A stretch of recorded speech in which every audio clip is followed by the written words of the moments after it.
Chapter 121. On the hillside, the mutant dogs were still circling, while Yusui and Wansity had already vanished. But as she ran, Yusui felt something was amiss. She felt empty inside, as if she'd lost something strange. Yes, it seemed a little too quiet. Yusui slowly stopped and stood still, looking around warily. Not seeing the mutant dogs didn't ease her anxiety. She slowly crouched down, found some cover, and whispered to herself, "System, have the mutant dogs caught up?" 1 second. 2 seconds. 3 seconds. A minute passed, and the system didn't respond. All around her was silent. Yusui could clearly hear the pounding of her heart, thump, thump, thump. It felt like it was about to burst out of her chest. Yusui clutched her chest, feeling increasingly uneasy. "System? Why aren't you talking? Are you still there?" The system still didn't respond. Yusui sank her consciousness into her sea of consciousness, finally relieved by the sight of the familiar round ball.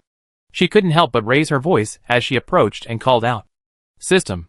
System, what are you doing? Why aren't you talking?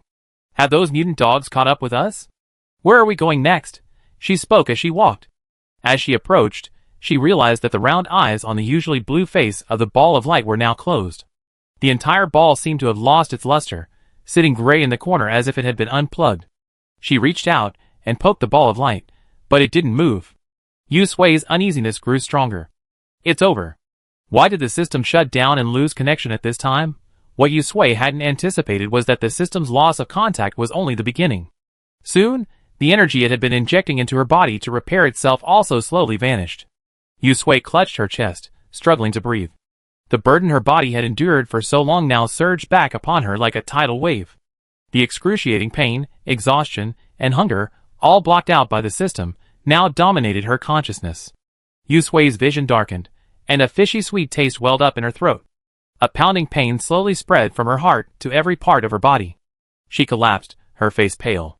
In the blink of an eye, her clothes were soaked with cold sweat, as if she had been fished out of the water. She bit her lip tightly, curling herself up to try to ease the pain. She couldn't collapse here. She couldn't die.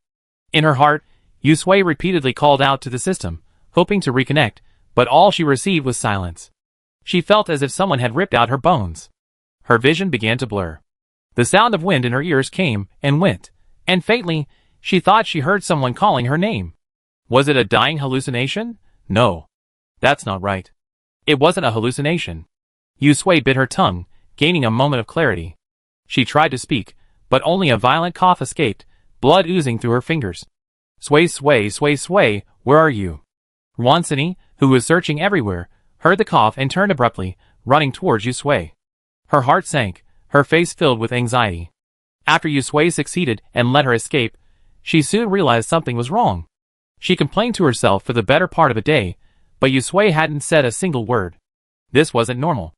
At first, she thought it was because the distance was too great, the system was unreliable, and the voice in her head had cut out. But then she thought, that wasn't right. This distance was definitely not as far as the distance between their villa and the town. It didn't make sense that it worked last time, and not this time.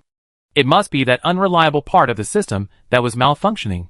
At this thought, Wansity's breathing became erratic. She quickly released all her mental energy, searching outward, hoping to find Yusui as quickly as possible. Hearing the noise, Wansity rushed in that direction. Seeing Yusui's current state, she nearly had a cardiac arrest. She practically knelt beside Yusui, half lifting her up, one hand wiping the corner of her mouth. "Sway, Sway, how are you?" Yusui forced a smile. "I'm sick again." Not only was she sick, but everything the system had given her, the space, the supernatural powers, the energy to repair her body, had lost its effect. Wansity's eyes flushed, and with trembling hands, she unzipped the backpack she carried on her back. They had prepared it just in case. It contained water, food, and Yusui's medicine. It's okay. I'm here." She took out the medicine and stuffed it into Yusui's mouth, lifting her chin and pouring water into her mouth. Her voice trembled. "It's okay. It'd be fine after taking the medicine. It'd be fine after taking the medicine." Yusui tried hard to swallow the medicine, but the fishy sweetness in her throat made her want to vomit it out. She stretched her face and neck, and used all her strength to swallow the medicine. After doing this, she didn't even have the strength to lift a finger, her body limp as mud. Yusui's breathing was heavy, and the blood from the corner of her mouth kept flowing out as if it was free. Wansity wiped it away with red eyes. She held her in her arms, like the director's mother used to do, foreheads pressed together, patting her arm and soothing her softly. It's okay, it's okay. Take the medicine and you be fine. Don't be afraid, Sway, I'm here. Yu Sui's mind began to wander, her pupils gradually losing focus. The warm embrace brought her back to her childhood, and gradually, the pain in her body seemed to ease. Wansini looked at her tightly closed eyes, her heart trembling. She reached out, and wiped the blood from the corner of her mouth. After double-checking that she was just asleep, she packed her backpack and put it on her back. She picked Yu Sui up, her anxiety and panic transformed into an unprecedented calm and composure. She took a deep breath, spreading her mental power like a net. After a while, she found safety. 15 minutes later. In a half-collapsed, abandoned gas station convenience store on the roadside, Wansini lifted Yu Sui up, resting her slender chin on her shoulder to prevent breathing problems. She looked around, her mental power expanding. After confirming that there was no danger, she carried Yu Sui through the broken and deformed glass door, past the rows of shelves, and into the employee lounge at the back. The small lounge was still relatively intact. Wansini glanced down at Yu Sui. The person in her arms was eerily light, her breathing weak, like a handful of dried flowers that could crumble at any moment. She gently set Yu Sui down, half holding her, freeing one hand to push away the dust and bricks on the single bed before placing her on the bed. Yu Sui lay there, breathing faintly. Wansini reached out to touch her forehead, her brow furrowing sharply. Yu Sui's body felt like it was on fire, burning intensely. She cursed under her breath. Damn the system. It shouldn't have lost contact earlier or later, but at this very moment, she said, adding, and what about a new round of mutations? Could it be that the system deliberately fabricated this to deceive them, just to create this situation? Could it be that the system, like in the novels, had completed its mission and abandoned them? The more Wansini thought about it, the more likely it seemed. Cursing under her breath, she unpacked her backpack and began to count her supplies. 4 bottles of water, 10 packs of compressed biscuits, a flashlight, matches, a dagger, Yu Sui's medicine, and some anti-inflammatory, cold, and fever-reducing medication that Gu Panpan had prepared for them. She looked at the water in her hand and sighed deeply. This was the second time they had worried about food since the apocalypse. The first time was in the residential complex, after which Yu Sui had gained spatial abilities. Now, they were gone again. Wansini touched Yu Sui's flushed cheek, took out a fever-reducing pill, fed her a pill, and sat beside her, watching her quietly. Speaking of which, Yu Sui often witnessed this scene when she was young. The orphanage's financial situation was modest back then, and Yu Sui, frail and thin, often fell ill with the changing seasons. She would lie quietly in bed, like a furnace, and the director's mother would accompany her, humming a song. Wansini sat by the bed, humming like the director's mother, and slowly, Yu Sui's frown relaxed. In bed, Yu Sui dreamed. In her dream, Yu Sui was back in the orphanage. Wind chimes hung on the window, tinkling in the wind like a clear stream beside her ears. Sunlight streamed in from outside, falling on her feet, warm. Yu Sui blinked, gradually adjusting to the dream.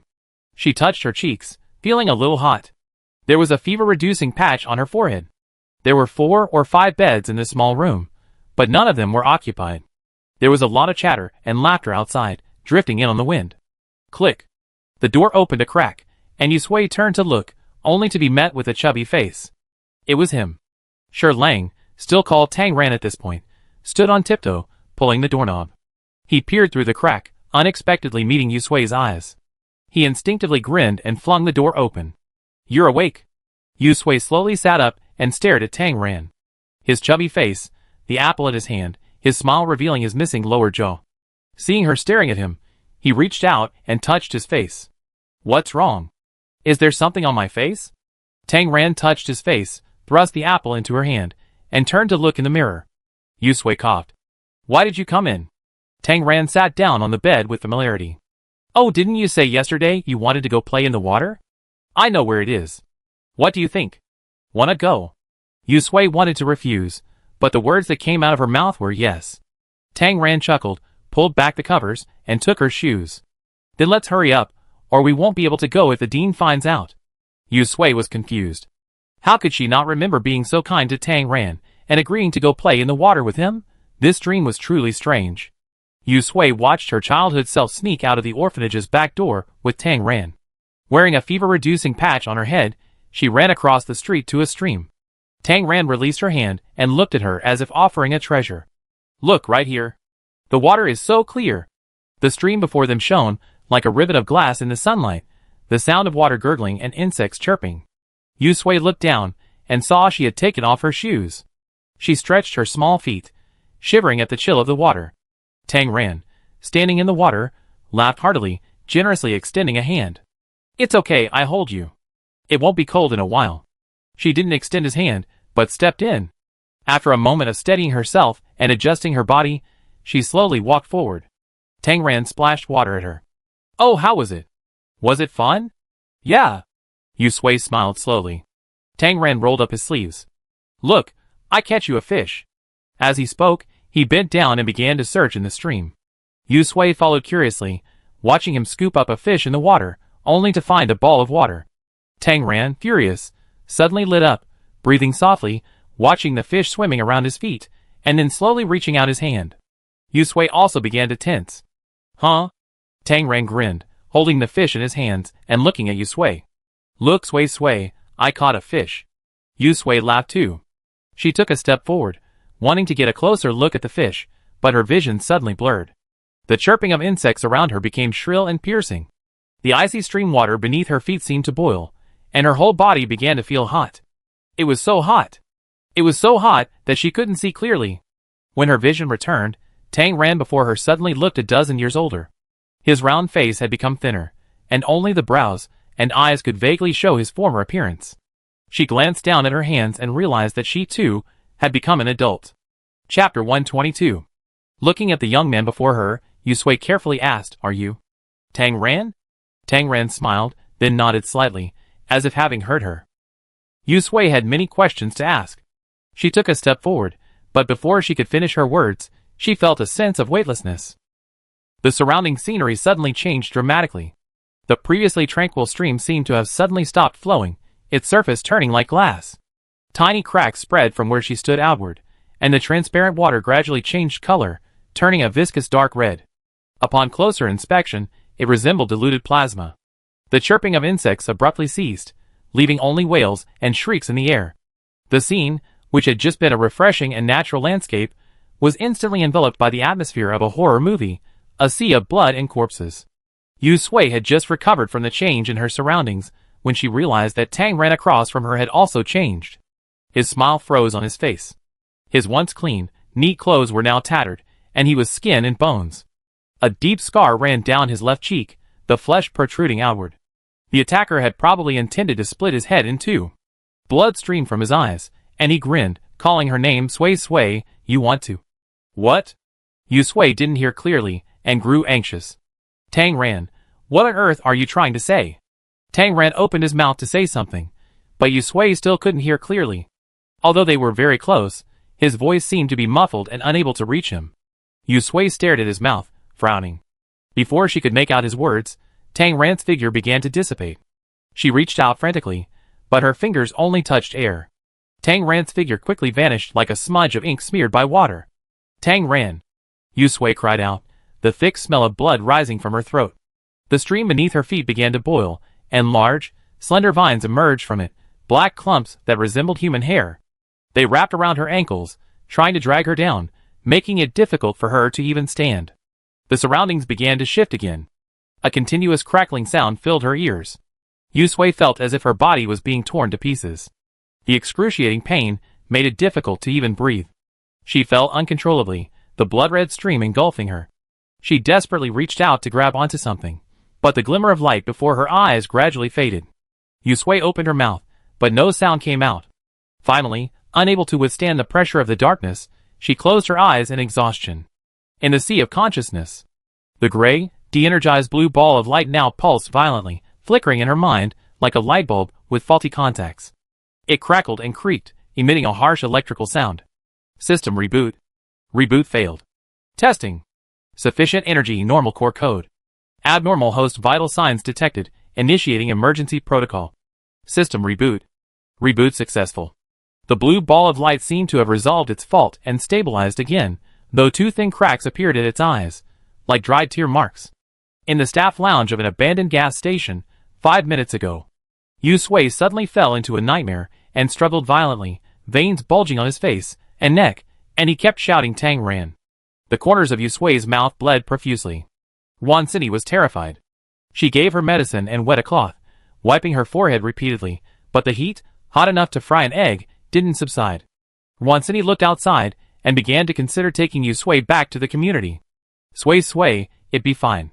Wansini gently soothed her as she wiped her body with a towel to cool it down. Sui, I'm here, don't be afraid. She began to fear, afraid that Yusui wouldn't make it through this. Thankfully, 10 minutes later, Yusui gradually calmed down. Although her fever hadn't subsided, she had finally stopped vomiting blood. Wansini lowered the dagger from her wrist. She had been planning to feed Yusui her own blood. Now as psychic, the energy within her should be enough to get her through this. Yusui seemed trapped. All around her was pitch black, and not a single sound could penetrate. An unknown amount of time passed, but just when she thought she could no longer escape, a glimmer of light gradually emerged from the darkness, and with it came a voice. Host, are you there? Yusui looked up in shock, hearing that familiar, inorganic voice, and initially believing it to be a hallucination. The system, which had restored its connection within its sea of consciousness and regained consciousness, immediately began investigating Yusui's condition. This investigation nearly frightened it to death. It had only briefly lost connection during a system upgrade, yet in that short time, its fragile host was nearly dead. The system frantically operated, first restoring the energy needed to repair the host's body, then quickly awakening the host's consciousness. Otherwise, if time allowed to continue, the host would truly become brain-dead and vegetative. Host, can you hear me? Host, it's me, the get-rich system. I'm back. Host, wake up! Woohoo! If you don't wake up now, you become a fool. Woohoo! It's all my fault. I didn't know this would happen during the upgrade. It's all my fault. It won't happen next time. Host, you must hold on. The sobbing sounded familiar to Yusui. She slowly stood up and walked towards the light. The closer she got, the clearer the sound became. Yusui, It wasn't an illusion, it was truly the system's voice. The system was still crying. Although there were no tears, its sobbing sounded pathetic. It muttered incessantly, reflecting on itself. Yusui opened her mouth and found she could speak. System? Woohoo! Host, I'm sorry. I didn't know the upgrade had this side effect. It's all my fault. The system hiccuped, still lost in its sorrow. It's over. What will happen to its mission now that the host is gone? Even if it manages to revive the host, it'd probably just be a body without a brain. How could it be so unlucky? A get-rich-quick system has landed in a Doomsday world. That's fine, with some effort, it can transform. It diligently learned to transform into a Doomsday survival system, deviously trying to complete its mission. Once it had enough energy, it thought it would upgrade to better help the host complete the mission. Unexpectedly, this upgrade nearly cost the host their life. Why is its fate so miserable? Yusui now confirmed it was truly the system, and his exit speed increased significantly. System, I can hear you. Stop crying. Although its sudden disconnection caught her off guard, it also made Yusui realize the importance of the system. In this apocalypse, without the system's help, she would have died long ago with her broken body. I must be nicer to the system from now on. Yusui thought, her voice softening. System, don't cry, I'm still alive. Woo. Alive. The system sniffed and touched its non-existent tears with its non-existent hand. Finally, it realized it was the host's voice. Host, can you hear me? Are you okay? Yusui smiled. After experiencing the near-death experience again, she found the system much more pleasing to her eyes, especially when she recalled the dream just now. I can hear you. Don't cry, you're making me dizzy. The system became cheerful again, a blue ball of light flying through Yusui's sea of consciousness, circling her, offering repeated apologies. Host, I'm sorry. I didn't know the upgrade would cause disconnection. It won't happen again next time. Are you feeling any discomfort elsewhere? Yusui shook her head. As the energy to repair her body began to flow, the pain instantly eased. The remaining pain felt like a needle prick, nothing serious. But the system, she observed carefully, noticed the tear marks beneath its eyes. In a trance, she seemed to see Tangran, weeping blood in front of her just now. The system was overjoyed to learn that Yusui was fine. It was so great. It had upgraded, and the host was fine too. It chattered and chattered, quickly sharing the upgraded features with Yusui, its entire body bubbling with happiness. Yusui simply sat in her sea of consciousness, staring at its face and listening to it speak, her thoughts slowly drifting back to the dream she had just had. That was Tang Ran's appearance after he grew up. The combination of the scars on his face and the drastically changed environment behind him led Yusui to a bold guess. Tang Ran had also experienced the apocalypse. After all, in a peaceful world, a wealthy second-generation Tang Ran couldn't possibly have suffered such serious injuries. Furthermore, his last words to her were, "Yusui, live well." The apocalypse had arrived, and with the system in hand, Yusui felt like she could borrow some of those novels she heard Wan Cini talk about. She began to wonder if she and Tang Ran had met in a past life after the apocalypse, perhaps even been teammates. Otherwise, it wouldn't explain Tang Ran's willingness to stay by her side even after transforming into a system, and this alone would ensure her safety to the greatest extent possible. After the system finished explaining its new function, it blinked and stared at Yusui, only then noticing the way Yusui was staring at it. It felt a little puzzled. "Host, why are you looking at me like that? You look so strange." Yusui regained her composure, remembering her previous amnesia. "System, what were you doing during the upgrade?" The system was a little confused, but it managed to recall. "Nothing. This upgrade was just a blink of an eye for me." "Host, I'm sorry. I didn't realize my blink of an eye meant so much to you. I hurt you." Yusui waved her hand, chin in hand, looking at it. "In other words, you don't remember what happened during the upgrade?" The system was puzzled. Nothing happened." "Host, why are you asking?" "It's okay," Yusui put the matter aside. She wasn't one to dwell on trivial matters. Since the system couldn't remember now, it meant it wasn't time yet. One day, she would understand. After explaining the new features after the upgrade, the system pursed its lips, remembering the side effects, and muttered, "Host, actually, there's one thing I haven't told you." "What?" "Well, after the upgrade, my spatial and lightning abilities are still adapting, so there's nothing I can do. It'll take a few days. I won't be able to use them." Chapter 123. Yusui now deeply understood the importance of not making promises too confidently, or you get slapped in the face. Like now, being nice to the system? Haha, all she wanted now was to grab the system in front of her, and give it a good beating. Yusui stared at the blue ball of light dimly, and said grimly, "How many days?" The system shuddered and took a few steps back, feeling guilty. The blue ball of light inexplicably shrank several times. Its eyes wandered, and its voice was so soft Yusui could barely hear it. 5 days." "What?" Yusui nearly fainted from breathlessness. "Host, don't worry. As long as you hold out for 5 days, you have a brand new space and lightning power back in 5 days. The system is hastily replenishing them. After the space and power upgrade, you'll be able to use them more conveniently and skillfully. The results will definitely exceed your expectations. I guarantee you'll be satisfied. I swear." Yusui pinched her brows, her good mood, having just been pulled back from the underworld by the system, vanished. The system quietly glanced up at her, hiding in the distance, not daring to approach. It had truly not anticipated the side effects of this upgrade. It was a mistake on its part. Luckily, no irreparable damage had been caused. Thinking of the purpose of its recent trip, it emboldened itself and brazenly approached again. "Host, you're not angry anymore, are you?" Yusui rolled her eyes at it, and snorted with a forced smile. She was furious. The system chuckled foolishly, pretending not to understand, muttering quietly, "Then let's continue on our journey to find the bank." "Continue?" Yusui's words infuriated her, making her laugh. She looked at it coldly. "You mean, facing a horde of powerful mutant plants and animals at the top of the food chain, should I, a weak, ordinary person, go with you over mountains and hills to absorb energy from those buried banks? Isn't that just courting death?" The system grew even more guilty, whispering even more quietly. "Don't we still have Wan Cini? She's a psychic. If we can't defeat her, we can always run away." "Ha!" Yusui took a deep breath and raised her voice. "Are psychics omnipotent? And you got to bring a burden like me with you, completely defenseless, and you're still running? Do you think you can outrun them?" The system quickly drifted back, its ball of light hiding in a corner. Its large, round eyes blinked at her like a puppy who knew it had done something wrong, muttering softly, "Since we're all here." Yusui squeezed her eyes shut, sat there, and began to gather her luck. She felt depressed for a while, then thought about the situation and tried to comfort herself. Thankfully, the system was somewhat useful, repairing her battered body. At least she wouldn't be a burden to Wan Cini. It was also fortunate that Wan Cini still had psychic abilities, otherwise the two of them would be courting death if they stayed in the city. It's unknown when the next round of mutations will arrive. We must be fully prepared to face the potential difficulties ahead, especially with the city's current situation.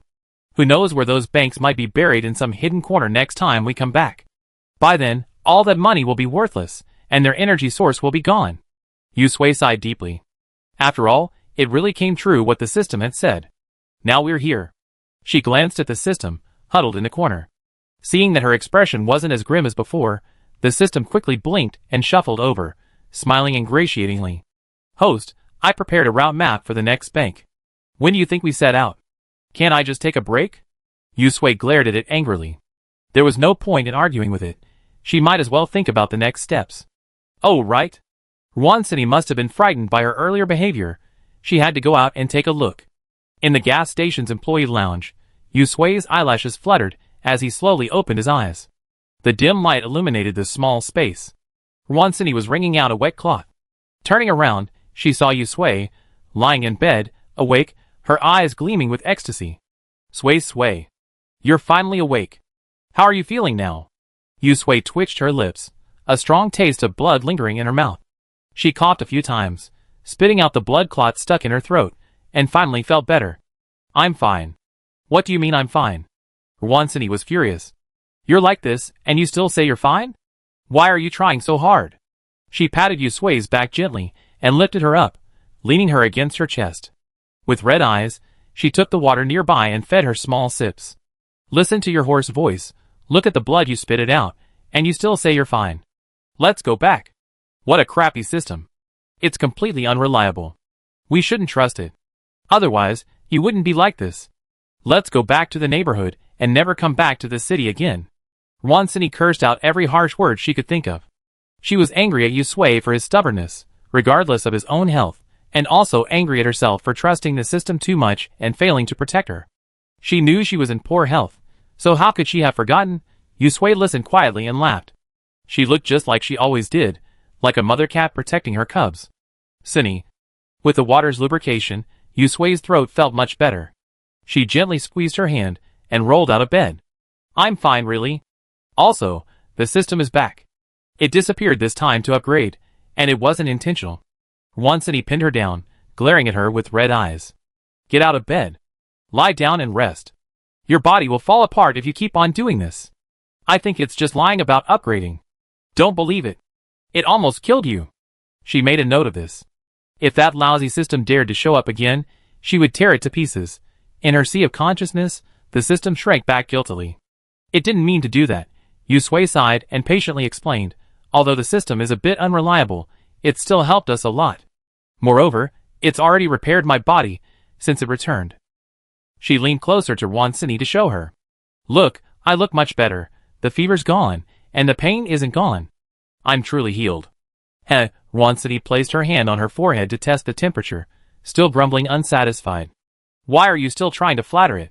The system's strange behavior might be related to this apocalypse. It's hiding in your mind, deliberately causing trouble, just like in those apocalyptic novels.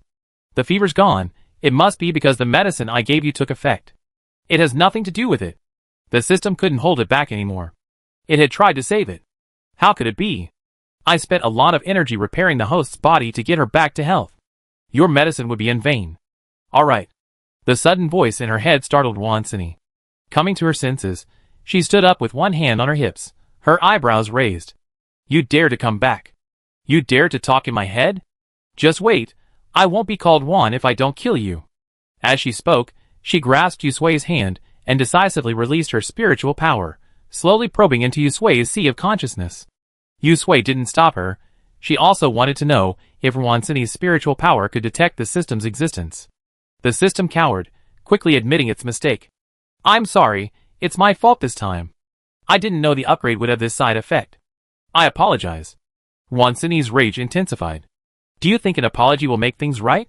Sui was in so much pain just now, she was almost dead. Can you sympathize with her? You just open your mouth and that's it. You're playing pitiful here. Humph. I'm telling you, I'm not as soft-hearted as Sui, who would fall for your tricks. I think you did this on purpose. Just wait, when I find you, I hang you up and beat you. I want to see what kind of person you are. System, eh? It's a get-rich-quick system. Why is completing a task so difficult? Another mental force suddenly appeared within the sea of consciousness, and the system's alarm bells rang. What dared to peer into its host's sea of consciousness? Upon closer inspection, it saw Wansini's mental force. It shrank back a little. This person wasn't kidding, they were serious, but then it realized that even if she cultivated her mental abilities to the peak, she wouldn't be able to find it. It stiffened again. As expected, Yu Sui's sea of consciousness offered Wansini a wide berth, and Wansini didn't miss the opportunity. She meticulously scanned every corner of Yu Sui's sea of consciousness, her brow furrowing ever tighter. Finally, reluctantly withdrawing her mental force, she gently shook her head at Yu Sui. Nothing. Hateful. Wansini's vigilance against the system rose several notches. This thing was truly bizarre. Yu Sui lowered her eyes, unsurprised by the result. After all, the system's appearance could be considered a miracle, so it wouldn't be easily discovered. Especially when she recalled her previous dream, if the system was truly connected to Tangran, then it wouldn't just be a matter of this lifetime. Thinking of this, she sighed deeply again. Such bad luck. She already experienced this apocalypse once, and now she was going through it again. Was she the reincarnation of a jinx? How unlucky. The system in her sea of consciousness was still apologizing to Wansini, while Wansini scolded the system with a swift tongue. Yu Sui couldn't find a chance to intervene, so she simply sat aside and listened quietly.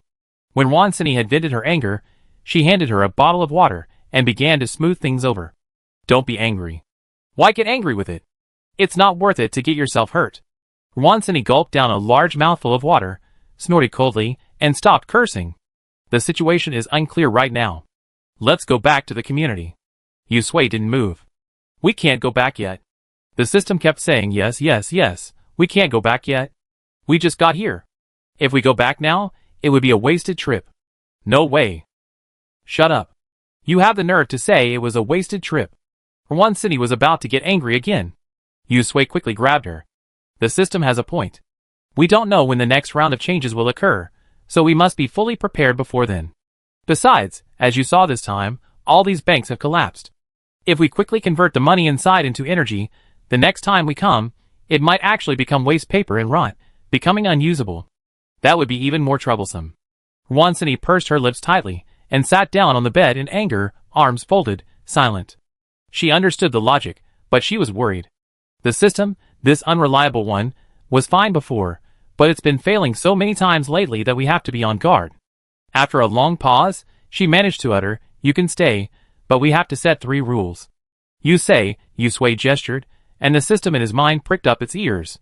Wansini raised a finger. "First, the route must have my approval." Yu Sui and the system both agreed, and Wansini's expression brightened slightly.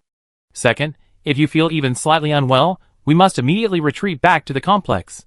Do not act recklessly." Of course, Yu Sui nodded heavily. She was also afraid of death. Wansini held up 3 fingers and looked at the system. Well, the third one. The system suddenly had a bad feeling. Chapter 124. The system spoke weakly. "What's the third?" Wansini sneered. "Third, you. What's wrong with me?" The system shrank back. How could a system like it feel a chill down its neck? Get out of here.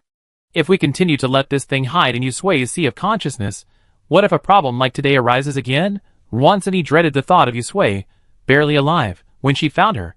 If she had been any later, Yu Sui might have been dead by now. This kind of thing must never happen again. Huh? The system froze, its CPU frozen.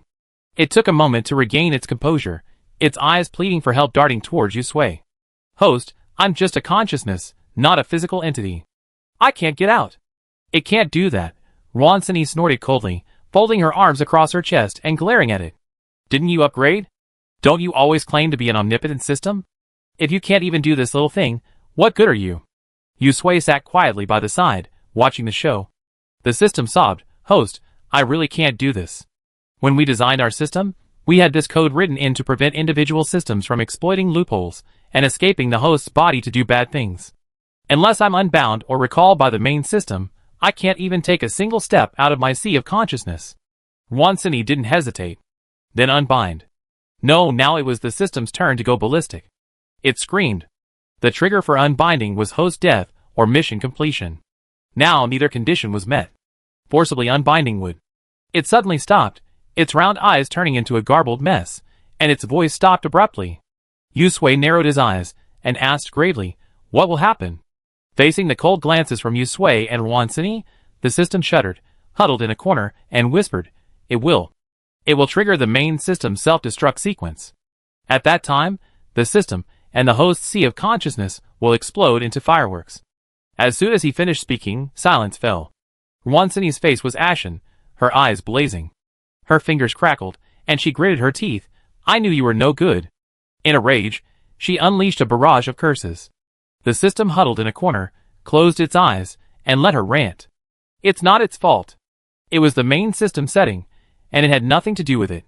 Ever since it entered the host's mind, it had never considered anything happening to the host. Everything it did was for the host's good. It felt wronged. The system suddenly opened its eyes. Oh, right. It had almost forgotten. Host, I have a plan."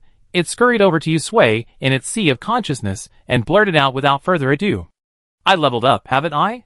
I just found a skill that will reassure you. I can create an energy backup device and place it near you. You can think of it as an external power bank. The carrier can be any inanimate object, like a watch, a button, a ring, or something. That way, even if I suddenly lose contact next time like we did this time, you can use the energy in this backup device to continue repairing your body and won't put yourself in danger again. But this power bank can only be placed within 1 meter of you, host. Beyond that range, it will become ineffective. Host, trust me. I won't harm you." Wansini snorted. "You have a criminal record, and you still want us to trust you? Sway, don't be soft-hearted. I think it's deliberately trying to deceive you." "Host, everything I said is true," the system kept explaining. "Besides, I completed the mission. And host, live well. Don't conflict. I'm a responsible and good system. How could I be so cruel? Those who are not of my kind must have different hearts." Wansini glared at him. The system choked, then simply ignored her, turning to look at Yusui. "Host, everything I said is true. Besides, I just want to complete the mission. If your life is endangered, my mission score will also drop. Why would I do something so self-defeating and self-defeating?" "Oh, who knows?" Wansini's face was filled with disbelief. Her only thought now was to get this monstrous thing out of Yusui's head. The system offered a ton of explanations, but Wansini still couldn't dispel its suspicions. So she simply gave up. "My soul is bound to yours, host, anyway. It can't be untied until the mission is complete. As long as the host survives, I survive. I guarantee it with my life." Yusui was silent. She was pondering a question. Could there be no connection between the system and Tang Ran at all, and was it all just her illusion? Wansini was still arguing with the system, a one-sided one. The system had given up on arguing back, and simply lay back, letting the scolding pass. She could only scold it, not hit it. The system felt that if it put itself in Wansini's shoes, it could understand her feelings. It was a kind, responsible, and empathetic system, and it was only natural for it to be scolded in order to atone for its mistakes. Just as it was distracted, it suddenly heard a strange name. "Tang Ran." Yusui called out, interrupting Wansini. Wansini's eyes flickered. She remembered that it was the name Yusui had been shouting in her nightmare. Tang Ran, the name seemed familiar, but she couldn't quite place where she heard it before. The system froze for a moment. For some reason, it suddenly felt as if its core code trembled, as if a strange, inexplicable sensation had occurred. Yusui looked into the system's eyes. The tear marks there overlapped with the tears and blood that had flowed from Tang Ran's eyes before he vanished in her dream. She opened her mouth and called out again. "Tang Ran." "Buzz." The system began to shake violently, the entire ball of light trembling like an epileptic seizure. The sudden change startled Wansini.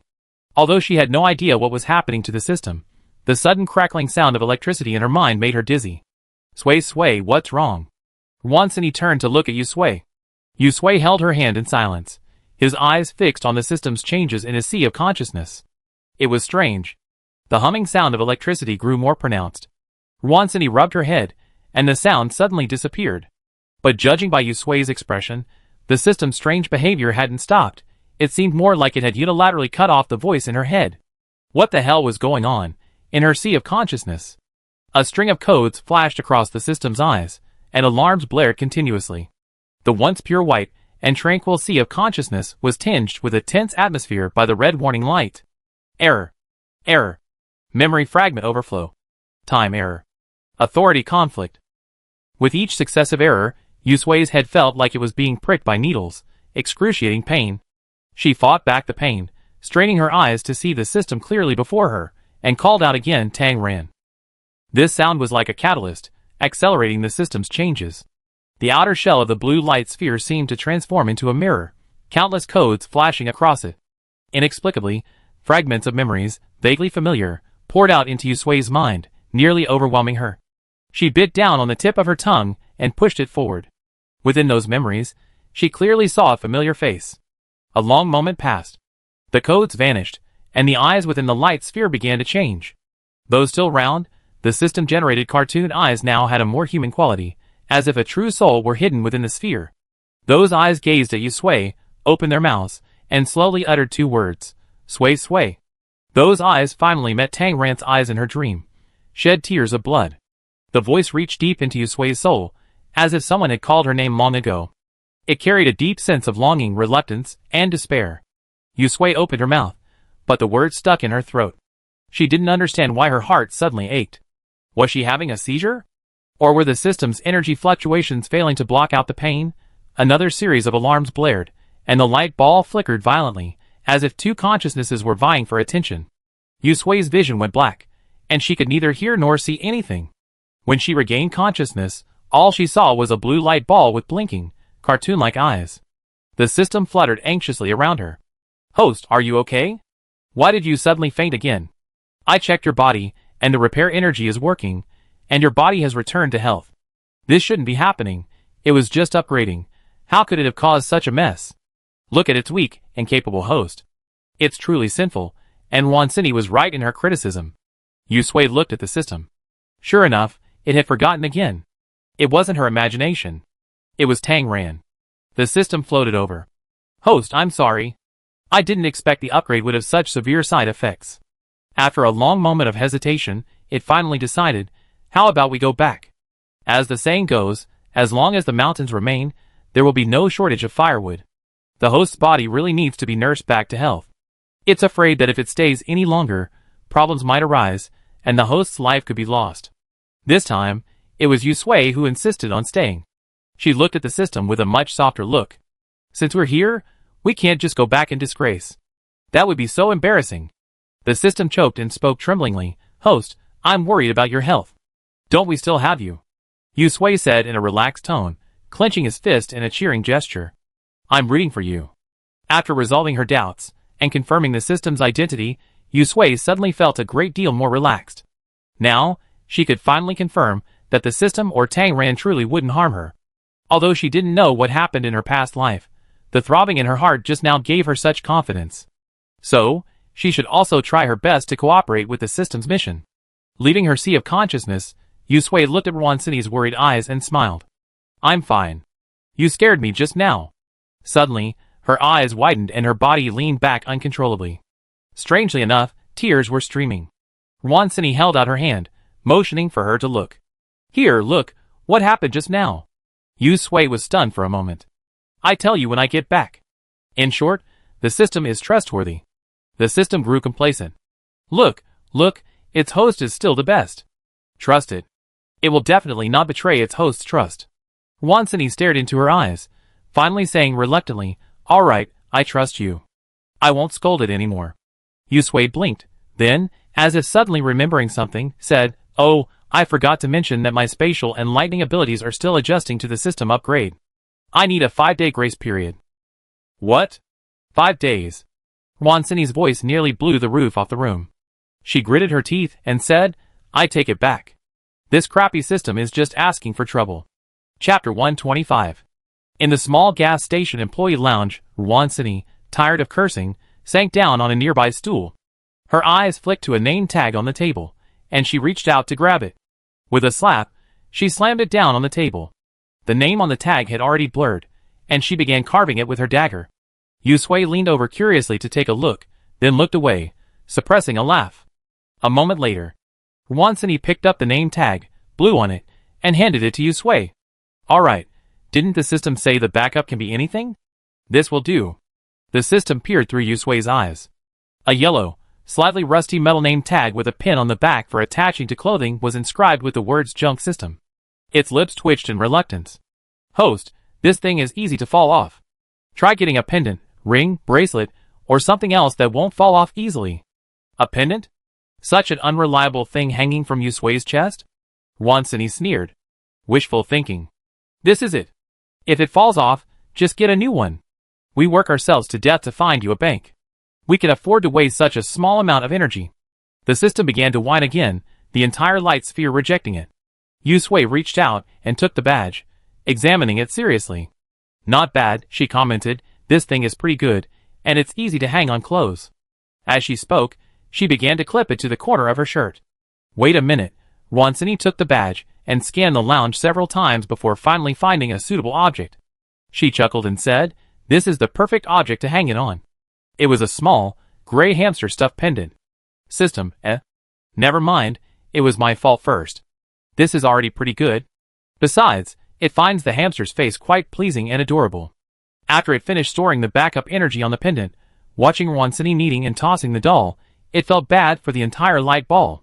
Although the backup energy was not closely connected to the main body, and it didn't have any physical feelings, it was still a difficult psychological barrier to overcome. Wansini spent a long time flattening and rounding the doll, finally letting go of the anger within her. After all this time, it was already dark outside. The two of them had no choice but to stay in the lounge for the night, and wait until dawn to find the bank. Yusui munched on a compressed biscuit and drank a sip of water, feeling a little regretful. He should have packed more food and drinks in his bag. He couldn't use his spatial ability, and he wasn't sure if this little stuff would last him 5 days. Wansini sat cross-legged on the bed and dumped out everything in her backpack. To her surprise, she actually found a surprise. There were also 5 bags of chocolate in the backpack's compartment. She had no idea when they'd been there. Wansini immediately ripped open the bag, broke off a piece, and popped it into Yusui's mouth. Here, you just lost so much blood, you need to replenish it. We're limited right now, so just have some chocolate. Yusui didn't hesitate, pressing the remaining piece into her hand. You eat it too. We're counting on you for the next few days. No problem. The moon hung high in the sky. Compared to the tranquility of the day, the city at night was bustling with activity. The barking of dogs and meowing of cats echoed continuously, as if they were hunting. Occasionally, the rustling of mutant animals, like rats, could be heard. In the lounge, Yusui and Wansini had barely lain down when they were awakened by the sounds of various animals. As they opened their eyes, Wansini's eyebrows shot up, and she flung the dagger in her hand, piercing a gray rat. Twice as large as before the apocalypse, its teeth and claws sharp, its fur glossy and smooth. Its body, pierced through, continued to squeak and struggle. Wansini rolled out of bed, frowning, and grabbed a nearby stick and struck it hard. The rat finally stopped struggling. She pulled out the dagger and kicked it into a corner. There was a hole the size of a bowl there. Yusui shouldered his backpack, hung up the hamster charm, and grabbed a crowbar he found at the convenience store. It's not safe here anymore. Let's move somewhere else. Wansini nodded, grabbed a piece of work clothes, wiped the dagger clean, stepped forward, opened the door, and walked in front of Yusui. Not long after the two left, the rat carcass attracted a number of its kind. Several of them surrounded it, devouring the carcass within a minute, leaving only a pool of fresh blood and a few hairs on the ground. A cool breeze blew from the street, carrying a nauseating, fishy odor. Wansini expanded her mental power, eyes wide open, and walked slowly, protecting Yusui behind her. Fortunately, the moonlight was bright enough that she could see the road clearly. Before she could finish her inner sigh, a large dark cloud drifted overhead, obscuring the moon. The surroundings grew darker, and it was pitch dark. Wansini's lips twitched. The system suddenly called out, "Host, be careful. There's a house on the left. Go inside and take cover." Just as she finished speaking, a loud bang erupted from nearby, as if something had hit the wall, knocking it down. Then, a shrill mix of cat meows and dog barks ensued. Wansini grabbed Yusui's hand and rushed into the adjacent room, her mental barrier tightly shielding them. Outside, the mutant dog, having been knocked against the wall by the mutant cat, limped towards them, dragging one leg. For mutant cats were hot on its heels. On the open road, the mutant cats formed 4 positions, tightly surrounding the injured mutant dog in the center. They didn't attack immediately, as if hoping to wear it down. Inside the house, Yusui and Wansini watched the battle between the mutant cats and dogs from a close distance through the window. It wouldn't be accurate to call it a major battle, it was more like a one-sided hunt by the mutant cats, not to mention the injured mutant dog.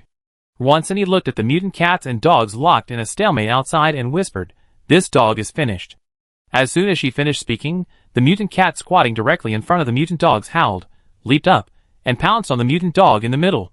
The mutant dog, dragging its lame leg and howling, rolled to the side, only to be scratched by another mutant cat, who was watching the battle closely. The mutant dog whimpered profusely, its neck ripped open half a foot long, blood spurting all over the ground. It whimpered and struggled to get up, but the exhausted and severely injured mutant dog simply didn't have the strength to stand up again. The clouds dispersed, and moonlight illuminated the street. 4 mutant cats surrounded the dying mutant dog, their sharp claws piercing its flesh with precision, slicing through its skin. Steaming, crimson blood, surrounded by its internal organs, gushed out from the wound. The mutant dog's screams abruptly ceased, leaving only the sounds of twitching, chewing, biting, and swallowing. Yusue's throat churned, and he looked away.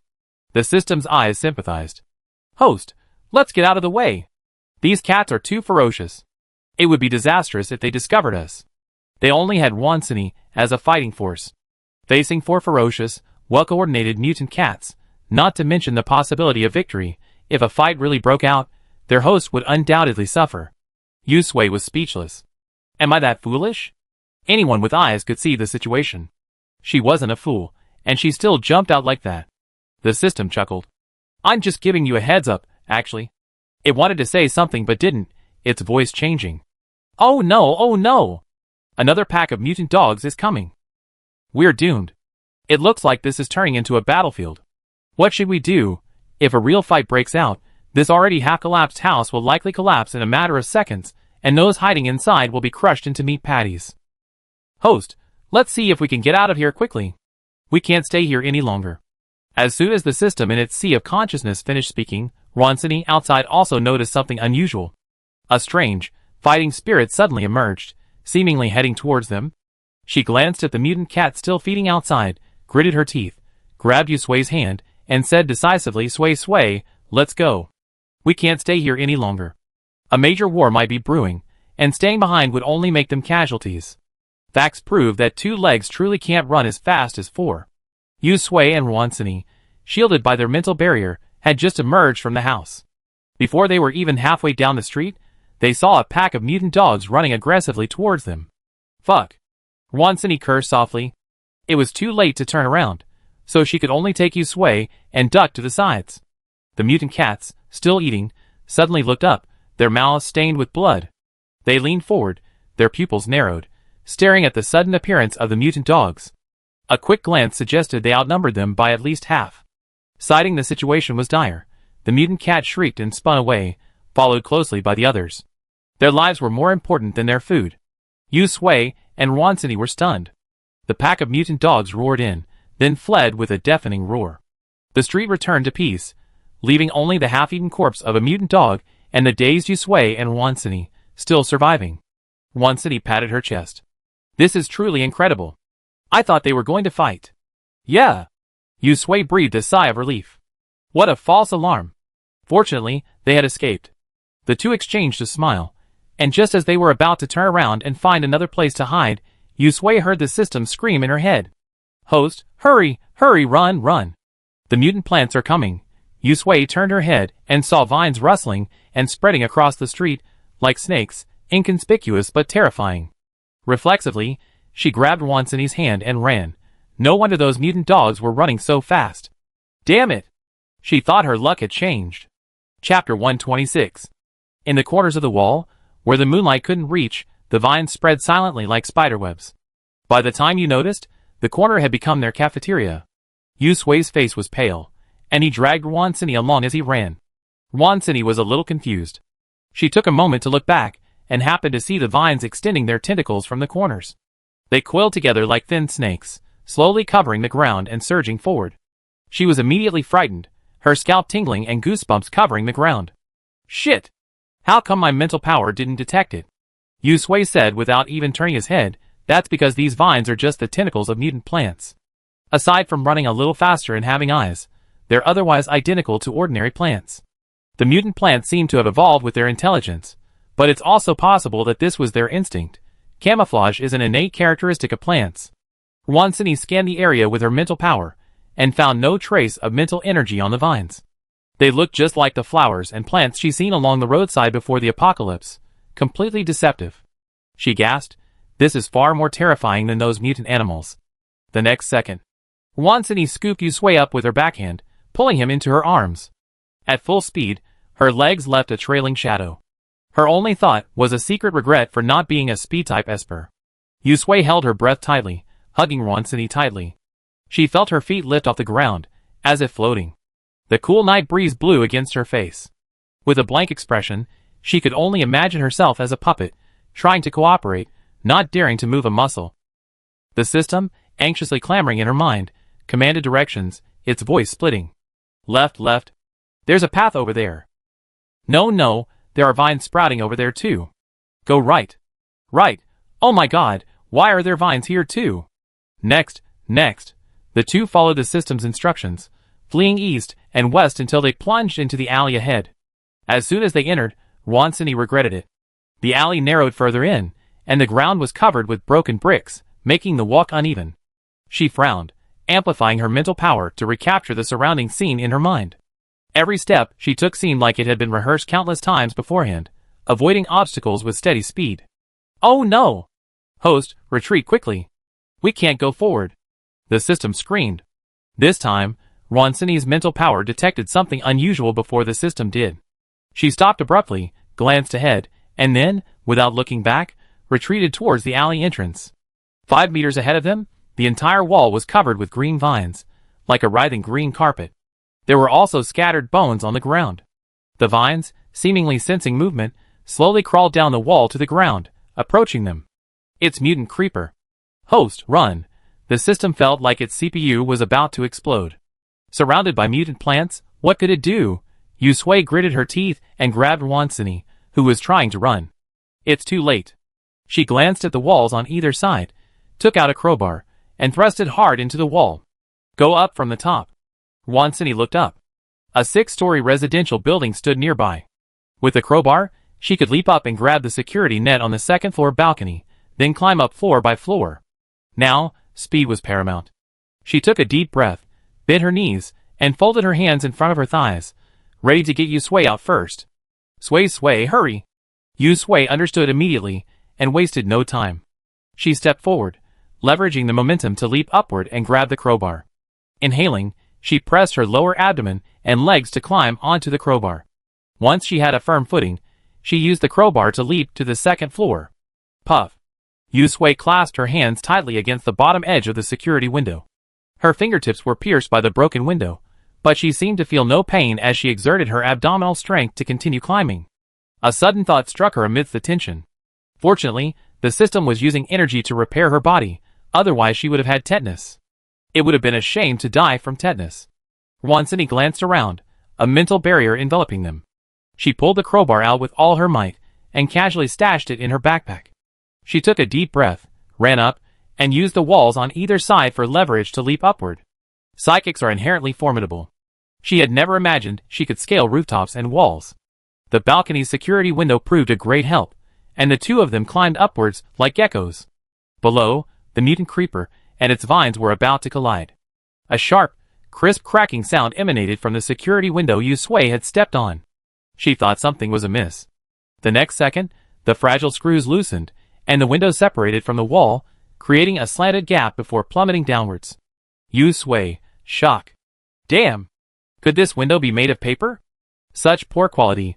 Wansini reacted quickly, grabbing the security window with one hand, leaning out, and catching Yusui as he fell. The immense force numbed her palms. With the sound of the security window crashing to the ground, she swung with all her might, flinging Yusui upwards.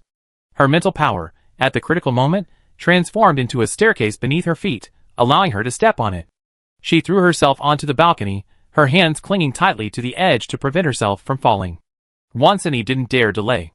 She climbed onto the balcony, grabbed Yusui's wrist, and dragged him inside. In the alley, the mutant creepers and vines, about to collide, were struck directly by the security window that fell from the sky. As if feeling the pain, they all shrank back, avoiding the window, and then looked up. On the balcony, Yusui and Wansini held their breath, not daring to move. Although their mental barrier gave them a layer of invisibility, These mutant plants were too strange for either of them to take lightly. A series of dog barks echoed in the distance, drawing the attention of the mutant creepers and vines below like a savior. The mutant vines rustled and retreated out of the alley, slithering along the wall, continuing forward in search of new prey. The mutant creeper, however, slowly retreated back into the wall, its bones rolling when bumped into, apparently having just finished a meal and no longer hungry. Upstairs, Yusui and Wansini slowly made their way back to the house, finally breathing a sigh of relief. The system flopped to the ground from midair. It scared the hell out of me. Oh my god, these mutant plants are terrifying. Yusui was sweating profusely. She was exhausted. Wansini's nose twitched, smelling blood. Looking down, she saw Yusui's bloody hands. Frowning, she took the bag and pulled out alcohol and bandages. Are you cut somewhere else? No more. Yusui shook his hand and blew on it. The alcohol stung the wound, making it sting even more. This time, the system didn't need Yusui's reminders. It quickly channeled its energy to repair Yusui's wound. Over there, Wansini had just taken out a clean bandage to bandage Yusui's wound when she saw it healing at a visible speed. She was stunned for a moment, then finally smiled. This crappy system seems to be useful after all. The system was indignant. It had so many uses, but since she had recently made a serious mistake, it was hard to explain, so she held back her words. Yusui looked at her hand. The wound had healed, leaving not even a mark, only a trace of blood. She wiped her hand casually and stood up. The living room was a mess. Large splatters of blood splattered on the wall, as if someone had slashed an artery and sprayed it there. However, there was no body in sight. Wansini tooted her tongue and lowered her voice. I can't believe this building is still so well preserved. As expected of an old neighborhood, the construction quality is excellent, but the security windows are made of poor quality materials. Yusui and Wansini didn't stop. With the mutant plants downstairs, stopping here wasn't a good idea. They left the room and walked up the stairs to the rooftop. They didn't see any zombies along the way, but the corpses they did see were rotten and infested with insects, making their stomachs churn. The rooftop door was open, saving them the trouble of prying it open. After exiting, Wansini breathed hard several times. She almost suffocated in the hallway. Under the moonlight, the once bustling city was reduced to ruins, looking strikingly desolate. Wansini frowned, a touch incredulous. Are these zombies really just going away so easily? Were they all eaten by those mutated plants and animals? This is truly a case of the big fish eating the small fish, and the small fish eating the shrimp.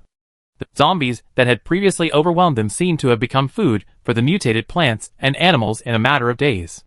Now it seemed that they, humans, were truly at the bottom of the food chain. Yusui glanced around, his frown unwavering. They hadn't seen any zombies since they arrived. In such a short time, the city had become a world of mutant plants and animals. She thought the disappearance of the ordinary zombies was normal, but what about the superpowered zombies? Were they eaten too? The system didn't care about those zombies. Host, it said, I found a place closer to the bank. Let's hide there. We go to the bank tomorrow morning. I checked there, and there are several banks all clustered together. Let's withdraw after we collected all the money. It sighed deeply. Although somewhat reluctant, after tonight's events, it truly felt like retreating. The city was too terrifying. It wanted to return to the complex. Yusui raised an eyebrow. Going back so soon? Have you gathered your energy? Not really. The system shook its head pitifully. It's just that this place is too dangerous. As the saying goes, a hero never suffers a loss in front of him. It's not too late to return after your superpowers have recovered enough to protect you. If the money in those banks truly became worthless, it would accept it. It was better than losing its life. Yusui laughed and was about to say something when Wansini pulled her down and crouched, whispering, It seems there's someone. She hesitated as she spoke. Her mental power detected several psychic flames suddenly appearing on the street below, red, yellow, and even purple, corresponding to fire, earth, and lightning abilities. But hadn't the people from the survival base already escaped? How could there still be psychics in the city? The system hadn't noticed before, but upon hearing her words, it rushed to see. Sure enough, 7 or 8 people appeared out of nowhere, right on the street below them. Host, there really are people there. 7 of them, 5 men and 2 women, all psychics. Downstairs? They didn't engage the mutant vines? Yusui's brows knitted together. The system was also puzzled. No. Strange. Are they in league with the mutant vines? Otherwise, why wouldn't the mutant vines attack them? Chapter 127. Rooftop. Yu Sui and Wansini lay on top, gazing at the starry sky with their ears perked up.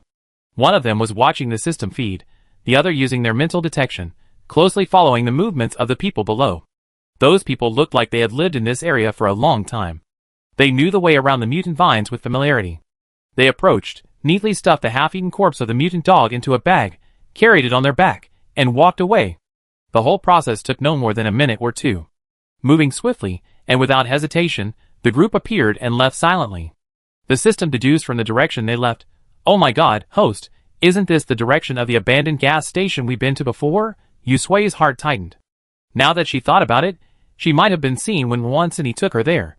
Wansini double-checked that they had left before she breathed a sigh of relief. Her mental barrier still held, she lowered her voice. Sui, did you see what those people were wearing?" From her mental perspective, each of them seemed to be covered in a strange substance. Perhaps it was that substance that protected them from the vines. The system zoomed in on the image, finally focusing on one person's face, which looked as if coated in green paint. "Is it vine juice?" Yu Sui speculated, but from the distance, she couldn't confirm. Wansini glanced at the mutated vines downstairs. "Juice? Can this stuff be used?" She still remembered the sap from the mutated thorn vines that had previously inflicted heavy damage on Lu Jia and his men. It was highly corrosive, almost as strong as sulfuric acid. Yu Sui stared at the mutated vines below, narrowing his eyes. "Perhaps we could give it a try. They probably wouldn't be able to return to the complex for a day or two. With so many mutated plants in the city, avoiding them was the best strategy. Now that someone had shown them an example, they might as well give it a try." Wansini was eager to try. "Then I go down and get some?" Yu Sui grabbed her, glanced at the moon overhead, and shook his head gently. "Wait a little longer." "Wait for what?" Wansini subconsciously glanced up at the sky, stunned for a moment, and said in a dazed Sui, "I think there's something wrong with my eyes. Why is the moon a strange color?" She paused, blinked hard several times, pinched her thigh, and swallowed. "Is it green?" The system had been screaming like crazy since a while ago. "Host, this is bad, this is bad. Look at the moon overhead. It's green. It's really green. I'm not seeing things. Ugh, what should I do?" They didn't say the moon would turn green during this new round of mutations. "Host, your powers haven't recovered yet. It's too dangerous here. Let's run. Get back to the community." Yu Sui had noticed something was amiss with the moon in the sky. It was blurry, as if covered by a veil. After the veil faded, the silver glow seemed to take on a strange hue, as if someone had accidentally dropped a drop of green ink into the silver light, and the ink slowly spread, tinging the silver glow with green. Now, this hint of green seemed to have gained the upper hand in the battle of colors, transforming the originally silver moonlight into a vibrant green. Downstairs, the mutated vines hidden in the shadows of the corner stopped extending outward and raised their heads, their tentacles pointing in unison to the sky. Like a group of devout pilgrims. Wansini was stunned. She pinched her cheek and shuddered. Sui, am I hallucinating? Why do those leaves seem to be glowing? It wasn't an illusion. The leaves of the mutant vine seemed enveloped in a layer of radiant light. Within that light, the leaves stretched freely, absorbing the bounty of lush greenery from the sky, growing larger at a visible rate. The system was trembling. "Host, these mutant plants seem to be absorbing energy from the green light and awakening. I don't know what they will become, but they will undoubtedly become even stronger and more powerful. Host, let's run. We can't stay here any longer. A wise man never suffers a loss. Let's come back fully prepared next time. Its mission hasn't been completed yet. If its host is eaten by these strange mutant plants, then it's finished." "It's over," Yu Sui said calmly, gazing at the sky. The system seemed to be strangled, its urging voice stagnating. Her attention shifted, and she realized the eerie green light had dissipated. The moonlight was cold and bright, exactly the same as they had seen before the apocalypse, as if the green light had truly been an illusion. The mutant plants downstairs had also returned to normal, and were rustling and retreating, as if their original bodies were retrieving them. Wansini leaned over the railing, tiptoeing to look down. "It's really gone." The mutant vines, having absorbed the green light, vanished in the blink of an eye. She looked toward the end of the street. "What are those mutant plants doing? Are they trying to make a big move?" Yu Sui paused, pointed at the moon, and said hesitantly, "Maybe it's because dawn is almost here." Wansini was stunned. The watch showed it was already past 4:40 in the morning. It's dawn so soon. They had been tossing and turning all night, and time seemed to have flown by in a flash. They hadn't expected it to be nearly dawn.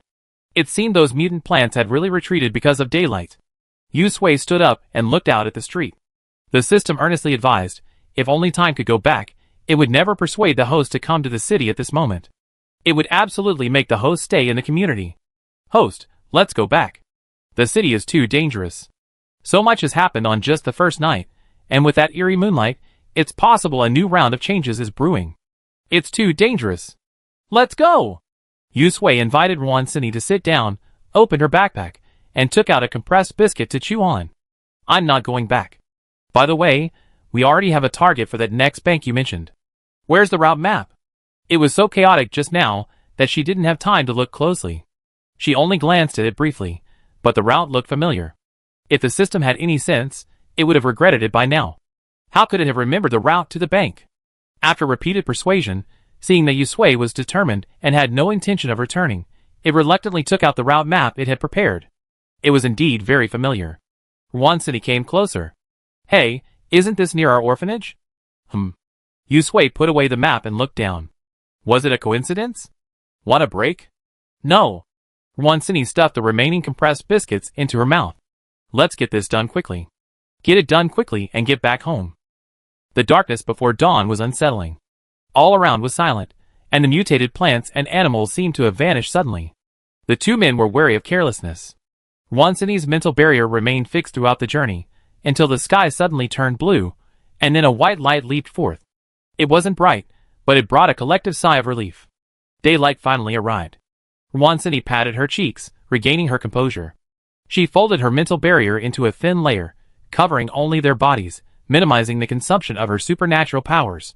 Yusui followed the system's route map halfway through the journey, and arrived at a street she once knew so well. The buildings on either side had collapsed, and the traffic light at the intersection had been knocked down, blocking the road. The street sign was buried beneath the masonry, revealing a corner. Wansini walked over and reached out to pull the sign out. The blue sign was covered in dust. She blew on it, and the dust choked her, causing her to cough a few times. A few words were revealed on the sign. City Children's Welfare Home, arrow pointing right. The system froze for a moment. Host, isn't this the orphanage you used to stay at? It had been so preoccupied with finding the bank that it had forgotten about this place. Yusui glanced at the blue sign, hummed softly, and turned toward the bank on the other side. Ever since the director's mother passed away, she and Wansini had only visited during the Lunar New Year. She hadn't expected to return under these circumstances. Above the collapsed bank on the roadside, Yusui knelt on one knee, reaching out to touch the cement bricks. The system probed with energy, quickly finding the vault and converting the funds inside into energy. After collecting from one bank, they moved on to the next. After touring all the nearby banks, the system, looking at the task progress bar that had passed 60%, began to realize that the old saying, "Since we're already here," holds true. Recovering, it saw Yusui and Wansini heading towards the orphanage. It opened its mouth, but swallowed its words. After all, it was its host's home. It was time to go back and check it out. The orphanage's gate had collapsed, saving them the trouble of prying open the door and scaling the wall.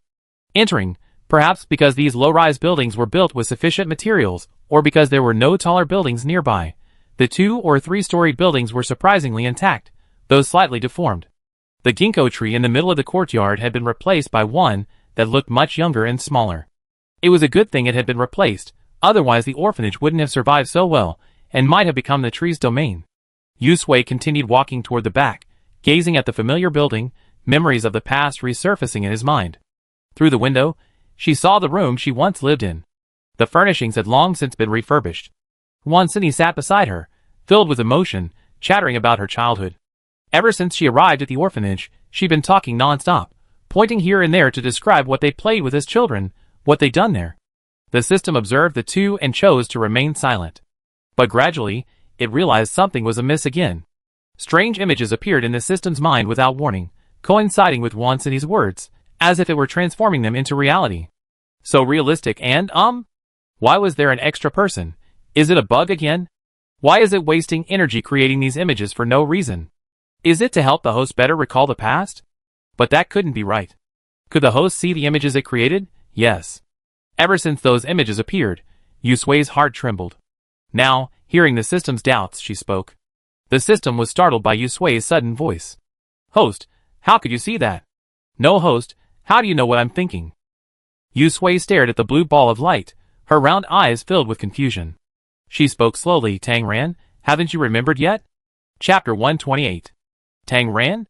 The system was stunned. Host, who exactly is Tang Ran?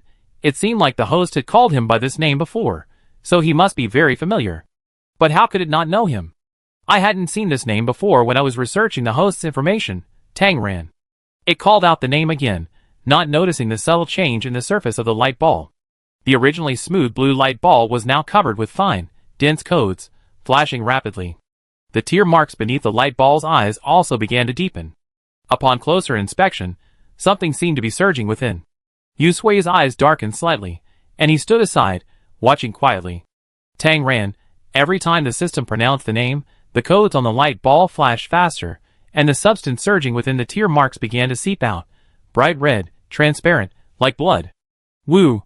The system suddenly whimpered, and the ball of light fell to the ground with a thud, as if struck by lightning, causing a short circuit. Blue light crackled, and then quickly receded, and a series of alarms blared from its mouth, staining the pure white space of its consciousness with a piercing red glow. This scene was all too familiar to Yusui, and she waited patiently. The system finally discovered its own abnormality.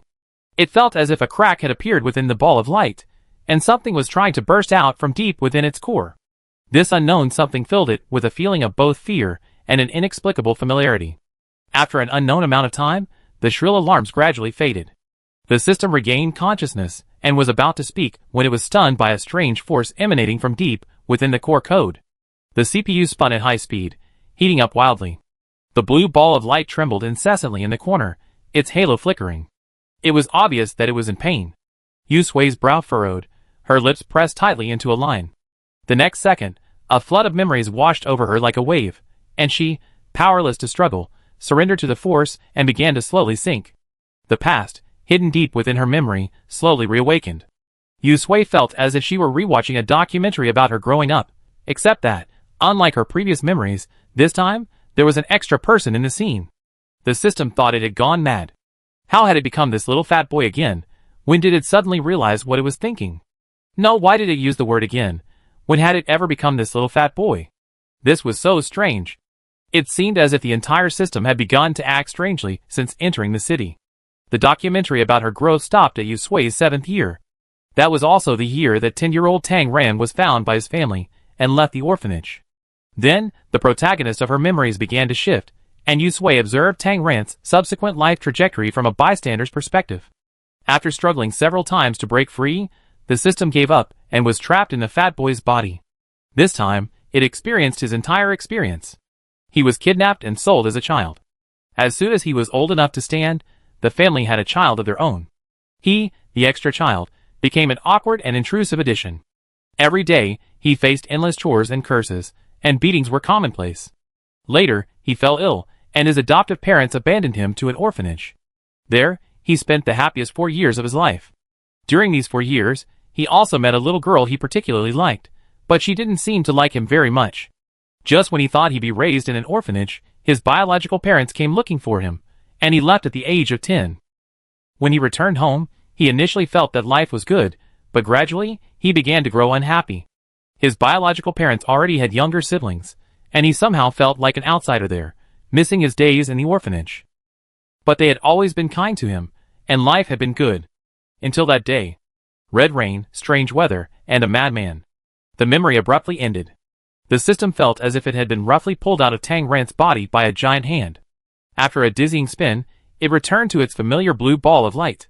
The system breathed a sigh of relief, opened its eyes, and saw Yusui sitting across from it, staring intently at it.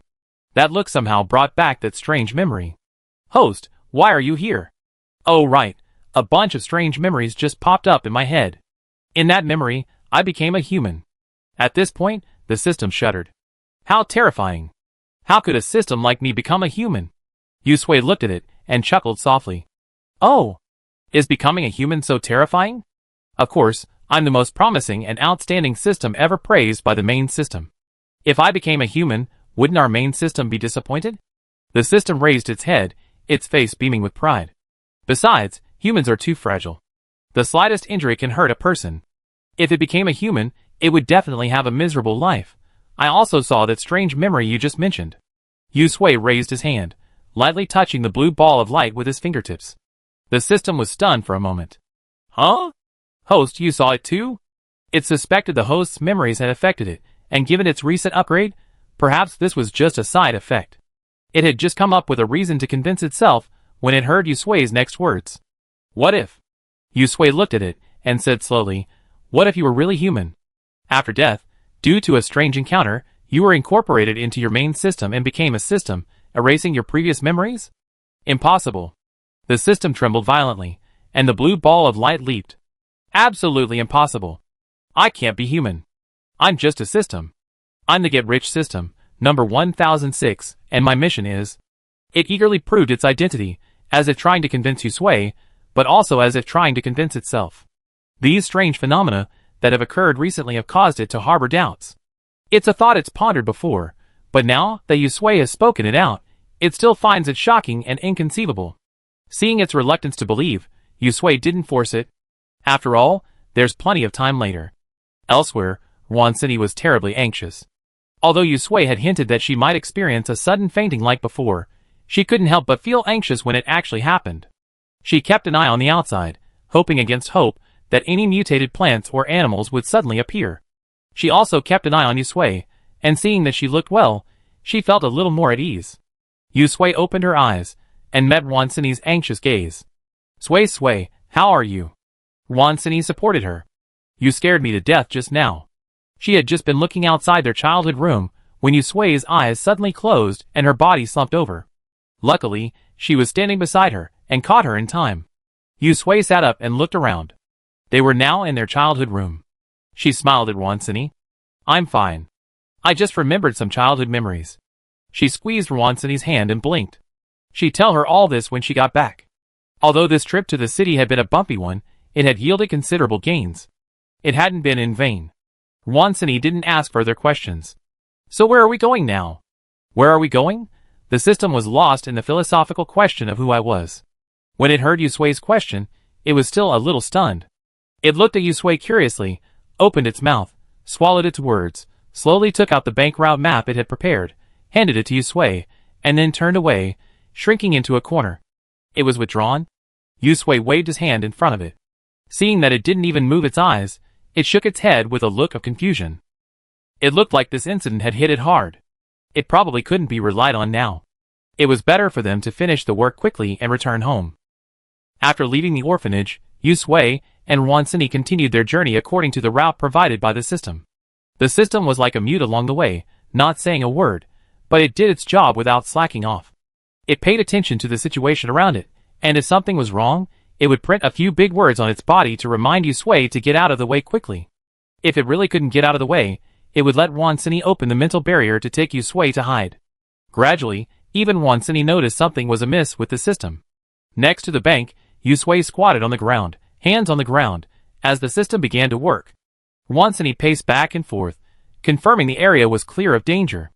Then she walked over to Yusui and whispered, Sui, is there something wrong with that unreliable system? It was so quiet the whole way, unlike its style. Before, it had been eager to start a voice chat in her head. The system, working, naturally heard her words. In the past, it would have rolled up its sleeves and argued with her about the prefix she had given it, but now, it had no intention of doing so. Even as Wansini spoke these words, that memory flashed back to her, and the thought, she's still so annoying, came to mind. After this thought, it retreated into silence again. Could what the host said be true? Had it really been a human before? For the entire day, Yusui and Wansini didn't waste a single moment's time. Wansini walked through nearly every nearby bank, and the list the system had given her was filled with red crosses. Her legs were practically broken. She glanced at the setting sun, and recalled last night's experience. Sui, are we still going? Speaking of which, the journey had been relatively uneventful during the day. Aside from encountering a few lone mutant dogs and cats, she hadn't encountered any mutant plants. Yusui shook her head. No, she said. She glanced at the still-closed system. Let's go home. Huh? Wansini looked at her in surprise. So soon? She had thought they have to stay here for a few more days. She had originally planned to stay a few days longer, but plans couldn't keep up. Thinking of the strange green moonlight and the eerie mutant plants, and she glanced at the stunned system. Finally, she agreed with the system's opinion.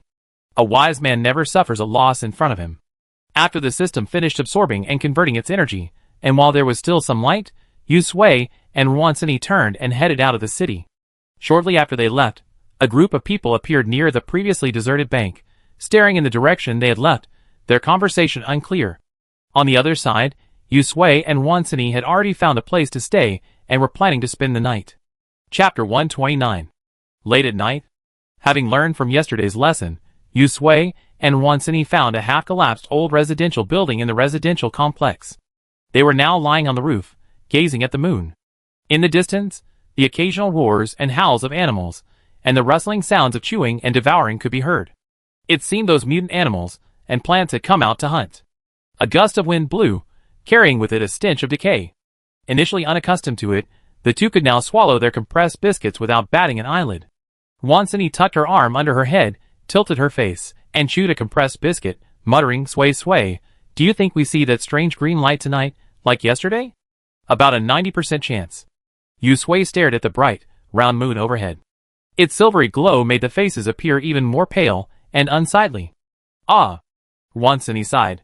"Is this the beginning of the new round of mutation the system mentioned? And the targets are still those mutant plants?"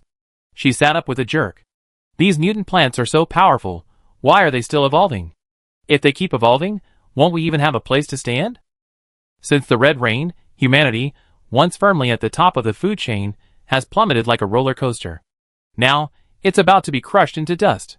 Talking about this, both of them felt a little downcast. The atmosphere grew more solemn.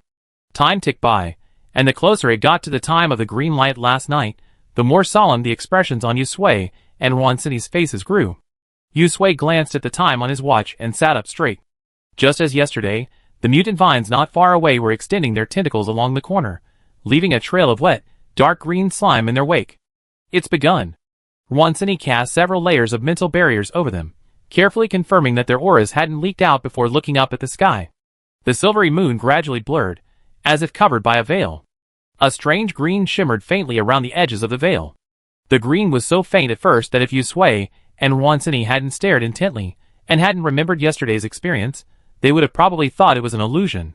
Slowly, the green began to invade the silver moon, spreading in the blink of an eye, covering the entire lunar surface. The moon completely transformed into a green lantern suspended in the sky, radiating an eerie, vibrant green light that poured down towards the ground. Yusui raised his wrist, pointed to the time, and nodded gently to Wansini.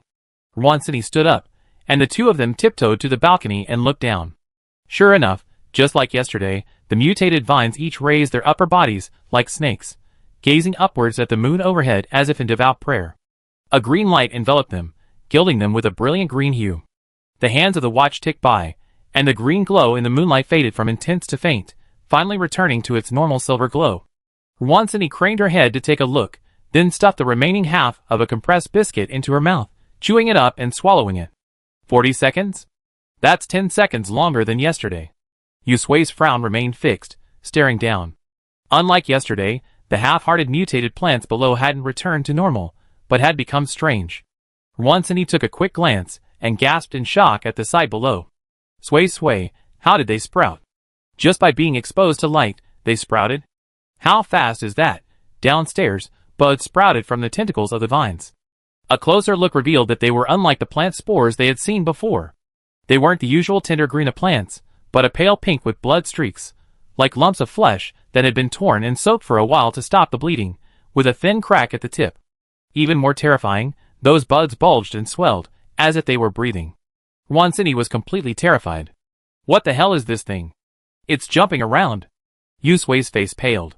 Through the system's perspective, she could clearly see the fleshy buds. Those aren't buds, they're mouse. Huh? Mouse? Wansini thought there was something wrong with her hearing. Plants can have mouse? This thing doesn't just suck flesh and blood with its vines like before, but instead chews and devours it directly. Yusui stood up.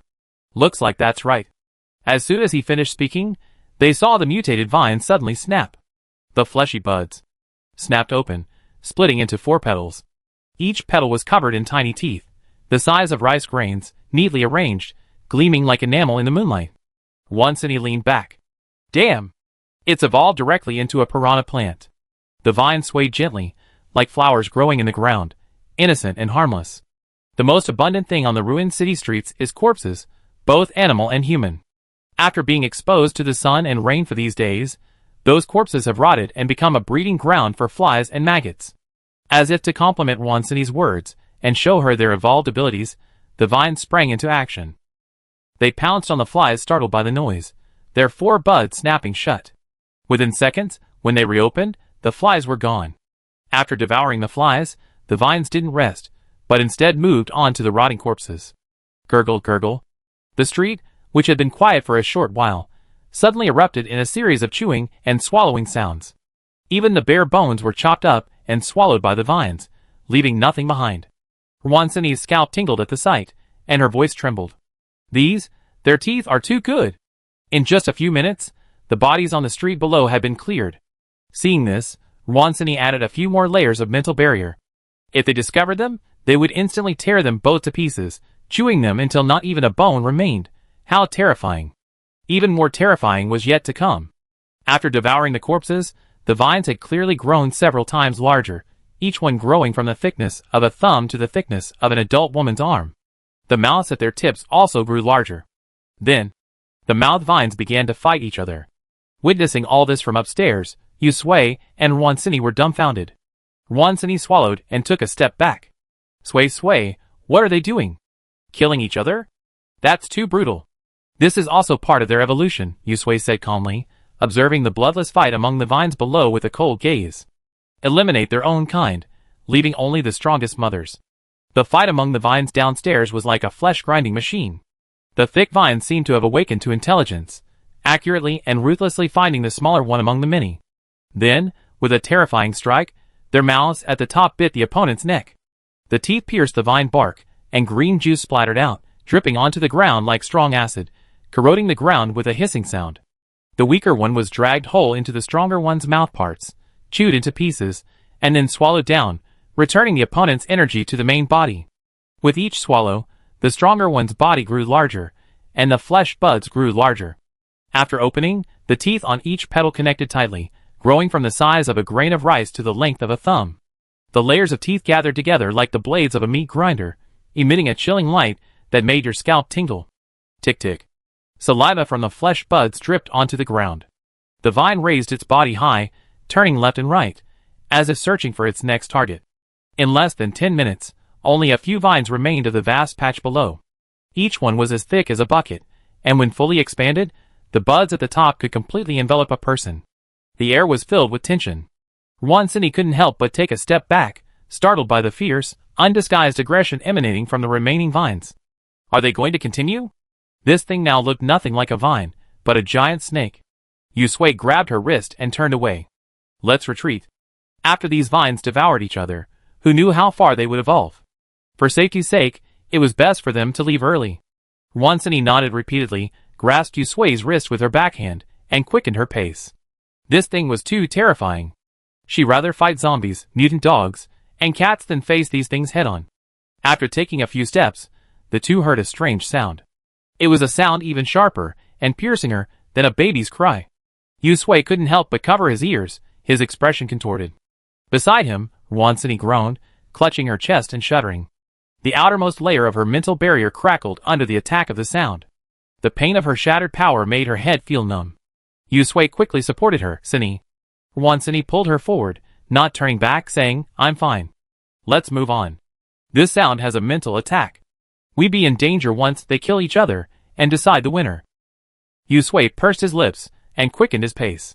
System, wake up. Now's not the time to be in a daze and withdraw.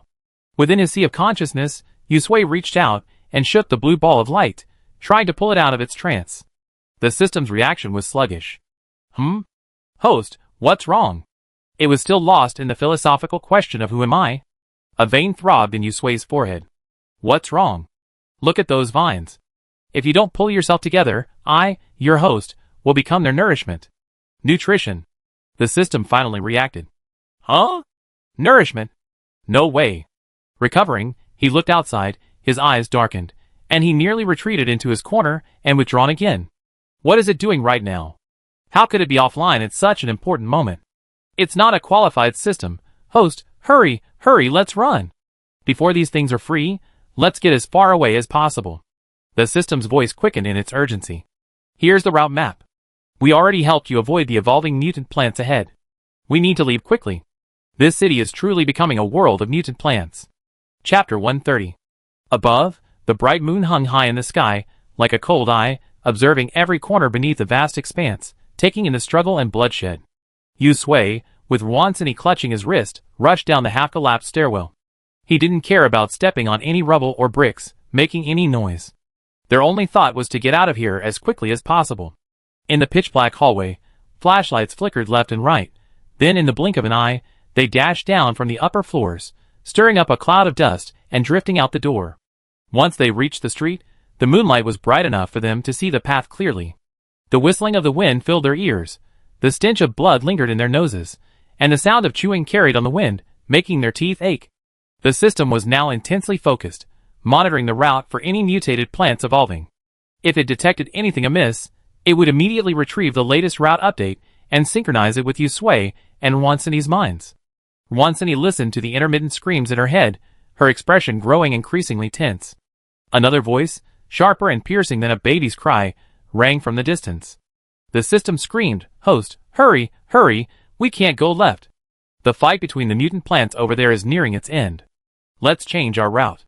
The new route has been transmitted. Quickly avoid them, and head right." Wansini gritted her teeth. Her mental barrier had been affected by the sonic attack, and the outermost layer was already crumbling. She quickly mobilized her supernatural powers to repair that layer, then, with Yusui, slammed on the brakes, turned, and ran the other way. Yusui followed behind her, his face grim. Wansini's profile looked pale, and the color on her lips was gradually fading. She began to worry about her health. It would take more than an hour or two to escape the city, and they didn't have wings. Could Wansini hold out? System, can you still give Sini your energy? Yusui asked.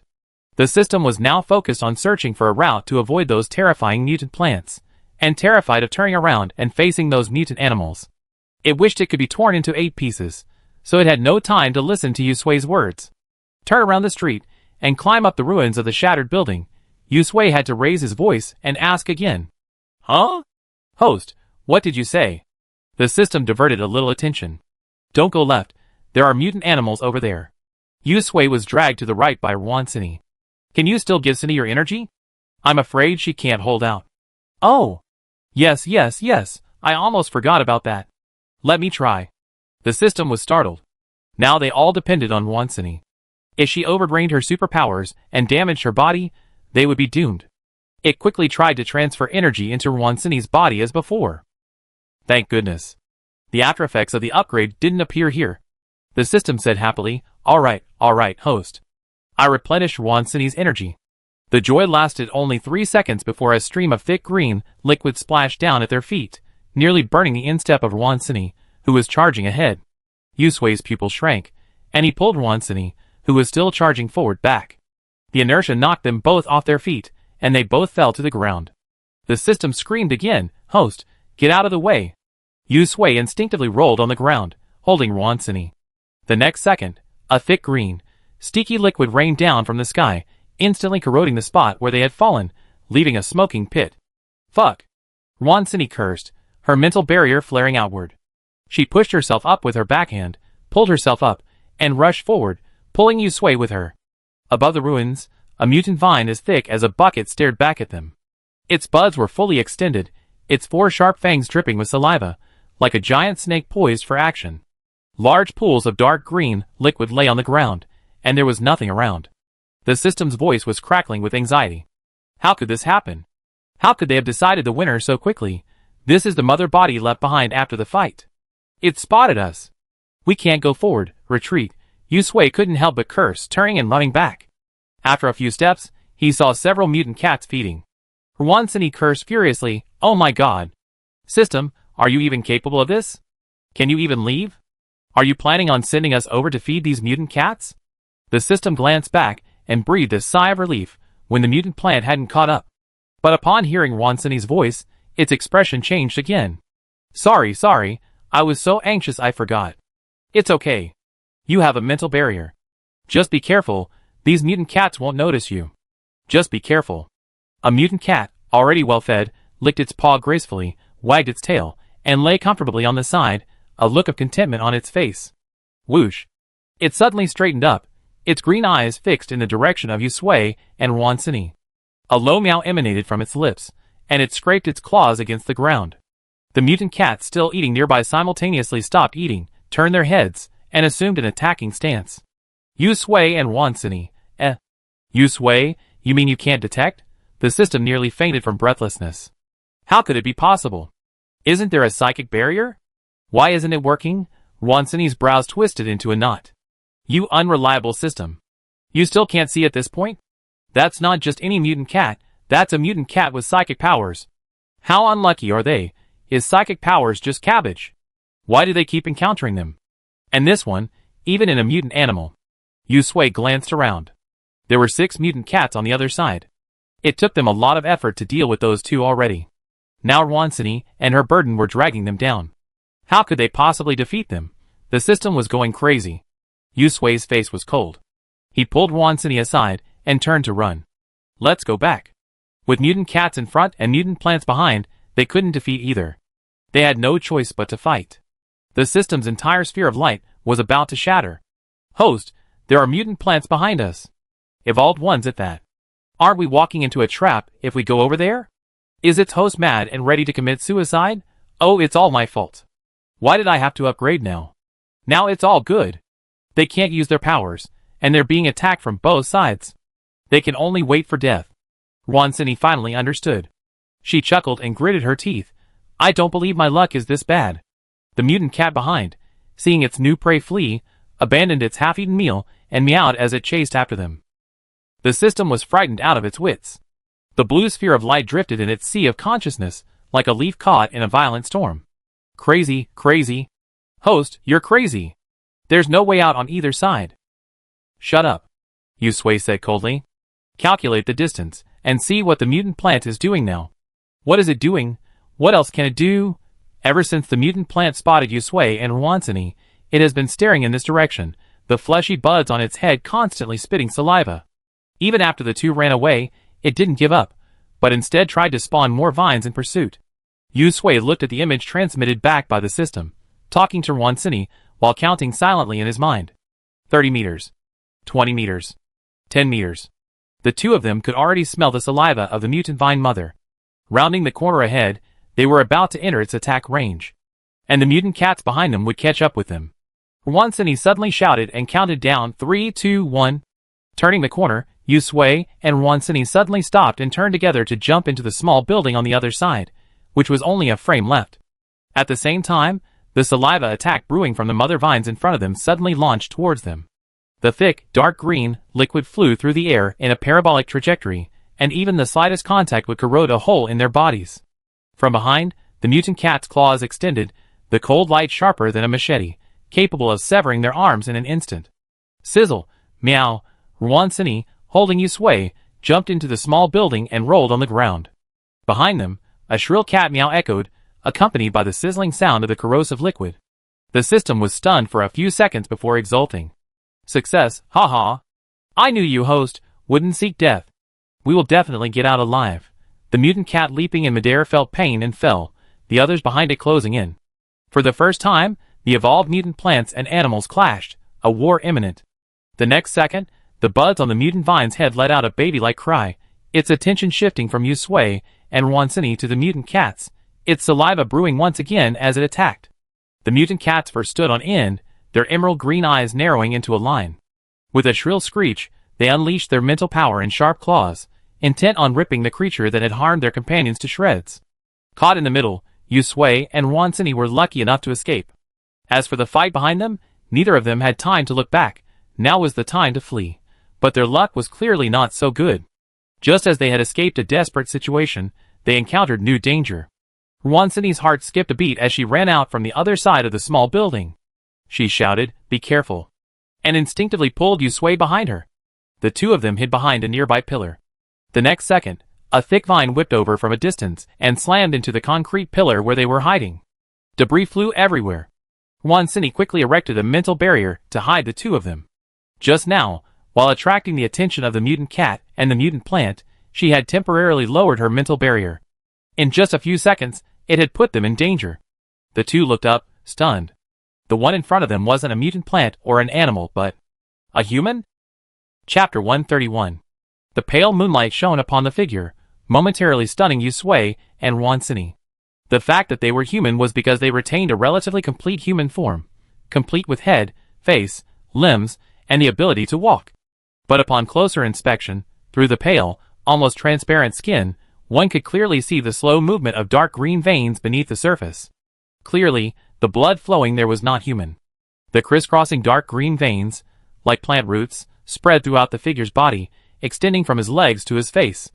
Then, from his head, emerged a luminous green seedling, the thickness of a little finger. The seedling was barely palm-high, swaying gently in the night breeze. Two symmetrical young leaves, lush green and vibrant, rested on its tip. Between the leaves grew a thumb-sized bud. The buds looked different from the ones growing from the tips of the mutant vines they'd seen before. They were plump, pink, and incredibly cute. With a snap, the buds opened, splitting into 4 petals, each one densely packed with tiny teeth. As the buds rotated, the eyes of the person beneath them slowly shifted, as if searching for direction. The person had no whites, their entire eyeballs a cloudy dark green. After noticing Yusui and Wansini, they stared fixedly in their direction. Slowly, the corners of his mouth curved, as if he were smiling, revealing 2 rows of fine, serrated teeth. A strange stream of green saliva dripped from his lips. His arms resembled tree trunks, sprouting numerous long, thin branches. One of them was covered in gravel and dust. It was the one that had struck the pillar. The system seemed stunned by the other party's strange appearance. Once it reacted, it let out a heartbreaking roar. Oh my god! Parasite! Damn it! How could such a thing appear at this hour? Host, run! If it gets caught, it'd be disastrous. Although mutated plants are powerful and ferocious, they have a significant drawback. They are difficult to move and have a limited attack range. Even mutated vines can't grow new ones quickly enough to successfully attack. But the parasite before it had no such drawbacks. It lived in a human body, using it as a breeding ground, and also had a free means of transportation, allowing it to travel wherever it pleased. The system felt like it was going mad. It began to deeply regret coming to the city, regretting its upgrade. It was only the second day after the green light appeared. Could a new round of mutations have already completed so quickly? These plants are evolving incredibly fast. That red rain lasted for 7 whole days. More importantly, why hadn't it discovered it earlier? A parasite? Yusui and Wansini snapped back to reality, feeling a chill running down their spines. Their sixth sense told them to run. This enemy was even more dangerous than the evolved mutant vines they seen before. Wansini's mental barrier quickly unfolded, enveloping them tightly and blocking their view. The man tilted his head, shifting his flesh buds left and right, as if bewildered, wondering why the prey he had just spotted had suddenly vanished. He moved, slowly approaching with stiff steps. The branches on his arms dangled on the ground, dragging along with him, making a rustling sound. Saliva dripped from the corners of his grinning mouth, corroding a hole in his already shrunken shirt. A large crack appeared in the concrete pillar, where he had just struck.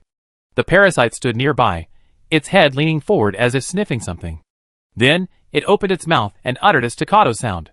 No, I'm gone. Yusui and Wansini's scalps tingled, their hair standing on end. System, what's going on? This plant parasite has evolved and can even speak. Yusui was going crazy. What kind of apocalyptic world was this? I thought it was just a normal zombie siege, just fighting the zombies. Later, I awakened superpowers, making fighting zombies as easy as chopping melons and vegetables. Even if I encountered superpowered zombies, I could defeat them with strategy and intelligence. But the good times didn't last long.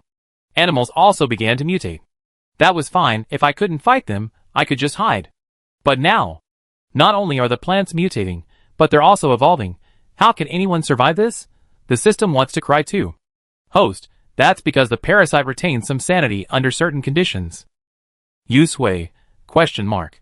I know the words. So why am I so confused? Yusui's face was blank. What do you mean by retaining some sanity? The system said dryly. This person is actually still alive. His situation isn't just parasitism, it's more like coexistence.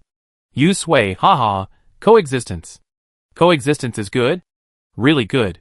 She might as well just wash her neck and lie down and wait for death. Behind her, the parasite stumbled like a cassette tape, escaped. The prey escaped. Yu Sui and Wansini ran without looking back, afraid to turn and see that strange face. Fortunately, the parasite wasn't that fast. Yu Sui felt like her lungs were about to explode. White light exploded before her eyes, and her breathing rumbled like a tractor. The system finally announced that they were temporarily out of danger. Wansini's legs gave way, and she slumped to the ground. Stars flashed before her eyes, and she gasped. No! I'm dying! I can't run anymore. If she were to be eaten by the mutant plants, she would accept her fate. She simply couldn't run any longer. Yu Sui leaned aside, trembling with fear, fumbling for a bottle of water from her backpack. She shuddered as she drank, and after a long pause, she realized that daylight had already arrived. The system's CPU had nearly burned through that night. Watching the sun leap above the horizon, tears welled in her eyes, and she sobbed. Finally, another night had passed. Based on their previous experience, these mutant plants and animals weren't active during the day, and they usually hunted and ate at night. Therefore, they were much safer during the day. Yu Sui gave Wansini some water. The two sat back to back on the ground, taking the time to recuperate. The sun was warm on them. Wansini raised her eyelids, regaining some energy. She began, "You lousy system. Will you die if you don't break down? Is it fun to mess with us like this? Is it fun to watch us run around and get chased around?" The system choked, trying to retort but unable to speak. "I'm sorry, it's useless. It's its fault. It wasn't prepared enough. If there's truly something wrong with the host, it's the guilty party." Yu Sui's head was buzzing, and she took another sip of water to clear her mind. Objectively speaking, the system couldn't really be blamed for this. After all, it was her decision to come to the city. But emotionally, she easily vented her anger, so she understood Wansini's dissatisfaction. However, she was currently concerned about something else. "System, you asked earlier, why would something like this appear at this time? Do you know when it will appear?" The system was apologizing profusely, but it paused for a moment when it heard Yu Sui's words. After perking up and listening carefully, it quietly explained, "Host, the new round of mutations I mentioned earlier refers to this. I don't know exactly when it will appear, but after a pause, the system decided to state, based on the memories I obtained, these things shouldn't appear this soon." It mentally calculated and said with certainty, at least 4 or 5 days is still a long way off. Speaking of memories, Yu Sui frowned and thought, that must be Tang Rant's memories. In that case, everything they're experiencing now happened in their previous life, but now that they entered the second round, they've forgotten it. As for the premature mutations, perhaps it's related to the system's appearance. After all, the system's existence is a bug. Wansini cursed the system for a while, venting her anger. She wiped the blood from the corner of her mouth and began to enter sage time. What's the point of cursing it? The world is already like this, and cursing won't change anything. More importantly, given their current situation, the system's existence is still very useful. She stood up slowly and brushed the dust off her, but how do we get out now? After running around so much, neither of them knew where they were. The system sighed softly and quickly popped up. I prepared a route map. We're very close to the exit of the city. We'd be out in another hour or two. Once outside, it would be much safer. At least the number of mutant plants should be much smaller. The two followed the map for a while, not seeing any mutant plants or animals along the way. As expected, these things were inactive during the day, the danger was at night. Since that was the case, they quickened their pace. The system diligently observed its surroundings. This time, it must not let down its guard. Whether it was a mutant plant or animal, it would notify the host the moment they appeared, allowing them to avoid it. Just as they had made up their minds, an anomaly appeared in the surveillance footage. The system's voice suddenly rose. Host, someone's coming. A person? Yu Sui's face changed. After the previous person, she was now preoccupied with the question of whether they were truly a person or a mere unknown. She and Wansini quickly regained their composure, cast several layers of mental barriers, and found a corner to hide in. A moment later, a group of 5 hurried around the corner in the morning light. Their clothes were tattered, and their faces were covered in green paint, making their faces unclear. The two at the back each carried a person on their backs, who appeared injured. Yu Sui and Wansini held their breath, observing quietly. The leader, with short hair, glanced around and said in a hoarse voice, "Let's rest for a while." Yu Sui and Wansini were startled. The voice belonged to a woman. The others outside stopped, placed the injured person on the ground, and examined their injuries. Listening to their conversation, Yu Sui and Wansini confirmed their identities. Like them, they were pitiful people forced to flee by this suddenly evolving mutant plant. Wansini took a few more glances at the wounds of the two wounded, sighed softly, and lowered her voice. Those two are probably doomed. Who are you? Get out. Just as she finished speaking, the woman leading the other team hurled a golden flying knife towards them, startling Wansini and Yusui so much that they dodged to the side. Clang. The knife struck the mental barrier in midair, fell to the ground, and vanished into tiny specks of golden light. Chapter 132. Before the golden light had completely dissipated, Yusui hurriedly pulled Wansini out of their hiding place. If they continued hiding, a fight would be inevitable. Don't do anything, we're just passing through. Yusui instructed Wansini to remove her mental barrier, revealing their figures. Wansini retracted her mental barrier, smiling but not relaxing at all. Just passing through, we're all miserable, let's not kill each other. The short-haired woman's eyes darkened. One of the other party must be a psychic. Her initial awareness of something amiss was purely instinctive, honed after escaping death so many times. Hate remained in her eyes, and she remained silent. The men behind her drew their weapons, and eyed Yusui and Wansini warily. The two sides were at a stalemate. A sharp cough echoed from behind them. The expressions of the men who had been holding their weapons in a state of alert suddenly changed, as they lowered their weapons and turned their attention to the two wounded. The short-haired woman leading the group quickly unpacked the large bag behind her and pulled out medicine. Yusui and Wansini felt relieved as they stood before them. The fact that they hadn't engaged in a fight immediately meant there was room for maneuver. Seeing them busy applying medicine to the two wounded, Yusui and Wansini didn't stand there idly, but found a place to sit and rest. Wansini tilted her head back and took a few sips of mineral water, her eyes constantly darting towards the two wounded. She nodded at Yusui and activated the team chat system, whispering to him, Sway, look at the wounds on those two men. TSK, that huge gash in their stomachs, their intestines practically hanging out. I think they're dying. There was another one. Wansini frowned. The man lay on the ground, his entire right arm an unnatural blue-black. Was he poisoned? Yusui took the mineral water bottle from her hand and sighed softly. If Tianliwei were here, they could still be saved. Judging from the situation of these two, they're probably in grave danger. The system was also muttering, Host, I think those two's injuries look like they were inflicted by mutant animals. Oh! Wansini sat up straight and stretched her head to look over. It really does look a bit like that. I remember when Tianliwei was scratched by a mutant dog, it looked similar to poisoning. Could he also awaken his superpowers, like Tianliwei did? Yusui blinked lightly.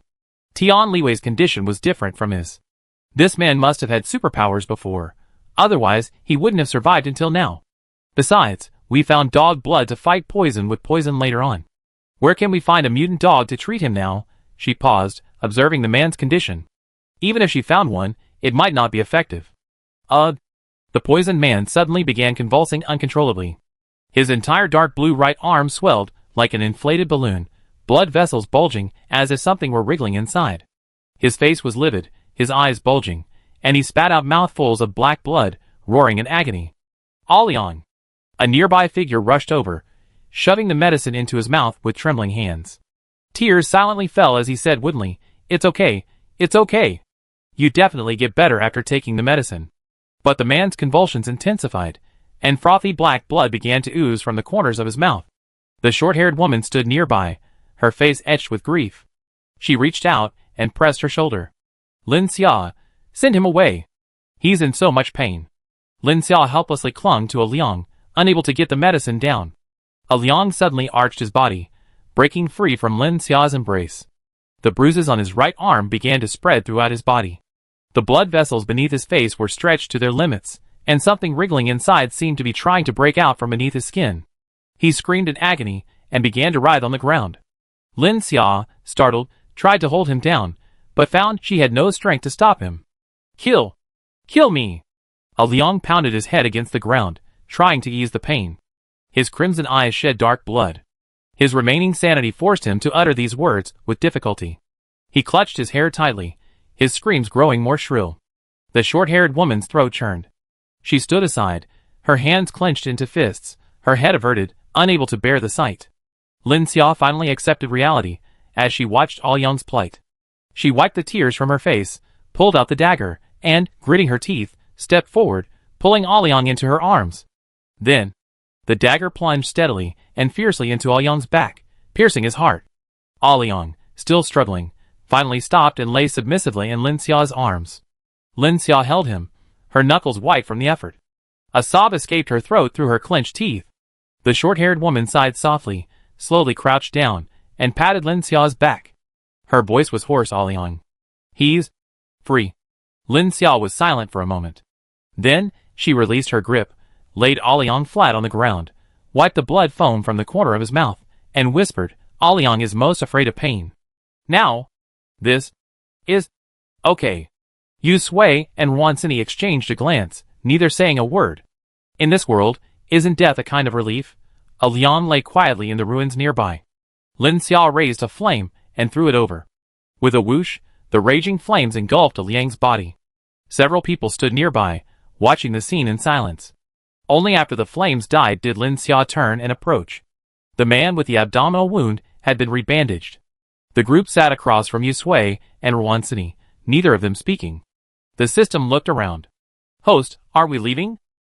This city is very dangerous.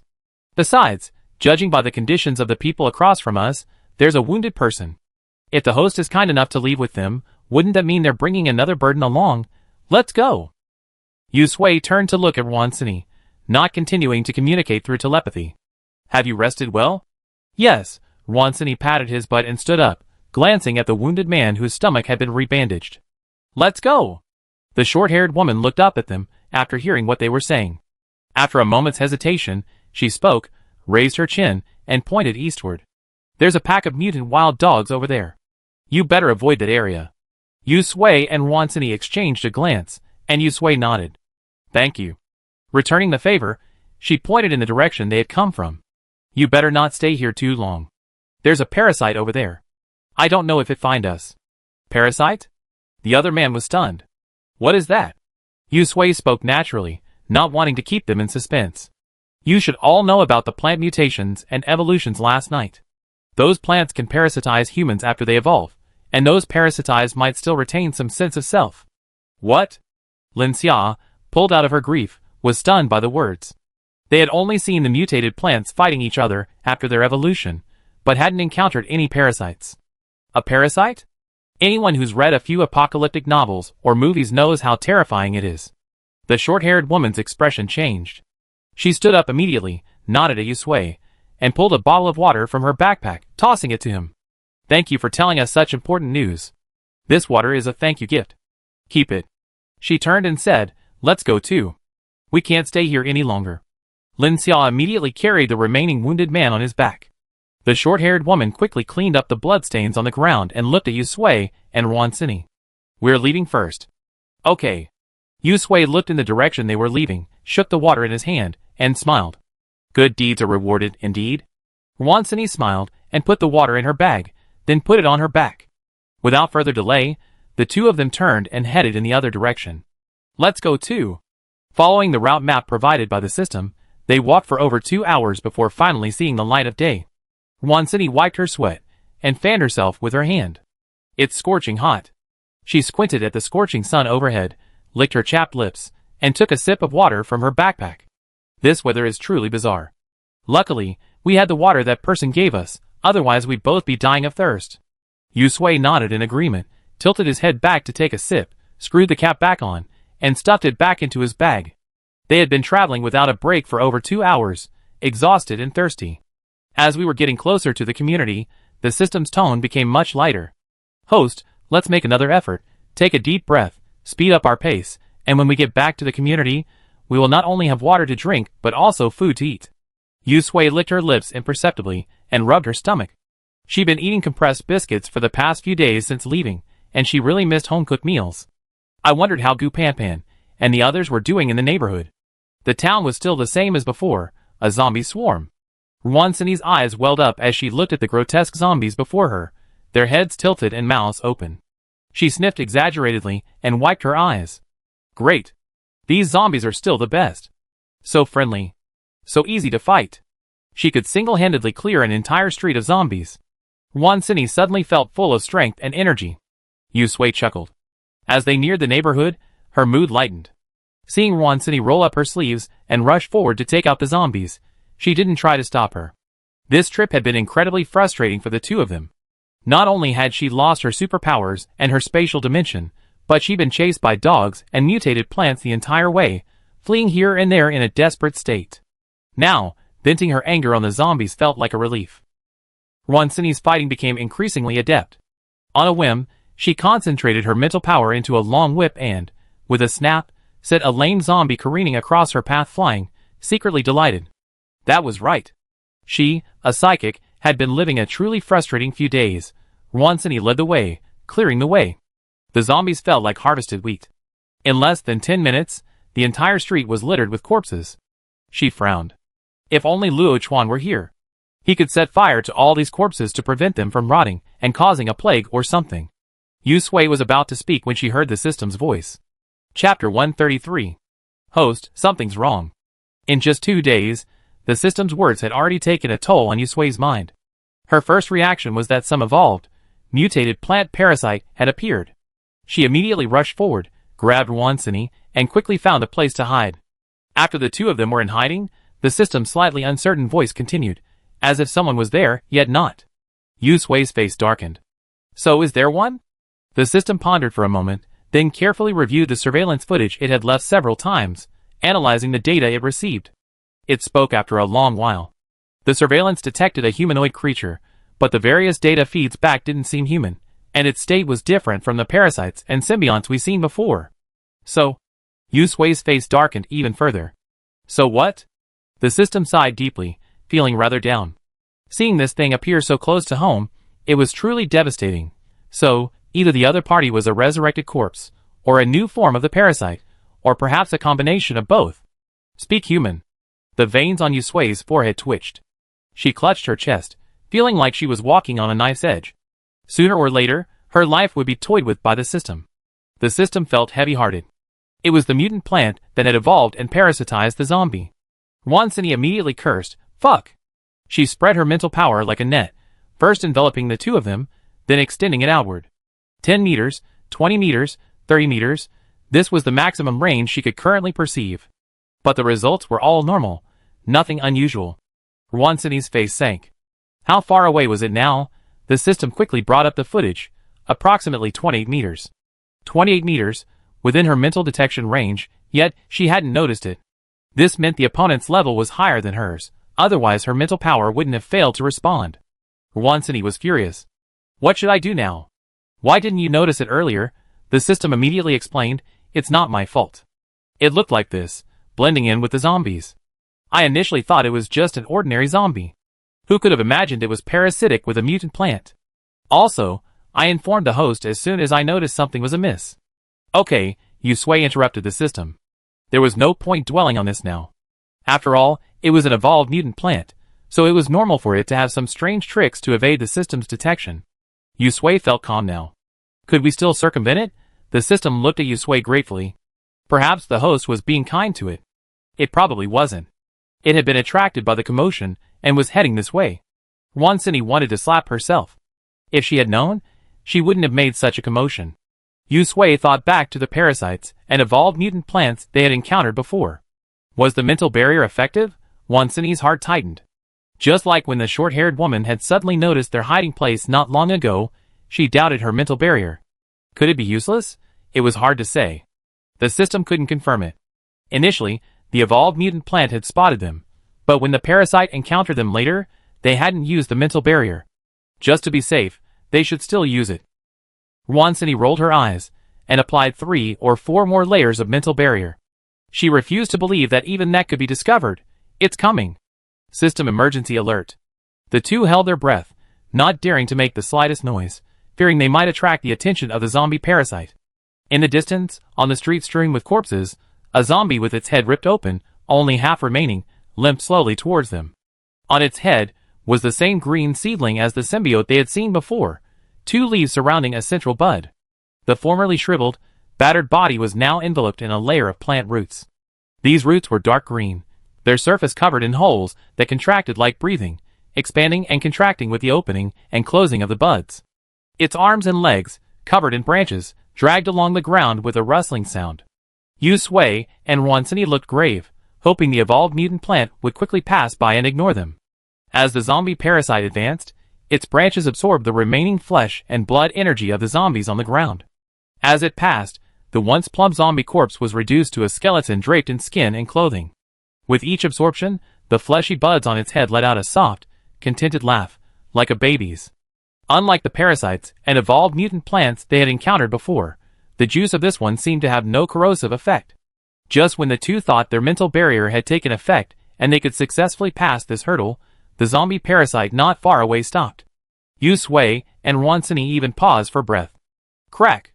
A crisp, cracking sound came from the other end of the street, like someone accidentally stepping on a piece of glass. Yu Sui and Wansini glanced at their feet before turning their heads in the direction of the sound. There were others here. The fleshy buds on the zombie parasite's head swayed slightly. Then, as if finding its target, the branches on its arms and legs suddenly extended and lashed out fiercely at the target. At the same time, it ran towards that spot with unsteady steps. From the other end of the street, curses and the sounds of people scrambling to avoid them rang out. How do these things grow so fast? Even without eyes, they can still strike so accurately. A rough male voice rang out. Then a tongue of fire engulfed the branch.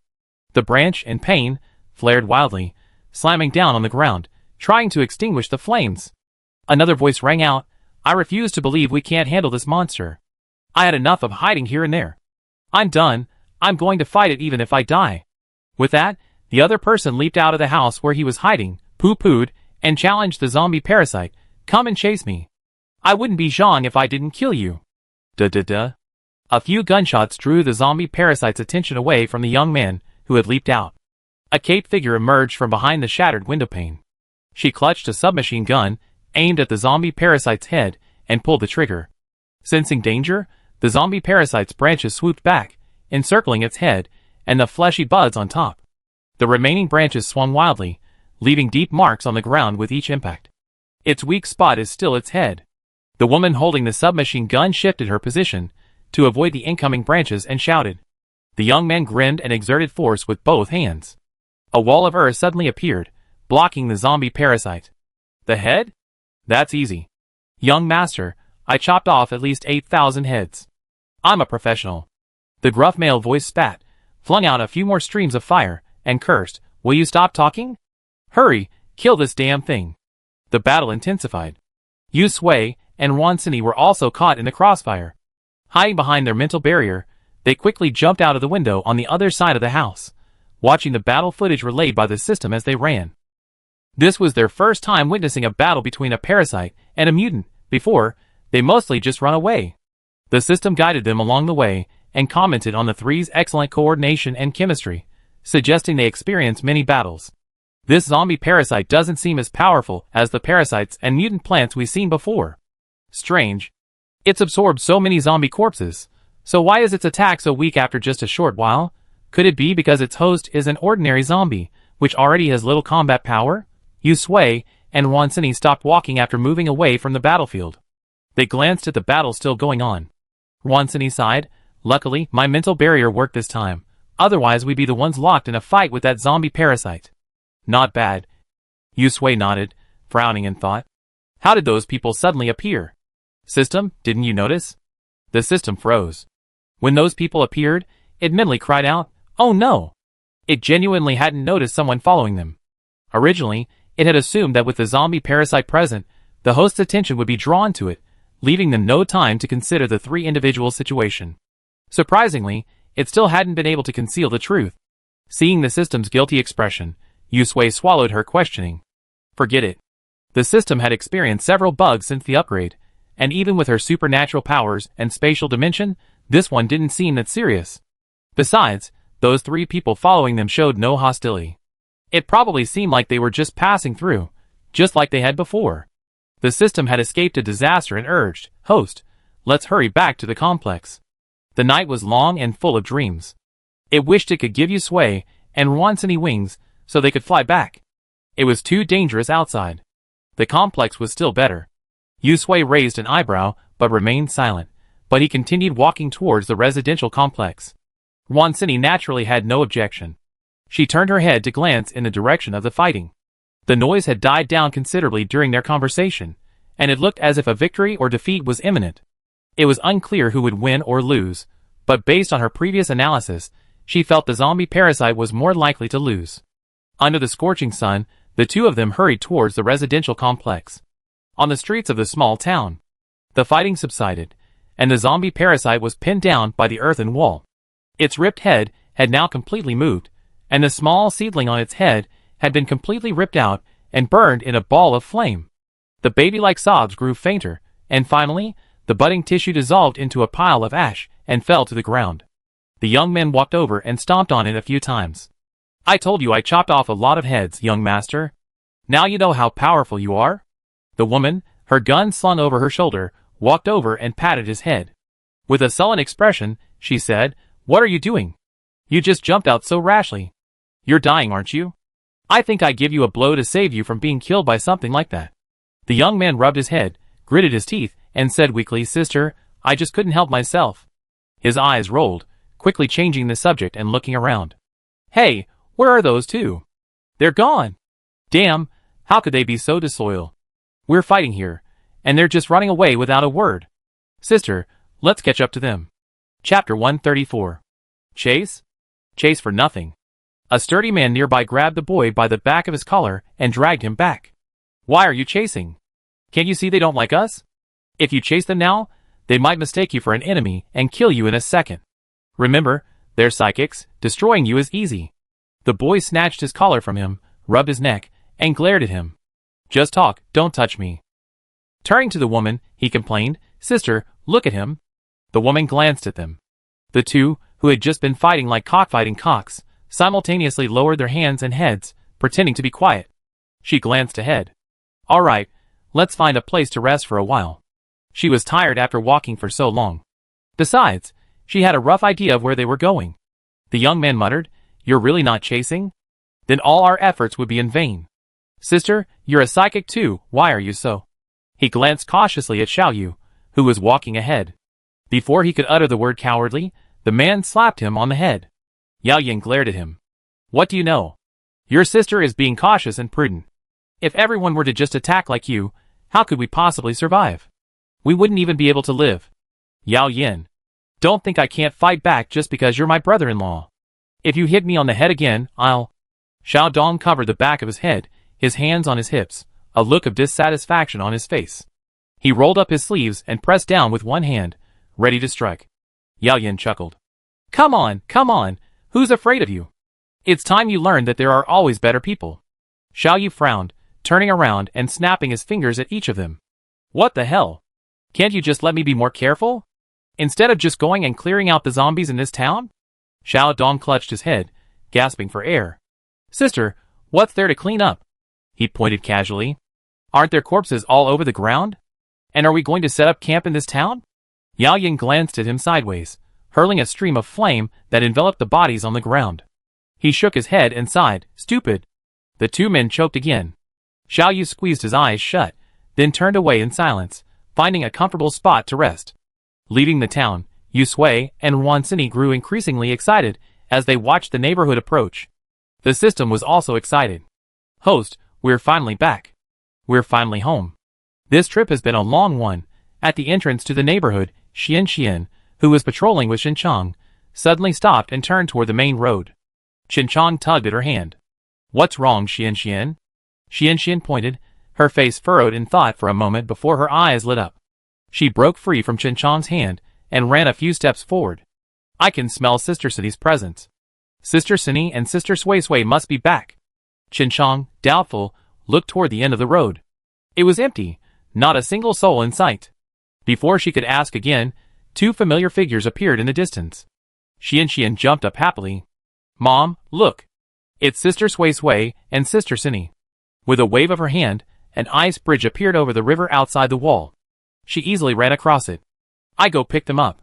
Xinchang felt relieved and quickly informed Gu Pan of Yu Sui and Wan Sini's return, then followed Xian forward to greet them. "It's Xian." Wan Sini had already lowered her mental barrier when she was almost there. She spotted Xian running towards them on the ice bridge, a smile on her face and a lighter step. Xian waved as she ran, and the ice bridge beneath her feet stretched forward with her steps, exuding a slight chill. The system suddenly praised her, saying, "The little girl has great talent. She uses this ability with great skill." Yusui agreed. Wansini was quick to step forward, scooping Xianxian up and shaking her. She looked at Qinchan behind her, greeted her, and asked, "How did you know it was us?" Xianxian looked up. "I sense your ability, Sister Sini. It feels so familiar." Yusui and Wansini exchanged a glance, somewhat surprised. Qinchan was also delighted. "I thought she was seeing things, but it really was you. You must be tired from the journey. Let's go back." Xianxian, upon hearing this, struggled to jump out of Wansini's arms.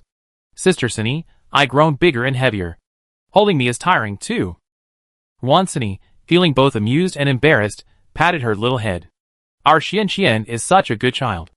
At the gate of the community, Gu Panpan, having received the news, hurried over with it, and coincidentally, Yusui and the others had also arrived. She glanced at them, noticing a hint of fatigue between their brows, but no injuries on their bodies. Her heart finally settled, and she smiled as she greeted them. "You're back."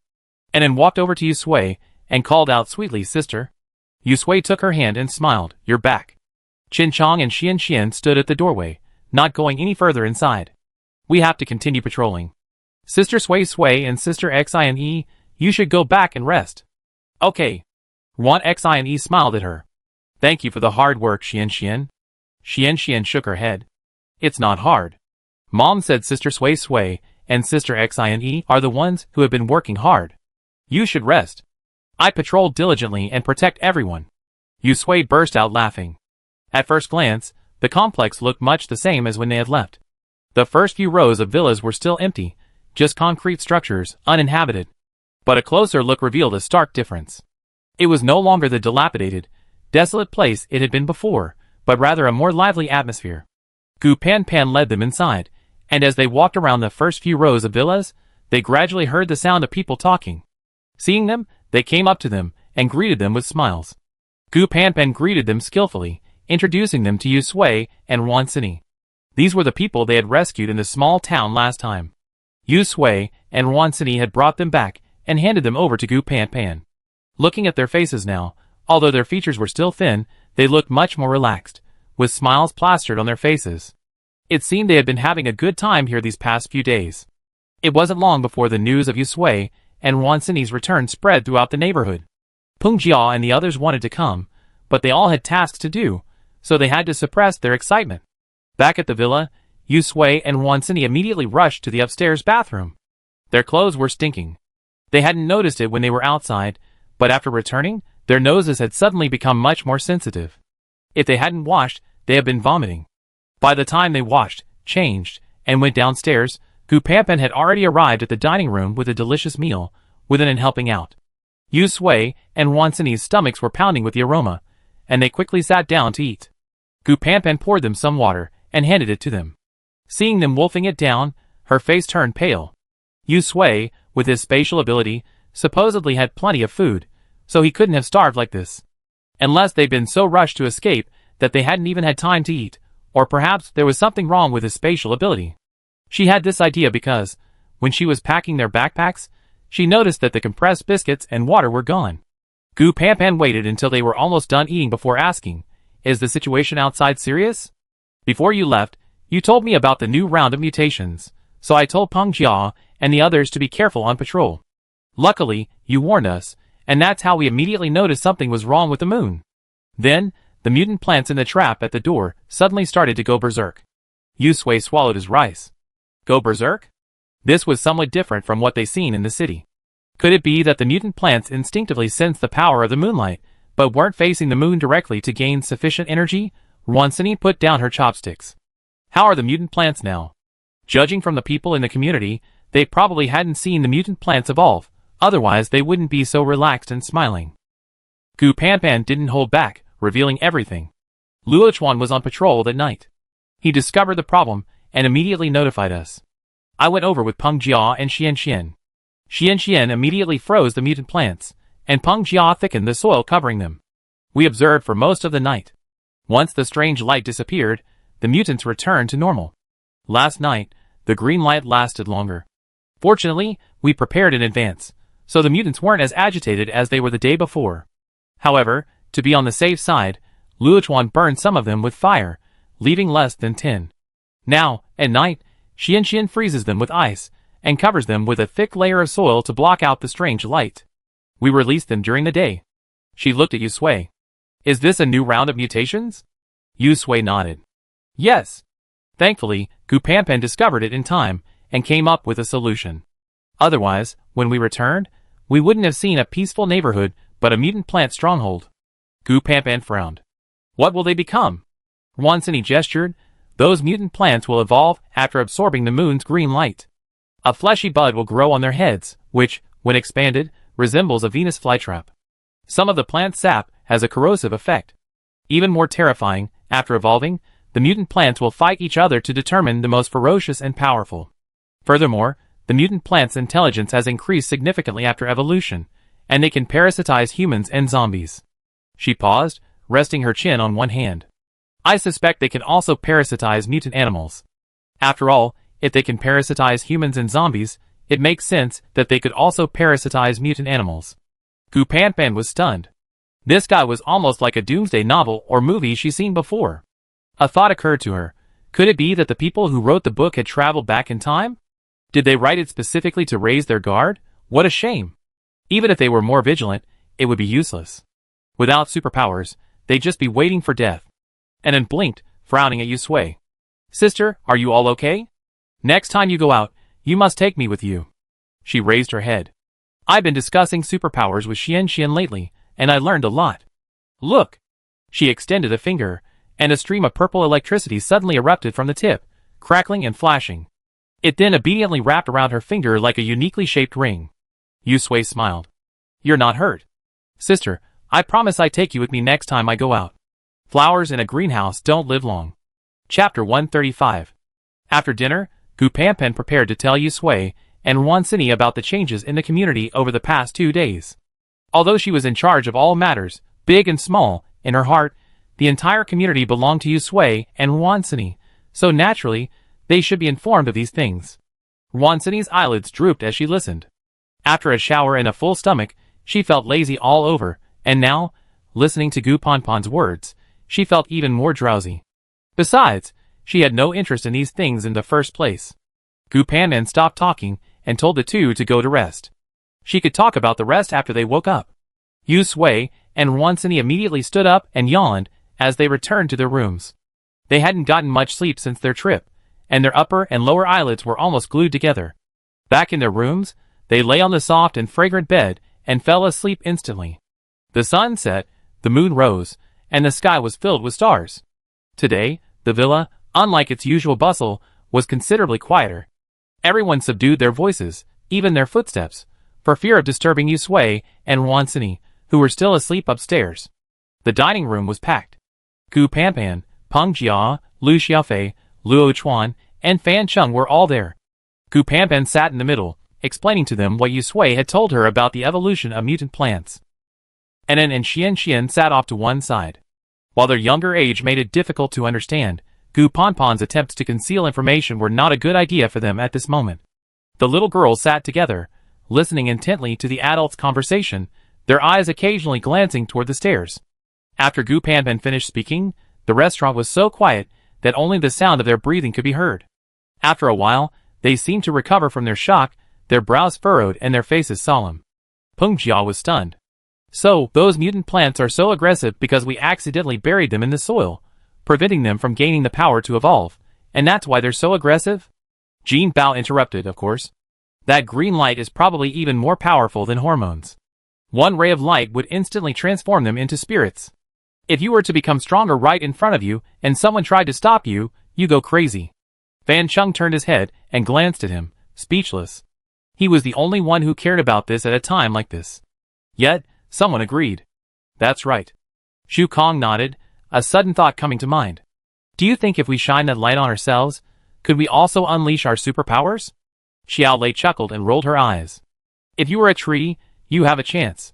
Too bad you're a human. Xu Kong rubbed his face. It would be better if I weren't a human. The already tense atmosphere was shattered by his sudden remark. Gu Panpan and the others gave him a helpless look. Xu Kong, completely unaware of his mistake, pondered seriously. How about this? I wait for the mutant plant to evolve and cook and eat it. Wouldn't that give me a chance to inherit its superpowers? If he doesn't eat humans, then he can be vegetarian, right? Xiao Lei rolled her eyes, pushing Zhu Kong aside and sitting next to him Lan, eager to immediately sever ties with him. Luo Chuan, unable to bear it any longer, glared at him. Shut up. Is this the time to be talking about this? Eating it? Those evolved mutant plants would be just as good as eating them. What a dream, in the upstairs room. It was already midnight when Yusui woke up. To be more precise, she was awakened by the system. She suddenly opened her eyes and prepared to wake Wansini, who was still sleeping soundly beside her. Seeing the familiar layout of the room, her sanity returned. Yes, they had returned to the complex and were no longer in danger. The system breathed a sigh of relief when she saw her awake. Host, you're finally awake.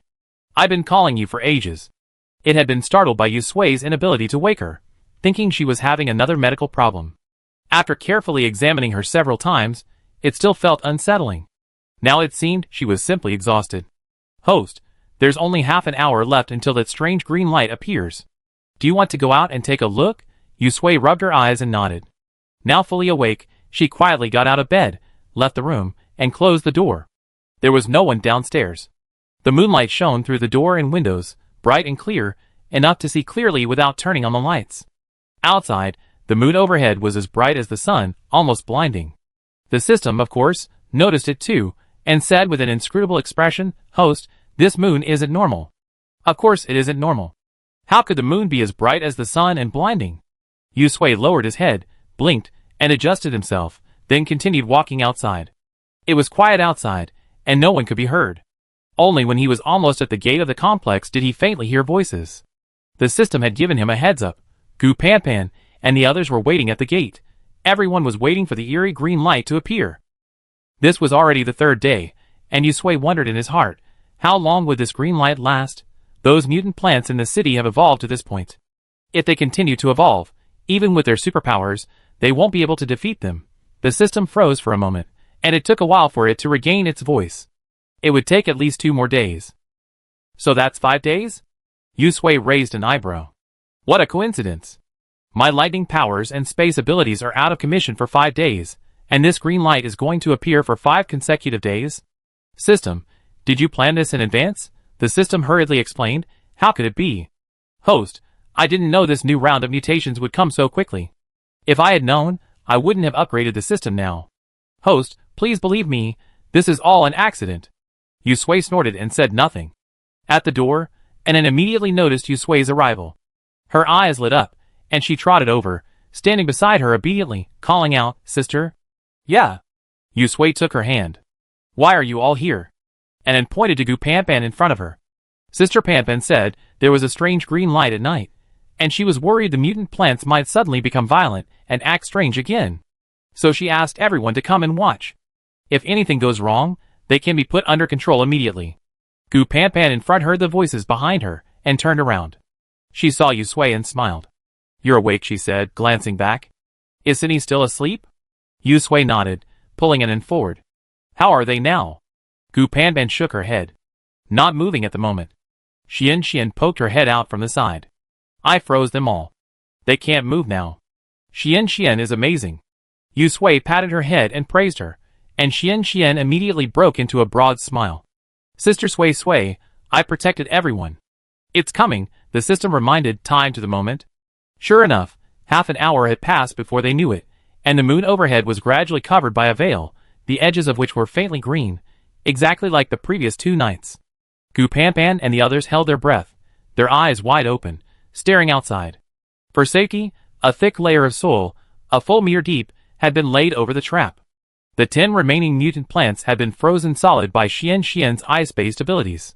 Logically, nothing should go wrong under these circumstances. The veil vanished, and a bright green light shone. Gu Panpan glanced at Yusui. Her face, illuminated by the green light, was emerald green, appearing even more eerie and terrifying. She whispered, This light seems much stronger than the previous 2 nights. Yusui nodded gently. Xian frowned and whispered, Sister Sui, Sister Panpan, there's something wrong with those mutant plants. Gu Panpan quickly asked, What's wrong? Peng Zhao Yuaquan and the others gathered around upon hearing this, their supernatural powers poised to unleash, fearing the mutant plants would break through the soil and catch them off guard. Xianxian gestured with her hands. It seems like they're struggling. Her expression grew a little more nervous. And the struggles are getting faster and faster. With that, she waved her small hand toward the trap, adding several more layers of ice to the mutant plants. The system, opening Yusui's perspective, confirmed Xuanxuan's statement. Sure enough, the frozen mutant plants were now moving, twisting their bodies as if angry, trying to break free from the ice. A shimmering green light. Xuanxuan's face paled, sweat beading on her forehead. Sister Sui Sui, what should we do? Those mutant plants have grown so much stronger. I can't control them anymore. Yusui's face sullenly shone. If only her powers were here. I'd do it. Behind her, Wansini's voice suddenly rang out. She gnawed the remaining half corncob in her hand, threw it to the ground, clapped her hands, and channeled her vast spiritual power, surrounding the mutant plants trapped by the ice. Buzz. A strange resonating sound suddenly echoed from the thick soil, and the once flat ground began to tremble. Host, this is bad? The system is worried. These mutant plants are resonating. They're pooling their strength, tapping each other's roots underground to achieve a common frequency. They then feed this energy back into themselves, gaining even greater strength to break free from the ice. Furthermore, this resonance not only allows them to break through their current predicament, but also represents a collective awakening, an attempt to connect into a collective consciousness. If they achieve complete synchronization, we won't be dealing with 10 individual mutant plants, but a whole symbiont. They'd be far more difficult to deal with then. Yusui's face darkened. A single mutant plant, after evolving, is already difficult to deal with, let alone a whole herd. She acted decisively, each holding on to the unsteady Gu Pan Pan and Anin, and retreating. Xianxian continued to strengthen the ice layer. Peng Jia watched the soil. If Xuanxuan's ice layer breaks, add a few more layers to buy time. Sini, use your mental power to strangle them, leaving no one behind. Everyone else retreat. The three of them coordinated perfectly, unleashing their powers simultaneously. Xianxian bit her lip, her face tense. She extended her hands, her ice power seeping through the cracks in the soil, adding several more layers to the mutant plant's ice. Peng Jia's eyes widened, constantly monitoring the movements of the mutant plants beneath the soil. Wansini's mental power had greatly improved since entering the city. She effortlessly penetrated the soil and surrounded the mutated plants. Then, without mercy, she surrounded them and strangled their mental power. The mutated plants sensed danger and began vibrating at a faster pace, causing the ground to undulate like waves. Ouch! Xianxian exclaimed, her face pale as she took several steps back. The ice is about to crack. Sister Sui Sui, I can't freeze them anymore. Yusui shook his head and gave her a soothing look. It's okay, Peng Jia, keep an eye on the soil. Luochuan, get your fire ready. If any mutated plants emerge, incinerate them. Luochuan stepped forward to replace Xianxian. Alright. Now, it was Wansini's turn. Chapter 136. Since the apocalypse, Wansini has actually been doing quite well. When the red rain first began, she'd been sick and slept in, helping her get through the initial panic phase smoothly. After learning about the apocalypse, Yusui's system had also been launched, and they had no shortage of supplies. Wansini honestly didn't think it was a big deal at first. Though she expressed fear and anxiety, after all, she had the system, and she felt she was somehow under the golden finger. Until they met Lu Jia and his companions. The appearance of psychics and psychic zombies put Wansini under some pressure. But this pressure was quickly alleviated by the lightning powers that the system had awakened for Yusui. After leaving the city and arriving at the residential complex, they lived a serene existence for a few days. Meanwhile, she unexpectedly awakened her psychic powers, which gave Wansini a surge of confidence, making her feel that the apocalypse was nothing special, and then. It was the events of this trip to the city that made Wansini truly feel the pressure of survival. Pressure brings motivation, and Wansini's mental power has advanced by leaps and bounds over the past 2 days. Huge mental power easily encircled the struggling mutant plants, then suddenly tightened. A muffled whine echoed from underground, the mutants struggling. The crackling sound of ice shattering echoed continuously, and the previously undulating soil began to collapse. Peng Jia immediately exerted his supernatural power to control the soil and fill the gaps. Wansini tilted her head slightly, without even a frown. 2 days ago, she would have felt the pressure was difficult to control, but now she had successfully upgraded. Yes! Wansini felt her mental power had also increased. She suddenly raised her head and opened her eyes. Slowly extending her hand, she clasped her fingers together, and her mental power inch by inch crushed the mental power of the mutant plants into shreds, dissipating into the air like fireflies. The remaining mutants struggled frantically, their vibrations accelerating. Bang, bang, bang. Like the sound of hurried horse hooves, the faces of the Luochuan group paled, their teeth clenched, and their hearts vibrated. Wansini noticed their changes and waved her hand. A mental barrier suddenly appeared, shielding them from the disturbing vibrations. The Luochuan group breathed a sigh of relief, and at the same time, they felt the vastness of Wansini's mental power. The system, constantly monitoring the situation below, suddenly raised its voice. "Oh no! Host, they're trying to escape. Their core consciousness after symbiosis is shifting." Yu Sui's eyes narrowed. "Sini, they're trying to escape." Wansini snorted, clenching her open left hand. Her mental energy transformed into sharp threads, chasing down the crack. The next second, a childish, piercing cry erupted from the ground. The sound waves emanated from the earth, sending the once soft soil flying like celestial flowers. Peng Jia quickly raised a wall of earth to keep it out. Xian was startled and huddled in Yu Sui's arms. Gu Panpan's face paled, and she was filled with gratitude. Fortunately, Yu Sui and Wansini had returned today, otherwise they would have been in dire straits. These mutant plants, after their evolution, were indeed not to be underestimated.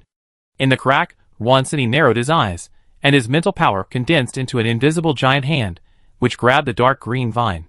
The vine trembled wildly, and the clods of earth that were originally flying out were now covered with some dark green mist. A faint, sweet, and fishy smell of decay wafted through the air. Yu Sui's expression paled slightly, and she told them to cover their mouths and noses. "Sini, be careful. It's releasing poison." Wansini sighed, her psychic hand tightening around the vine. A stream of psychic blades appeared around it, darting towards it.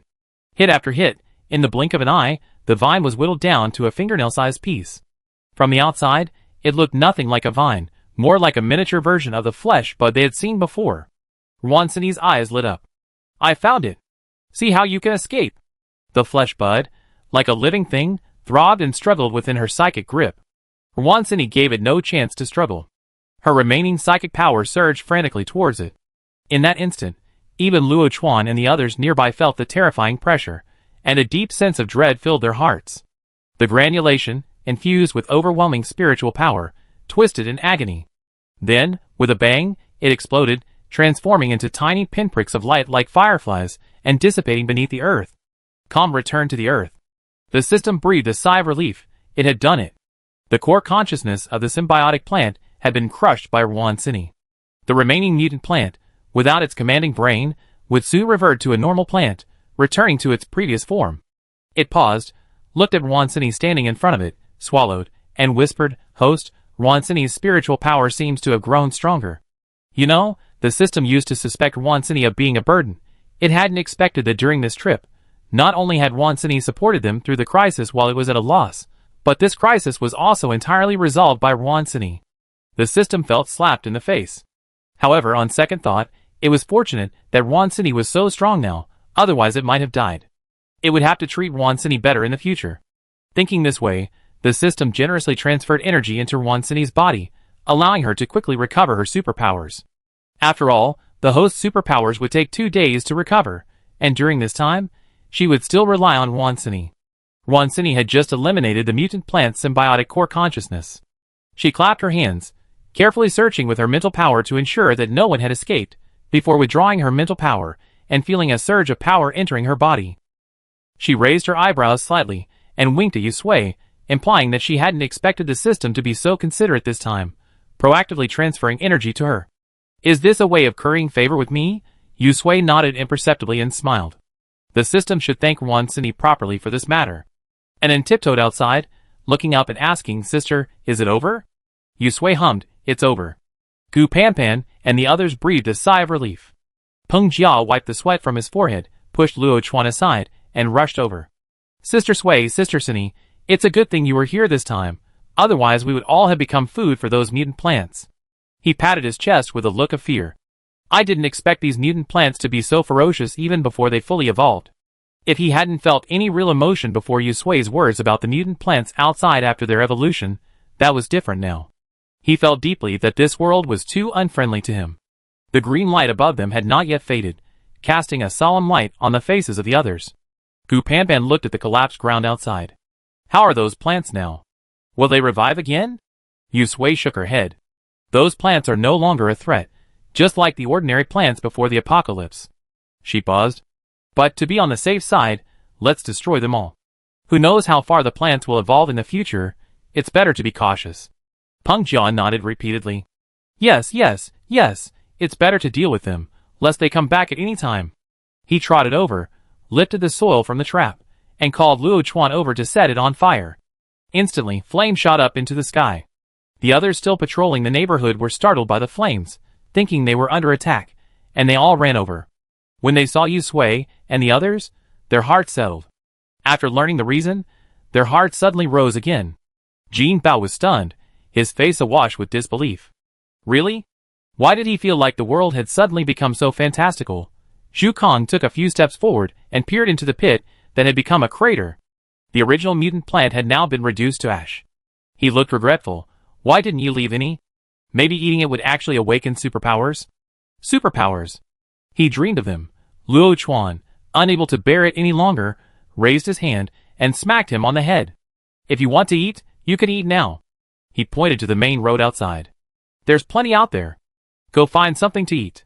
Even if Zhu Kong was careless, he knew Luo Chuan was angry. He smiled sheepishly, covered his head, and took a few steps back. Brother Chuan, I was just saying it casually, just saying it casually. The green light faded and finally vanished. The moon regained its brightness, its silvery white light casting a shadow on the ground. The system timed itself. This time, the green light lasted for about 3 minutes. It sighed, thank goodness we're back. The city would be in chaos right now. I wonder what those mutant plants have evolved into. Whatever they are, they're sure to be difficult to deal with. 3 minutes. Yu Sui lowered his eyes. 2 days left. Wan Sini stretched. It should be fine tonight. Gu Panpan urged her. Then you should go back and rest. You're tired tonight too. She handed an and Xian to Yu Sui and Wan Sini. You should go back and rest too. Yu Sui and Wan Sini led an and Xian back to the villa. After the 2 little girls washed and settled obediently into bed, they returned to their rooms upstairs. Wan Sini washed and sat cross-legged on her bed, her face devoid of sleep. She looked at the closed bathroom door, listened to the sound of running water, and sighed softly. Yu Sui emerged from the bathroom, and saw Wan Sini with an interrogative look on her face. She patted the edge of the bed. Can you talk now? Yu Sui paused, opened the bedside table, and pulled out a phone and notebook, handing them to her. Take a look at this first. Wan Sini frowned, dazedly opening her phone. She watched a video, still confused. Then she flipped open her notebook, her expression nearly cracking. She slammed the notebook shut. This is impossible.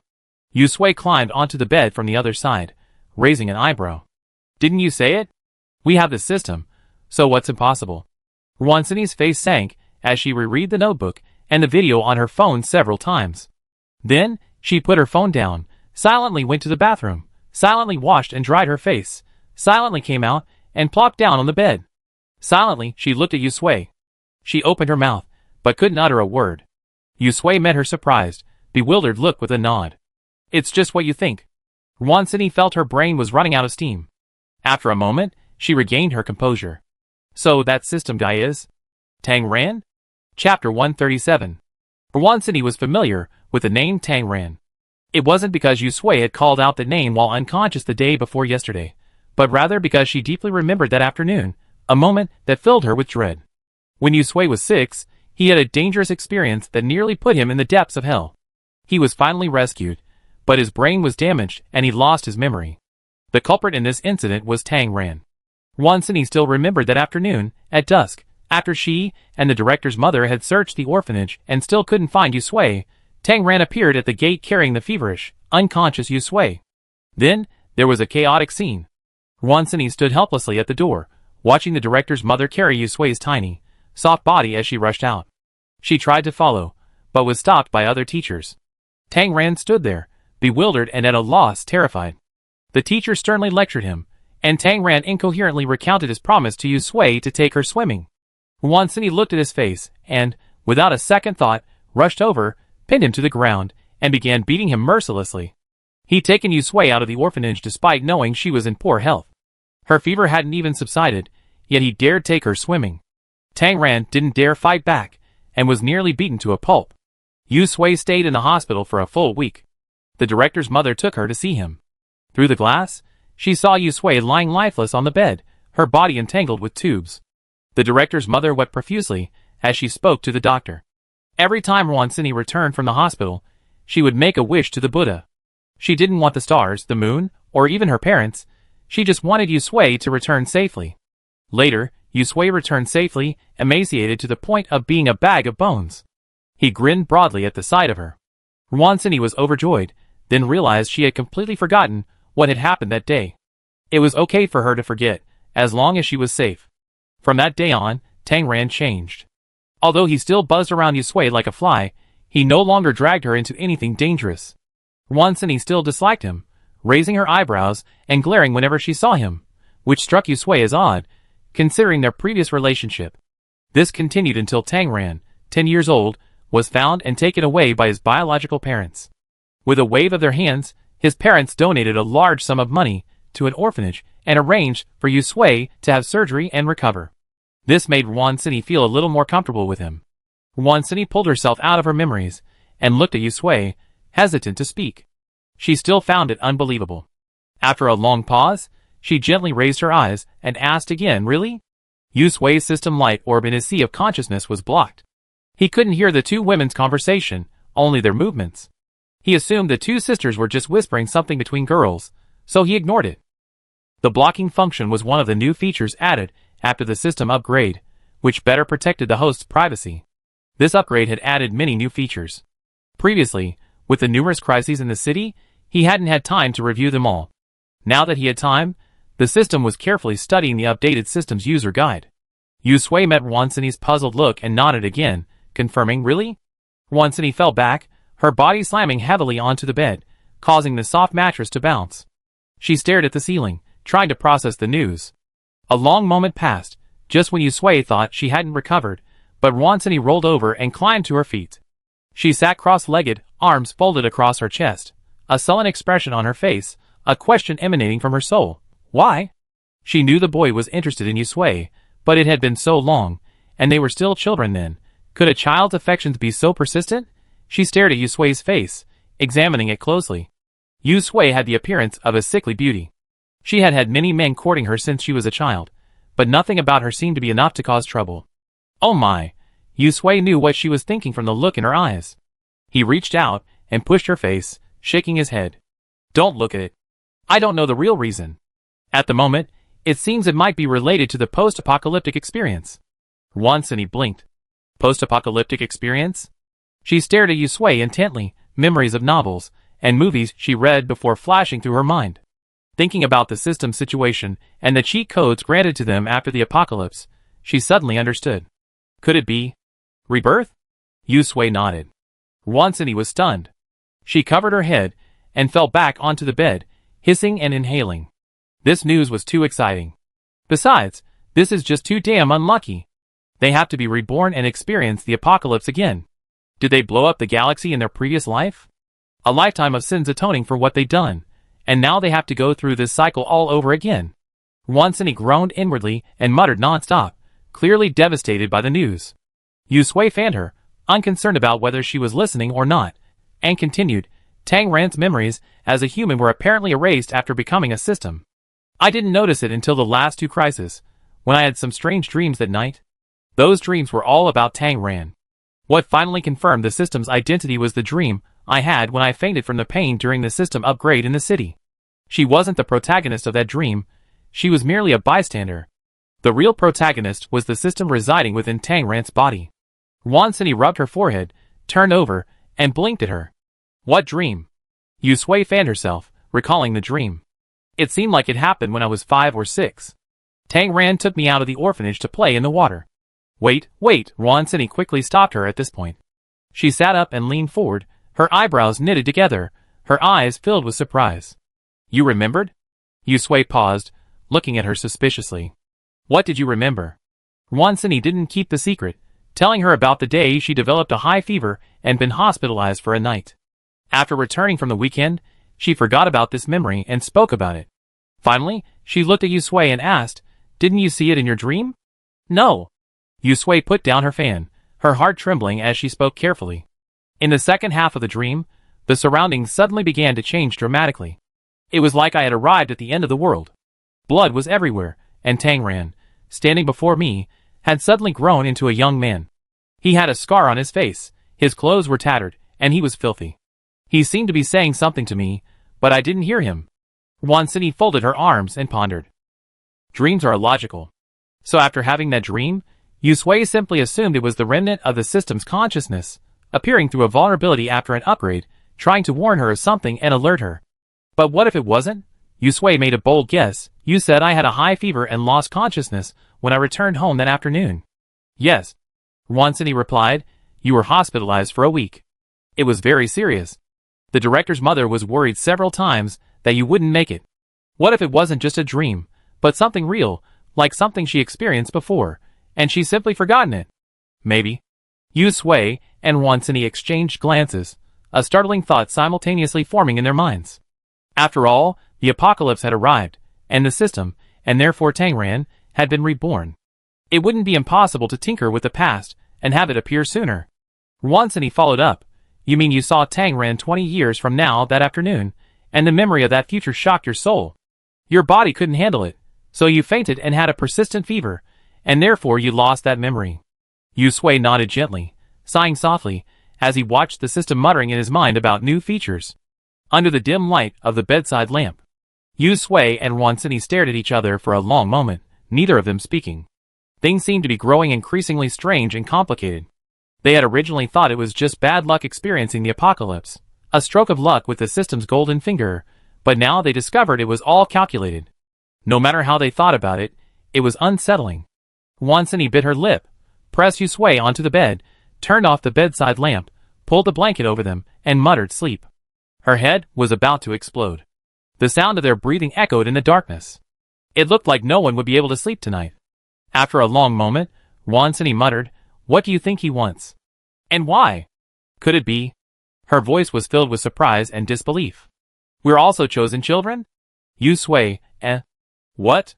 Who knows? Also, she corrected Wansini, based on our age, we're no longer children. In the darkness, Wansini rolled her eyes and chuckled. She thought cheerfully, maybe we're not mortals, but are here to overcome tribulations, which is why this has fallen upon us. Maybe we're here to save the world. Yes, Yusui laughed along, nodding in agreement. No matter what, they were still alive, and that was the best. Whatever the people behind the system wanted to do, only by living could they investigate the reasons. As the saying goes, being used by others is a blessing. At least it proves that you're not completely useless and still have value. After figuring it out, Yusui calmed down considerably. Judging by the way things had unfolded, the system, or rather, Tangran, would eventually reveal the reason. As soon as Yusui removed the shield from the system, it flew over, chattering away. "Host, I discovered quite a few useful features. They'd be extremely helpful for us when we go out to find a bank. Or rather, absorb energy. I'm telling you." Yusui simply found a place to sit down and listen carefully. After confirming the system's identity, her trust in it rose to 90%. The remaining wariness wasn't directed at it, but at the main system behind it. Chapter 138. Yusui felt like she had just attended a lecture, a 2-hour lecture without pause. The system was like a diligent but unwitty old teacher. Although Yusui could sense its eagerness for her to master every feature of the upgraded system, her mind told her that there was too much knowledge for her to remember. And yet, the system hadn't noticed this, excitedly chattering away at Yusui non-stop. Yusui had to call a halt. The system then noticed that Yusui's eyes had become like 2 mosquito coils. It smiled sheepishly. "Host, are you tired? Or I can talk to you tomorrow." Yusui pressed her brow, aching. She hadn't attended such an intense class in years, and now she desperately needed a good night's sleep to clear her head. After exiting her sea of consciousness, Wansini, beside her, was still tossing and turning like a pancake, unable to sleep. Yusui yawned, feeling sleepy. She was grateful for this lesson on the system, otherwise she wouldn't have been able to sleep tonight. Thinking this, she pulled the blanket closer and drifted off to sleep. When she felt that familiar feeling of falling, Yusui knew the dream had returned. All around her was pitch black. As the saying goes, the first time is strange, The second is familiar. For Yu Sui, this situation was like returning home, familiar beyond belief. She stood still, patiently waiting. Sure enough, as she silently counted to 248, a point of light appeared in the distance, slowly moving towards them. A blinding flash of light passed by, and Yu Sui instinctively turned her head away and closed her eyes. When she opened her eyes again, she found herself standing downstairs in the company building, the lobby filled with people. She froze for a moment before realizing it was the day the apocalypse had just begun. Oh right, where's Hongyu? Yu Sui looked outside. The sky, which had been clear and cloudless just moments ago, was now as black as ink. Bean-sized raindrops pounded down from the sky, landing on the ground, leaving a puddle. In the office building lights, the puddle glowed an eerie red, like red ink. People around him began to notice the change and hurriedly ran back inside. Yu Sui, anticipating what might happen, quickly retreated, preparing to slip out the back door and return home to Ruan City. The journey back was remarkably smooth, perhaps because the mutation had only just begun and the zombies hadn't fully evolved yet. Wrapped in a makeshift raincoat made from garbage bags and plastic, Yu Sui ran furiously, an umbrella in hand. Everyone she passed looked at her with skeptical eyes. Of course, some didn't, lost in the pain brought on by the mutation. Back at the complex, upstairs, and opening the door, Yu Sui flung it open, stunned. The single bedroom was empty. Yu Sui had left the window open when she left that morning, and now red raindrops pounded through the wide-open window, landing on the table beside it. A pot of succulents on it was shattered by the red rain. Yu Sui's heart skipped a beat, and her body, a step faster than her thoughts, rushed forward, grabbed the pot of succulents, threw it out the window, and slammed it shut. She turned, her eyes sweeping across the room, taking in the entire less than 20 square meters at a glance. The quilt on the bed was neatly folded, the freshly changed sheets flawless. She was undoubtedly alone in the room. How could it be? Why wasn't Wansini here? Yu Sui's heart clenched, and she kept calling out in her mind, "System? System, are you there?" She was met with silence. Yu Sui stood there for a long moment, finally accepting the fact that this dream might be a memory of a past life. Although it was a dream, the passage of time gave Yu Sui a sudden realization that this was reality. She had been sitting in her room for a long time, checking the time on her watch, her phone, and even her computer countless times, rubbing her eyes over and over again. Finally, she found the time. Less than an hour had passed. Yu Sui clutched her head and wailed. This dream was pure torture. Another half hour passed, and Yu Sui composed herself, packed her luggage and household supplies, and without waiting for the chaotic zombie apocalypse outside to end, she went out to find Wansini. They had been renting a house together since graduating from college. Today was the anniversary of the death of the dean's mother. Every year on this day, Yu Sui and Wansini would go to the cemetery to pay their respects, but this year her boss had been unkind and refused to grant her leave, so Wansini had to go alone. She planned to rush back after get off work. Unexpectedly, plans couldn't keep up with changes. Yu Sui could only pray that the cemetery was sparsely populated, and that Wansini's quick reflexes would allow her to dodge the initial onslaught of red rain. Not to mention the arduous journey Yu Sui had taken to get from the neighborhood to the cemetery, nor the countless times she mentally cursed the system, but after spending the better part of a day, she finally arrived. Wansini's eyes lit up when she saw her. She had been hiding in the cemetery's security room. Seeing her approach, she was about to rush out when someone behind her grabbed her arm.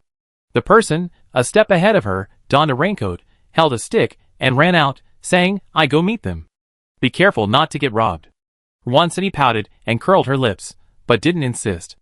After chopping down the zombies blocking his path, Yu Sui finally entered the security room and rejoined Wansini. And the handsome boy standing nearby, grinning nonstop, waited for the two of them to talk for a while, before coughing several times, drawing their gaze back. He looked at Yu Sui and jokingly said, "What? Don't you remember us, old friend? You idiot?" Yu Sui stared at him intently silent. Meanwhile, Wansini, like a cat with its fur standing on end, pinched her waist and pointed at his nose, cursing, "Tang Ran, are you itching for trouble? If you dare say that to Sui Sui again, I beat you into a pig's head." Tang Ran chuckled, unfazed, and quickly corrected himself, puffing out his chest and standing straight. "Hey Yu Sui, why are you looking at me like that? Do you think I gotten more handsome?" "Yes, Tang Ran." Yu Sui had recognized him when they were outside earlier. He looked the same as I seen in my previous dream, except that he was now full of energy, cleanly dressed, in good spirits, and uninjured. Yu Sui was a bit dazed. "Why are you here?" I came to see the dean. Tang Ran raised an eyebrow. He come every year before, but usually avoided Yusui and Wansini's time. This year, he avoided theirs as usual, but he hadn't expected anything unexpected to happen. He looked at the red rain outside, shook his head, and sighed. Is this the end of the world? Those we just fought were probably zombies. That's too scary. Wansini glanced at him. Why aren't you in a hurry to go home? Tang Ran's eyes flickered with a quick hint of sadness, then he shrugged nonchalantly. I'm home alone. It doesn't make any difference whether I go back or not. He noticed the confusion in Yusui and Wansini's eyes, and said, My parents went to Country M to visit my brother. Yusui finally understood why Tang Ran had been with them in his previous life. Time finally returned to normal in the dream. Blinking, her head swam as her surroundings shifted rapidly. They were now hiding in a half-collapsed house. The light was dim, as if it were approaching night. Yusui lay on the bare floor, her mouth open. Her throat was dry and aching. She struggled to open her eyes. She knew without even looking that her body was running a fever. She tried to use her powers and unexpectedly discovered that she possessed lightning powers. Tang Ran, who was standing by, saw her awake and rushed over. You're awake. He held an enamel pot in his hands, which emanated a faint aroma of potatoes. He lifted Yusui up and held her in his arms, saying gently, Freshly cooked potatoes, have a bite. Yusui opened her mouth, but couldn't utter a word. Tang Ran took a spoonful of soup, blew on it, and fed it to her. Wansini's out hunting. Don't worry about her. As a psychic, she's more than capable of protecting herself. Here, it's not hot anymore. Have a bite. It's delicious. Yusui took a sip from the spoon. The warm soup slid down her throat and into her stomach, soothing the pain from the fever. Dong, dong, dong. After 3 knocks on the door, Tang Ran extinguished the flaming blade in his hand and said to Yusui, Here, Wansini is back. As soon as he finished speaking, the door opened and a figure scurried in, so fast that Yusui couldn't react. Only when the figure, smiling at Yusui, walked over to speak did Yusui recognize it as Wansini. Her eyes reddened, tears streaming down her face. Wansini, startled, quickly grabbed a rag and wiped the blood from her face and body, comforting her, Sui, don't cry. Look, this isn't my blood. I'm fine. Look, I caught a mouse, not a mutated one. We can have some broth now. Yusui wanted to cry. She had never seen Wansini so miserable. She had a buzz cut, looking like she'd been gnawed by a dog. Her face and body were splattered with blood. Her large eyes were set against her emaciated face, her lips chapped and cracked. She was emaciated, a skeleton. She fumbled with a rag, wiping the blood from her body, and showed her the spoils she'd brought back. Tang Ran glared at her. Can't you clean it up before you come back? Don't let the smell of blood attract those creatures later. Turning to Yusui, he gently said, It's okay. You don't know her yet? She's always been like this. Yusui ate something and fell into a deep sleep.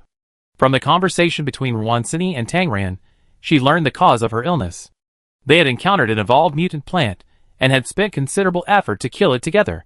She had become so ill from overusing her supernatural powers. When she regained consciousness, her body had healed, but the surroundings had changed again. Explosions echoed in her ears, they were fighting. Their opponents were 4 mutant wolves. Tang Ran spat out a mouthful of blood. A deep wound, visible to the bone, was left on his left cheek from the wolf's claws. Its sharp claws had nearly torn his head in 2. Wansini, who had attacked the mutant wolves with her mental power, was also injured. There were claw marks on her arm. Yusui pulled Tang Ran to his feet, gritted his teeth, and swung his supernatural powers out. Lightning struck the mutant leader wolf, and Wansini seized the opportunity to control her with her mental power. Together, the 2 of them dispatched the leader. The remaining 3 wolves didn't retreat, but continued to surround them, clearly unwilling to let go of their hard-earned prey. Yusui's memory of the subsequent battle was hazy. When she regained consciousness, she found herself being dragged away by Wansini. The whistling wind filled her ears, and Tang Ran's face remained in her vision. He lay in a pool of blood, one arm torn and chewed by the remaining wolf. He seemed insensitive to the pain, his eyes oozing blood and tears, as he stared at Yusui intently. His lips moved silently, the words Sui, live well. Boom! A raging flame erupted from his body, instantly enveloping him and the wolf. A scream echoed through the air. Yusui sat up abruptly, cold sweat running down his spine. Tang Ran's face from the dream was vividly imprinted in her mind. She clutched her chest, her heart aching. Tears silently streamed down her face, and she unconsciously murmured the name, Tang Ran. Chapter 139. The sun was shining brightly, the breeze was gentle, and it was a new day. Yu Sui and Wansini sat in the yard, staring up at the sky, lost in thought. One of them had barely slept the night before, while the other hadn't slept at all. Dark circles hung under his eyes, his gaze dull, and he looked a bit foolish. Gu Panpan returned from a busy day outside, and saw the two of them like this.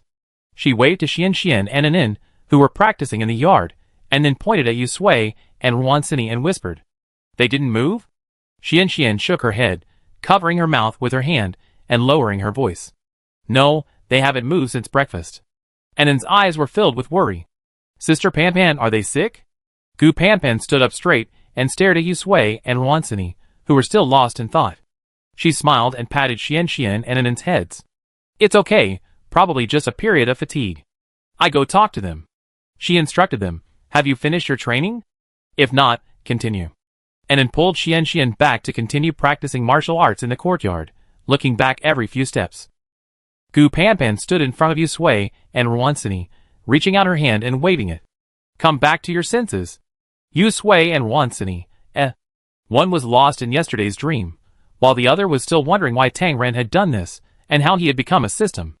In short, no one paid any attention to her. Gu Panpan sighed, her brows knitted together, her face furrowed. The apocalypse wasn't just physically devastating, it was psychologically devastating. She now deeply suspected that this trip had inflicted an indelible blow on the two of them, causing them to behave erratically since returning. It's a shame there aren't any therapists around right now. Gu Panpan took a few breaths, softened her voice, and then took it upon herself. Sui, Sini, do you have time now? Can we talk? This time, Yu Sui and Wansini finally responded. They exchanged glances, assuming Gu Panpan had come to discuss the evolution of mutant plants, and agreed. In the living room, Gu Panpan remembered the mental health education book she crammed after returning home last night. The first thing she needed to do was create a relaxing environment. She quickly went to the kitchen and brought out 2 bowls of mung bean smoothie, placing them on the coffee table in front of Yu Sui and Wansini. She also brought out a plate of snacks. Her smile grew sweeter. Sui, Xine, this time we're going out. Xine rubbed her arms, a strange look in her eyes. Pan, what's wrong with you? Can we talk normally? Has she been hit so hard? How come everyone around her has started acting strangely after just one night? Could it be that they also know she's been reborn?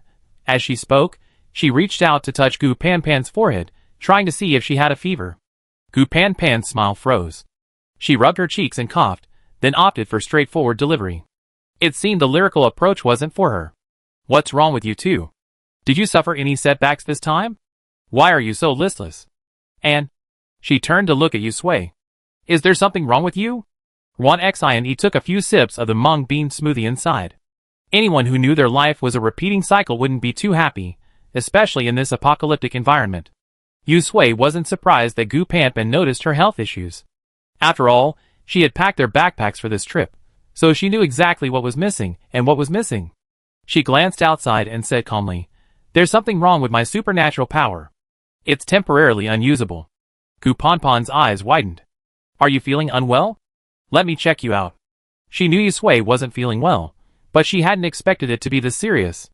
She stood up quickly, took Yu Sui's arm, and walked into the room filled with the various instruments and equipment they had brought back from the hospital. Come on, let's go in and see if we have enough medicine. I go to the town hospital later to see if there's anything we can use. She was extremely anxious. If she had known, she wouldn't have let Yu Sui and Wansini into the city. This illness must have been caused by overwork. Yu Sui grabbed her hand and shook his head. I'm fine, nothing's wrong. It's just that there's something wrong with my powers. Gu Panpan had to stop. Really? Why don't we go get checked? Yu Sui knew she'd be worried if she didn't check, so she let her go. She ran various instruments through the room, and only breathed a sigh of relief after confirming that Yu Sui was fine. Back in the living room, Gu Panpan looked at Yu Sui with a look of relief. Thank goodness you're back safely. Relying solely on Wansini's mental powers in that dangerous city must have been tough. No wonder both of them were a little down after returning. She thought it was a mental issue. Thankfully, it wasn't a mental issue. Since everything was fine, it was time to get back to work. She cleared her throat, drawing their attention, and then continued to describe the various changes in the neighborhood over the past 2 days. The first was the group of people rescued along with An and her daughter. Under Chu Hui's leadership and instructions, they were very cooperative, doing whatever they were told without complaint. Of course, they grew their own food, Gu Panpan emphasized. Besides the seeds and essential supplies they initially provided, they were left to fend for themselves. This was the apocalypse. No one could afford to lie low. The second was the arrangements for the rest of the community. Gu Panpan kept reciting, leaving Yu Sui and Wan Sini feeling overwhelmed. After finally waiting for Gu Panpan to finish, the two men, whose spirits had been languishing just moments before, now resembled more frostbitten eggplants. Their eyes were hollow, their faces blank as they stared blankly at the air before them. Gu Panpan put her hands on her hips. Did you listen carefully? She was only in charge of this community, so how could these two people really be so hands-off? Yu Sui and Wan Sini immediately came to their senses and nodded quickly. We listened. At the end, they both applauded. Excellent, very good Panpan, you're amazing. Gu Panpan chuckled, feeling they were just being perfunctory. Over there, Yu Sui had already stood up. She patted Gu Panpan's shoulder. Panpan, you're right. You can't just lie down. I can't use my powers right now, but I still have combat experience. Anan's outside, right? I go teach her. Wan Sini also stood up and patted Gu Panpan's shoulder solemnly. I go see how Xian is doing. With that, the two of them slipped out without looking back. Gu Panpan's shoulders slumped, and she sighed softly. Forget it, let's just let them relax for a few days. In the yard, Anan and Xian met the rejuvenated Yu Sui and Wan Sini. Smiling faces, they looked much the same, save for slightly darker circles under their eyes. Yu Sui and Wan Sini enjoyed a rare afternoon of peace and tranquility. Until evening. Just like yesterday, same time, same place. At the gate of the residential complex, Wan Sini's mental power extended, completely enveloping the entire complex, allowing her to instantly detect any anomalies. The system diligently monitored the situation, its upgraded features coming into play. This time, it absolutely wouldn't wait until the mutant plants were right in front of it to detect them. As if programmed, the moonlight shifted to green at the appointed time. The green light, carrying a strange power, spread across the earth. The surroundings were silent in the dead of night, but Wan Sini's mental power could sense something slowly awakening within the green light. This time, the system didn't let her down, alerting her before she did. Host, something's happening. The trees and flowers on the hillside behind the residential complex had been cleared since Yu Sui and his team first witnessed the plant mutation. Later, with the addition of fire-type mutant Lu Xiaofei and earth-type mutant Peng Jia, the task became much easier. It gave them a taste of setting the mountain on fire. It seemed fortunate they had cleared the hillside trees and flowers beforehand, otherwise, who knows how many evolved mutant plants would have emerged once the green light shone. The situation the system was referring to wasn't in the residential complex itself, but in the small town. Although they weren't close, given the mutant plants that had previously parasitized the zombies, they had to be on guard. Several evolved mutant plants have appeared in the town, but so far, their combat effectiveness doesn't seem to match the ones we've seen in the city. Yu Sui frowned. Can you see any parasites or symbionts? It's too far away. The system is struggling. I can only distinguish evolved mutant plants. Parasites and symbionts can only be confirmed up close. Wan Sini also whispered, the neighborhood is quite clean, with few enemies. But there seems to be some unrest in the town. Gu Panpan and the others looked over. Peng Jia squeezed over. After Yu Sui and Wan Sini returned this time, he had keenly noticed that they were in a bad mood. He wanted to come over and cheer them up, but he couldn't find the opportunity, so he had to show up whenever he could. Want to go check out the town? He eagerly signed up. Take me with you this time. My powers are very useful. Gu Panpan glared at him. You're everywhere. Don't make things worse. Why go? Yu Sui's powers haven't fully healed yet. Wan Sini, though a psychic, hasn't rested enough yet. How can she go out without getting enough rest? What if she runs into danger? Peng Jia muttered. Why would I cause trouble? I'm just preparing for a rainy day. If something goes wrong, we have to be prepared for battle. Yu Sui agreed. The town isn't far from here. We need to be careful, but you won't be needed to check it out. Mo Lan stepped forward. I go. I'm a speed-based psychic. I'd be better at the scouting. Gu Panpan glanced at Yu Sui and Wan Sini and nodded. Are you going alone? Yes, I am. Mo Lan adjusted his weapons and prepared to leave. It's more convenient for me to go alone. I have to take care of more people. That was a pretty good reason. Imolan's figure was as fast as lightning, disappearing in a flash. So fast that Yusui and the others didn't react. Peng Jia stood on tiptoe to see. So fast. He pointed at his nose. What about us? No one answered him, and Gu Panpan looked at him as if he were an idiot. Is that even a question? She raised her chin, motioning him to look at the moon overhead. The green light disappeared, and the system checked the clock. 10 minutes. The group stood there for another 10 minutes. After confirming that everything was clear, Yusui and Ruansini returned to the villa, while the rest of the group continued their patrol. Even further away, Imolan ran into several people fleeing in their direction. Chapter 140. Bedroom on the third floor of the villa. After a day of self-reflection, Ruansini had now come to terms with the fact that she was returning to the second round of Doomsday. She sat cross-legged on her bed, carefully reading her phone and Yusui's notebook. Yusui emerged from the bathroom and saw her like this, pausing slightly.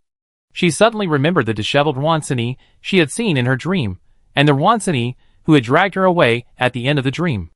Her gaze slowly shifted downwards to her arm. Her long-sleeved t-shirt covered her skin, clean and without a single wound. Ruansini had sensed Yusui's presence the moment he emerged.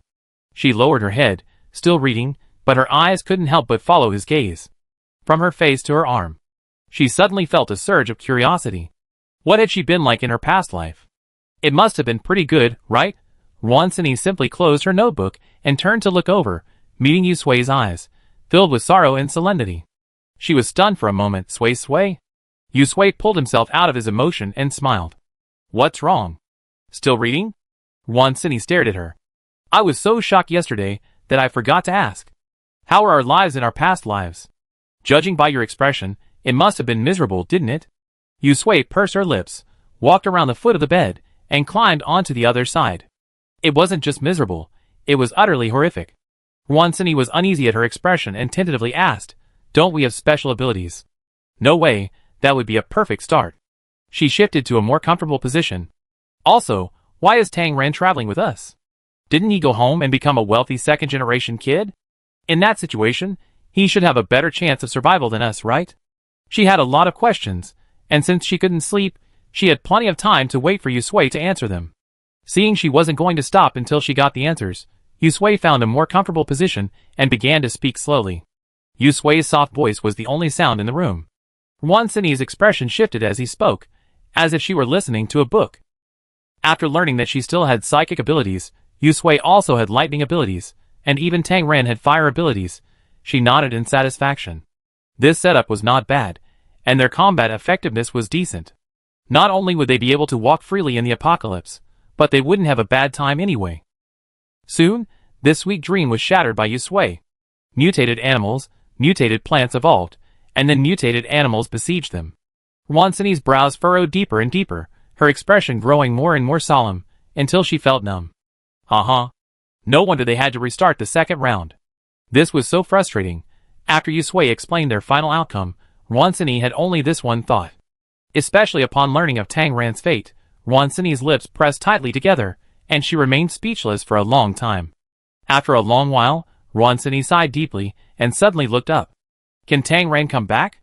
Yusui shook her head. I don't know. She glanced at the system in her sea of consciousness, still researching new features after the upgrade. However, judging by the current situation, the possibility of a return was probably zero. Ruansini sighed deeply. She decided to be kinder to the system from now on. After all, this person had saved their lives, both in their past and present lives. However, Ruansini counted on her fingers. Afraid she had miscalculated the time, she pulled out her phone and checked the time several times to confirm. The time is wrong. If what you just said is true, many things in this life won't match those in the past. Yusui found it understandable. She tapped her temple with a finger. I think it's probably related to the arrival of the system. Ruansini's shoulders, which had just straightened up, slumped again. You're right. What about this new round of mutations? According to the timeline, today is the third day, and there are still 2 days left. Recalling the scene from Yusui's past life, she felt a headache. Ruansini clutched her head and wailed, falling back onto the bed, rolling in pain. Now I don't even know if my predictions are accurate. Accuracy or not, it doesn't matter. What matters is that no matter what happens, they must survive this life. Ruansini pulled herself together, and was about to say something when she heard a knock on the door. Knock, knock. Gu Panpan checked the time on her watch, and the light filtering through the crack in the door. She knocked again. Sway, Cinny, are you asleep? No. Yu Sui got out of bed first, put on her shoes, and headed for the door. It was so late, Gu Panpan wouldn't have called them if it wasn't urgent. She opened the door, and Gu Panpan's expression was a bit strange. Emolan's back. So soon? Ruan City was surprised as she put on her shoes. It had only been so long, and he already made the trip back and forth, and still had time to investigate. Something must have happened along the way. Gu Panpan nodded. Emolan turned back before reaching town. By the way, she glanced at Ruan City. He brought back 3 people. 3 people? Yu Sui and Ruan City exchanged glances, their answer clear. Gu Panpan pointed at Ruan City. The leader said he knew you. Me? Ruan City looked stunned and bewildered. Downstairs in the living room, Xiao Dong's eyes nearly popped out of his head. From the moment he entered the villa, he had looked completely inexperienced, and even now, he still hadn't recovered. Across from them, Peng Jia, Zhou Chifeng, and Emolan folded their arms and stared at them, their eyes full of vigilance. He pretended not to notice and moved closer to Xiao Yu. His voice, neither loud nor soft, at least for everyone present, could hear clearly, "Sister, they're so generous. They built this paradise in the apocalypse." Peng Jia raised an eyebrow and glanced at Xiao Dong with admiration, then swallowed his words. This kid has good taste. These people had followed Emolan back, and at first they thought she just met them by chance while fleeing. But when the tall woman opposite them said she was looking for Ruan City, their guard was raised to the highest level. Xiao Yu took a breath, pretending not to hear Xiao Dong's words. Yao Yin, standing by, glared at Xiao Dong. Does this kid even know how to read people's expressions? He didn't see they were treating him like a monster, yet he still had the nerve to criticize his living quarters. But his words were true. Yao Yin discreetly surveyed the living room and the clothes of the people before him. They were all clean. If it weren't for the situation, they would have thought they had returned to the apocalypse. Tap, tap, tap. Footsteps echoed down the stairs. Xiao Yu and the other 2 glanced in the direction of the sound. Across from them, Peng Jia and the others stood up. Their movements seemed casual, but their hands were clenched with supernatural powers, ready for battle. Yu Sui and Ruan City came down from upstairs, and weren't surprised to see Xiao Yu and the others. From Gu Panpan's words, they had guessed it was these people, though now they looked even more distraught than before. Xiao Yu was also observing Yu Sui and Ruan City's expressions. Seeing their calm demeanor, she knew they had already guessed it was them. She took a step forward, startling Peng Jia so much that he suddenly raised his hand, his supernatural power about to smear her face.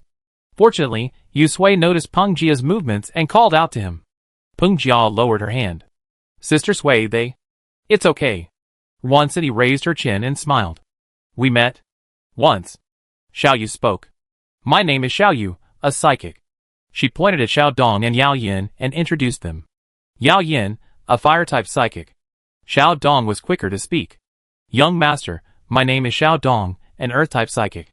He then raised an eyebrow and waved at Peng Jia in a friendly manner. We have the same powers.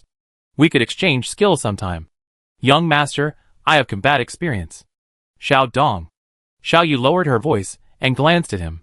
Xiao Dong curled his lips and said nothing more. Ruan City sat on the sofa. A psychic, no wonder she hadn't noticed them when they'd been hiding behind them. Ruan City, you already know the name. She looked at Xiao Yu with interest. Why are you following us? They were both psychics, and she could sense that Xiao Yu's psychic abilities were comparable to hers. It was strange that such a powerful person would come to join them. A psychic, Gu Panpan, and the others were shocked. They knew the other person was a psychic, but they hadn't expected him to be a psychic. A chill ran down their spines. If a fight had really taken place, the outcome would be hard to say. Leaving someone like that behind would be dangerous. Yu Sui had been silent since a while ago. The system in his mind was reciting the resumes of the 3 people before him, which it had urgently retrieved. Yu Sui had already guessed that Xiao Yu was a psychic, but she couldn't understand why he had followed them. Xiao Yu had been prepared for Ruan City's question. She glanced at the others, finally resting her gaze on Yu Sui and Ruan City. Let's talk. After she finished speaking, fearing a misunderstanding, she added, Don't worry, we mean no harm. If you don't believe me, she slapped Xiao Dong away. You're holding him hostage. He's my brother. I won't abandon his safety. Xiao Dong, suddenly pushed out, stumbled a few steps, and then, upon hearing Xiao Yu's words, a question mark filled his head. Gu Panpan and the others were similarly puzzled. How could they respond to this? Their own brother was being so easily pushed out as a hostage? It was even more unbelievable. Puff! Yu Sui suddenly smiled. Okay, let's talk. She found Xiao Yu's behavior strange. Furthermore, the system had said something strange about her, a familiar yet strange feeling. Xiao Yu smiled. The hostage, Xiao Dong, was reluctantly dragged out by Peng Jia and placed under strict guard. Yao Yin followed behind, glancing at Xiao Yu. He wanted to say something, but swallowed it back. He knew Xiao Yu had a secret. In a flash, the three of them were the only ones left in the living room. Xiao Yu looked at Yu Sui, and Wan Sini before her, waved her hand, and cast a mental barrier. Seeing their calm expressions, she didn't want to keep them in suspense. She opened her mouth and dropped a bombshell. I seen you in my past life. Chapter 141. Xiao Yu had a secret. She had memories of her past life. To be more precise, she had memories of experiencing the apocalypse in her past life. These memories only slowly returned to Xiao Yu after the apocalypse. At first, she thought she was going insane. After all, in an apocalypse where humanity is utterly annihilated and the strong prey on the weak, living in constant fear for one's life, unable to sleep soundly, and waking up to see grotesque zombies and corpses in a bloody mess, it was only natural for her to become insane. But gradually, after escaping death several times thanks to memories she believed to be her own imagination, she finally admitted it. She was a reborn person. Xiao Yu kept this secret to herself, telling no one. Besides, even if she told them, no one would necessarily believe her. And even if they did, they might even blame her for not warning them in advance. Why bother? She didn't like to cause trouble. And so the days passed. Relying on memories from her past life, Xiao Yu had saved her boyfriend and younger brother from near-death experiences numerous times. She began to think that this wasn't so bad. Perhaps her past life was so miserable that even God couldn't bear to see her suffer, granting her this chance for rebirth. Could she be the chosen one? Then, she ran into Yu Sui and Wan Sini. 3 days ago, she had noticed Yu Sui and Wan Sini the moment they entered the city. Even though Wan Sini had activated her mental barrier, she, a fellow psychic, still sensed that strange yet familiar energy fluctuation. At first, she didn't take it too seriously. After all, while the number of survivors in the city was small, they were also quite a few, and those who had survived were all capable individuals. Normally, they avoided each other to avoid conflict and internal friction, until that night. The eerie green moonlight was a precursor to the evolution of mutant plants, something Xiao Yu had seen in her memories of a previous life. It was just that this time, it was much earlier. She thought it was the butterfly effect of her rebirth. Although she felt a little uneasy, she had no choice but to accept it. Already prepared to take the blame, Xiao Yu met Yu Sui and Wan Sini. In an instant, many memories of the two of them flooded into her mind like a tide. Xiao Yu's vision went dark, and she nearly fainted, but with her sanity still intact, she struggled to maintain her mental barrier to avoid revealing their location. After she adjusted, she looked at Yu Sui and Wan Sini not far away, and a strange thought suddenly occurred to her. Perhaps, she wasn't the only lucky person chosen. For the next few days, Xiao Yu, along with Xiao Dong and Yao Yin, began to follow Yu Sui and Wan Sini, observing their every move. When they revealed their identities as parasites, Xiao Yu confirmed that they were also reborn. Somehow, she suddenly felt relieved. This meant she wasn't fighting alone. They would definitely survive. Xiao Yu, revealing this secret for the first time, was a little nervous at first, but she grew more relaxed as she spoke. Carrying the burden of rescue wasn't easy, but now she felt like she had found her organization. She was tired from standing, her mouth dry from talking. She cleared her throat, touched it, and concluded, that's all I know. I only confirmed your identities the night the green light appeared. Earlier in town, I had planned to find an opportunity to reveal my identity and build good relationships with you, but my brother disrupted my plans. It was wrong of me to follow you. I apologize. It's normal for you to be wary. She finished her words in one breath, fished a bottle of water from her backpack, unscrewed the cap, and gulped down several mouthfuls to moisten her throat. Then, she stared intently at Yu Sui and Wan Sini, waiting for their response. The air seemed to have been paused. From the moment Xiao Yu said, I seen you in my past life, Yu Sui and Wan Sini hadn't spoken a word. Their faces were sullen, their eyes fixed on Xiao Yu. As they listened to her story, a wave of shock washed over them. Wan Sini looked Xiao Yu up and down several times, as if to confirm her truth. Yu Sui half closed her eyes, stroking her fingertips. The system was so startled it nearly crashed. Only after Xiao Yu finished speaking did it react, sluggishly, and then emitted a sharp, explosive sound within her sea of consciousness. Damn it! This is a world bug.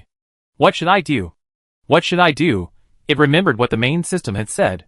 Although their system had followed the proper path and reported to the small world's heavenly Tao consciousness before arriving in this world, in a virtual state of consciousness, this situation still carried certain risks. Xiao Yu's memories of her past life were one of the risks posed by this matter. Yu Sui raised her eyes slightly. World bug? System, do you know what's wrong with her? The sharp explosion stopped abruptly. The system light ball, which had been spinning around in her sea of consciousness like a headless fly, suddenly stopped. The blue light on it flickered, and it dared not look at Yu Sui. Looking at it like this, Yu Sui would be a fool not to understand. So, it was your appearance that caused this. The system, feeling guilty, muttered quietly, Host, this isn't my fault, it was an accident.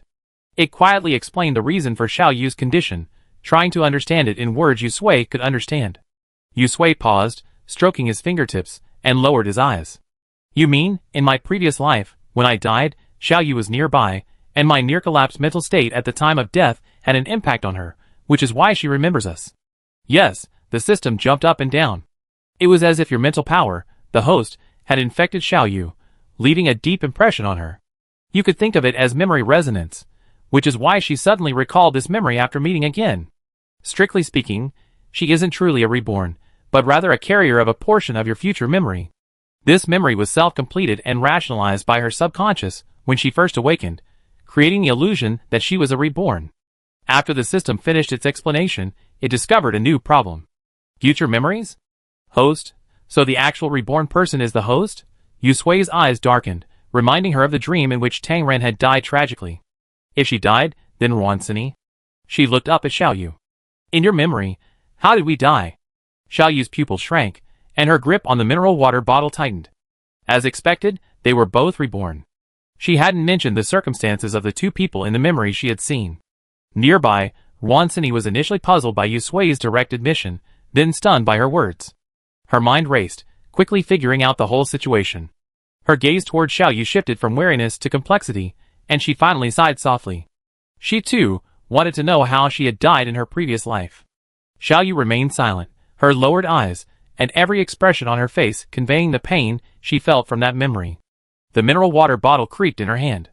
After a long pause, she sighed deeply and spoke in a hoarse voice. I was pierced through by the roots of an evolved, mutated banyan tree. The feeling of being pierced by the roots, and then having my flesh and blood sucked out was all too real. Thinking about it, she felt as if she had endured this cruel torture herself. She shook her head to clear it of the feeling. It must have been because the other person was in so much pain that her empathy was playing tricks on her. That simple sentence reminded Ruansini of the corpses she had seen in the city, drained of flesh and blood by mutated plants. She glanced at Yu Sui, whose face was grim beside her, and reached out to cover hers. Her mood shifted, and she smiled at Xiao Yu, shrugging her shoulders nonchalantly. It's okay, I didn't turn into a zombie. I was worried I'd become a zombie before.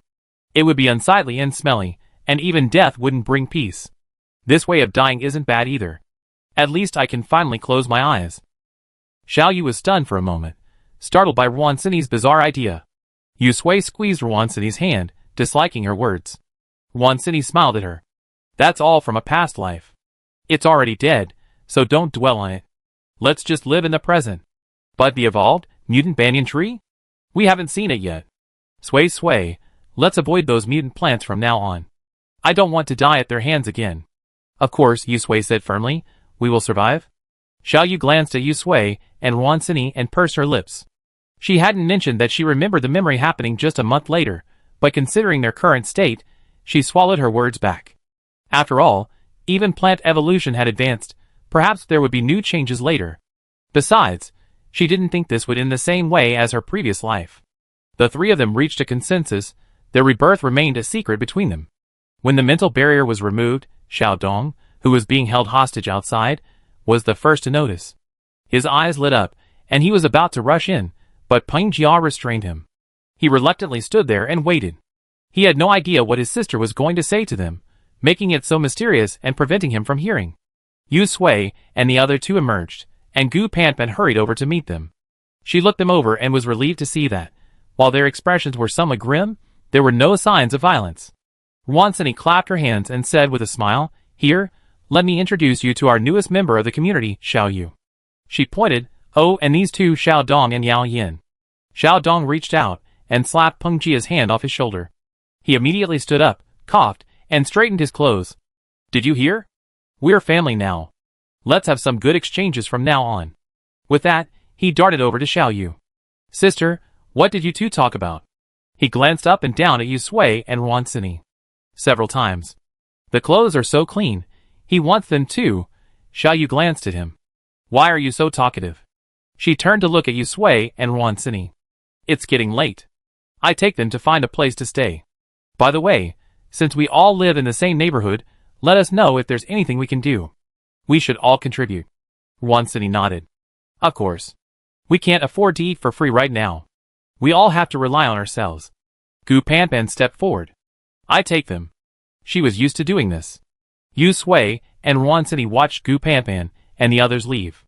Then, after seeing off Peng Jia and the others, who had shown concern for them, they returned to their room. As soon as she entered, Wansini rubbed Yu Sui's face and said with a grin, "Sui, smile. You had this expression on your face since you heard what Xiao Yu said. Don't worry, I won't die easily. After all, I've been a scourge for thousands of years, and I'm not exactly a good person." Yu Sui forced a smile and pushed her hand away. "That's good. I've been tossing and turning all night, and even if you're not sleepy, I am. Go to bed now. Look at the dark circles under your eyes." Wansini exclaimed, hurriedly jumping onto the bed and covering herself with the quilt. "Okay, I'm going to sleep." Yu Sui breathed a sigh of relief, slowly walked over, got on the bed, turned off the lights, and tucked in. Before she could fall asleep, the system popped up, asking, "Host, are you reborn? How come I didn't know?" Chapter 142. Yu Sui closed her eyes and remained silent, her breathing shallow. "Oops, I was so shocked I forgot to block the system." The system was now jumping around in her sea of consciousness, like a civet with no emotional control, obsessed with eating a melon. It glowed with blue light, its two anthropomorphic eyes flashing strings of code. "Host, say something. How could you be reborn? How come I didn't know? Stop pretending to be asleep. I know you're not. Host, Yu Sui, zzz." Seeing Yu Sui still feigning sleep, the system continued to scream and jump around. They say you can't wake someone who's pretending to be asleep, but it's a system, with plenty of power and means. Yu Sui's head was buzzing from the noise, and within 3 minutes, she surrendered. In her sea of consciousness, the system descended upon Yu Sui like a lord, gazing at her accusingly, waiting for her explanation. It felt deeply deceived, its fragile heart cracking, severely impacting the hard-won trust between it and the host. This would be extremely detrimental to their future relationship, and it had to be addressed, now. Immediately, host, the system felt deeply aggrieved. The host hadn't told it such an important thing. But even more puzzling was how it hadn't discovered it when it had previously investigated the host's past. "Speak up. Don't try to get away with this. I'm telling you, I'm deeply hurt, and the trust between us is shattered." Yu Sui pinched her brow, trying to figure out how to start. The system stared at her, unblinking. Eyes met, and Yu Sui spoke. "Do you remember that dream?" "Which one?" The system didn't react for a moment.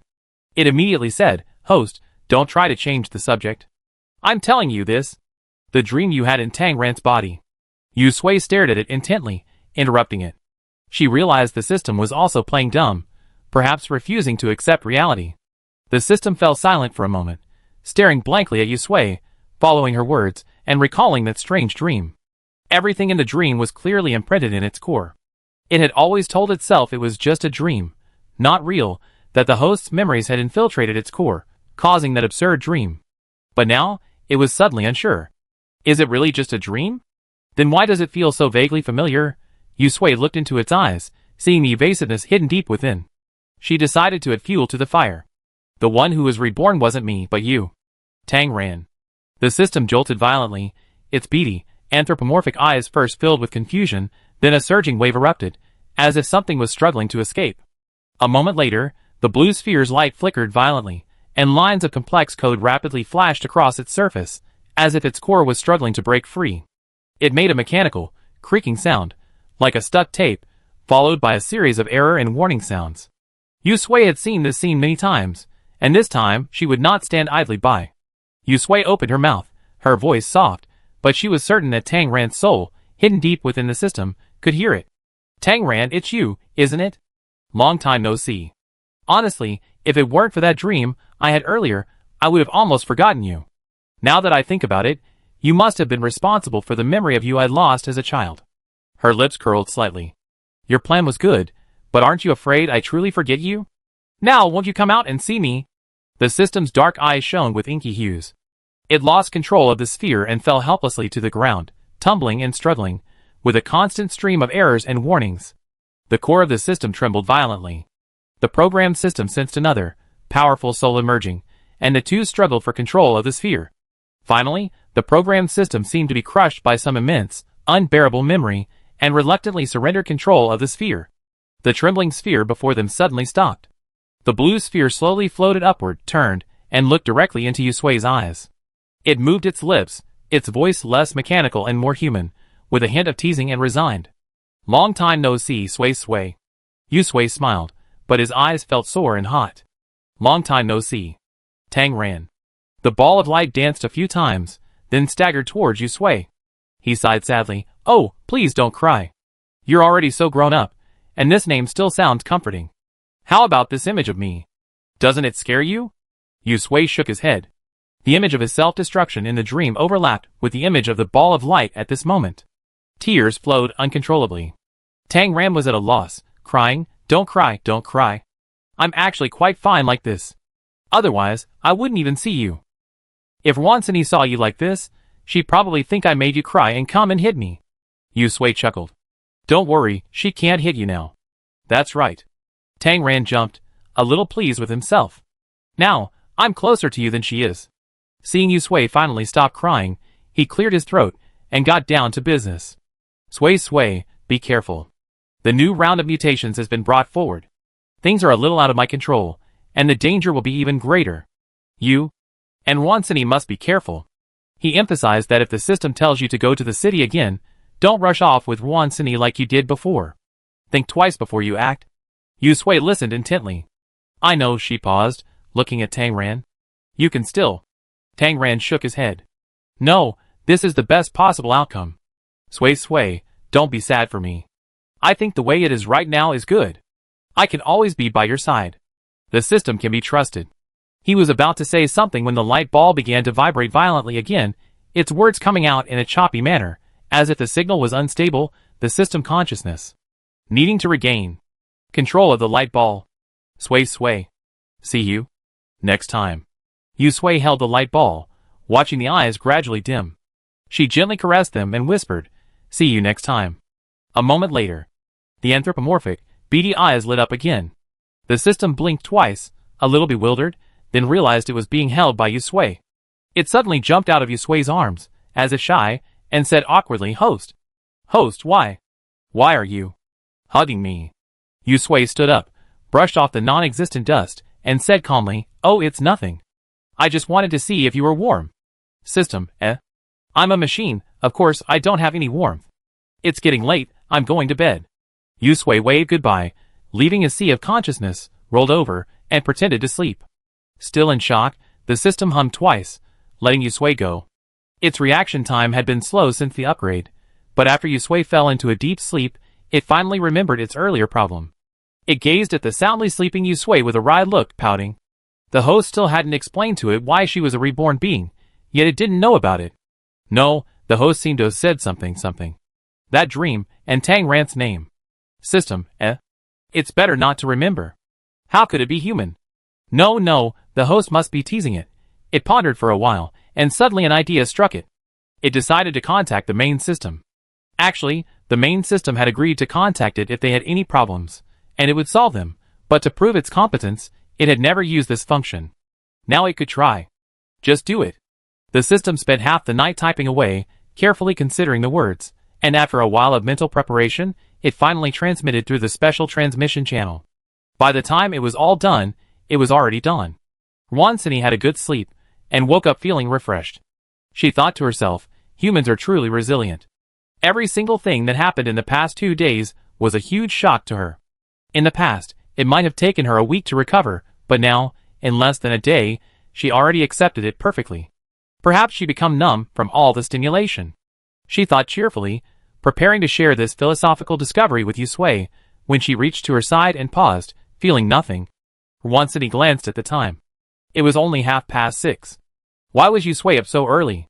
Since she didn't have to go to work, she drowsily sat up, rolled over, and got out of bed to wash up. The cool water splashed on her face, and as she watched the dark circles fade in the mirror, she thought cheerfully, thank goodness, their neighborhood has plenty of water-based psychics in water. After opening the door and going downstairs, she twitched her nose and smelled the unique aroma of steamed buns. She swallowed, feeling that they had enough to eat. The restaurant was full. Yusui was sipping porridge from her bowl when she heard the noise. Without turning back, she reached for her chopsticks and placed a bun on the plate of the person next to her. Sure enough, a moment later, someone else sat down at the table next to her. Once he sniffed, her eyes lighting up. Meat buns. Gu Panpan nodded. I found them in the pile of things you left in the basement. Luckily, I found them, otherwise they would have gone bad. Once he took a bite of the meat bun, a satisfied look on her face. Delicious. This is what people should eat. Jin Chong and the others remained silent, but their expressions betrayed their agreement. Only at the end of the world did they realize how rare it was to have a simple, home-cooked meal. Luckily, they had Yusui, a space-age psychic. Otherwise, even if they had gotten these things, they wouldn't have been edible by now. Everyone cherished their breakfast and began to work as usual. The patrolmen were about to hand over their shifts, but the remaining personnel kept busy, standing guard, planting vegetables, cleaning the villa, and investigating the community. Even Xian and Nen weren't idle either. They were practicing martial arts in the courtyard. Today's teacher was Zhou Chenfeng, and their boxing moves were vigorous. Although both girls possessed special abilities, physical fitness and combat skills were essential. Occasionally, Luo Chuan and Fan Chung would come over to offer guidance. In contrast, Yusui and Wan Sini seemed remarkably relaxed. The two of them strolled around the complex together, observing the changes taking place.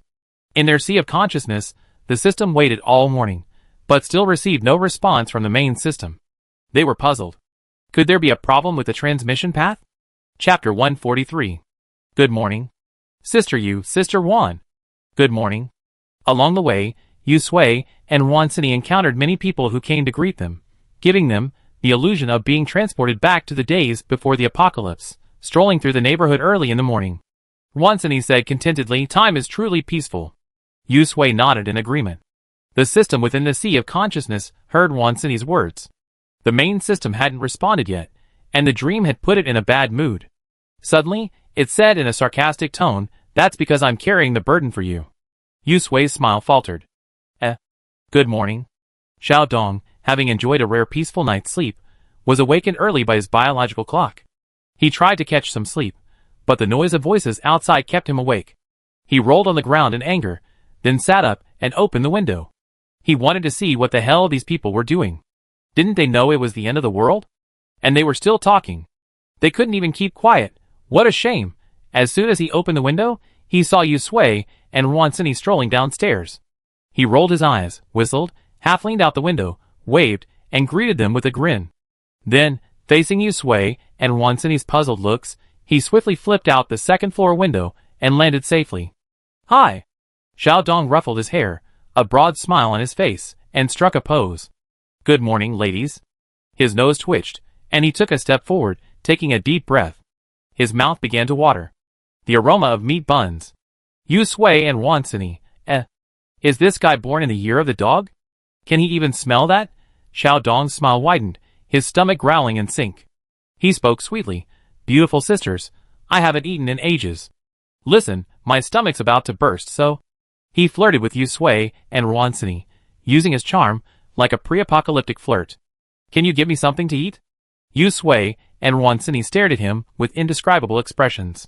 Honestly, in their eyes, this guy wasn't even a decent person. Now, with his dirty face and messy hair, he was flirting like this, completely devoid of any trace of handsomeness, only comical. And then, there was the tattered, sour-smelling clothes he was wearing, worn for who knows how long. Wan Sini couldn't hold it back, and burst out laughing unceremoniously, leaning on Yusui's shoulder. Xiao Dong's breath hitched, and he followed their gazes down to himself. His face suddenly changed, and he nearly fainted. He was careless. He didn't change his clothes. He didn't even wash his face, so his behavior just now was just like a clown's. Damn it! Xiao Dong's face flushed and paled, but luckily his skin was too dirty to notice. Finally, he took a few deep breaths and feigned indifference as he continued to speak through a pinched throat. Sister, please have mercy on me. He held up a finger. The child has been hungry for a month.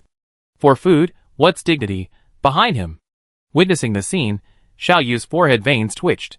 She gritted her teeth, resisting the urge to hit him. She whispered, Xiao Dong. What are you doing? Xiao Dong's heart skipped a beat, but he forced himself to calm down, turned to look at Xiao Yu, gestured, and replied seriously. Sister, I'm begging. Ha ha ha. Ruansini clutched her stomach and leaned on Yusui's shoulder, laughing so hard she was practically crying. Yusui hadn't expected Xiao Dong to say that, and with such a confident tone, and couldn't help but join in the laughter. Xiao Yu's face burned. She felt like she was losing all her face because of this brother. Just as she was about to go up and give him a beating, she was startled by Ruansini's action. Ruansini felt in her pocket. She grabbed 2 eggs and 2 cartons of milk when she left that morning. She originally planned to eat them while walking, but after greeting people along the way, she felt a little embarrassed to take them out. Now, she placed the egg and milk in Xiaodong's hands. Here, your meal. Xiaodong's eyes lit up, and he quickly thanked her, swallowing his saliva several times. He turned around and showed off the egg and milk to Xiao Yu. Sister, look, it's almost time for dinner. We got something to eat.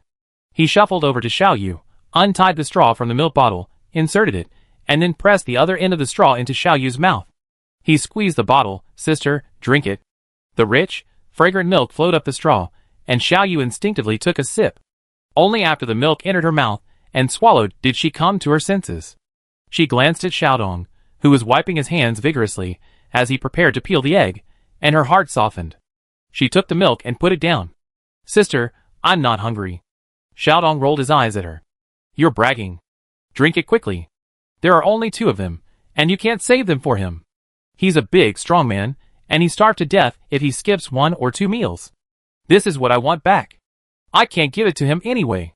Xiao Yu, Xiao Yu took a deep breath and, trying to divert his attention, looked at Yusui and Ruansini. Good morning.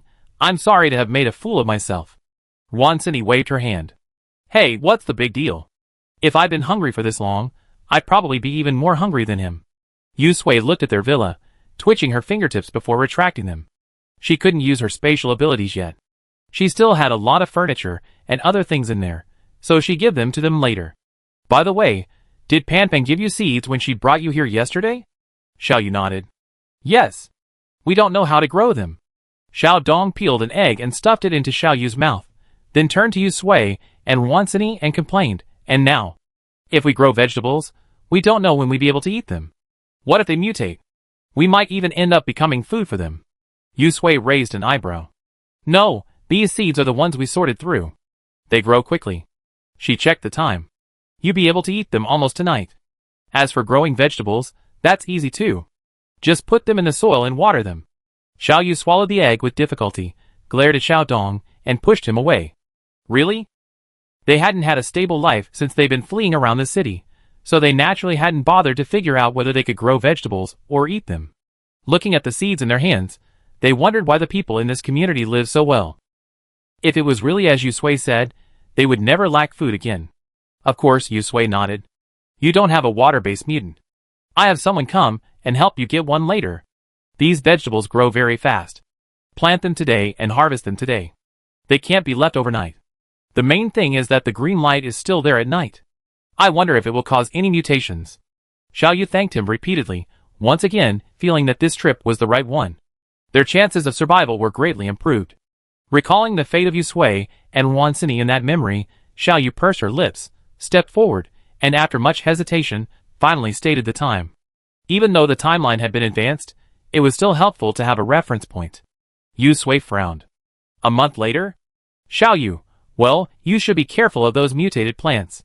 Watching Yusui and Ruansini leave, Xiao Dong looked at Xiao Yu standing in front of him, leaned over, and whispered, Sister, what did you say about a month later? What's wrong with a month later? Why are you always busy? Go plant some vegetables. Xiao Yu pushed his face away. Xiao Dong curled his lips and muttered, I'm not a water-based psychic, and without water, how can I grow anything?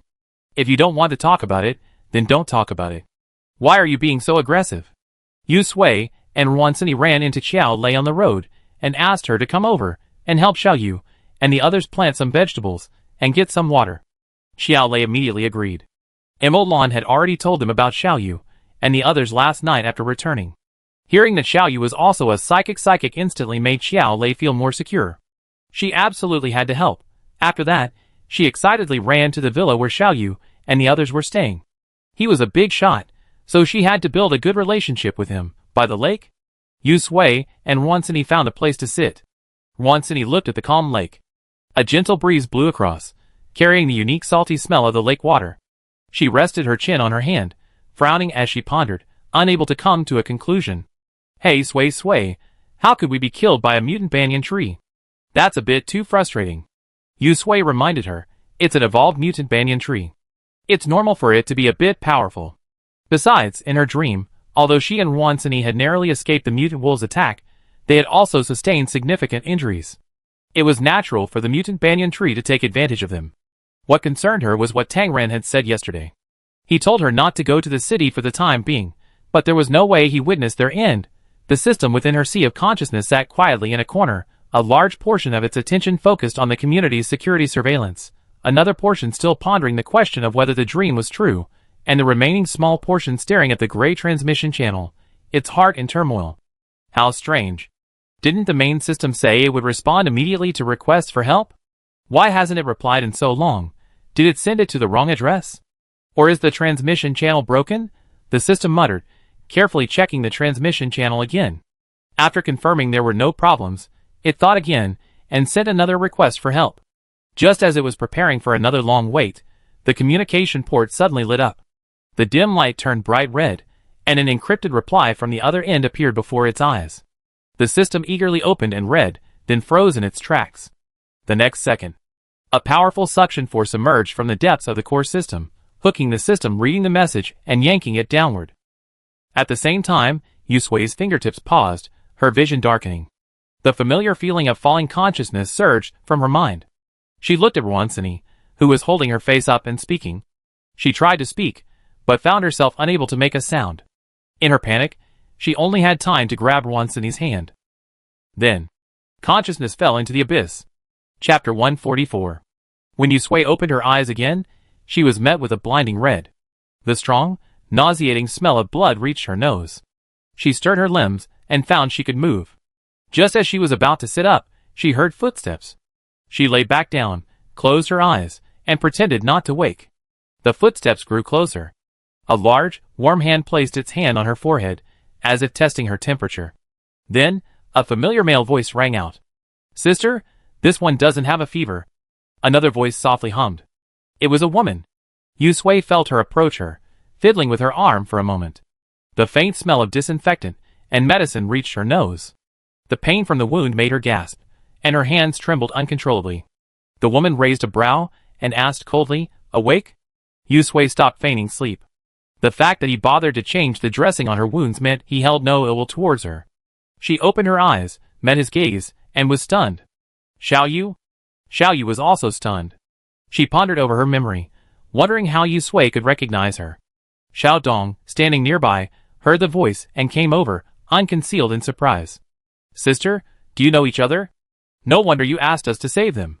He poked Yu Sui and clicked his tongue.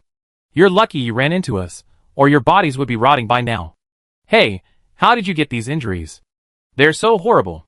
Did you fight a mutant plant? Yu Sui gritted her teeth and pulled herself up to sit. She glanced around and saw Wansini lying across from her. She tried to go over, not caring about her own injuries, but Xiao Yu held her down. She's not dead. Following her gaze, Xiao Dong added, but it won't be long. Her left arm is basically useless, the bones are shattered.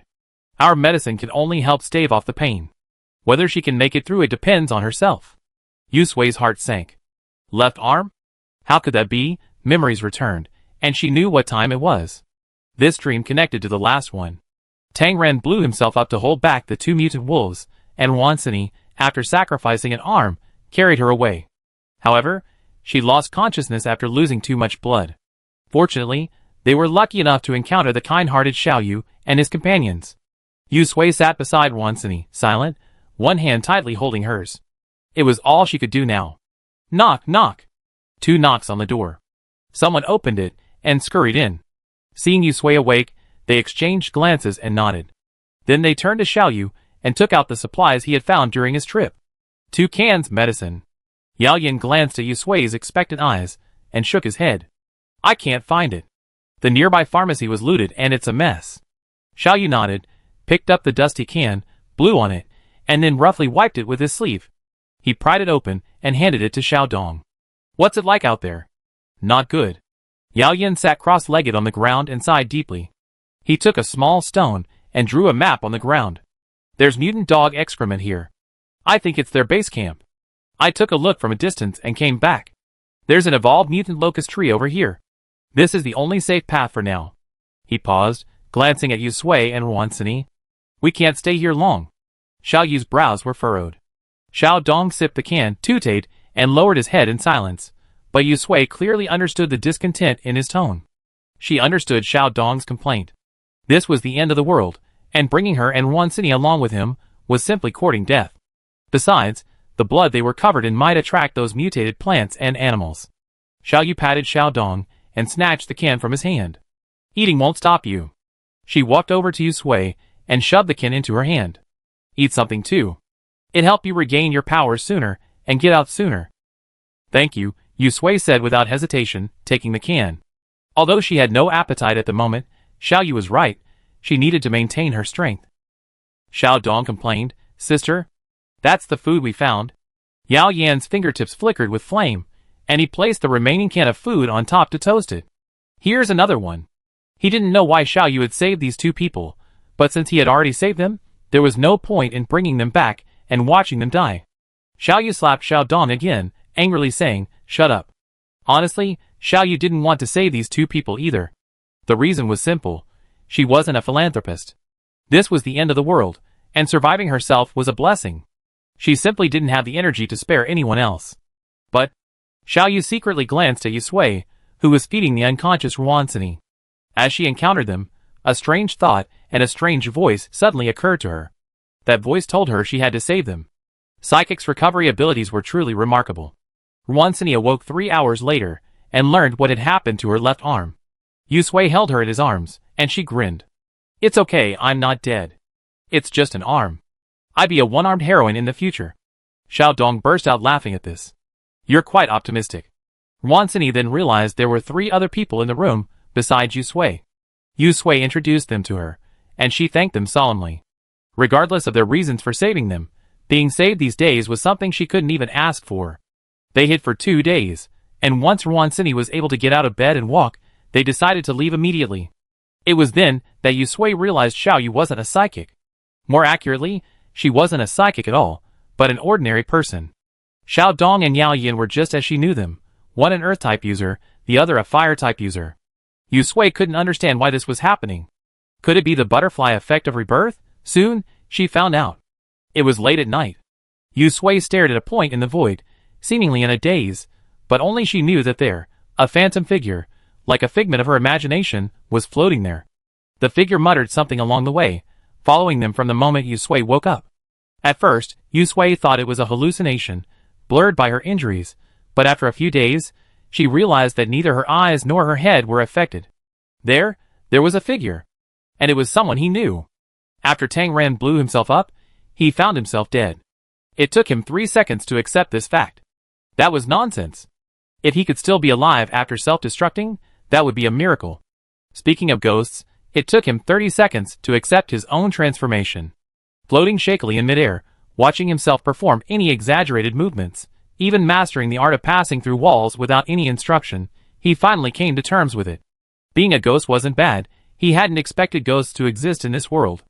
Tang Ran adjusted to his new identity, and quickly found Yu Sui and Wansini.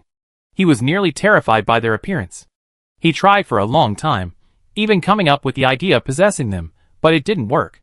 Finally, he had to ask for help from Xiao Yu and the others who were passing by. After Yu Sui woke up, he didn't leave, but followed them all the way. As he followed, he gradually realized. Yu Sui seemed to be able to see him. To verify his idea, Tang Ran scratched his hair, checked his appearance, and then, with a monstrous face and bared fangs, he lunged at Yu Sui. Yu Sui smiled, his eyes curved. He opened his lips and whispered his name, Tang Ran. Just as he was about to startle her, Tang Ran paused. He subconsciously returned to his normal self, floating before her like a young wife. His heart, like a roller coaster, suddenly dropped to the ground. He opened his mouth, and after a long pause, he stammered, Sui, can you see me? Yu Sui's smile widened, tears streaming down her face. Yes. Tang Ran was at a loss, seemingly wanting to rush over and wipe her tears, but his hand passed through her body, touching nothing. He constantly tried to comfort Yu Sui, explaining that he was in great shape now, far more powerful than before. He even demonstrated a wall-walking and flying technique for Yu Sui. Yu Sui watched him chattering and jumping up and down, feeling a pang of pain in his heart. How could someone be so foolish? Later, they encountered the mutated banyan tree again. Yu Sui and Wan Sini's injuries hadn't fully healed, and Xiao Dong and Yao Yin, one with earth-type abilities and the other with fire-type abilities, were unsurprisingly defeated. Yu Sui was entangled and bound by the branches, the delicate green twigs piercing her skin and digging into her flesh, sucking at her bone marrow and blood. She saw Tang Ran screaming in panic and desperately rushing forward, trying to tear the branches away, but her attempts were in vain. Yu Sui struggled to raise her lips and said, imitating his previous words, "Don't be afraid. I'll be with you soon."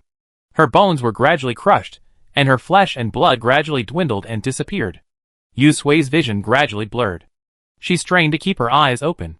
Tang Ran knelt beside her, holding her in a vague embrace, humming a song her mother, the director of a hospital, had sung to her when she was a child. When Yu Sui opened her eyes again, she was met with a blinding white. This time, she was a ghost, floating in midair, watching Tang Ran lying on a metal table, his limbs restrained by soft silver-white straps. The surroundings resembled an operating room, but a bit more advanced. Next to her, a ball of light, resembling a system but several times larger, flickered, its mouth opening and closing as if speaking something. She watched Tang Ran nod and sign repeatedly. Finally, he closed his eyes and lay there quietly. The instruments beeped beside him, and the ball of light carefully examined the strange, complex codes on them. Finally, Tang Ran's figure on the metal table vanished, and a round, white ball of light appeared on the other side. The ball of light opened its eyes, its beady, anthropomorphic eyes devoid of emotion, staring blankly at the large ball of light before it. Then, Yu Sui suddenly heard the voice of the large ball of light. System 1006, Get Rich System, welcome to the system space. Chapter 145. Yu Sui floated in midair, stunned, her whole body cold. She stared at the newly born round, pure white ball of light. Its anthropomorphic eyes were devoid of any human emotion, as if Tang Ran had been completely formatted. But she knew it was Tang Ran. It was the chatty, cheerful Tang Ran she knew, the one who hummed songs for her and fretted over her. System 1006, Get Rich System, host binding process initiated. The ball's voice was mechanical and cold, like a blunt knife, slicing at her heart. The large screen in front of her began scrolling, photos flashing across it. With a stop sound from the ball, the scrolling screen was paused. Yu Sui looked at the photo of herself on it, and the resume next to it, detailed enough to be written when she wet the bed. A sudden realization struck her. The white light ball quickly scanned the information and entered it into the system. Host binding successful. System 1006 will soon depart for the mission world. Countdown 10, 9, 8. Ding. Ding. Ding. The countdown ended, and Yu Sui was sucked back by a powerful suction force. She felt like she'd been thrown into a washing machine. Just as she was about to vomit, she was mercilessly thrown out. The light overhead was blindingly bright, the floor beneath her feet felt solid, and that familiar, yet endearing, mechanical sound echoed in her ears again. Dear host, I'm System 1006, the Get Rich System. I'm happy to serve you. Sini sat on the edge of the bed, brushing aside Yu Sui's sweat-soaked hair. She glanced at her watch and cursed softly. 7 hours had passed without her realizing it, and why hadn't Yu Sui woken up yet? 7 hours ago, they were enjoying the breeze and leisurely chatting while gazing at the lake. Then, the next second, Yu Sui suddenly fell backwards. Fortunately, she noticed in time and prevented her head from hitting the ground. Sensing something was wrong with her, Sini was instantly alarmed. Carrying Yu Sui, she rushed back to the villa at lightning speed, summoning Gu Panpan. After running various instruments, the conclusion was that Yusui was healthy, merely asleep. Asleep? Wansini immediately understood. It was a system issue. After sending Gu Panpan, who was worried about Yusui away, Wansini carried her back to her room and sat beside her, waiting for her to wake. This wait lasted 7 hours. Gu Panpan had already visited her several times, but the results remained unchanged. Wansini rubbed her brows, a sense of low pressure rising over her. Yusui's eyelashes fluttered slightly, and before she could fully open her eyes, she heard Wansini's surprised voice. Sui, you're awake. How are you? Are you feeling unwell? Yusui opened her eyes, and was met with Wansini's face, etched with anxiety. She shook her head gently, her gaze lowering to her healthy, intact left arm. Great. Wansini helped her sit up and offered her a few sips of water to moisten her throat. She couldn't help but complain, is it that system again? It's always like this. They can't even warn us ahead of time, catching us off guard. What's going on this time? She held her watch up to her. Do you know how long you were unconscious this time? 7 hours and 46 minutes. If you don't wake up soon, I'm going to rush into your head and rip the system out and give it a beating. Yusui listened quietly. This dream completely resolved all the questions in her mind. How she died, how Tang Ren became the system, everything was answered in this dream. Wansini continued to mumble, but after a while, she noticed Yusui was lost in thought. She pursed her lips and waved her hand before her eyes. What's wrong? What did you dream about this time? Yusui twitched her lips. A lot. Perhaps because she had been unconscious for too long, her head was aching like needles, and her face looked pale and haggard. Wansini could see that she was not feeling well. Alright, you just woke up, don't worry about that. Are you hungry? I give you something to eat. A full stomach will give you the energy to sort through all that. Okay. Yusui smiled. After Wansini left the room, Yusui sat back on the bed and turned to look out the window. The sun shone brightly, streaming in through the curtains, warming her skin. She spread her palms, revealing crescent-shaped marks from fingernails. She just stared, lost in thought for a moment. Wansini walked in, with a tray of food and immediately noticed Yusui's daze. She walked over to the bed, sat down, and placed the tray on the nightstand. The flurry of activity didn't draw her attention back. She sighed softly, acutely aware that this dream might be related to Tang Ren.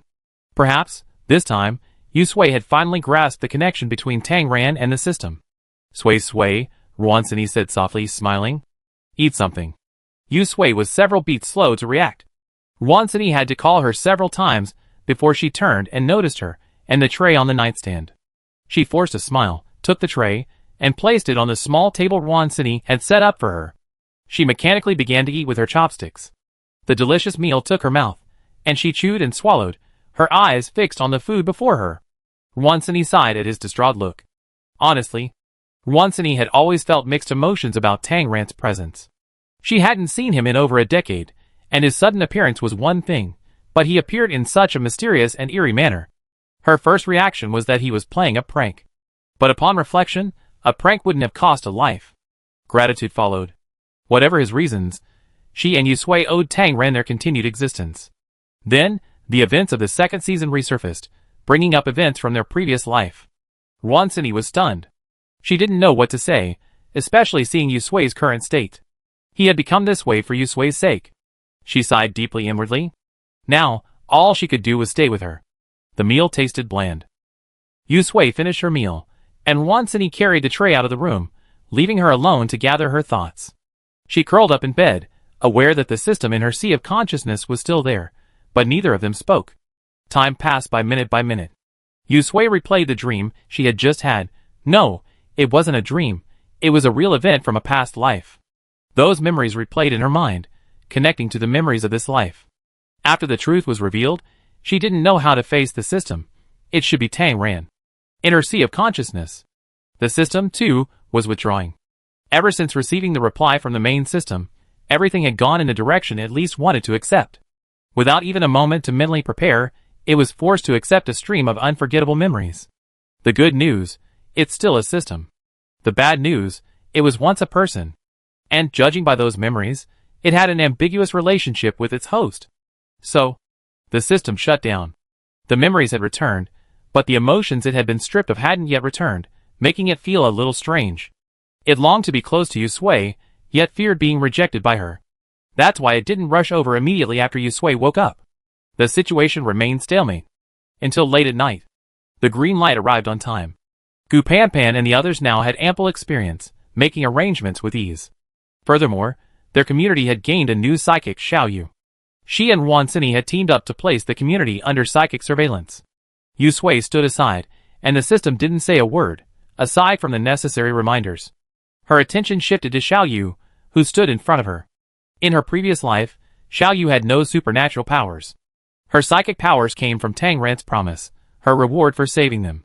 15 minutes later. The green light disappeared. Another dangerous night had passed safely. Gu Panpan breathed a sigh of relief. Just one more day, and the green light would end, and Yusui's supernatural powers would also be restored. This was truly exciting news. Yusui and Wan Sini returned to their room. I wonder if this time of night was particularly suitable for conversation. Just when the system expected Yusui to remain silent, she entered the sea of consciousness. The moment their eyes met, the system felt an inexplicable tension. The entire ball of light seemed uneasy, floating up and down in front of Yusui, unable to settle for a long time, making Yusui feel dizzy. Seeing it like this, Yusui felt a sense of relief. Her lips curled up as she let out a soft smile. The system was stunned. Or rather, Tang Ran, hidden deep within it, was stunned. It hesitantly asked, Host, you're not angry? Yusui walked over to it, touched the ball of light, and shook her head. No, why should I be angry? System. Host, if I understand correctly, you're really, really angry. Yusui hugged the system's ball of light with both hands, rubbing it vigorously, and said through gritted teeth, What do you think? Tang Ran, you made it. Not satisfied with being a ghost, now you simply changed your species, system. Ha.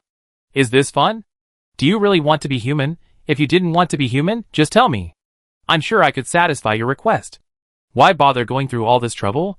The system's light ball looked at Yusui's hideous face, and subconsciously cried out in pain.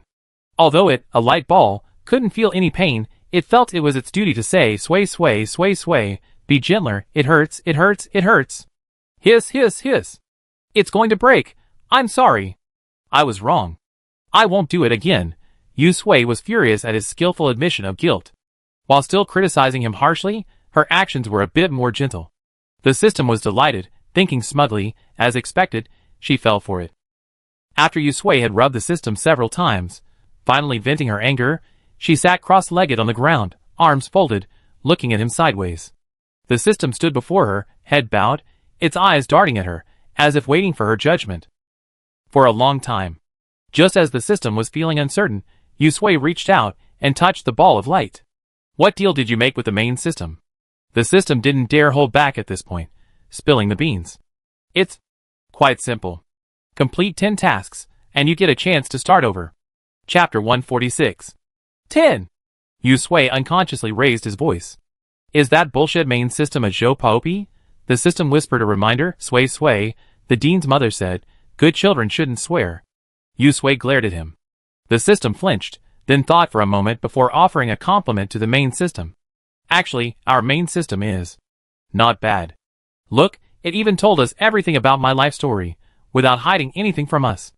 And it's helped us a lot. The first merit was making him Yusui's system, which effectively gave him another lifetime of companionship, even though he lost his memories before. The second merit was turning a blind eye to his attempts to give Yusui a backdoor. He explained where all his apocalyptic knowledge and skills came from, and it turned out the main system had anticipated them and prepared them specifically for him. Finally, he not only used the system's power to help Yusui, but also fulfilled a promise he made to Xiaoyu in his previous life.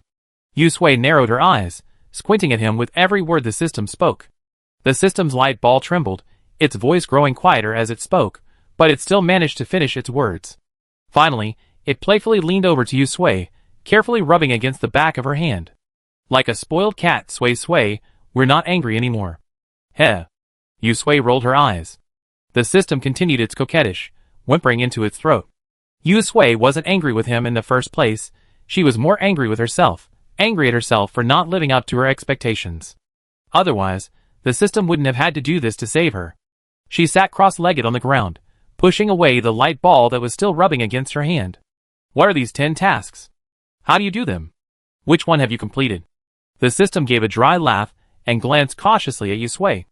I don't know, this is my first mission. Yusui, She nearly choked, unable to catch her breath. What a fool. She sold herself out without even asking for the details. The system tried to restore its unreliable image.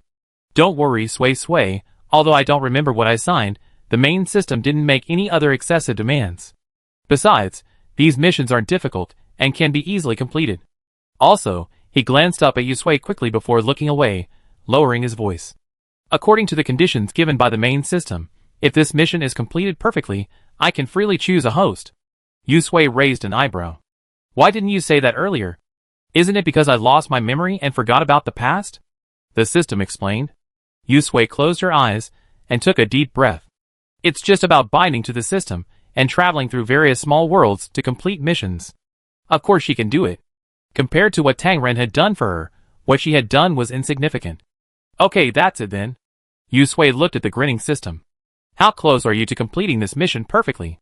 The system quickly displayed its progress bar, showing less than 60% complete. That's all, Yusui frowned. It looked like he had to turn his attention to the vault. Wansini quietly opened the door and walked in. Sui, are you asleep? No. Yusui withdrew from her consciousness and rolled out of bed. What's wrong? Is there something wrong? Wansini looked at her carefully, noting that her mood and complexion were much better than before. She felt a little relieved. There is something wrong, but it's nothing serious. She had originally intended to use this incident to distract Yusui, and seeing her like this made him feel more at ease. Yusui was a little surprised that she didn't say it directly. Is it difficult? Do you need the system's help? No. Wansini shook her head. After several attempts to think it over, she still couldn't bring herself to tell the story. Yusui's doubts deepened. The system's curiosity was piqued. What was wrong with Wansini? This was the first time I'd seen her so slow, unable to even utter a single word, and yet still acting mysterious. I want to see what's going on. He transformed into an octopus, trying to understand the situation. Yusui followed Wansini downstairs. In the living room, Gu Panpan sat on the sofa, looking rather glum. Chin-chan was beside her. Xian and Anan were not there. Across from her, Chu Hui, the leader of the group rescued with Anan, stood awkwardly to the side. Two other unfamiliar men and women sat calmly on the sofa, looking around, seemingly oblivious to the abrupt shift in the atmosphere. Seeing them coming down, Gu Panpan raised her chin to Chu Hui with a stern face. I can't make the decision on this matter. You decide. Yusui was completely bewildered. Chu Hui stuttered for a long time, still unable to explain clearly. However, the system had already determined the cause. Before the system could share his results, the man sitting on the sofa across from him spoke first. He lowered his crossed legs, put on a smile, and pointed at the belly of the woman beside him, who now lowered her head with a subtle smile. My wife is pregnant. Yusui was stunned. She examined the woman's flat belly several times, still dazed. Is this true? Yusui's voice was trembling. This is the end of the world. Who knows when my life could be in danger? And who would still have the heart to do this? And they even produce the fruit of their love, the system sneered. Human greed is truly insatiable. This guy has so many petty schemes.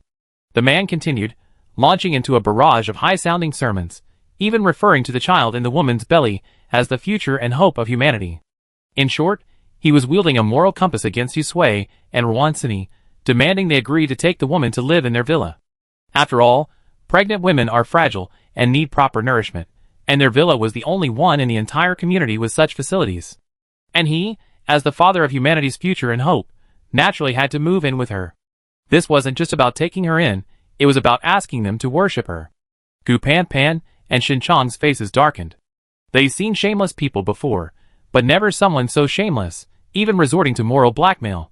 Gu Panpan sneered, glancing at the woman's flat belly and sidelong glance at the man. It's only been a few days. How did you know she was pregnant? The man straightened his clothes and suddenly assumed a serious expression. Let me introduce myself. My name is Wang Xing. I come from a family of traditional Chinese medicine practitioners. I learned pulse diagnosis since I was 7. Xiao Dai is 2 months pregnant now. She was pregnant before the apocalypse. Xiao Dai, standing beside him, smiled softly, her hand gently caressing her flat belly. I didn't expect this child to be so resilient. Yusui, She's quite resilient. It's only been less than a month since the apocalypse, but the experiences they had during that time can be described as hellish. And yet, the child is still alive. Resilient is beyond description. The system curled its lips. I think they did it on purpose, clearly betting on your softness and letting them move in. Wansini leaned back, folding her arms, nodded, and commented, "That's good. As for the child, it's fate that he's here. It proves your bond is deep." Xiao Dai pretended not to understand her words, her eyes twinkling. "I think we're deeply connected too. She and Wang Xing were boyfriend and girlfriend before the apocalypse, and they were together when it happened, so it was only natural they were captured together. At first, they thought they were doomed, but Yu Sui and Wansini swooped down to save them. They had settled into the complex and found shelter, and they should have been content. However, Xiao Dai pursed her lips and smiled gently, her eyes sweeping imperceptibly over the clean, tidy clothes of Yu Sui and the others. She was doing this for the child's own good. Wang Xing was still lecturing, and he naturally saw the displeasure and contempt on Wansini's face, but so what? If you don't work for yourself, you be punished by heaven and earth. It was perfectly natural for him to do this for his children. Just because Yu Sui had brought them back out of kindness didn't mean she would tolerate their insolence. She looked at Wang Xing and said calmly, "Are you done?" Wang Xing, feeling thirsty after talking so much, rubbed his throat. "Are you going to have any water?" Wansini snorted and spoke coldly, looking at Wang Xing as if he were looking at a dead person. He didn't really think they were saints who would turn the other cheek after being hit on the left. "No water, but I have a slap. Do you want one?" Wang Xing glanced at her, his lips moving, then swallowed his words. He turned to Yu Sui, as if he thought she was a pushover. "Xiaodia's health hasn't been good, and she hasn't been getting enough nutrition lately. I hope you can take good care of her when she gets here. Oh, it's not like we have to eat all day. After all, I understand the current situation. A little meat now, and then is fine. We're not picky." After all, he took Xiaodia's hand and placed it on her still flat belly. Whatever happens to the adults is fine, the children shouldn't suffer with him. Ha! Gu Pan Pan was almost nauseated by his words. This guy must have been a master of moral blackmail in the past. Listening to his words, one could just smack the sole of a shoe in his face. Yu Sui raised his eyelids and turned away from him, asking Chu Hui, "You don't have anything to eat? Pan Pan, they didn't get the seeds? It's been a few days, and they still don't know how to grow vegetables." Gu Pan Pan's face darkened. "They sent them a long time ago. They've been growing well these past few days." Yes, Chu Hui said repeatedly, glaring at Wang Xing fiercely. "We don't have to worry about food and drink now. You helped us a lot." But he never mentioned raising children. Yu Sui nodded. "Since we have food, we won't starve. The children who didn't eat before were fine, so there's no reason why they get into trouble now that they have food. It's getting late. You should go back early. The light won't be good later, and it'd be bad if they bump into things." Wang Xing stood up suddenly. "What do you mean? You won't take Xiao Dai with you? If you're tired of us eating for free, then Xiao Dai can come alone, and I won't come, right?" Yu Sui looked at him. "You don't seem to understand. Did I say I wanted you to move in? You already kept an in, who's so old, and now Xiao Dai is pregnant with another, so little. Why can't you keep her?" Wang Xing's face flushed with anger. "I think you were just being nice before. You took us in on purpose. Maybe you're keeping us as bait later." Yu Sui wasn't going to let him off. She stood up, raised her foot, and fiercely kicked him, landing on him. Although her supernatural powers hadn't recovered, the energy from the system hadn't degraded her physical fitness. Wang Xing was stunned by the kick. He hit the sofa and rolled back to the floor, curled up, clutching his stomach. Xiao Dai, startled, recovered, and quickly grabbed him, screaming. It was as if he'd been beaten to death. Yu Sui lowered her head, looking at the two crying men. "This is my territory. I can stay if I want to. If I don't want to." She stepped on Wang Xing's back and crushed it. "Killing them is fine, what do you think?" Chu Hui was stunned. It was the first time he'd seen Yu Sui so murderous. Wang Xing and Xiao Dai were like chickens being strangled, and they were instantly silent. Wansini sneered, "You're trying to use moral blackmail on us? Why do we look so easy to bully?" She gently pulled Xiao Dai to her feet, brushed off the non-existent dust from her, and lovingly wiped her tears. "This child is your destiny. Isn't it said that pregnant women should maintain a calm demeanor and avoid excessive excitement? Since he's given you this child, he can support you, don't you think?" Xiao Dai was so frightened, she could only nod dumbly. Before coming, they imagined various possible outcomes, but they never imagined these two would play it so utterly out of the ordinary and resort to direct action, Chu Hui looked around and then, reluctantly, stepped forward, mumbling something to smooth things over. Yu Sui retracted his foot. Wang Xing scrambled to his feet, dragging Xiao Dai with him, and running out without a backward glance. In that moment, he felt as if Yu Sui truly wanted to kill him. Chu Hui gave a dry laugh, uttered a few words of apology, and hurried after him. Out of the villa. Chu Hui glanced back toward the villa and sighed softly. He was naive. How could anyone who had survived the apocalypse be so merciful? Chapter 147. Watching Chu Hui's fleeing figure, Gu Panpan stood up with a sneer. I think this has something to do with Chu Hui. She hadn't interacted much with Wang Xing and Xiao Dai, beyond a casual exchange of greetings. Judging from Wang Xing's skillful moral blackmailing rhetoric, he'd been a mere keyboard warrior in the past, ready to kneel down and apologize in a direct confrontation. So, when Yu Sui attacked, Wang Xing didn't dare to speak again, fleeing in terror. How could such a person, after all the previous incidents leading to his arrest, still come to provoke Yu Sui and Wan Sini, who possess supernatural powers? There must be someone behind the scenes directing him. Qin Chang hesitated for a moment. No way. I seen Chu Hui, that young man, working hard and looking quite upright. Gu Panpan shook her head. If he were that simple, how could he have become the leader of that group, and dared to come and negotiate with us on his first day in the community? Hearing her words, Qin Chang frowned and thought carefully. It seemed so. Wan Sini shrugged nonchalantly. That's the downside of having so many people. They have more ulterior motives. She patted Gu Panpan on the back to soothe her. Don't be angry. It's not worth getting upset over people like that. Gu Panpan sat down angrily. Why don't we just kick them out? That's not necessary, Yu Sui said, taking a sip of water from his cup. We're all human beings, and it's perfectly normal to have all sorts of desires. Those things in the community really do need people to do them. Wan Sini squeezed Gu Panpan's shoulder. It's just that you have to deal with them. Gu Panpan let out a long sigh. I'm used to this. She raised an eyebrow and turned to look at Yu Sui and Wan Sini. No, it's time for you to take care of this after all. Oh, Wan Sini immediately stood up and made an excuse. I'm so busy. Sui, weren't we just planning to go to the back mountain to see if there are any surviving seeds of mutant plants? Let's go! With that, she ignored Gu Panpan's cries and rushed out, pulling Yu Sui with her. Dealing with those chores? The thought of it made her feel overwhelmed. She didn't want to do that, Yu Sui laughed. Of course, she didn't want to do this job either. The back mountain, once covered in trees, was now bare. At a glance, not even a blade of grass grew except for the exposed earth. Wan Sini rested her hands on the tree and scanned the area. Wow, that's a really clean cut. Yeah, Yu Sui squatted down, scooped up a handful of dirt, shoved it down, and found a flat spot to sit down. Looks like a fire has burned the ground and turned it upside down. Wan Sini released her mental power, encompassing the entire back mountain. After a thorough search to ensure nothing had escaped, she followed Yu Sui's lead and sat down beside her. The two of them looked at the residential complex below. Just as Wan Sini was feeling drowsy from the gentle breeze, Yu Sui spoke. I had a dream about my past life, the complete version. Wan Sini suddenly woke up. How is it? Does it match what Xiao Yu said? Yes, Yu Sui began to speak, word by word, and Wan Sini listened quietly. It was dusk. The sky turned orange, tinging Yu Sui's face with warmth. But her words sent a chill through Wan Sini's heart. After Yu Sui finished, Wan Sini shook her left hand, then clasped it behind her back, and used only her right hand to spin around, feeling it for a moment. It's actually not that bad. Losing my left hand isn't a huge deal. She glanced at her left hand. But of course, it's best if I don't lose it.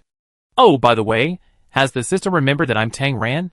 Yes, Yu Sui glanced at the system floating back and forth in her sea of consciousness. My memory is back, but some of my emotions are missing. Wan Sini peeked. Losing emotions? How do I get them back? I don't know yet. The system hadn't explained, and Yu Sui didn't know how to proceed. But looking at the system now, she suddenly felt that losing that part of my emotions might not be such a bad thing. Sister? And then, standing at the foot of the mountain, spotted Yu Sui and Wan Sini. She tiptoed and waved vigorously, then ran over with a smile. Yu Sui and Wan Sini stopped talking and stood up to greet her. And then ran up to them. Sister Sini, Uncle Lu has prepared dinner and asked me to call you back for dinner. Wan Sini turned her head and noticed that the sun had already set. It's so late already. She hadn't done anything today. Yu Sui held Anne's hand as they descended the mountain. Before they even entered the villa, They could smell the aroma of food. Rwansini swallowed, her stomach rumbling. She'd been so busy these past few days that she lost interest in food, and now, with the hunger welling up, she felt a bit overwhelmed. And then heard the sound, turned to look at Rwansini's belly, and laughed softly, covering her mouth. Rwansini patted her little head and pulled her towards the villa. Hurry, hurry, let's go eat. It won't taste good if it gets cold. Yusui smiled at them, her footsteps slow to enter the villa. In her mind, the system quietly emerged. Host, I finally figured out why Xiaodia's belly is so stubborn, almost frighteningly stubborn. There's indeed an embryo inside, but... Yusui's eyebrows jumped. Her intuition told her that what the system said next would exceed her expectations. But what? The system pulled up the test results. It had been going over this issue over and over again this afternoon, reaching countless identical conclusions. Now, all of them were displayed before Yusui. The barrage of technical terms made her dizzy, and she skipped the steps and went straight to the last line. Host, look, the embryo's vital signs are strange. Every statistic is twice as high as a normal human embryo. Logically, her malnutrition during this time should have delayed the embryo's development. However, the embryo in Xiaodia's body hasn't been affected at all. Instead, it's developing beyond average. That's why I felt something was amiss, and carefully investigated the cause. The system pulled up another list and, indeed, found it. It pointed to one of the 2 soybean-sized embryos on the list and said, Look, this isn't a human embryo. Yusui rubbed his brow. What is that? It's a seed, the system revealed. A plant seed. More precisely, a mutant plant seed. Yusui's eyes narrowed. Seed? Are you sure? The system zoomed in on the scan, revealing 2 embryos floating side by side in the amniotic fluid, one a normal flesh pink color, the other a strange dark green. About 90% probability. Host, if you like further confirmation, I can examine Xiaodai again. The system paused, then, looking at Yusui's dark face, added something even more terrifying. While it's unknown how this seed entered Xiaodia's body, and how it entered her uterus to become what it is now, based on the mutant plant's current growth, it will mature in at least 2 weeks. By then, the mother body will be sucked away, reduced to an empty shell, and the seed will burst forth. Yusui turned her head, and looked toward the villa where Xiaodai lived. Under the night sky, the place was quiet and warm. A soft voice drifted over, and who knew what the person speaking inside was like. She felt it was imperative to give them all a physical examination. Sway. Rwansini, holding a bowl, and holding a piece of beef brisket on her chopsticks, waved it towards her. What's wrong? Come on, Uncle Lou made beef brisket with tomatoes today. It's delicious. Although the beef brisket was canned, it was a rare delicacy in this apocalypse. Yusui hummed softly, looked away, and walked into the villa. On the dining table, Yusui entered. Gu Panpan was serving soup. Seeing her place the bowl in front of her, she said, Here, the temperature is perfect. Try it. These tomatoes are grown here, and the canned beef brisket is good too. Okay. Yusui sat down, her nose twitching. She blew on the bowl and took a sip. The sour and sweet tomato flavor spread throughout her mouth. The delicious food soothed the shock of the news, and her expression relaxed. Rwansini took a sip of soup from her bowl, and sighed contentedly, Luckily we brought all those canned goods with us, otherwise, we wouldn't have been able to enjoy such delicious food. Gu Panpan nodded repeatedly, once again marveling at the power of space. After finishing his meal, Yusui glanced at Rwansini, who was slumped on the sofa, clutching her stomach, and said they wanted to go for a walk. A walk at this hour? Rwansini felt a wave of doubt, but the tacit understanding they had since childhood made her stand up and rub her stomach. It's time for a walk. I eaten too much. Yusui called Gu Panpan over, and the 3 of them left the villa. After Gu Panpan emerged, she walked for a moment, then paused, seeing the direction they were heading. This clearly led to the villa where Wang Xing and Xiaodai were currently staying. Could it be that Yusui had taken her advice and was planning to kick them out? Rwansini noticed her confusion and took her hand, smiling. After all, she's pregnant. We should go and offer our condolences. Gu Panpan, doubtful, led the 2 to the villa and knocked on the door. It was Wang Xing who opened the door. He first saw Gu Panpan, thinking she'd come to him out of pity to bring him food. But then he glanced back and saw Yusui and Rwansini, who were beaming at him. He was so startled he took several steps back. Why are you here? Can't we just stay out of the villa? Xiaodai heard the noise, and walked out of the next room. Seeing Gu Panpan and the other 2 enter, and Rwansini, who was walking behind them, considerately closing the door behind them, Her heart skipped a beat. She rushed to Wang Xing's side, begging for mercy. I'm sorry. We shouldn't have had such thoughts. We were wrong. Please forgive us this time. It's all our fault. We've been blinded by greed. Yu Sui's gaze swept from Xiaodia's face to her flat belly. He didn't know if it was an illusion, but Xiaodia's expression looked even uglier than it had been this afternoon, or perhaps she was frightened by their sudden appearance. Wansini exclaimed, "What are you talking about?" She walked over and helped Xiaodai up. "Why would we kick you out? We just came to check on you." She glanced at her belly. "After all, you're the only pregnant woman in our neighborhood right now. Who would kick you out? That would be so heartless." Xiaodai froze as Wansini helped her to a nearby stool. She trembled in fear as Yu Sui approached. Wang Xing bravely stepped forward to protect Xiaodai. "If you have any problems, come to me. It was my idea. It has nothing to do with Xiaodai. She's innocent." Gu Panpan looked Wang Xing up and down. Wansini sighed. "I never could tell you two were truly in love." Yu Sui placed a hand on Xiaodia's shoulder. "System, ready to begin?" "All right." The system's energy invisibly penetrated Xiaodia's body and flowed towards her abdomen. After a careful inspection, the system withdrew its energy and announced the bad news to Yu Sui. "Host, confirmed with 100% certainty, the two embryos are one normal human baby and the other a mutant plant seed. And judging by the situation, the seed should absorb enough nutrients to mature in 10 days at most." Chapter 148. Yu Sui withdrew his hand and looked down at Xiaodai, pondering how to respond. Xiaodai's heart tightened when she noticed Yu Sui's gaze. She instinctively covered her belly with her hand, biting her lip as she trembled even more violently, tears streaming down her face. She couldn't explain why, but she felt uneasy.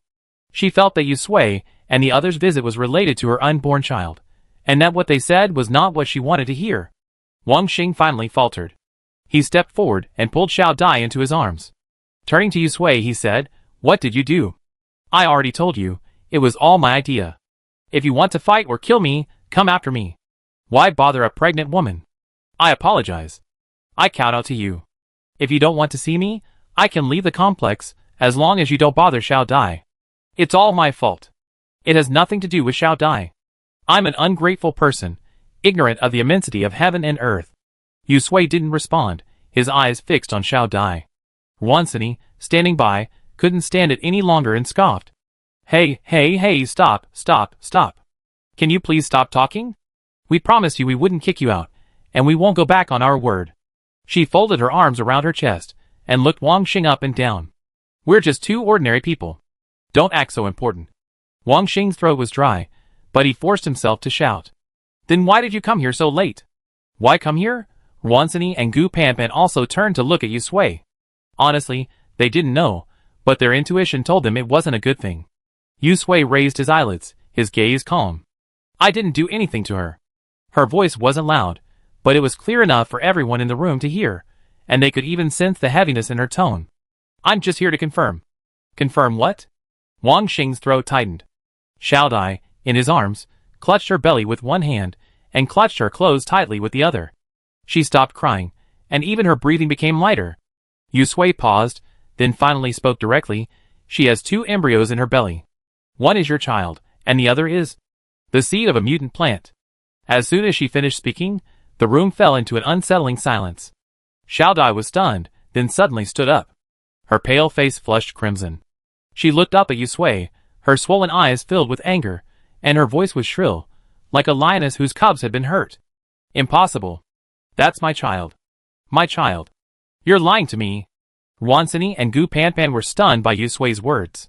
They knew Yu Sui wouldn't joke about such a thing. So what about Xiaodia's belly? Their expressions suddenly changed. They took a step back, looking at Xiaodai with pity and wariness. Xiaodai kept saying impossible like crazy, protecting her belly and repeating, "That's my child." "It's a normal child," she said, not knowing if it was to convince Yu Sui or herself. Wang Xing stood by, his defenses pierced by Yu Sui's words. His face paled instantly, his pupils constricted, and his lips trembled. He wanted to say Yu Sui was lying to him. What nonsense! That was impossible, but another voice inside him said Yu Sui wasn't lying to him. For a while now, Xiaodia's strange behavior had been replaying in his mind, scene after scene. He'd previously brainwashed himself into believing that pregnancy would inevitably lead to personality changes and bizarre thoughts. But now there was a more plausible explanation. Xiao Dai whipped around and clutched Wang Xing's clothes tightly.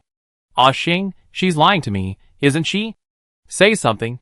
Wang Xing opened his mouth, as if speechless, and stared directly into Xiaodia's eyes.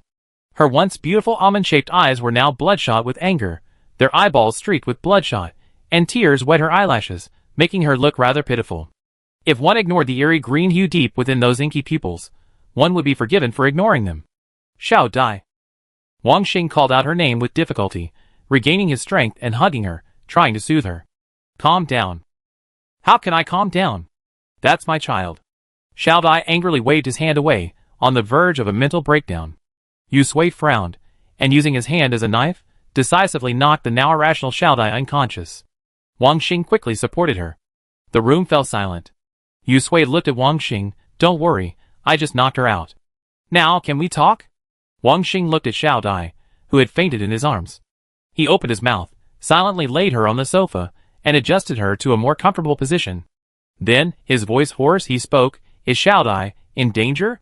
Yu Sui glanced at Xiaodia's abdomen, closed his eyes, and said calmly, Based on the current condition of the seed, it will drain the mother body dry, mature, and then break out in less than 10 days. The color drained from Wang Xing's face, and he covered his mouth and wept silently. A moment later, he sank to his knees before Yu Sui, kowtowing frantically. Please save her! I'd do anything to save her. Even if it means dying. Please! Save her! Wang Xing's first 25 years of life were smooth sailing. He came from a wealthy family, was good-looking, and had good academics. He and Xiao Dai were childhood sweethearts, had both been admitted to a top-tier university, and studied the same major. They were the envy of their classmates. In his life plan, he'd take over the family pharmacy after graduation, marry Xiao Dai, and have children. His life was a perfect and happy one. He just hadn't anticipated the end of the world. After being arrested, Wang Xing and Xiao Dai became like two-legged sheep. Fortunately, they survived and had a chance to be rescued. Unfortunately, those people were beasts, and he and Xiao Dai suffered greatly because of their good looks. Wang Xing burst into tears, recounting their ordeal in fragmented words. He discovered Xiaodia's pregnancy shortly after being arrested. For the sake of this child, he and Xiao Dai endured no matter how much hardship they endured. As long as they were alive, there was hope. God had blessed them, giving them a chance to survive. They had been rescued. Life in the complex was blissful, like heaven. They had food and drink, and no one to bully them. He and Xiao Dai were grateful to Yu Sui and Ruansini. They naturally yearned for the life in Yu Sui's villa, but they also knew their place. However, the human heart is insatiable and easily swayed. At Chu Hui's instigation, they went to the villa. It was Chu Hui who told us that there would be no worries about food and drink there, and that if Xiao Dai went in, she would have a better life. Wang Xing knelt on the ground, his forehead pressed against the cold earth. If you don't believe me, I can confront Chu Hui. As long as you can save Xiao Dai. Xiao Dai. Xiao Dai. She's suffered so much.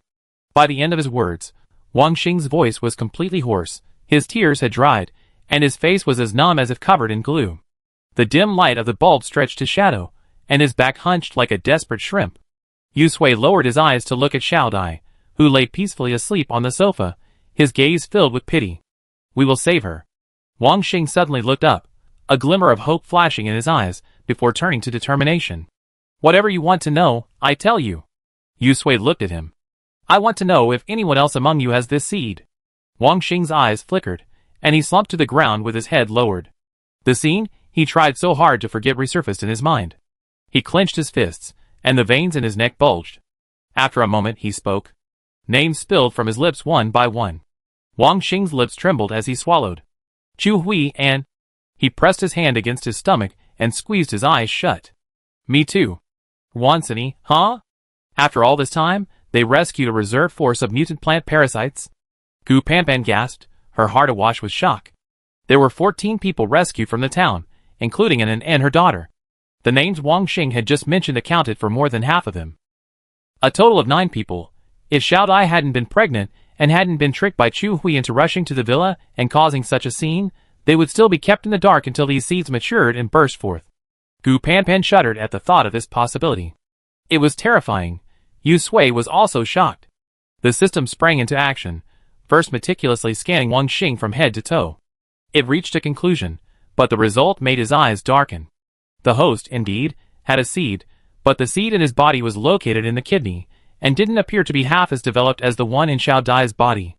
It would take at least 7 or 8 days longer to mature than the one in Xiao Dai's body. I was checking the others. Yu Sui sighed softly, and explained Wang Xing's condition. Wang Xing lowered his head, his expression unclear. He rubbed his face, then raised it again with a grin. Will I die? It depends on the specific circumstances. Yu Sui didn't hide it. Mutated plants were inherently strange, and she wasn't sure if that method would work. Come on, let's go to the villa. Gu Panpan understood. Should we call Tian Liwei along? Well, they probably need surgery to see if they can remove the seeds. She could do the surgery, but for follow-up treatment and recovery, it would be safer to call Tian Liwei. Yu Sui nodded, and Gu Panpan didn't waste any time. Then I go now. Wang Xing stood up, propping himself up on the sofa. He took a few deep breaths, leaned over, and carefully picked up Xiao Dai, following Yu Sui and Wan Sini out the door. The villa next door. Someone just happened to come out and greeted Wang Xing and the others, a hint of envy in their eyes. After watching Yu Sui and the others leave, he couldn't wait to run back to the villa and share the news with the others. Hey, guess what I saw? A group of people gathered around him, asking him to tell them quickly without further ado. Chu Hui was among the group, smiling but saying nothing. Then he heard Wang Xing and his wife were taken to live in Yu Sui's villa. He slapped his thigh, his teeth itching with envy. That couple used to live a life of luxury, unlike us, who have to eat sweet potatoes every day. Chu Hui was stunned for a moment, his smile slowly fading. Chapter 149. In the villa's operating room. Tian Liwei hurried over, following Gu Panpan. When Gu Panpan approached him, she simply said she needed help. He rushed over without a word, not asking what it was. When he arrived at the operating room, he was stunned to see Xiao Dai lying on the operating table and Wang Xing standing nearby. Sister Sui, what can I do for you? The news of Xiaodia's pregnancy had spread throughout the community in just one afternoon, and Tian Liwei had naturally heard about it too. Could there be something wrong with the child that prevented her from having it? Yu Sui didn't hide it from him and told him about Xiaodia's condition. Over there, Gu Panpan was preparing the surgical equipment. Although the conditions were rudimentary, and she was being forced to do it, she still tried her best. Tian Liwei was stunned. His mouth dropped open, his gaze flickering between Xiao Dai and Wang Xing. After a moment, he rubbed his face, trying to regain his composure, and whispered, So, are we going to remove the mutant plant seeds now? A cesarean section? He had never imagined he would have to undergo this surgery.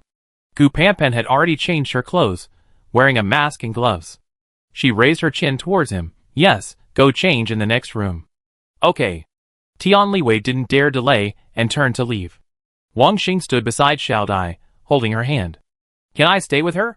She's very afraid of pain. Gu Panpan thought about it, and didn't refuse.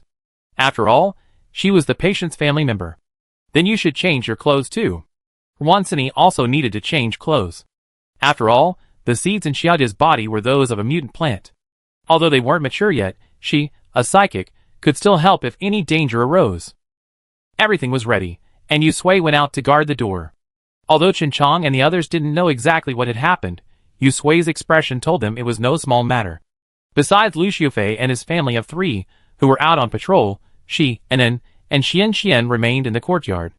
The living room of the villa next door to Wang Xing and Xiao Dai was abuzz with activity, with a crowd gathered, chattering and joking. Really? Living in the villa? Weren't they kicked out this afternoon? Oh, I knew it. Those two looked so kind. They probably kicked them out this afternoon just for show, afraid we follow Wang Xing's lead and go and eat for free. So they took advantage of the night, when no one was around, and quietly brought them over. That must be it. Hey! Why don't I have such good luck? TSK, are you envious? If you're capable, you have a baby too. Chu Hui stood aside, eyes downcast, his fingers twitching slightly at his side. The others were still gossiping. He raised his head, a gentle smile on his face, and pressed his hands down. All right, everyone, stop talking. Xiao Dai needs to take care of herself while she's pregnant. Please be understanding. We have hands and feet. Yu Sui and the others saved us and gave us such a good life. We should be grateful. We can't be greedy and act like ungrateful wolves. Besides, new life is the future of this world. We should be happy. The others fell silent, looking at each other. Gradually, some began to echo Chu Hui's words, and the earlier sour remarks had completely changed their tone. Talking about the future, everyone was filled with anticipation. From this perspective, Xiaodai having a child was also a good thing for them. Isn't life all about having a purpose? The birth of a child gave them a little more purpose. Chu Hui saw that everyone's mood had calmed down considerably, and glanced at the sky outside. It's getting late, everyone should go back and rest. Everyone nodded repeatedly, pushing each other back to their rooms. Chu Hui stood there with a gentle smile. He waited until everyone had left before he left and returned to his room. Host, the system has been busy until now, and has finally figured out the conditions of the remaining 7 people with mutant plant seeds in their bodies. Of these 7, 5 are men and 2 are women. The good news is that 6 of them aren't in as bad a condition as Xiaodai, and the seeds are located in areas that are relatively easy to remove, so they can undergo surgery sooner rather than later. Yu Sui nodded. What's the bad news? The system whispered, frowning. The bad news is that the remaining person is colluding with the mutant plant seeds. Yu Sui's eyelids twitched. Collusion? Rooftop of the villa. Chu Hui sat alone on the rooftop, lying on the ground, gazing at the sky.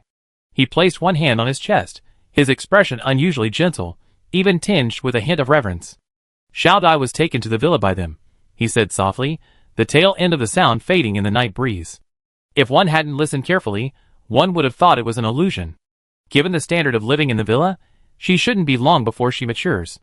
Under his palm, dark blue veins pulsed softly beneath the skin, as if responding to his words. Chu Hui felt the slight movement beneath his palm, his tone so gentle it was almost eerie. Don't worry. We'd be able to see each other in a week at most. By then, he gazed at the bright moonlight overhead, slowly sitting up and lifting his shirt, revealing the dark blue veins on his chest. They seemed to grow from his heart, rising and falling with his breathing. Under the moonlight, the lion seemed alive, surging.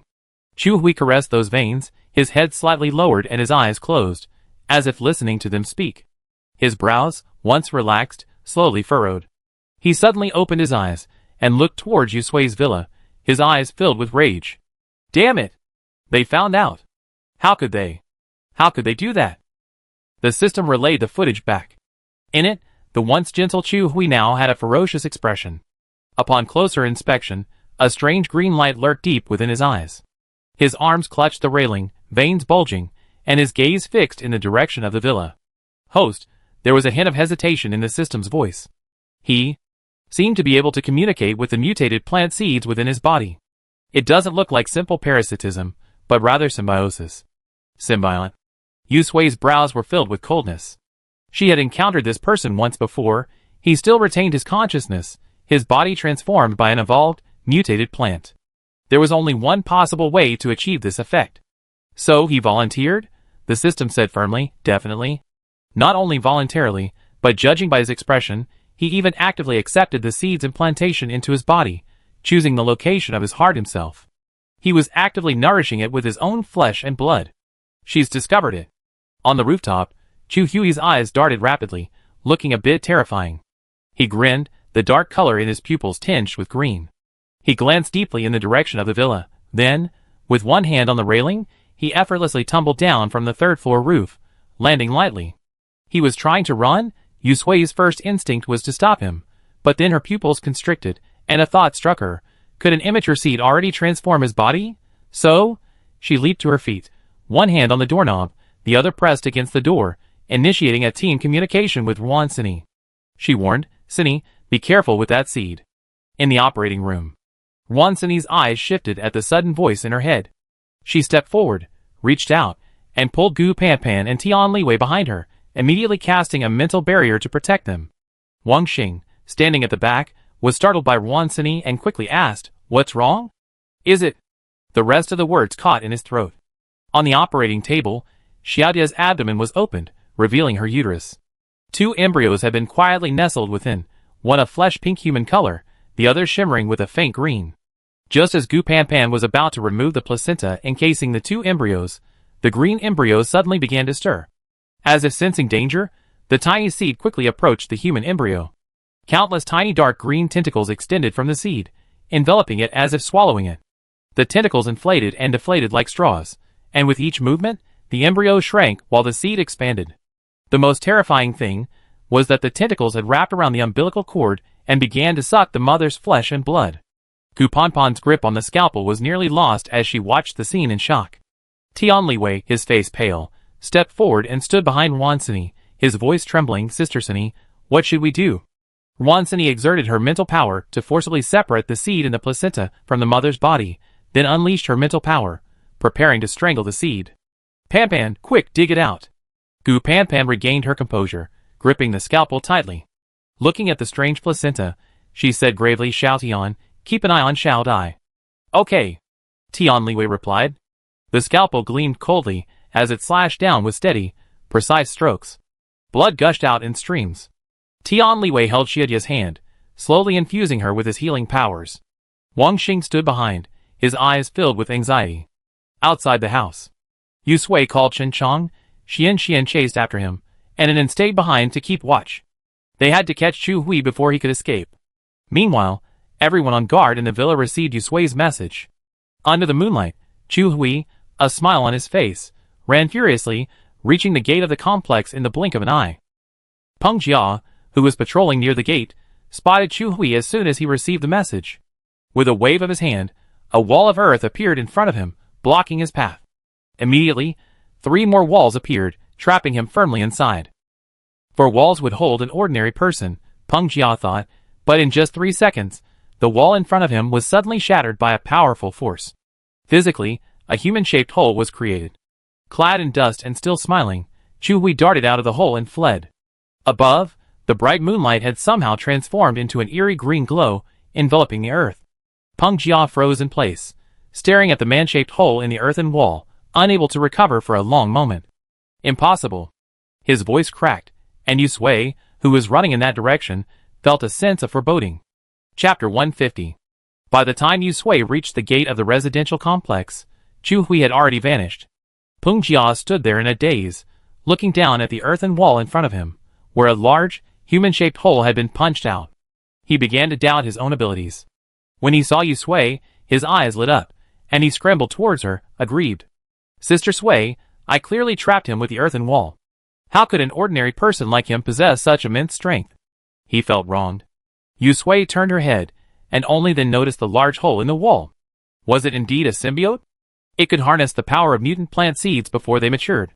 She looked up at the radiant green moon, then checked the time on her watch. Unknowingly, the green light had already appeared. Perhaps this green light had also aided the mutant plant seeds. He's not an ordinary person, Yu Sui explained to Peng Jia. He chose to be parasitized by the mutant plant seeds. He's a symbiont. Symbiont? Peng Jia's eyes widened. That didn't make sense. They had a lot of conversations with Chu Hui these days. He seemed like a well-mannered, intelligent young man with ideas. How could he willingly become a host for a mutant plant? It was a mutant plant. How could getting involved with something like that end well? He must have been kicked in the head by a donkey. Yu Sui nodded. Chu Hui had run away, and it would be impossible to catch up anytime soon. Putting that aside for now, the most important thing now was the 6 people left in the complex, who were parasitized by the mutant plant seeds. He's a symbiont. She read out the 6 people's names. These people also have mutant plant seeds in their bodies. Peng Jia, take Xian and go get them and bring them to the villa. Have Pan perform surgery on them now to eliminate the seeds. If anyone resists, kill them. Peng Jia was stunned for a moment. He stared at Yu Sui's expressionless profile. It was the first time he heard her give such an order. He replied sternly, I understand. With the experience of Chu Hui, he would never let his guard down. Host, don't worry. The system just finished tracking Chu Hui and sent a quick message. I left a mark on him. No matter where he goes, I can find him. This is a new feature after the upgrade, and it's his first time using it. Judging from the direction he fled, he should be heading to the town. Host, do you want to chase him? Yu Sui breathed a sigh of relief. Knowing where he went was enough. As for chasing him, she opened her hands. Today was the 4th day since the green light appeared. It would take another day for her powers to recover. She was afraid Wan Sini would get hurt if she went after her. First, keep an eye on Chu Hui and observe the people in the community. Okay, the system agreed immediately, focusing a little on Chu Hui's movements. In the villa courtyard, the people Peng Jia had suddenly awakened now stood there, glaring at each other, confused as to why they had been summoned. Furthermore, Peng Jia and his companions, usually so affable and never putting on airs as supernatural beings, now regarded them with wariness. as if they were criminals. Someone bravely asked, but Peng Jia glanced at him and raised his hand. A wall of earth rose, trapping each of them in a small, isolated space, leaving them no room to raise their hands. Instantly, the previously quiet group erupted in a commotion. What are you doing? What have we done wrong to deserve this treatment? That's right. Not only did you call us here in the middle of the night, but you're also looking at us like criminals. What exactly are you trying to do? Are you planning to eat us like those guys did before? Damn! I knew there's no such thing as a free lunch. How could someone so kind as to save us at this hour? They were waiting for us right here. Wansini had just finished treating the mutant plant seed in Xiaodia's body and emerged from the operating room when they heard a commotion outside. Wansini's eyebrows rose. I go check it out. Do you want to rest for a while? Gu Panban shook her head. She glanced outside, guessing it was the group with the mutant plant seed. No, it'd be more reassuring if we get rid of them sooner rather than later. Okay, I go out for a bit. Wansini, still stained with Xiaodia's blood, had a cold, murderous look on his face. His appearance immediately silenced the shouting crowd. What are you yelling about? Do you want to die? The thought of rescuing someone, and even rescuing a mutant plant parasite in reserve made Wansini feel grumpy. Add to that the recent incident, and the anger in her voice could no longer be suppressed, and the people who had been shouting fell silent instantly. Looking at the blood, they realized for the first time that the other person was not only their savior, but also a supernatural being who had survived the apocalypse, and was no mercy. Wansini raised his eyes, scanning the people one by one, calling out their names in a cold voice. The one whose name was called was stunned for a moment, then answered weakly. 6 people in total, no more no less. I don't need to remind you that you have mutant plant seeds in your bodies, do I? As soon as the words fell, the 6 people's expressions suddenly changed. Their expressions of resentment and dissatisfaction just now turned to fear. People are good at forgetting and self-deception, especially when it comes to things that are not in their best interest. Since being rescued, they decided to completely bury their previous experiences deep in their memories. Each of them pretended nothing had happened, never mentioning the past, even more afraid of others discovering that seed. They also tried to comfort themselves by telling themselves that it was okay. It had been so many days, how could anything happen to them? Now that Wansini had pointed it out directly, shattering their illusions, the 6 people's faces turned pale. Someone trembled, forcing a laugh, trying to get away with it. Sister Wan, where did you hear that? What kind of seed? We don't know. Wansini sneered, glaring at him. Simultaneously, she condensed her mental energy into a transparent blade and swung it towards him. The man felt a chill on his chest, his t-shirt ripped, the rags fluttering to the ground. Peng Jia coordinated well, removing the earthen wall that blocked his chest, revealing it. A dark, bluish-black mark lay to the right of his navel. At first glance, it looked like a bruise, but upon closer inspection, it looked more like a mass of plant roots. You mean you don't know? Wansini scoffed. We know when this thing matures, drains your flesh and blood, and grows out of your bodies. The man's face paled, his hands and feet weakened. If it weren't for the limited space within the earthen wall, he would have collapsed to the ground by now. The timid others, upon hearing Wansini's words, were instantly frightened and burst into tears, trembling and calling for help. They don't want to die. Wansini glanced at him. All right, shut up. The others fell silent. Now, we're going to perform surgery to remove the seed. If you don't want to die, just cooperate with us. If you don't want to... She snapped her fingers, and the blade of her psychic power slashed against the ear of the man who spoke first. A few strands of hair fluttered down his shoulder, and his throat tightened, nearly losing control of his bladder. Then you just have to die. The air grew quiet. Gu Panpan, who was ready inside, called out, Sini, we can begin. Wansini pointed to her eyes, then to them, then turned and walked inside. She had to help with Wang Xing's surgery. Peng Jia, with a stern face, stood where Wansini had been, arms folded across her chest, pointed to her eyes, and stared at them without blinking. Luo Chuan and the others also learned about the mutant plant seeds. Aside from the regular patrols and guards, the others split into 2 groups. One group followed Yu Sui to the villa where the other people lived, conducting a thorough inspection to ensure no one had slipped through the net. The other group stayed at the villa to help Peng Jia keep watch over the people. The system transformed into an X-ray machine, scanning the remaining people from head to toe, meticulously examining them several times. Of course, it wasn't just Chu Hui's group. Luo Chuan and the others were also examined. Everyone undergoes a physical examination. No one can get away with it, Thankfully, except for those 6, everyone else was fine. This gave Yusui some comfort, and she decided never to pick up anyone again. That night, no one in the community slept. Gu Ponpon's eyes went black from the surgery, but her skills had advanced by leaps and bounds. Moreover, with the previous experience of the mutant seed in Xiaodia's body, Ruansini also perked up. She called Xiaoyu, and the two of them came together. Any minor issues that arose among the remaining 7 people were quickly resolved by the two of them.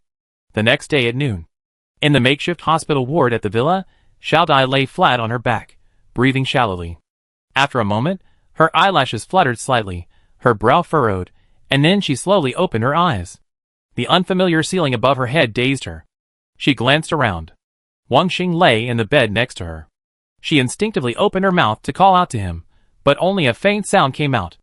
Xiaodai, anxious, propped herself up with her arms and tried to sit up.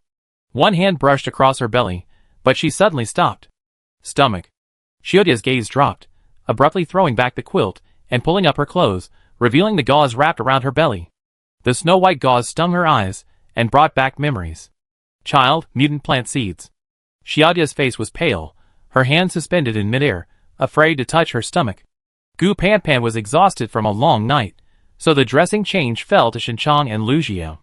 When they entered and saw Xiaodia's distraught state, they immediately understood. Shinchang sighed softly and walked over.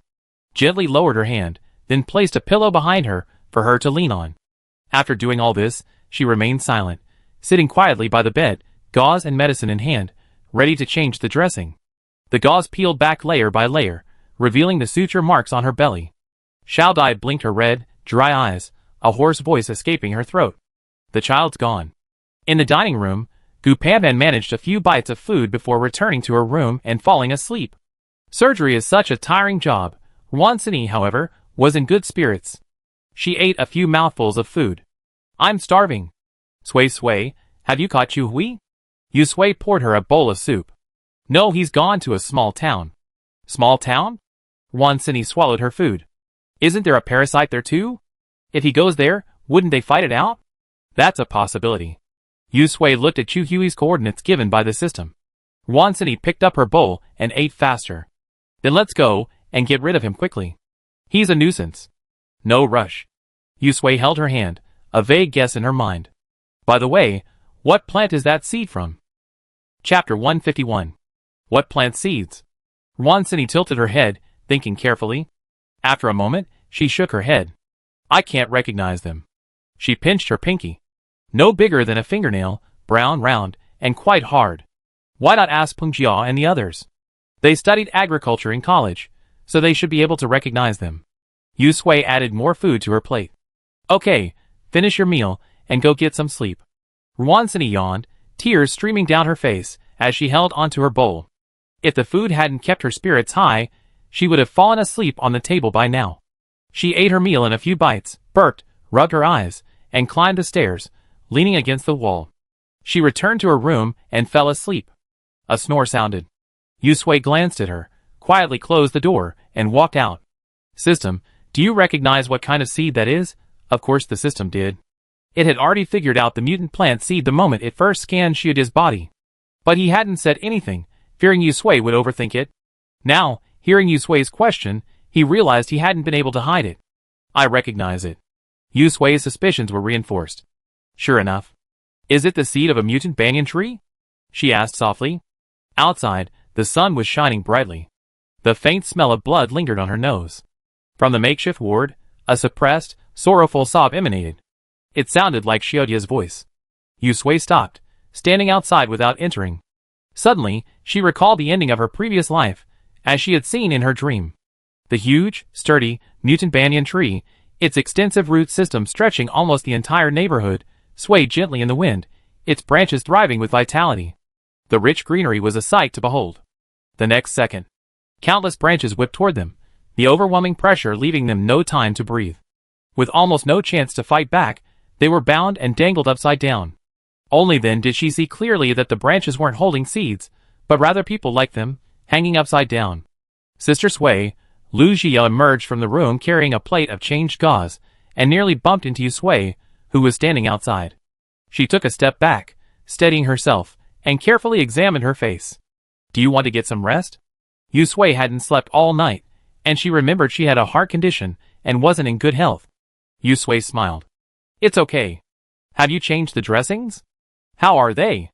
They're fine. Their wounds are healing well, Lu Jia said as they walked outside.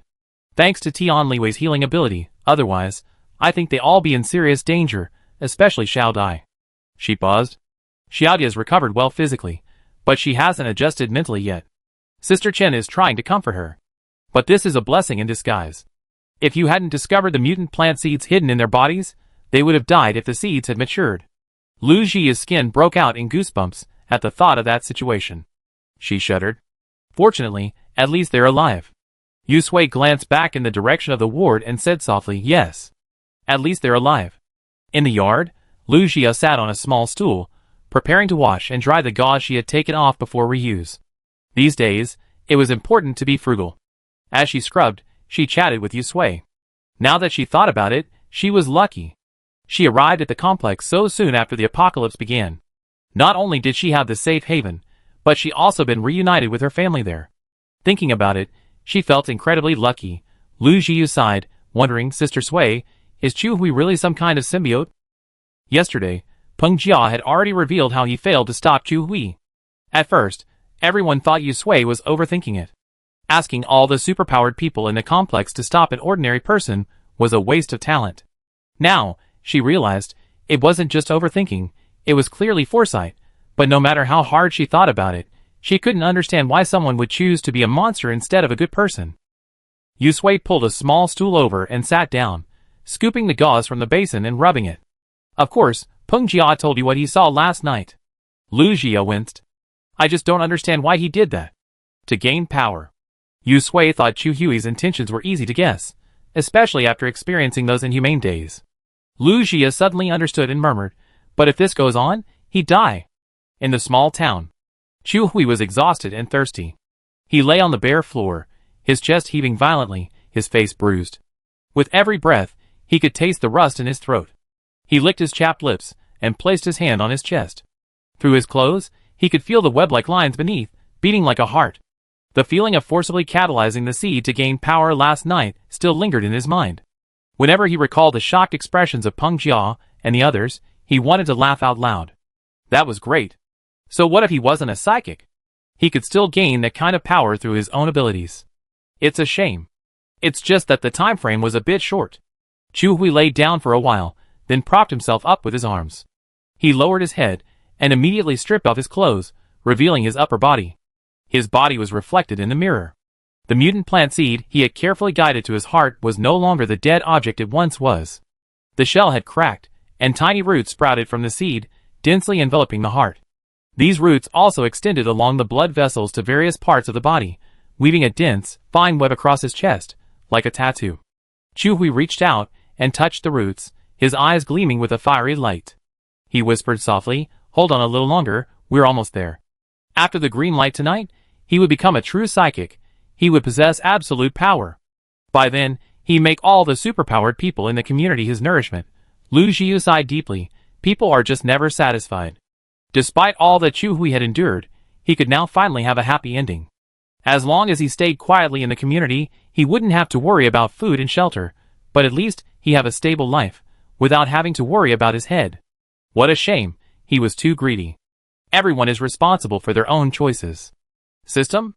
Yu Sui shouted, you still haven't told me if that's the seed of a mutant banyan tree. Lu Jia had interrupted him, so he hadn't heard the system's answer yet.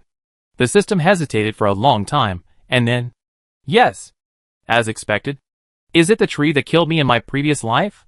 Yu Sui pressed. The system shook its head. I can't say for sure, but it seems quite possible. Although there are many mutant plants, there aren't that many that ferocious. If they were everywhere, how could they live so comfortably now? The mutant seed in Chu Hui's body is so ferocious now, it's probably only a matter of time before it grows into that form. Judging by the timeline, it's been less than a month since Yu Sui and the others encountered the mutant banyan tree in their previous life.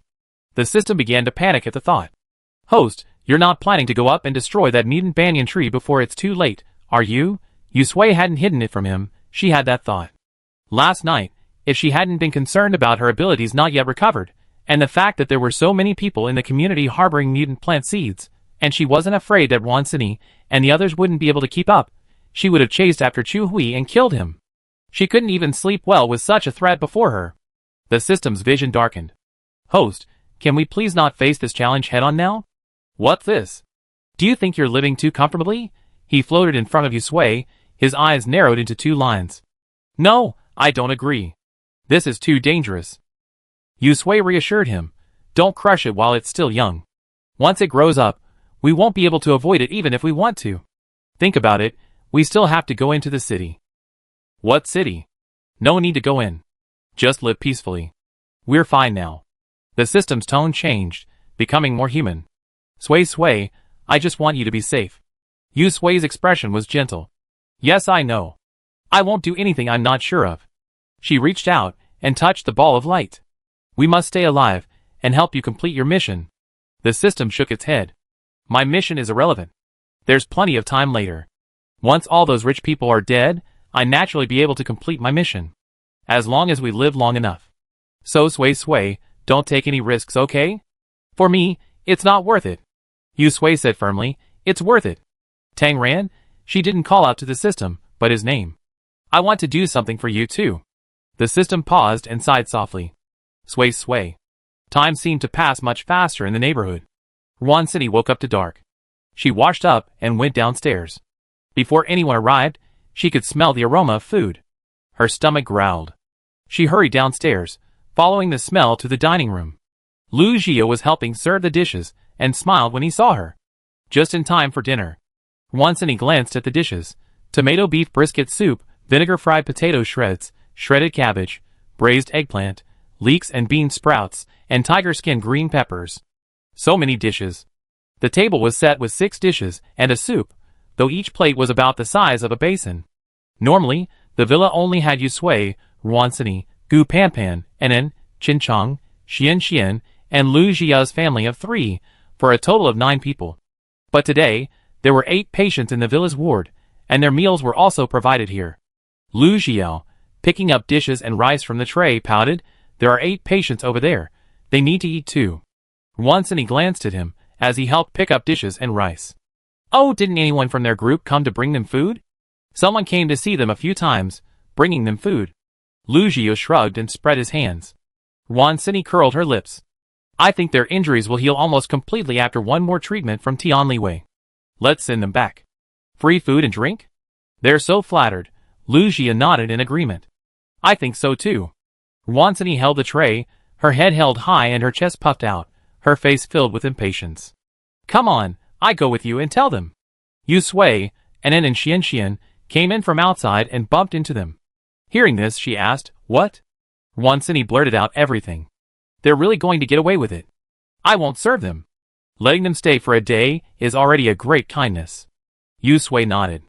Let them leave tomorrow. Have Tianliwei come over tonight and treat them again. After tonight's green light is over, we observe the condition of their wounds. Okay. Chapter 152. The 5th night of the green light. Wan Cini glanced at the time on her watch and raised her brow. You know what? This green light is pretty punctual. I wonder how long it will last today. Yusui tilted her head to check the time. It was exactly the same as the previous 4 days. In my previous life, the green light on the 5th day lasted a full half hour. Half an hour? Wan Cini was shocked. How many mutant plants must this guy have to absorb all that power to evolve? She looked towards Jing City. It's probably full of evolved mutant plants now. Probably. Yusui looked up for a moment, then blinked. The green light was a little irritating to her eyes. She walked to the balcony and looked down. Qin Chang, Xian, Nen, and Gu Panpan were all there. The rest of Peng Jiayuaquan and the others were all deployed tonight, guarding various areas of the community just in case. Panpan, how are those people? Yusui asked loudly. Gu Panpan waved her hand. No changes, their condition is stable. Although surgery had already been performed on the individuals infected by the mutant plant seeds, and the seeds had been crushed to dust right before their eyes, Yusui had them remain for observation, considering the green light at night and the strange nature of the mutant plant seeds. So far, it seems there are no aftereffects. Yusui breathed a sigh of relief, primarily because the mutant plants were so bizarre that she had to be on guard. The system also sent a message. Sway, don't worry. I've been closely monitoring the health of Xiao Dai and the others. Any abnormality in any indicators will be immediately detected. So far, the data appears normal, no issues. Sway. There's a saying, you can't just set up a flag casually. The system choked, its voice dropping an octave. No. No way. Sway. Gu Ponpon's anxious voice came over, come and take a look. Xiaodia's condition isn't right. Inside the sea of consciousness, Sway and the system exchanged glances. The system shut its mouth tightly, frantically pulling up data, and said dryly, there's nothing wrong. To save time, Ronsini simply grabbed Sway's waist, used her mental barrier to form a staircase, and leaped down from the roof with Sway. It was quite impressive, but unfortunately, no one was paying attention right now. Several people ran into the ward. The others were already fast asleep, but Xiao Dai lay on the bed, eyes open, her hands and feet held down by Gu Panpan. Her head turned toward the window, where she could see the green light outside. Xiao Dai struggled relentlessly. Gu Panpan pressed her forehead, and she began to sweat. How could she be so strong? Sway, Xiaodia's not right. 3 minutes after the green light appeared, she suddenly woke up. Like a lost soul, she was completely obsessed with getting out of bed and heading to the window. Ronsini reached out and pressed her hand directly against Xiaodia's forehead. As a psychic, her body had been transformed by her powers. Previously, for testing, she had been able to lift a pickup truck with her bare hands, but now, she could feel Xiaodia's strength growing. Xiaodia's face was expressionless, her eyes fixed on the window, and she kept raising her head and straightening her back, trying to get up. Ronsini frowned. What's going on? Has she been infected by the seed and turned into a puppet?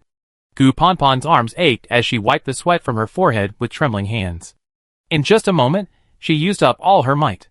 How could a normal person possess such immense strength? It was clearly abnormal. Puppet? She turned her head to glance at the other patients still lying quietly, even more puzzled. But the others aren't moving? Sway speculated. Perhaps it's because Xiaodia's seed is more developed, so the impact is more profound? Gu Panpan nodded in agreement. That's a possibility. Ronsini pressed on for a while, growing impatient. She simply reached out and knocked Xiao Dai unconscious with a knife. However, before 3 seconds had passed, Xiao Dai opened her eyes again and began to struggle to her feet. Ronsini, shock! This guy's really become a puppet. I can't knock him unconscious. Chin Chong found some rope and, along with Gu Panpan, tied Xiao Dai up like a dumpling. Gu Panpan sighed at Xiao Dai, who was still trembling even though she was tied up like a dumpling. What should we do?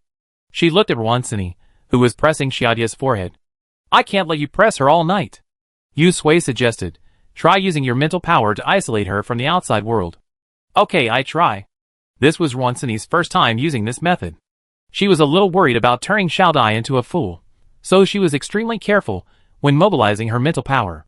It took considerable effort to isolate Xiao Dai from the outside world. Xiao Dai, still struggling on the bed, finally quieted down. Her eyes froze for a moment before slowly closing. Ronsini breathed a sigh of relief. That's all right now. Gu Panpan looked at Xiaodia's fearful face and said, thank goodness, we acted quickly yesterday. Otherwise, Xiao Dai would have been drained of her energy by now. Yeah, Chen Chong replied, looking around. They were truly lucky. Sway glanced at the green light outside the window. System, what's Chu Hui doing now? Chu Hui? Let me see. The system, alerted, quickly found the mark left on Chu Hui's body.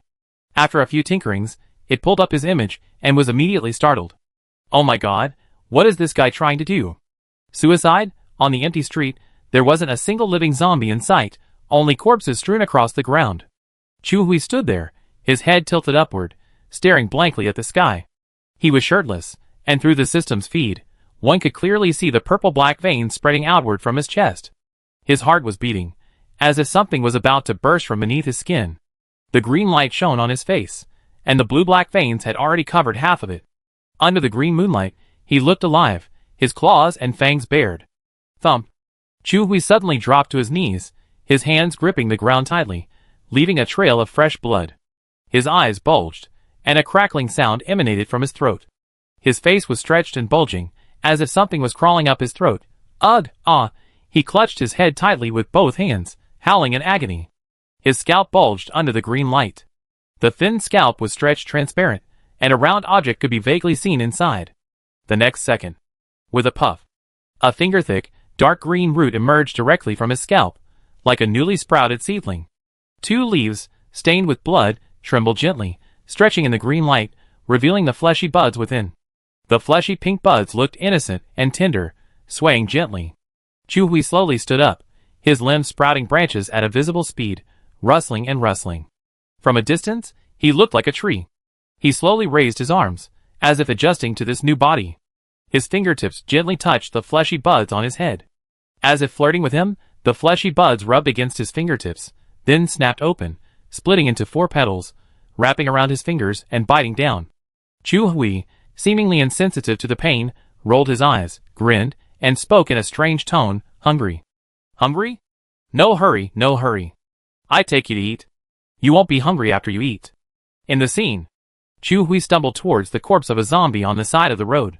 He stretched out his hands, placed them on the body, and the branches swooped in, gulping down the zombie's flesh and blood. The fleshy buds on his head swayed, and even through the visuals, Yusui could sense his joy.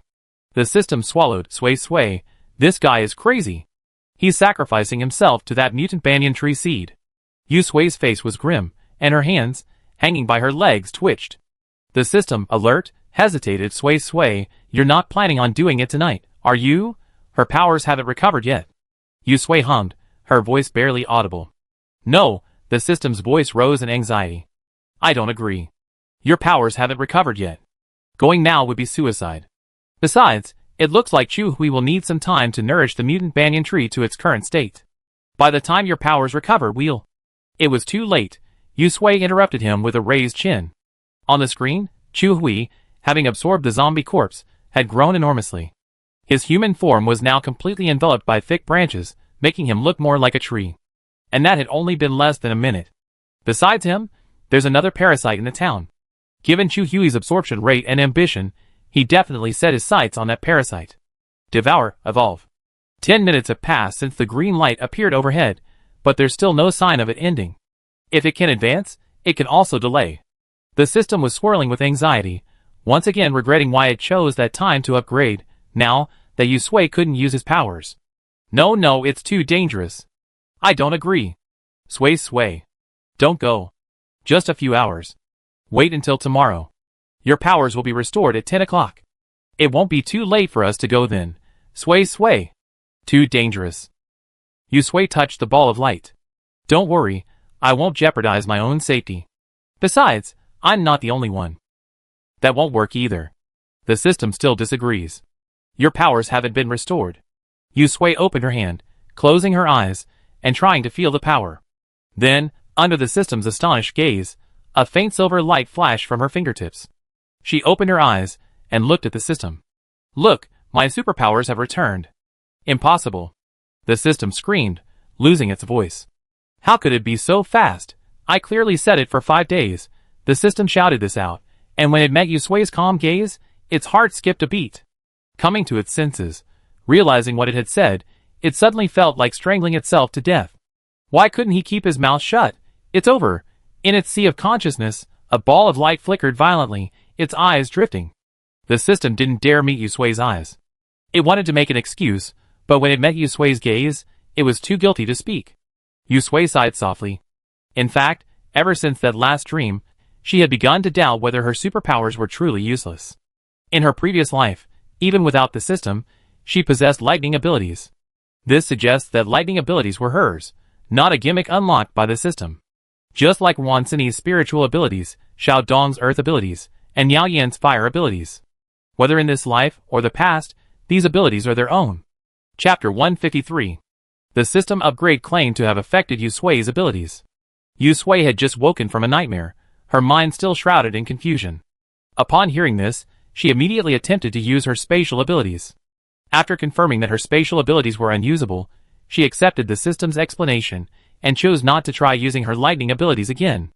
After leaving the city, Yusui encountered danger several times and attempted to use her lightning abilities, but each time failed.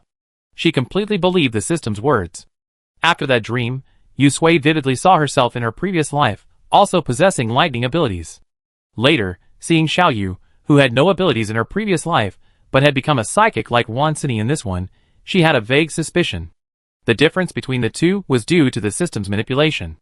The spatial abilities were a cheat given to her by the system, so it was normal that they were unusable due to the system upgrade. So why couldn't her lightning abilities be used either? The system shrank away, not daring to speak. Yusui glanced at him and sighed deeply. The system hadn't recovered its memory at that time. The system heard it and trembled. Like a pop balloon, the ball of light shrinking to the size of a quail. The voice grew faint. Sui, listen to my explanation. Tang ran. Yusui looked at him. You made me think my ability wasn't working, so you wanted me to return early and avoid danger, right? The system flashed, its small eyes returning to the familiar Tang rants. He lowered his eyelids and looked at Yusui, then spoke hesitantly. I had a premonition that the next round of mutations would occur early. I hadn't recovered my memory then, and the system was set up solely to complete its mission. I had no choice but to tamper with it secretly when it lost control of the ball of light. This also explains why the system truly believed Yusui's inability to use his powers was a side effect of his upgrade. I was just thinking it would help you avoid danger. Yusui spread her fingers, and purple electricity coiled around her fingertips, shimmering softly and obediently. That familiar feeling of power returned to her body. The only sound in her sea of consciousness was the crackling of electricity. Another long sigh. Yusui withdrew her powers and waved to the system. The ball of light flashed and slowly floated towards her. You must have put a lot of effort into making me believe that my lightning powers were useless. I know you were doing this for my own good, but you know? It's the end of the world, and judging by the new round of mutations that started early, my memories from my previous life are no longer useful as a reference. By doing this, you're not helping me, you're harming me. The system shuddered, its eyes quickly turning red. Thinking of the dangers Yusui had faced in the city after losing her powers, he was powerless to refute. It was his fault. He arrogantly thought that locking Yusui's powers would keep her out of danger, but he hadn't anticipated this would actually put her in danger. The system's eyes were red, and after a moment, its voice trembling, it began to apologize repeatedly. I'm sorry, Sui, I'm sorry. Yusui reached out to hold the ball of light, which had shrunk to the size of a fist, and rested her forehead against his. Tangran, I forgive you. The system, mid-apology, suddenly looked up, the rest of its apology caught in its throat. It stared intently at Yusui and heard the rest of her words. But it won't happen again. The system nodded repeatedly. I understand. I never do that again. Thinking of the dangers Yusui had faced those past few days, he couldn't help but want to slap himself. If anything really happened to Yusui, he would never forgive himself. Yusui rubbed the ball of light and said firmly, Tangran, I hope you understand. What I want is not blind protection, but fighting side by side. The ball of light flickered, eventually returning to its normal size. He looked into Yusui's eyes and nodded, I understand. Sui, no matter what you do, I will be with you. Yusui curved his lips and smiled. Of course, we're tied together now, inseparable. In the ward, Xiao Dai had fallen asleep again. Wan City clapped her hands. Alright, now she won't run out like she's possessed. Gu Panpan worried, brought a few more ropes, and tied up a few more. She also tied up Wang Xing and the others. Although they didn't seem to be making any noise, they still couldn't be careless. Tie them all up. Wang Xing jolted awake, instinctively moving his hands and feet, but couldn't pull. He looked down, saw the ropes tying him, and his face paled.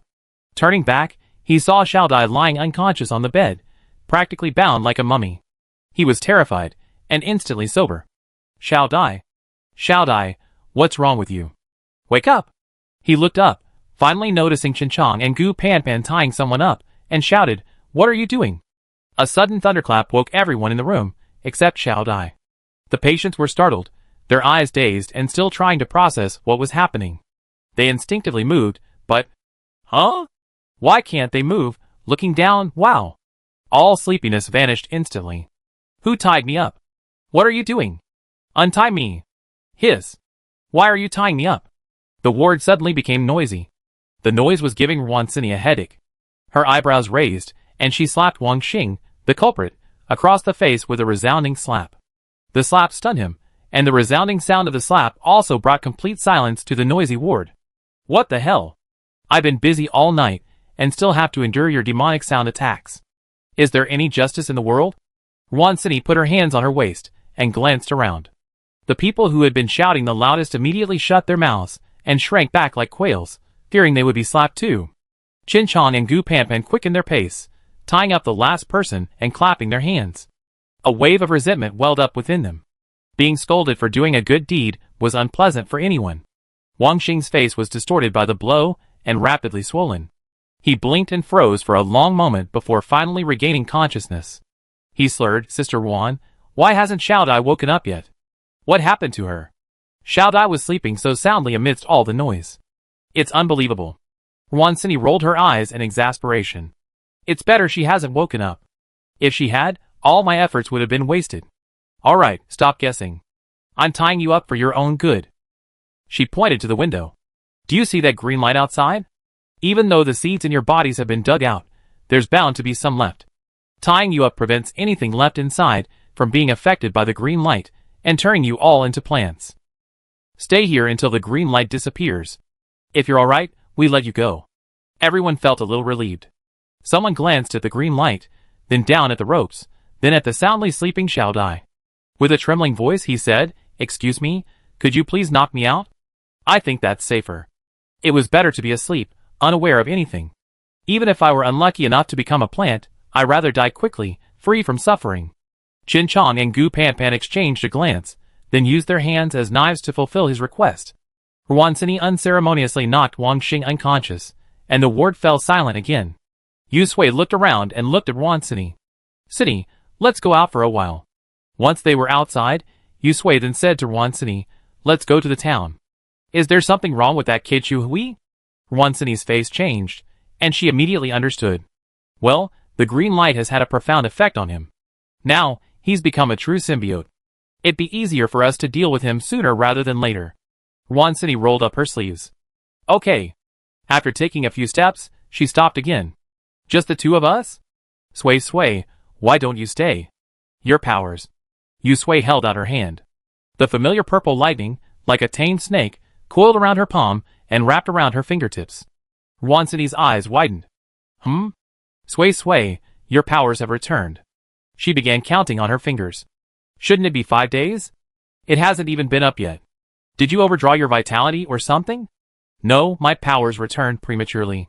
Yu Sui concealed Tang Rant's little trick. If Wan Xini knew, it would lead to another lawsuit. Wan Xini clapped her hands. "That's great, but..." She looked up at the still present green light, then glanced at her watch. It had been nearly half an hour since the green light appeared, and judging by its intensity, it showed no sign of fading. She looked grave. "Shall we go too?" It wasn't that she was afraid she couldn't win, but the green light tonight was incredibly strange, and more people would mean more help. Yu Sui hadn't planned to go just with Wan Xini. Let's call Xiao Yu and the others. After all, they all died at the hands of that mutant banyan tree in their previous life. This time, let them seek revenge together. Wan Xini felt a little more secure.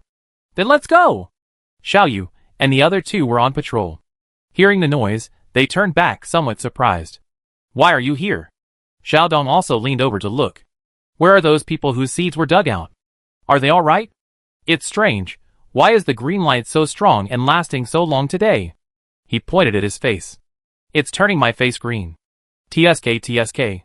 He was talking like a machine gun, and Yu Sui quickly interrupted him, looking at Xiao Yu. "We're going to the small town. The mutant banyan tree seeds in Chu Hui's body have matured. And that mutant banyan tree is the one you see." Xiao Yu's face changed.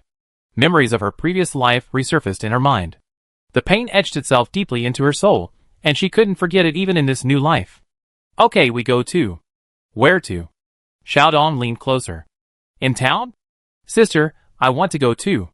Yao Yin approached silent, but his actions made it clear he wanted to go too. Yu Sui made the final decision. "Then we go together. Since we're seeking revenge, how could we not go together?" Chapter 154. In the small town. As Yu Sui had predicted, after Chu Hui had consumed nearly half the zombies on the street, he naturally set his sights on the parasite. The energy contained in these zombie corpses was no longer enough to satisfy him. Chu Hui raised his head and moved gently. The branches dangling from his body expanded outward like tentacles. In just half an hour, he had transformed into a tree as thick as a bucket and over 3 meters tall.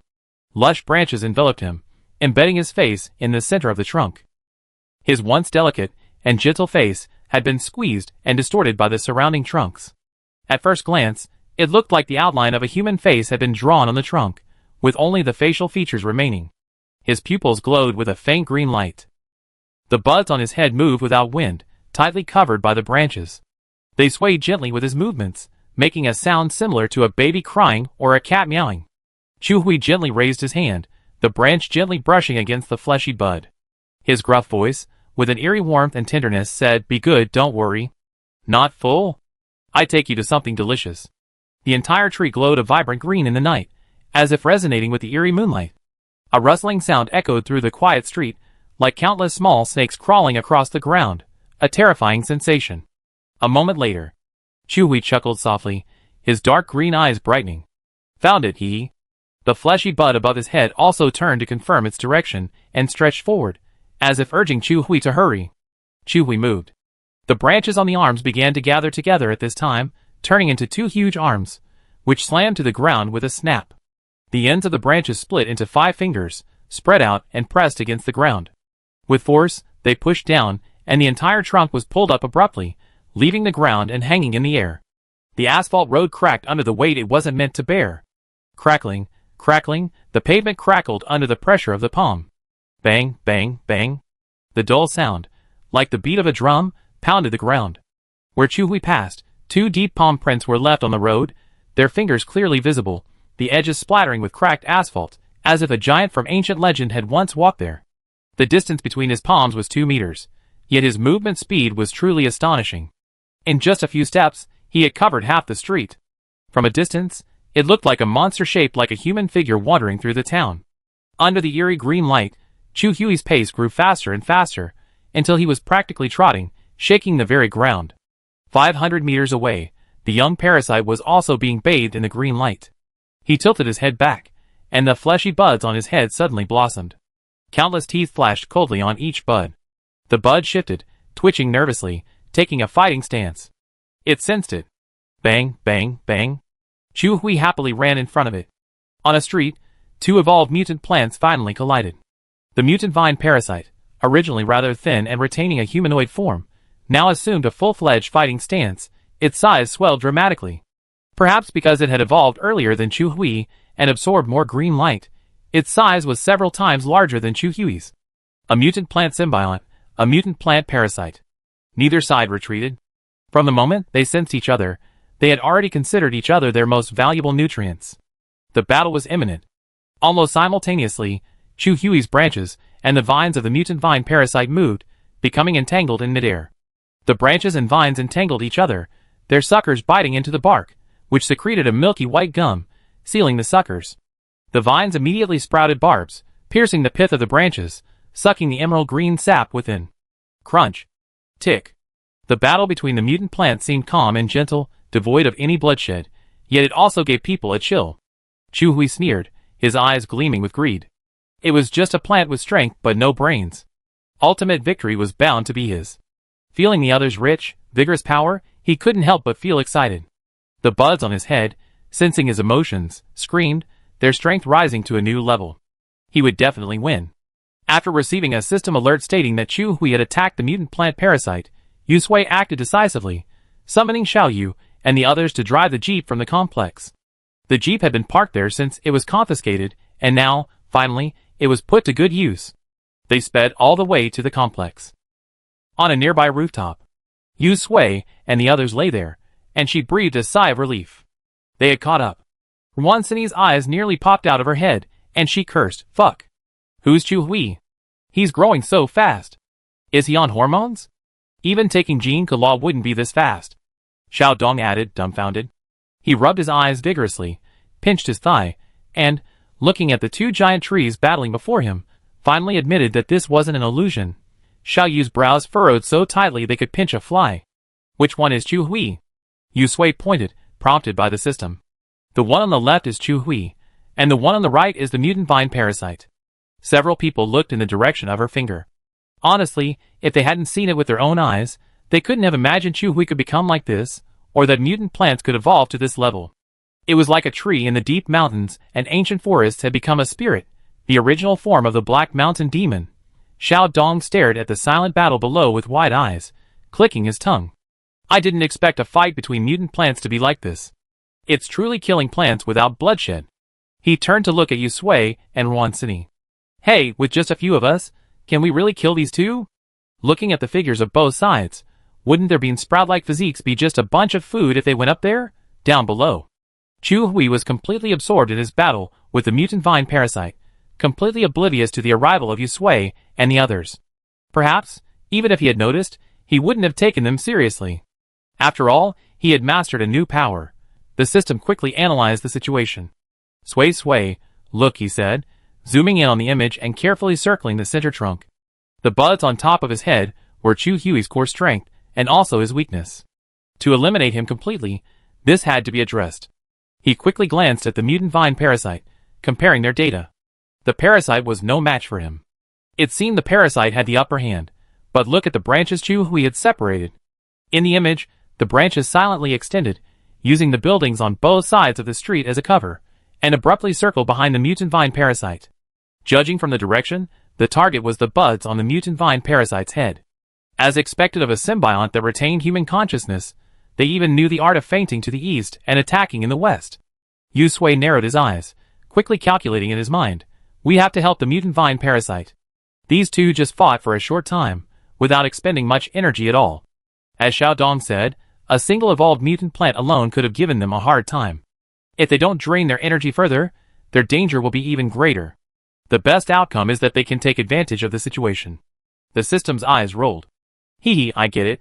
That's right. If they can't defeat them head-on, they can still resort to underhanded tactics. It's called all is fair in war. Once he looked up at the battle not far away. Sui, should we attack now? Two evolved mutant plants. They said they weren't afraid, but they were still a little nervous. Yusui shook her head. First, hold up your mental barrier. She turned to look at Xiaoyu, pointed at Chu Hui's hidden branch behind the mutant vine parasite, and then pointed at the mutant vine parasite. Thank you, Warnet. The battle has just begun. How can we launch a sneak attack? Xiaoyu's mind flickered, and she immediately understood. She curled her lips. You're right. She narrowed her eyes, and looked at the mutant vine parasite. Her mental power twisted into a tiny blade, approaching the mutant vine parasite. The mutant vine parasite was intent on devouring Chu Hui when it suddenly felt a pain in its head, as if it had been cut by something. It lost its focus, allowing Chu Hui to gain the upper hand. Enraged, the flesh bud screamed, and the vines rose up, slamming heavily to the ground. The nearby buildings were damaged, and several of them were reduced to rubble. The vines swept up the corpses of the zombies, and began to frantically replenish their energy. Then, without the shelter of the building, it spotted the branches that had suddenly emerged from behind it. Although the mutant vine parasite's intelligence wasn't great, its plant instincts enabled it to sense danger, and it began to divert some of its energy towards attacking the branches behind it. Chu Hui cursed furiously. He almost succeeded in his sneak attack, and he'd been discovered. Damn it, boom, clatter.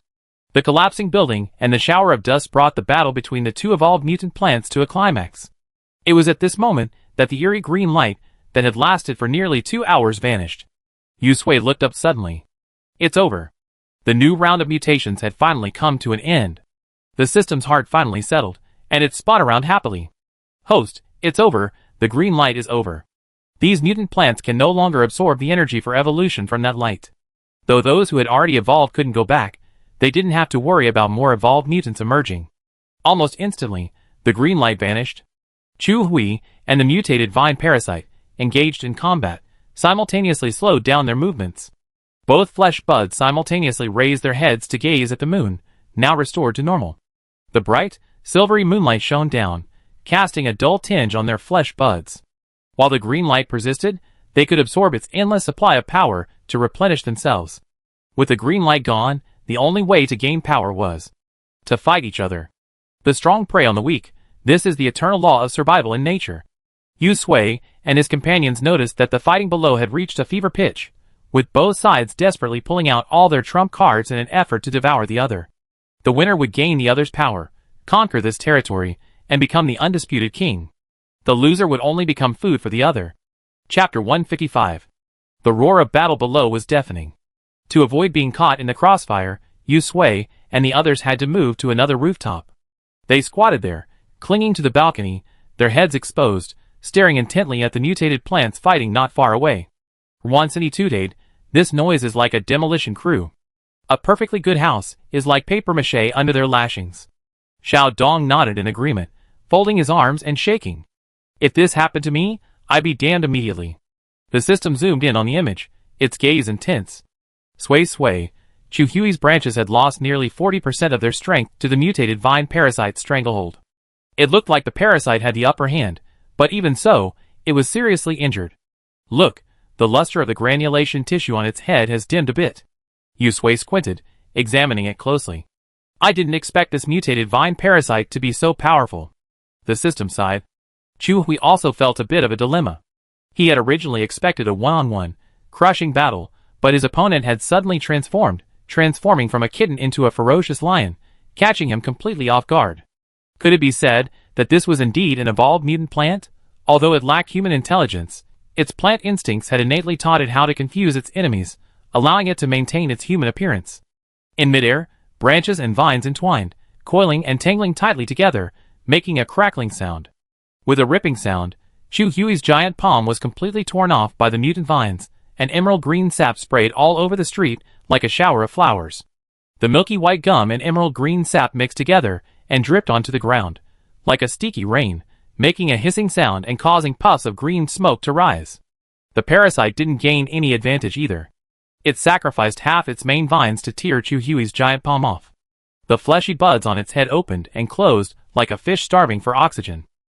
Chu Hui and the mutant vine parasite moved with a thought, and the two giant trees retreated half a step, creating distance between them. After the green light disappeared, they could no longer draw energy from it to replenish themselves. For them, this battle was a war of attrition, a battle of sucking the marrow out of the bones. Every attack, every entanglement, burned their very core. Chu Hui could feel the fleshy buds on his head tightening. The face in the treetop was twisted to the extreme, its dark green pupils wide as bells. He gasped, staring intently at the mutant vine parasite across from him. This was a mistake. Having already expended so much energy, this time he had to strike directly at the core. Any further delay would be disastrous for him. After all, his evolution hadn't taken as long as the mutant vine parasite, and he didn't have the same amount of energy accumulated. Either devour it and replenish himself, or become its food. Chu Hui's eyes were sinister, and he laughed wildly. He refused to accept this. The treetops trembled, stirring up a gust of evil wind. He had sacrificed himself, given up his human body, and become what he was now. He couldn't die here. No matter what, he had to survive, success or death. Fight. The tense atmosphere grew increasingly tense. Both sides had reached a critical point. This attack would determine their fate.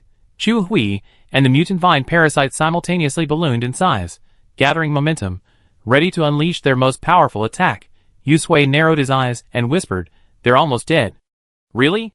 Wansini's eyes lit up, a subtle hint of excitement in her voice. "Finally, I waited so long. My legs are numb from squatting." Xiao Dong squeezed forward. "Really? Let me see. Neither of them is moving. Sister Yu, are you seeing things? They're clearly facing off, not even moving. No, these mutant plants are so hesitant in their fight. They're not at all straightforward." Xiao Yu slapped him. "Can't you just keep your voice down?" She withdrew her hand.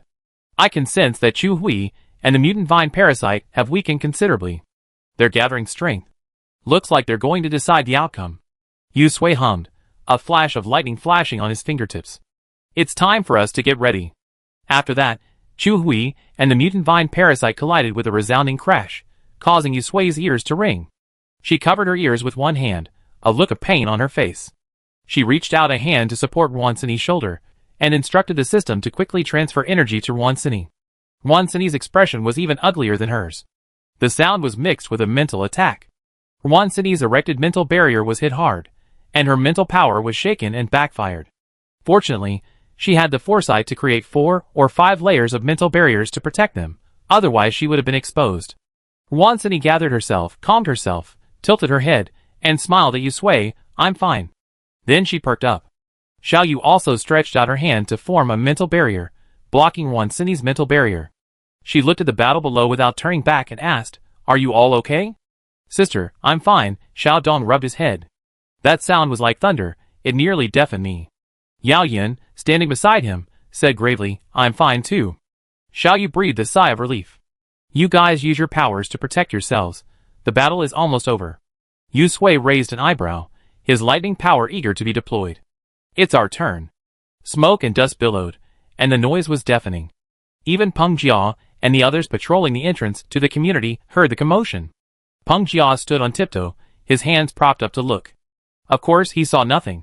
He pursed his lips and bared his teeth. I don't know what's happening with Sister Sui and the others. With all the noise, I want to help. You're helping by patrolling the community well. Zhou Chifeng gave him a cold look. Peng Jia curled his lips and sighed. I just said that the fights between mutant plants were bloodless, but I didn't mention the absence of sap, milky white gum and emerald green sap splattered like celestial flowers. Yu Sui had thought of this on their way here, and had them put on raincoats, which came in handy now. Even with the protection of raincoats, they still tried to avoid the sap. After all, it was corrosive, and their raincoats were just ordinary ones, without any corrosion protection. A furious tenor voice echoed with a piercing shriek. The two entangled giant trees swung wildly, branches and vines flying everywhere, and the surrounding houses were completely razed to the ground. Yu Sui and his companions had already jumped off the roof and reached the other side. The system was still sighing. The cartoons of Ultramen fighting monsters that I watched as a child had become reality. It was quite shocking. Yu Sui took a moment to glance at it, and agreed with the system's opinion. The system's voice changed. Sui, get ready. Chu Hui is going to win. As expected, the mutant vine parasite, which had seemed to have the upper hand moments ago, was now somehow pinned down by Chu Hui. The vines were largely shattered. Even the core fleshy buds were exposed. The 4 buds trembled and screamed frantically, squeezing out every last bit of energy in an attempt to push Chu Hui off. Alas, it failed. The fleshy buds on Chu Hui's head peeled back their layers, revealing themselves completely. The 4 buds opened wide, drool dripping, and the skin on his face, perched on the treetops, trembled wildly. He took a deep breath, listening to the other's feeble, desperate roar. He felt that there was no sound more beautiful in the world. He grinned, licked his tongue, and said, his voice hoarse with excitement, "Be good, eat it, and we can evolve to the next level." The flesh bud whimpered a few times, responding to his words, shaking its body with joy, slowly approaching the flesh bud of the mutated vine. Yu Sui narrowed his eyes, and said coldly, "Now." The lightning that had long been condensed on his fingertip shot out, accurately colliding with the flesh bud on Chu Hui's head. The flesh bud, which was about to feast on it, was caught off guard and struck directly. The 4 flesh pink petals twitched with a charred black color. This was its most core part, and also its most vulnerable part. Chu Hui let out a strange cry of pain, his face in the treetops twisting sharply towards Yu Sui, his dark green pupils shrinking to the size of pinpoints. "It's you?" While he was distracted, the mutant vine's buds seized the opportunity. The remaining main vines plunged unceremoniously into Chu Hui's abdomen, churning violently. The buds above his head opened their mouths wide, attempting to swallow the buds that had shrunk back after being struck. Wansini and Xiao Yu attacked simultaneously, their psychic blades reaching the flesh buds one after another, interrupting their movements. They simultaneously began strangling the flesh buds of the mutant vine parasite. They weren't here to save it. The flesh buds screamed wildly and recoiled. Chu Hui endured the excruciating pain, gritted his teeth, and quickly retreated to create distance between himself and the mutant vine parasite. The layers of branches gathered in front of him again, tightly protecting his body and the flesh buds above his head. He panted heavily, maneuvering the branches, lashing out in the direction of Yu Sui and the others. Damn it! They all deserve death. Xiao Dong raised a wall of earth, holding Wan Sini in one hand and Xiao Yu in the other, and retreated frantically, shielding the two, muttering non-stop, "Hack it, brother-in-law.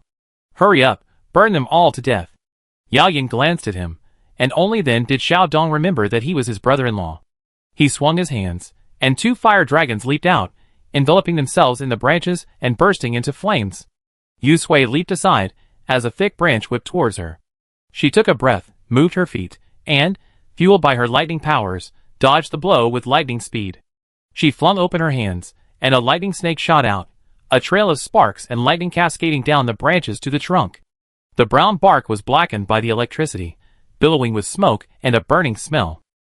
Chu Hui's face, embedded in the tree trunk, was completely distorted as he let out a heartbreaking roar. "Yu Sui, I want you dead."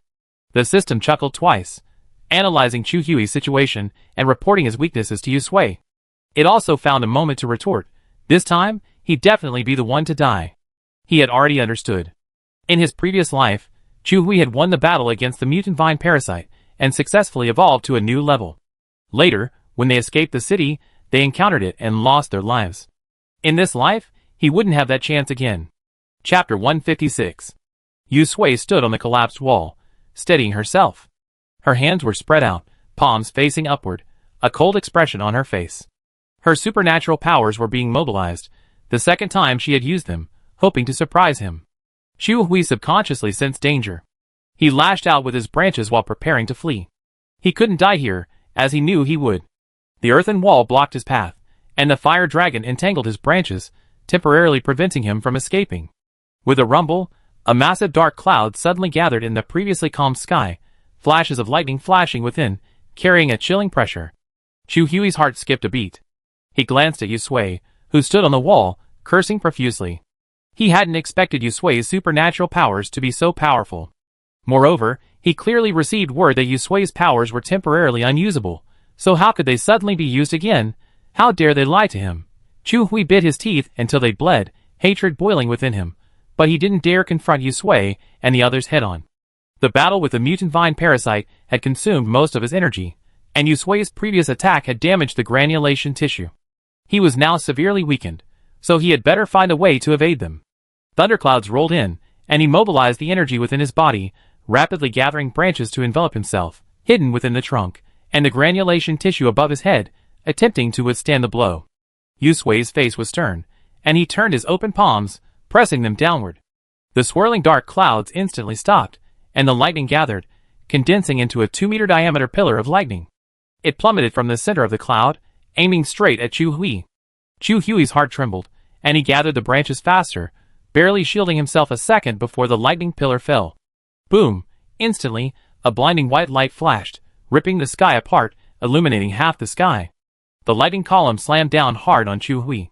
The outermost branches were instantly crushed to dust by the powerful force the moment the lightning struck them. The inner branches quickly pushed forward, but they too were ripped to shreds in less than a round, their emerald green juice instantly vaporized by the blazing light into a pale mist. Ah! Chu Hui's roar blended with the thunder, not even a ripple rising. The face in the treetops was scorched black by the current, his eyes filled with fear, and he muttered to himself. I won't die. I sacrificed myself to reach this point. How can I die here? I must not die here. The budding flesh, struck by the lightning, trembled and slowly shrank downward. 2 green leaves now opened like a pair of large palms, protecting the tender budding flesh. Chu Hui, enduring the excruciating pain, tore himself apart from the now fused tree trunk, simultaneously controlling it and drilling deeply into the ground. As long as he escaped underground, no matter how powerful the thunderclouds were, they would be powerless. Sui, the system constantly monitored Chu Hui's movements, and upon detecting any small movement, it immediately informed Yu Sui that he was attempting to escape underground. Escape? Wishful thinking, Yu Sui understood, clasping his hands together, and lightning condensed into a 2-meter-long lightning spear. The tip flashed a dazzling arc of dark purple light, piercing straight into the center of the branch, drilling towards the fleshy bud inside. Sensing danger, the fleshy bud let out a scream like a crying baby, its closed, charred flesh twitching wildly as it rapidly drilled into Chu Hui's head. 2 leaves tightly blocked the fleshy bud, attempting to resist the lightning's attack. Chu Hui steeled himself, yanking his hands hard, completely peeling off the tree trunk clinging to his flesh. He didn't have time to cry out in pain. Protecting the fleshy buds above his head with one hand, he burrowed down through the newly dug underground tunnel created by the trunk's roots. Hurry faster! If he could escape underground, he'd be safe. Yu Sui snorted coldly, pressing his hands downward. A lightning spear pierced through the layers of branches, piercing deep into the trunk. The once lush, leafy crown was now charred black. The branches, reduced to charcoal, fell to the ground, revealing the charred stump within. A closer look revealed it was still hollow. Xiao Dong narrowed his eyes. Huh? What's going on? Where's Chu Hui? He ran away, Yao Yan replied grimly, then returned his attention to Xiao Yu. She was still using her mental power to strangle the mutant vine parasite. Her face was pale, and her forehead was covered in sweat. Xiao Yu's brows furrowed. This wasn't her first time using her mental power to strangle the creature, but it was the most difficult. Even with Wan City's help, the mutant vine parasite's will to survive was fierce. With the nourishment of the green light over the past few days, even though it had expended most of its energy in the battle with Chu Hui and was at a disadvantage, a lean camel was still bigger than a horse, and its final counterattack should not be underestimated. Wansini felt a little annoyed. She gritted her teeth and mobilized even more mental energy to crush it. She had to quickly finish it off with Xiaoyu, so she could go help Yusui. Thankfully, there was an extra person to help. After several exchanges, Wansini and Xiaoyu finally strangled the mutant vine parasite completely.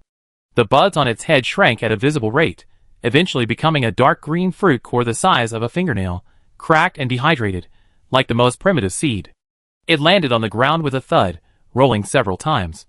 Its massive body had already been reduced to a pile of black ash by the impact of the clash between Lei Yun and Chu Hui. Xiaoyu withdrew her spiritual power, feeling somewhat unsteady, as if drained of strength. She fell back, and Yao Yin, who was watching her closely, pulled her into a hug. Yao Yin supported her, a worried look on his face. What's wrong? He was a little worried that Xiaoyu had expended too much spiritual energy and damaged her essence. Xiaoyu shook her head, took a moment to calm down, and, holding onto Yao Yan's arm, straightened herself. I'm fine. She glanced to the side. Wansini's spiritual power was far greater than hers. This time, she was merely assisting, and it was Wansini who had put in the real effort. But judging by her expression, Wansini looked much better than hers. She sighed softly inwardly. She hadn't expected that, in both her past and present lives, she was still so formidable. Wansini stumbled a few steps. After stabilizing herself, she said to Xiao Dong, who was about to come to her aid, crush the seeds too, to prevent any more trouble. Xiao Dong sighed, and quickly threw out a wall of earth to crush the sap-soaked seed. Wansini turned to look at Yusui, releasing the mental energy she had just retracted. Sui, did Chu Hui escape? Yusui nodded, and the lightning snakes from his fingertips whizzed out. He burrowed into the ground. Wansini snorted coldly, want to escape? Not so easy. The vast mental energy spread out like a net, following the hollow tree trunk and tracking it underground. In a short period of time, Chu Hui spent a lot of effort and dug out many passages underground. They were intricate and interconnected. If Wansini had not had mental power, they would not have been able to find them for a while. Chu Hui charged headfirst, the roots ahead clearing a path. After the mutant plant's evolution, its hole-digging skills had soared several notches. Bearing the pain, he lost his human form, burrowing like a loach through the soil. He would avenge today's vengeance. He would not let Yusui and his gang of bastards go. Bang! Wansini curled her lips, opened her eyes, and pointed. Found it. Underground, Chu Hui collided with an invisible wall of air. The force was so strong that it made him dizzy. Without time to process, he thought he had simply hit a boulder and tried to dig a new hole to escape. Looking back, he was blinded by a flash of lightning. When he came to his senses, Chu Hui had been struck by the lightning. He lay twitching on the ground, his mouth twisted and his eyes squinting. It felt as if a rope had wrapped around his feet, hoisting him up. Then, with a powerful tug, he was pulled free. 100 meters away, a lightning snake emerged from the ground like a whip, carrying a dark shadow, dangling it upside down and swinging Chu Hui towards him. Chu Hui had barely recovered from the collision when he was forcibly pulled out before he could even catch his breath. The pain distorted his features, and his head felt numb. Opening his eyes, he saw the ground littered with broken branches and bricks. Looking up again, he saw Yusui and Wansini not far away. In the moonlight, Wansini's smile dazzled him. Chu Hui was so furious that he could no longer bear it. He spat out a mouthful of blood, and he choked out the names of Yusui and the others. Yusui. Wansini. You? Damn you. All of you. Wansini sighed, then waved her hand. Her mental power surrounded Chu Hui, condensing into countless blades and striking him. The man before her was no longer human. His legs had become one, his arms and torso still intact, 2 green leaves resting on his head. He was covered in blood, as if he had been fished out of a pool of gore. A closer look revealed that his skin was gone, leaving only the flesh and blood beneath. She glanced at him briefly, then averted her gaze, saying coldly, "Haha, that's hopeless. Now it seems you be the only one left dead."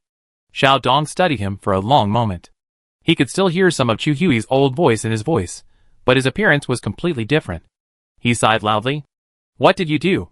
You chose to be a monster instead of a good person, and ended up like this. You regret it now, don't you? What a shame. There's no medicine for regret in this world. Chu Hui's teeth were clenched with hatred. Did he regret it? No. How could he regret it? He just wanted power. What could be wrong with that? Yes, he wasn't wrong. It was all their fault. They ruined his plans. It was all their fault. He wasn't wrong. System alert. Oh no, Sway, he doesn't look right. Xiao Dong was still chattering away.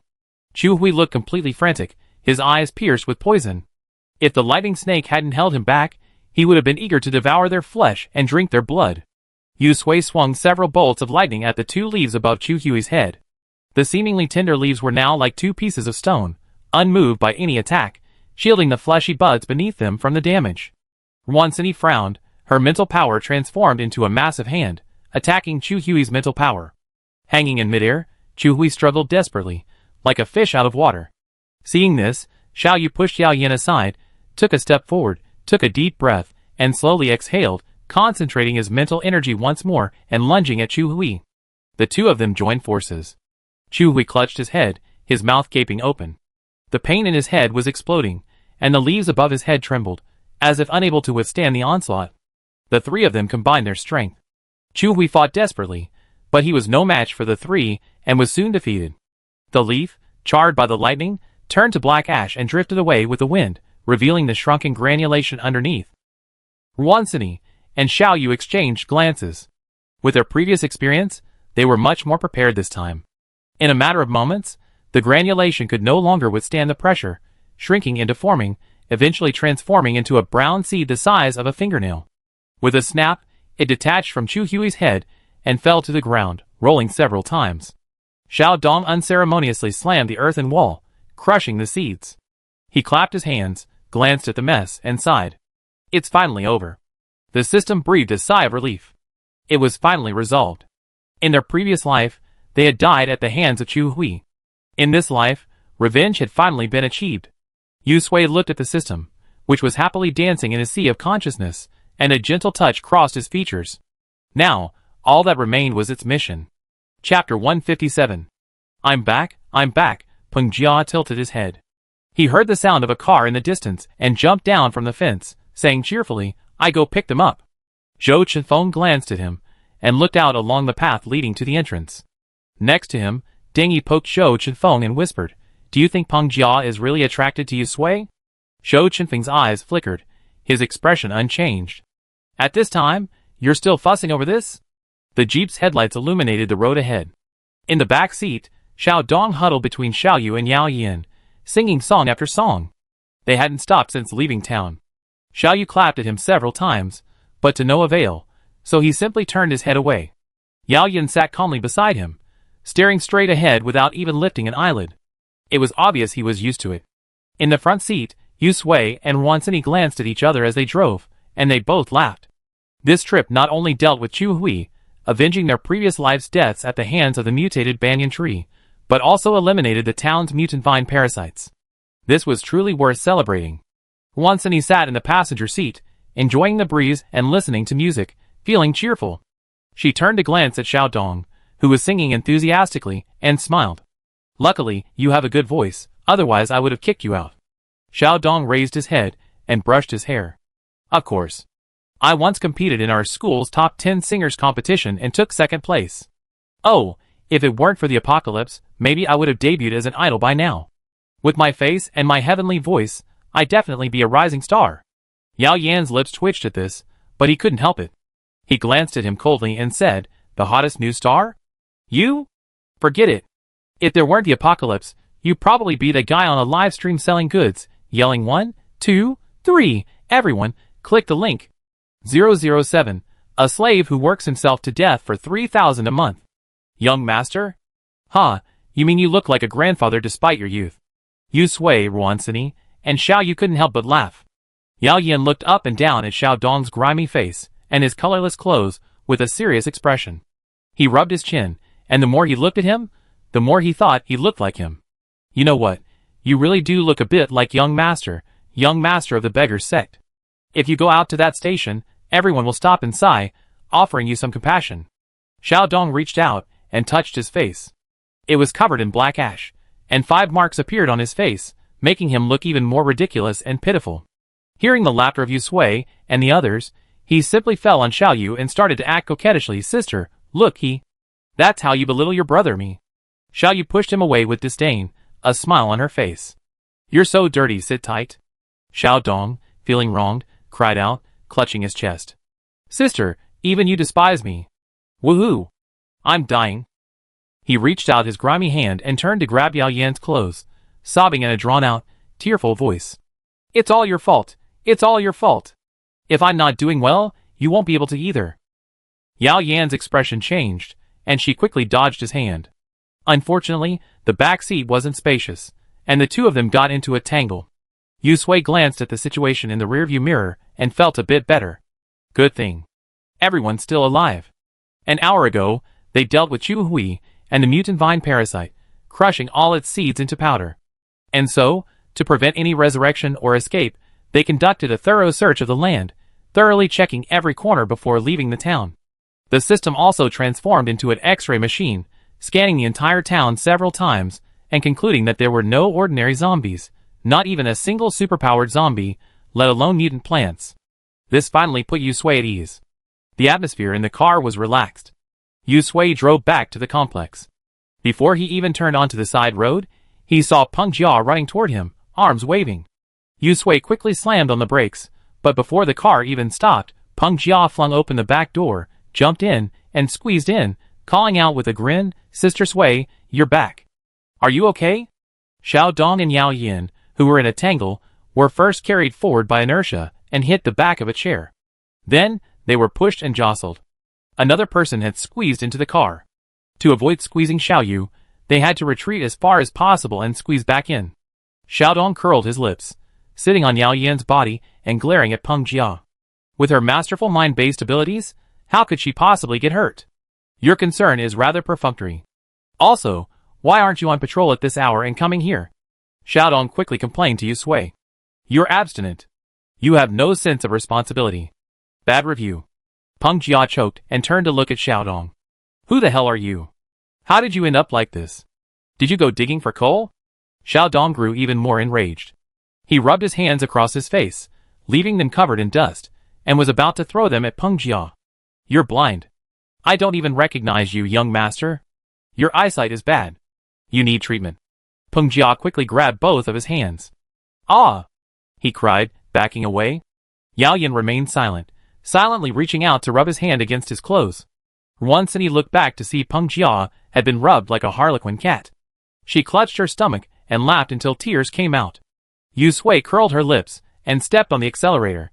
The jeep drove along the dirt bridge Peng Jia had built all the way to the entrance of the residential complex.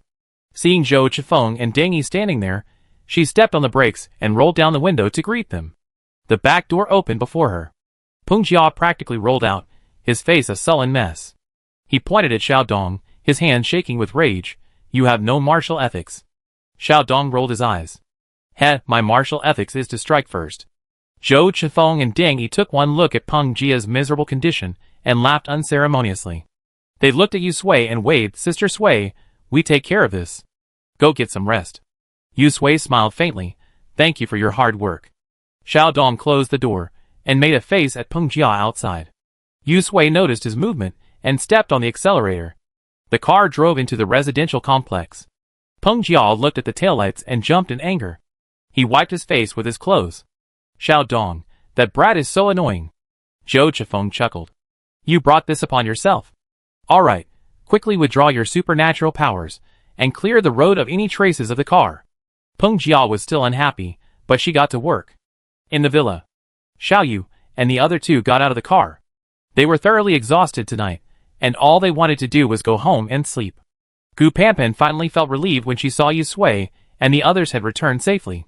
She quickly told them to eat something and go wash up and sleep. They could still deal with the rest after they woke up. Yu Sui and Ruansini didn't refuse. Their energy consumption had left them starving. After a bowl of steaming hot noodles, they returned to their room, washed up, and fell asleep. When they woke up again, it was already afternoon. Yu Sui's first thought upon regaining consciousness was about the situation with her spatial energy. With a flick of her finger, the box of chocolates she had placed in the spatial energy appeared in her hand. Ready? Ruansini rubbed her eyes, looked at the chocolates in her hand, sat cross-legged, took them, opened the package, and took a bite. The sweet and smooth taste awakened her consciousness. The spatial energy is working. Yu Sui sat up and nodded, feeling much more at ease. Wansini broke off a piece of chocolate and popped it into her mouth. Chu Hui's issue is resolved. My past life's revenge has been avenged, and the green light has disappeared. I can finally relax a bit. Yes, Yusui said, holding the chocolate in his mouth. Now, the only thing left is the system's mission. Wansini swallowed the chocolate in her mouth and broke off another piece and popped it into her mouth. Mission? Oh, the get-rich-quick mission, right? Doesn't that mean we have to go into the city? The system popped up at this. Sway, it's okay actually. I already completed quite a few missions. It's enough to get by. No, we have to do it to the best of our ability, Yusui insisted. The system opened its mouth, about to say something, but swallowed it back, nodding and humming. The system crouched aside, staring deeply at Yusui for a few moments before falling into a daze. He felt a little strange now. Is he Tang Ran? Probably. After all, he possessed all of Tang Ran's memories, past and present lives, those memories imprinted within his soul. But there was a fatal flaw. He had no emotions. Human emotions. Tang Ran's emotions. Through those memories, the system could analyze Tang Ran's feelings for Yusui, just like what was described in novels and movies. Tang Ran loved Yusui. He spoke like the Tang Ran in his memory, making Yusui laugh and cheer her up. For her safety, he was willing to give up his own mission. All these were his own ideas. But when he heard Yusui say she would complete the mission for him, he felt a sense of unease in his heart. The system felt sick. Perhaps, if he could rediscover his own emotions, this sickness would be cured. He cheered himself up and pulled himself together. No matter what, Yusui's willingness to do all that for him showed that she cared about him. That was enough. Yusui got up and went downstairs. Xiao Dai and Gu Panpan were the only ones left in the ward. Everyone else had returned to their former villa. After all, their injuries had healed, and the green light had disappeared. There was no need to worry about them turning into mutant plants again, and staying here to eat and drink for free. Gu Panpan was changing Xiao Dai's dressing when she looked up and saw Yusui smiling. Are you awake? Are you hungry? I make you something to eat when I'm done. Yusui shook her head. No rush. She glanced at Xiao Dai, who was still asleep. Has she been sleeping all this time? Yes, her vital signs have been stable since you left, and there's nothing unusual. Gu Panpan pointed to the nearby equipment. Yusui raised his chin. Where's Wang Xing? Oh, his injuries are healed now. He said he'd go back to the villa to pack up and pick Xiao Dai up when she wakes up. Gu Panpan now felt that Xiao Dai had slept a little too long, and her brow furrowed slightly. Is Sini awake? Let her withdraw her powers. Sleeping too long isn't good for Xiao Dai. Wansini, holding a steamed bun in one hand, heard these words as she entered. What's wrong? What's wrong with Xiao Dai? She handed the bun to Yusui. Here, Aunt Lu made it fresh. It smells delicious. Yusui took the bun from her. You should withdraw your powers first. Okay, Wansini snapped her fingers, retracting them. 5 minutes later. Yusui and the others stared at each other for a long moment, but Xiao Dai still hadn't woken. Chapter 158. Half an hour later. Although Xiao Dai had woken, she had only opened her eyes. Her hollow eyes stared blankly at the ceiling, her entire body lifeless and soulless. Gu Panpan examined Xiao Dai several times, patting the various instruments with her hands, her brow furrowed. How is this possible? Her vital signs are stable, and all the monitoring data are normal. Wansini, unwilling to give up, reached out to close Xiaodia's open eyes. But even if she pulled them shut, they would snap open again the moment she let go. Her dark eyes stared at the ceiling, like a doll's artificial eyes. What's wrong? Has she lost her mind? Has she gone mad from the shock of losing her child? Yusui shook his head. Not likely. Xiao Dai had appeared normal when she woke up from surgery yesterday, but now she looked like a doll without a soul. System, do you know why? She suspected it had something to do with the green light last night. The system was also puzzled. It had never encountered this situation before. I'd take a look. After checking several times, the system was dumbfounded by the conclusion. Sway, the system hesitated. This is very bad news. Yusui's heart sank as he spoke. Xiao Dai's spiritual consciousness is empty. The system paused. It's like what you often say about someone losing their soul. Lost soul? Yusui subconsciously thought of Chu Hui's situation. She took a deep look at Xiao Dai, who lay lifeless and eyes wide open on the bed. Call Wang Xing over here. He'd definitely know. Gu Panpan came to her senses, furious. She said coldly, I go find him? Wansini placed her hands on either side of Xiaodia's body, tilting her head towards her, squinting as she looked, her mental energy slowly channeling into Xiaodia's temples. 3 seconds later, her expression changed, and she froze. Sway, her sea of consciousness is empty. This is impossible. Even a full sea of consciousness wouldn't be empty, unless it was a corpse. And then, what about Xiaodai now? Wansini withdrew her hands and stood up straight, her face darkening. She died? Is this a side effect of the seed in her body? No, the seed has clearly been removed, and she's not the only one with the seed. No one else has experienced this. Here, Wansini paused, thinking of Xiaodia's unusual behavior after the green light appeared last night. And it was only her. Why? Yusui closed his eyes. She's just like Chuhui. Wansini suddenly understood. Looking at Xiaodai lying in bed, she pursed her lips and whispered, Xiaodai planted that seed willingly. She sacrificed herself to it. Yes. The atmosphere in the ward was heavy. Wansini felt mixed emotions. Looking at Xiaodia's flat belly, and remembering her behavior the night they confronted her, she sighed deeply. Perhaps this was why Xiaodia's child had survived until they discovered it. Wang Xing's heart was in turmoil when he arrived. Gu Panpan hadn't given him a friendly look when she saw him, simply telling him to follow. He asked several questions along the way, but Gu Panpan didn't answer. Entering the ward, looking at Xiaodai in bed with Yusui and Wansini, both with solemn expressions, he suddenly felt a sense of foreboding. Wang Xing stood at the doorway, hesitating for a moment before steeling himself and walking in. Xiaodai, is something wrong? Yusui glanced at him. You know best whether Xiaodai will be in trouble, don't you? Wansini wasn't so kind. She said angrily, you're still pretending even at this hour. How did you get the seed into Xiaodia's body? You're responsible for her current condition. How dare you stand here and ask such a shameless question? Why wasn't you the one who died? Wang Xing's face paled to a crisp. He stood there as if struck by lightning, his lips trembling, his legs feeling like lead, unable to move. Looking past Yusui and Wansini, he clearly saw Xiaodai lying on the bed, her face pale, her eyes wide open, staring blankly at the ceiling. She looked lifeless. If it weren't for the normal readings on the nearby instruments, she would have looked like a corpse. Xiaodai, he called hoarsely, but Xiaodai on the bed didn't respond. Wansini sneered, how dare you call her by her name? Aren't you ashamed? Don't act like a romantic. If you truly love Xiaodai, you should be the one lying in this bed right now. Gu Panpan looked at him coldly. As expected, all crows are evil. Wansini grew even more enraged at his devastated expression. What's going on with the seed in Xiaodia's body? Won't you tell me? Seed? Wang Xing's hands trembled, and the memory he most hated to be known was brought back. He trembled, his knees gave way, and he fell to the ground with a thud. I don't know. Gu Panpan slapped him hard across the face. Stop playing that trick on me. Tell me now. It was disgusting to watch him still acting so affectionate at this hour. Wang Xing tilted his head, a distinct finger mark on his face. He dug his fingers into the floor, opened his mouth, and spoke tremblingly, child, to save the child, I brought the seeds back. Then, I personally planted them in Xiaodia's body. At that moment, Xiaodai smiled, her bright eyes filled with love and longing. She gently took his hand, and placed it on her belly. Ah Xing, I will definitely protect the child. Gu Panpan's eyes were filled with disgust. You're disgusting. Yusui's brows remained unmoved, and his gaze on Wang Xing was icy. You personally sent Xiaodai to her death. Wang Xing's pupil shrank, and his body limp as he fell to the ground, tears streaming silently. She was right. He had harmed Xiaodai. Yusui didn't look at Wang Xing again, his gaze fixed on Xiaodai. Take her back. Xiaodai's condition was no different from death. That wasn't right. Perhaps she would be better off dead. Gu Panpan silently removed the wires connecting Xiaodai to the device.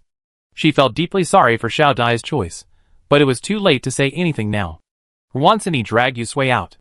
As they passed Wang Xing suddenly reached out to grab Yusui's ankle. Fortunately, Yusui reacted quickly and stepped back to distance himself. Wang Xing raised his tear-stained face. Xiaodai, is there any hope? Wansini scoffed and rolled her eyes. She sacrificed her soul to that seed. Even the gods couldn't save her. As someone from a medical family, you shouldn't be unaware of this. Gu Panpan added, Xiaodia's fate was already sealed when you brought the seed back. You should know this best. Wang Xing collapsed to the ground, exhausted. How could he not know? He understood. But now, he regretted it. Leaving the room, Wansini spat, how disgusting. Having dealt with Chu Hui, and the parasite eliminated the danger and sent the green light away, her hard-earned good mood was completely ruined by this incident. She could still hear Wang Xing crying. She turned around and angrily said, "Get out. Don't cry in my house." Wang Xing trembled, and he looked up with tears in his eyes.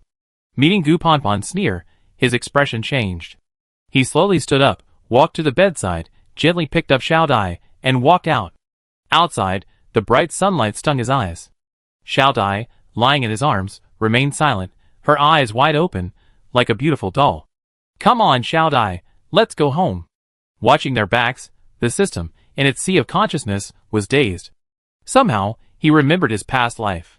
That time, he had self-destructed, holding the wolf back. It must have been painful, but his last memory was of Yusui's face, her eyes filled with sorrow. He wanted to tell her he wasn't hurt at all, but before he could say anything, he shattered into 8 pieces. Later, somehow, he came back to life, a ghost. His first thought was to quickly find Yusui and tell her he wasn't hurt at all. And it was a good thing he went, or she would have been eaten by the zombies. Host, the system suddenly spoke, calling out a name that made Yusui stun for a moment. After confirming Tang Ran's identity through the system's memory search, he hadn't called her host again, instead calling her Sui Sui. Yusui hesitated for a moment before responding. "What's wrong?" The system didn't know what it wanted to say. After a long pause, it only managed to come up with one sentence: "Xiao Dai is so pitiful. What will happen to her in the future?" "In the future?" Yusui's brows furrowed slightly, and his words uttered a cold, disillusioned tone. "In the best case, it would be like this, just like now, a puppet until death." "What about the worst-case scenario?" The system felt that Yusui wouldn't want to hear what he was about to say. In the worst case, she would die soon. After that, naturally, the living would continue to live, and soon this person would become a symbol in memories. This is the way the world is. No one can live in the past forever. The system paused for a moment, remembering its past life. After a long struggle, it finally whispered, "What about you, host? Will Tang Ran, after his death, become a symbol in your memories?" Yusui's eyes shifted slightly, and she fell silent. The system stared at her intently, pressing, "Host, will you also forget Tang Ran?" The system didn't understand why it was asking, but its intuition told it wanted to know, so it asked. The long-buried emotions deep within its soul suddenly surfaced. Those eyes shifted subtly, carrying a feeling the system couldn't decipher, and met Yusui's gaze. She tilted her head slightly, avoiding the system's, or Tang Ran's, gaze. There was too much heat there. A long moment passed. Yusui offered an answer, "Perhaps. In this world, no matter who leaves whom, life goes on as usual. The sun will rise as usual, and the moon will appear as usual." The system's eyes flickered, and it fell silent. Chapter 159. The moon had sunk below the horizon, the sun hadn't risen yet, and the surroundings were pitch black, pitch black. Wansini yawned. Although Tang Ran, who possessed memories from her previous life, had told them that the green light would only last 5 days, and was already over, they had still stayed up all night. After all, the green light had already moved up, so a delay wasn't out of the question. She brushed the dew off her clothes and leaned closer to Yusui. Fortunately, there were no problems this time. The green light didn't appear. The sky had changed from its original pitch black to a duck-egg blue, with a faint light peeking from below the horizon. A moment later, a yellow sun emerged, like a peeled salted duck egg yolk, hanging limply, casting a soft light on the two of them. Wansini stood up, stretched, and patted her cheeks. "It's dawn." Yusui exhaled lightly, nodding. "Looks like the green light is truly over." Wansini stretched her arms and legs. "It's finally over. I can rest easy now." She yawned several times, and wiped the tears from her eyes. "I'm really getting old. I can't hold on any longer after a night of sleep. My eyelids are almost closing. I need to catch up on some sleep." Yusui smiled. "Let's go back to bed." The two returned to the room, and Wansini, with bleary eyes, fell asleep. Before Yusui even lay down, he heard Wansini's steady breathing. A slight smile crossed his lips. He adjusted her position before lying down and closing his eyes. It was quiet outside, and quiet inside the room as well. Yusui spent a long while trying to sleep, but he felt no sign of sleep. In her sea of consciousness, the system's orb of light floated motionless in midair, unlike its previous lively presence, seemingly in a daze. Yusui didn't approach. She glanced at it for a few moments before retracting her gaze. Ever since the system had asked her that question that afternoon, It hadn't spoken again, save for necessary reminders. It was as if Yusui had struck her hard. Yusui pursed her lips and gently turned over. She knew her words were hurtful. But she didn't want to lie to him. Yusui hesitated for a long time, then slowly stepped forward, reaching out to touch the system, and softly called out, "System Tang Ran? Are you angry?" The system didn't respond, and certainly didn't turn around. Yusui paused, then continued to approach the system, turning to face it. The system's small eyes lowered, pretending not to notice Yusui. She reached out and lifted the orb of light, placing it in her hand. Finally, the system reacted, its small eyes slowly rising to meet Yusui's. Their eyes met, and Yusui pursed her lips. "I don't want to." The system interrupted her, as if afraid she'd say something to upset him. "Sui, aren't you sleepy?" "No." Yusui calmed down and looked at the system. "Let's talk." "What about?" The system shifted uncomfortably, leaping from Yusui's hand and floating to the side. "Why don't we wait until you wake up? You haven't had enough rest these past 2 days." Yusui smiled. She simply sat down, looking up at the floating system. "I'm not sleepy. I'm saying it now. Float down a little. My neck hurts from holding it up like that." The system silently descended, its small eyes level with Yusui's, sparing her neck the strain. It glanced at her casually before turning away. "What about?" "Let's talk about the past." Yusui's gaze passed through him, a sense of days drifting back to the past. The past? Although Yusui and the system had experienced the events of their previous life in a dream, no matter how they experienced them, they were still separated by the passage of time. To them now, it was more like watching a life movie of someone who looked exactly like them. It was just a viewing. As for the feelings, there would always be a layer of separation. For Yusui, she lived in this life, and Tang Ran in this life was more like a stranger to her. Yusui bent her knees, resting her chin on him. She lowered her voice and looked at him curiously. "Tang Ran in this life, is that you too?" The system nodded. "Yes." After he entered the space system, the main system extracted his consciousness and transformed him into his current form. However, after this life reopened, it still placed him in Tang Ran's body. However, unlike in his previous life, he only lived in Tang Ran's body for 4 years. This time, the system spoke without waiting for Yusui to ask. "As soon as I entered the orphanage, I entered Tang Ran's body, but the main system erased my memory. So for him now, he had 4 more years with Yusui. Every minute and every second of those 4 years was worth savoring." Yusui listened quietly, her eyes soft. When the system mentioned taking her to play in the water, she raised an eyebrow slightly. "So, my amnesia is related to you." The system paused, then nodded. "Yes." Over the years of their time together, the system had recalled events from its previous life, but the main system's programming prevented any prompting, leaving only occasional thoughts. That day, he took Yusui out to play, and somehow, memories of his previous life, buried deep within, surfaced again.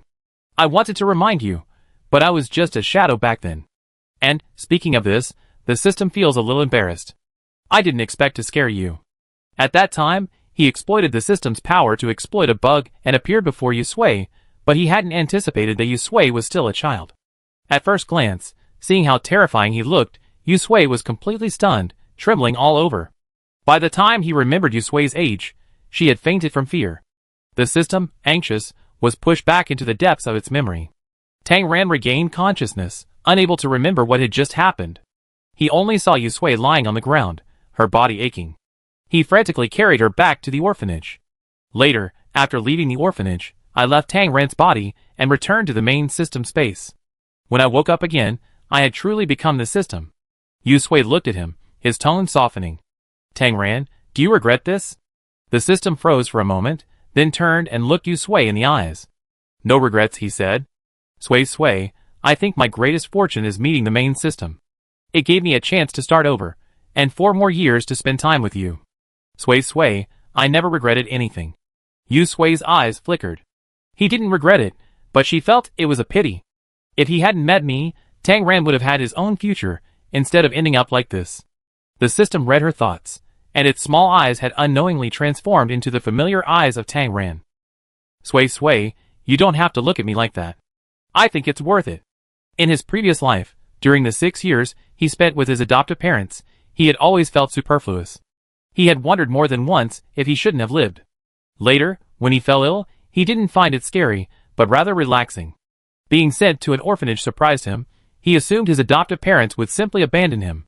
The director's mother took him in, giving him medicine and taking care of his health, but he refused to eat. He truly felt redundant, whether at his adoptive parents' home or in the orphanage. Then, he met Yusui, who was also ill. Late at night, in a small room, two similarly ill children lay in bed, a faint voice whispering incessantly. At that time, Tang Ran remained silent, listening quietly. At first, he simply thought the little girl was annoying and talkative. Later, he grew accustomed to her, even looking forward to her conversations. She gave him the feeling that he wasn't redundant. Perhaps it wasn't worth mentioning to Yusui, but the events of those nights etched a deep impression on Tang Ran. Until he was found by his biological parents, he was initially happy, but gradually, just as he had been at his adoptive parents' home, he keenly realized that he, too, seemed redundant. It seemed as if Yusui was the only one who wasn't superfluous to her. Gradually, Yusui became his obsession. Tang Ran recalled his previous life. After leaving the orphanage, he had secretly kept an eye on Yusui, but he dared not appear before her again, fearing she would blame him. Until the end of the world arrived, giving him his chance. The two chatted about the past, and Yusui slowly fell asleep. In her dream, she seemed to be back in her childhood, the orphanage filled with laughter, and she, Ruansini, and Tang Ran sat together playing games. Everything was so beautiful. It was 10 o'clock in the morning. Yusui awoke from his slumber, his mind filled with the system's cheerful greetings. It seemed the conversation last night had gone well, easing the awkwardness within him. The system chattered along, reporting yesterday's events. Downstairs, the atmosphere was completely different from yesterday. Everyone's face was smiling. The disappearance of the green light had lifted the heavy weight from their hearts. Life in the community had returned to its peaceful and leisurely state. If it weren't for the existence of superpowers and the terrifying growth of vegetables, they would have thought they had returned to the days before the apocalypse. 3 leisurely days passed in the community. Yusui woke up early, dressed, and looked at the system, humming a song in his mind with a cheerful expression. He said, "Let's go into the city." The system froze for a moment. Sway, actually, that's not necessary. This is fine. The city isn't safe. It's actually dangerous as soon as you leave the community. Life was good now, and he didn't want Yusui to take risks for him. Yusui insisted, "Take a look at the route. We set off today, early in the morning and back early in the evening." She smiled, saying, "As a person, you must see things through to the end, even as a system. And you must complete your mission to perfection. This is your first mission, we must complete it perfectly." The system sighed, its small eyes looking at her with embarrassment. Yusui had already started talking to Ruansini about going into the city. Ruansini agreed without hesitation, of course. "Let's pack our backpacks, have breakfast, and go while it's still warm." After going downstairs and having breakfast, Yusui and Ruansini discussed their plans to go into the city.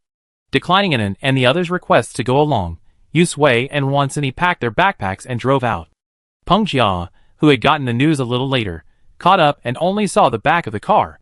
He stood there, slapping his thigh. He wanted to go too. Arriving in the town again, there were far fewer zombies on the streets. Yusui roared through the streets, trailed by a trail of zombies. Ruansini, a lollipop in her mouth, waved her hand, and an invisible blade formed from her mental energy flew out, slicing the lives of the zombies chasing her. "Ah, I never thought I'd be able to kill a whole bunch with a single wave of my hand." The journey to the city was incredibly smooth. The car couldn't go any further, so Yusui and Ruansini got out. She squinted her eyes as she peered inside. The system was still struggling. Sway, why don't we go back? Since we're here, quickly get the map out. Let's get in and get back as soon as possible. Chapter 160. Having learned the painful lesson from their last foray into the city, Yusui and Ruansini each carried a large backpack filled with food and water. They also carried various tools, making a clanging sound as they walked. This was all to prevent the system from suddenly losing its spatial abilities. Yusui glanced at the map provided by the system and mentally calculated that, based on their pace, it would take 2 days to reach the vault. Ruansini listened to her description and remembered, "It's there. We passed by it several times before and never noticed it." This was all before the apocalypse, but back then, they couldn't have imagined they would one day come to rob the vault. Yusui smiled. "Let's go!" Ruansini tightened her sleeves and trouser legs, patting the outer vest she wore. "Come on, this is quite practical. It looks inconspicuous, but it can hold a lot of things." She stared ahead. I wonder what the city has become like now. We know once we get in, Yusui said, walking ahead without turning back. After a few steps, skirting the collapsed buildings, Yusui and Wansini were stunned by the scene before them. In just a few days, the entire city had undergone a profound transformation.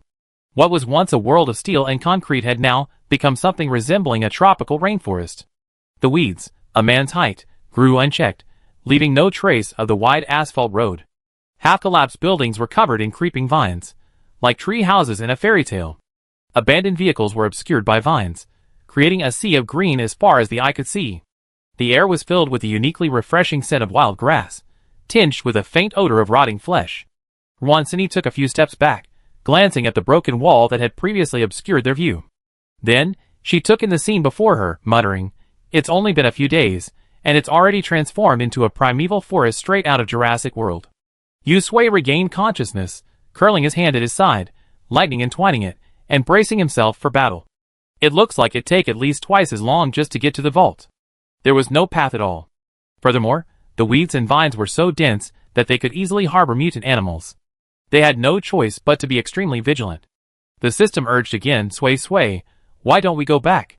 There are still many evolved mutant plants here, far more formidable than anything we encountered before. Jing City is the capital, and it contains many ancient trees. After the green light's catalysis over the past few days, they long since evolved. They're not quite spirits, but they're almost there. Even with their special abilities, Yusui and Wansini were no match for those evolved mutant plants. He truly felt no need to take any more risks. As long as Yusui stayed alive, his mission was irrelevant. Yusui persisted. She knew this journey into the city was fraught with danger, so she only brought Wansini with her, leaving the others alone, fearing something might happen to them. Since they were already here, they had to go in and take a look. This was the only thing she could do to help Tangran right now. The system sighed deeply, then perked up, alert to every movement around it. Wansini extended her mental power. After a moment, she turned to Yusui, who was walking forward, with a strange expression on her face. Why do I feel like it's even quieter here than in town? I assumed the surrounding trees and plants, with their appearance, must have mutated species, but surprisingly, I couldn't find a single one. How strange. Yusui glanced at the system's detections. Not a single evolved mutant plant was visible within a kilometer radius. Not only that, even zombies and mutated animals had vanished. She pressed her eyebrows together. Maybe those things are inside. We should be careful. Wansini nodded and gave an okay sign. The two trudged forward, as if on a jungle adventure. By noon, they had only covered less than 5 kilometers. Under the scorching sun, sweat trickled down Wansini's chin. She used a golf club in one hand to push aside the weeds ahead. She paused, wiping the sweat from her forehead with the back of her hand, panting heavily. This isn't even a trip into the city. This is like crossing the Amazon. Yusui swallowed, looked up, and pointed with his golf club at a dilapidated house covered in ivy not far away. Let's rest over there. Okay. Wansini shook her sweat-soaked backpack behind her, wiped the sweat off her face, and walked forward with renewed vigor. After navigating the lush weeds, climbing a sturdy tree, and hopping along its long trunk into the house, Wansini sat down on the ground, exhausted. Yusui pulled some water and biscuits from his space and handed them to her. Eat something first. Wansini took off her backpack, sat up, unscrewed the cap, and gulped down half the bottle of water in one gulp before she recovered. She looked outside and said quietly, "It'd probably take us a week to reach the vault."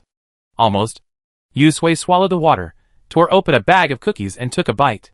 Just getting in there will probably take a week. Wansini bit the cookie resentfully, the chewing sound crunching. It was the same in my previous life? First the red rain attacked, then the zombies broke out. We humans got superpowers, and we were happy for 2 days before we discovered the zombies had superpowers too. We finally got used to fighting zombies, and then suddenly, the animals started mutating, and they even liked to prey on humans in droves. She wiped the sweat from her face. While we were waiting for us to get used to fighting zombies, and avoiding the mutated animals, suddenly, the plants started mutating and evolving. She spread her hands. It's clear they're not going to stop until we're dead. Yusui's tone made her want to laugh. She took a bite of the cookie, and suddenly paused. In her sea of consciousness, the system also noticed something was wrong. Sway, although the city became more dangerous after the mutant plants evolved in her previous life, it wasn't as bad as this. He glanced at the lush vegetation outside and said firmly, "At least the city isn't like this now." Yusui put down the biscuit in his hand, his brow furrowed. So, is it because the green light appeared earlier in this life? I don't know. The system hesitated for a moment. Perhaps it has something to do with my appearance. Does the power of the system affect evolution? The system explained.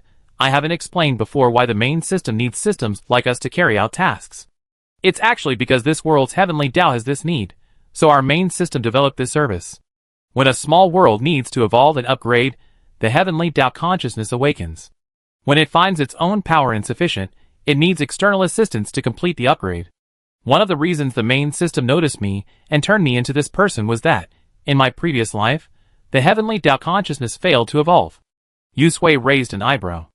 Evolution failed? The system jumped up and down. The main system said so.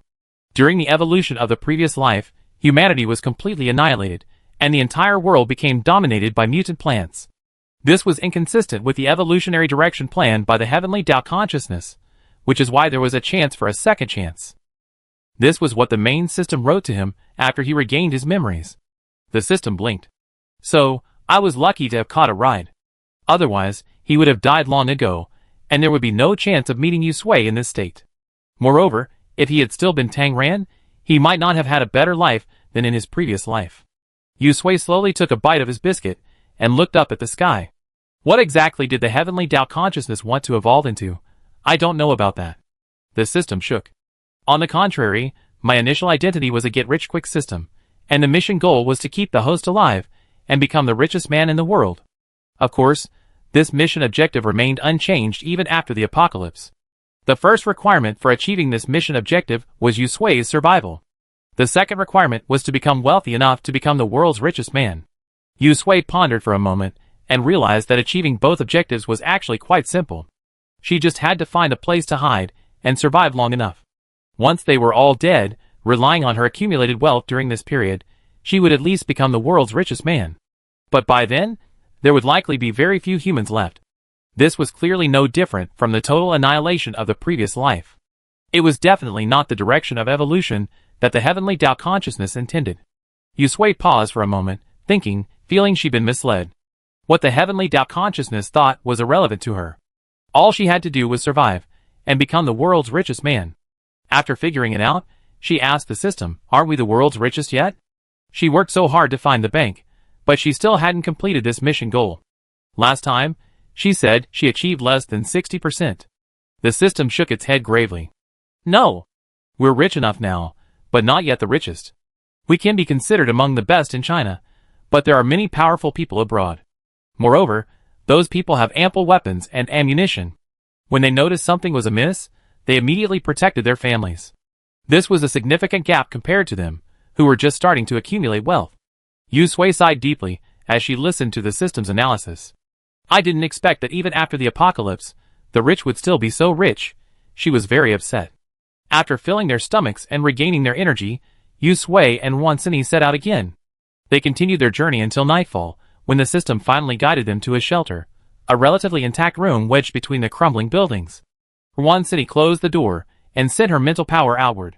After double-checking that there was no danger, she collapsed to the ground. It's a closed space. Now we don't have to worry about mutant plants or animals suddenly appearing at night and ripping our heads off. But where are all these mutant plants and animals hiding? I can't see any of them. The world faded into darkness. Yusui didn't need to answer. The noises outside gave Wansini the answer. Roosing sounds emanated from all directions. Hidden in the room, Yusui and Wansini held their breath. Wansini cast layer after layer of mental barriers, then quietly channeled a trace of her mental power outward. Chirp, chirp, hiss. Various small animals suddenly appeared, darting through the grass and leaping from branch to branch. Then, in the moonlight, they were preyed upon by larger mutants. In the distance, the evolved mutant plants, previously camouflaged as dormant, began to shed their disguise, unfurling their branches and leaves, and began to prey on the mutant animals that passed by. The once peaceful and tranquil rainforest world had become a new battlefield. Chapter 161. The noise outside continued all night, only gradually subsiding as the sun rose. Wansini's mental barrier had held up all night, and she was now exhausted.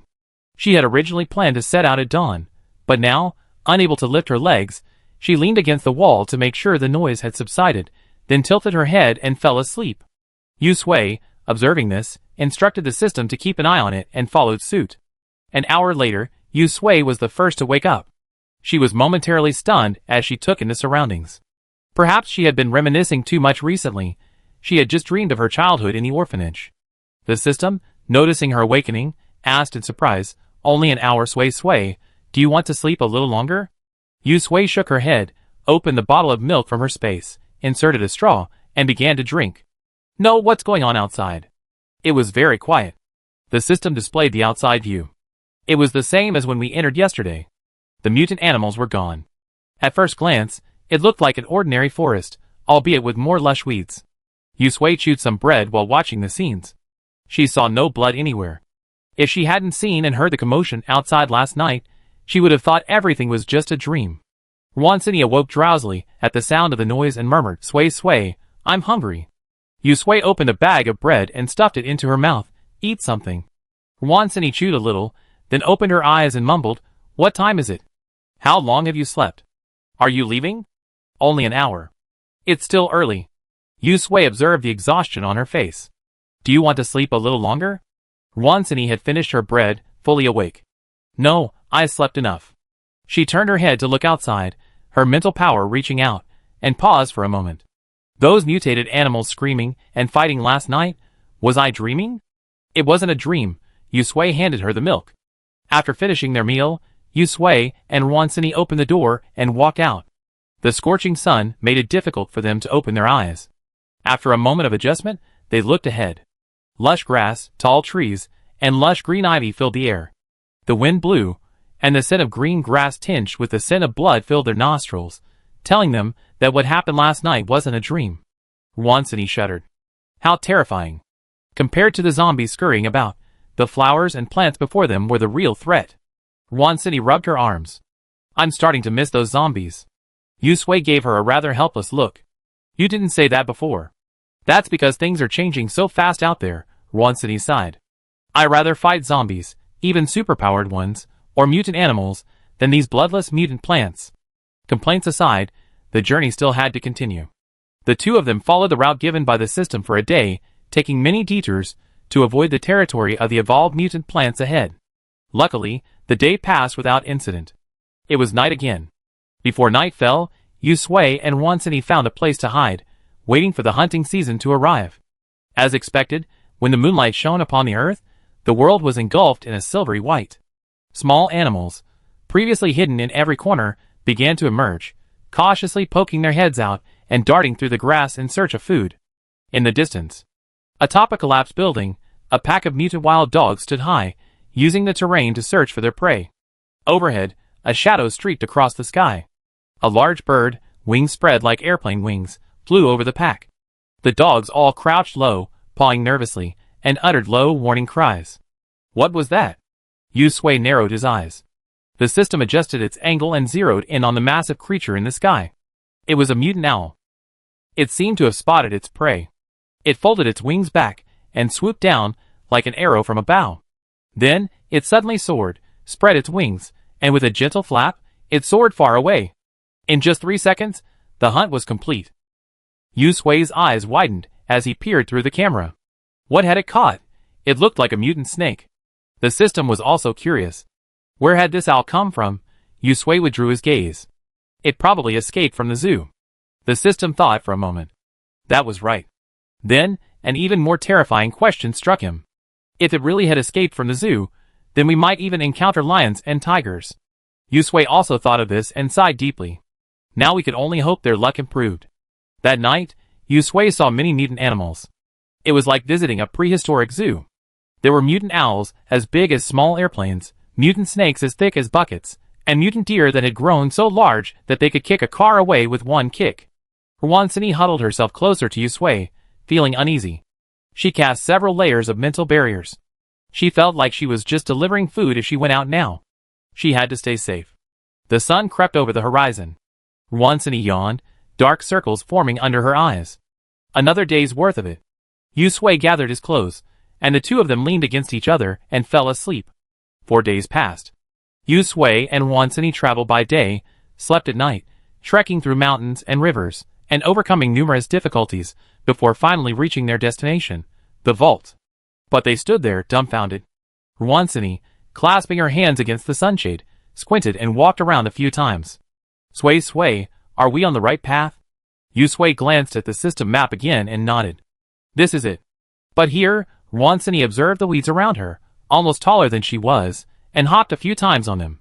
It's nothing but grass, not even a brick.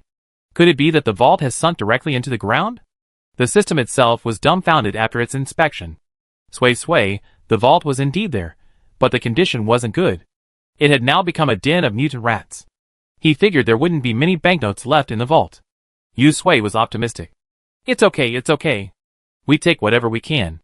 We can even take some on the way back. The system thought about it and decided that's right. No matter how much, it's a pleasant surprise. He relaxed completely. Yusui crouched down, completely covered by the weeds.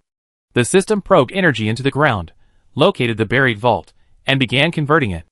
Rwansini released her mental energy, keeping a vigilant eye on her surroundings. Over the past few days, they hadn't encountered any mutant animals during the day. Most of them were nocturnal, only coming out to hunt at night.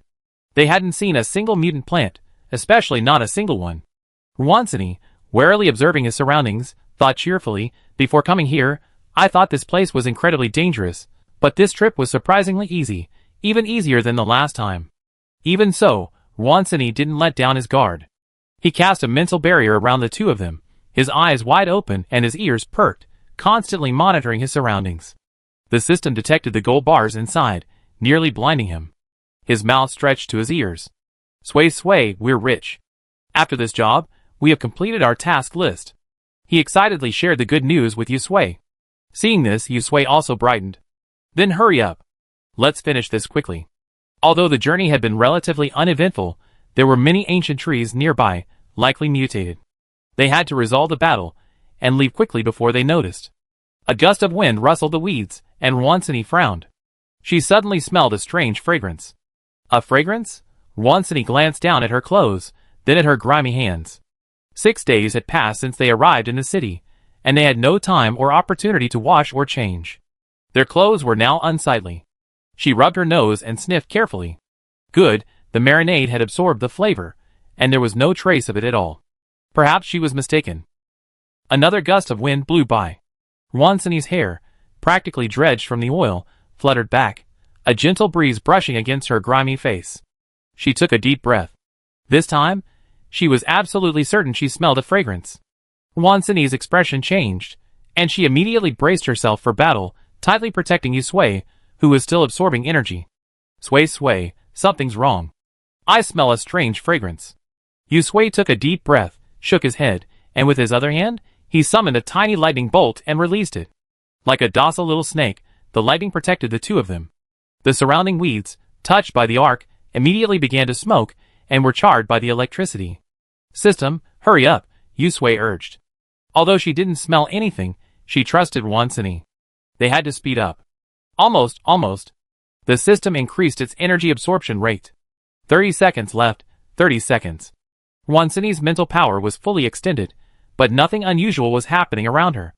It was as peaceful as an ordinary park.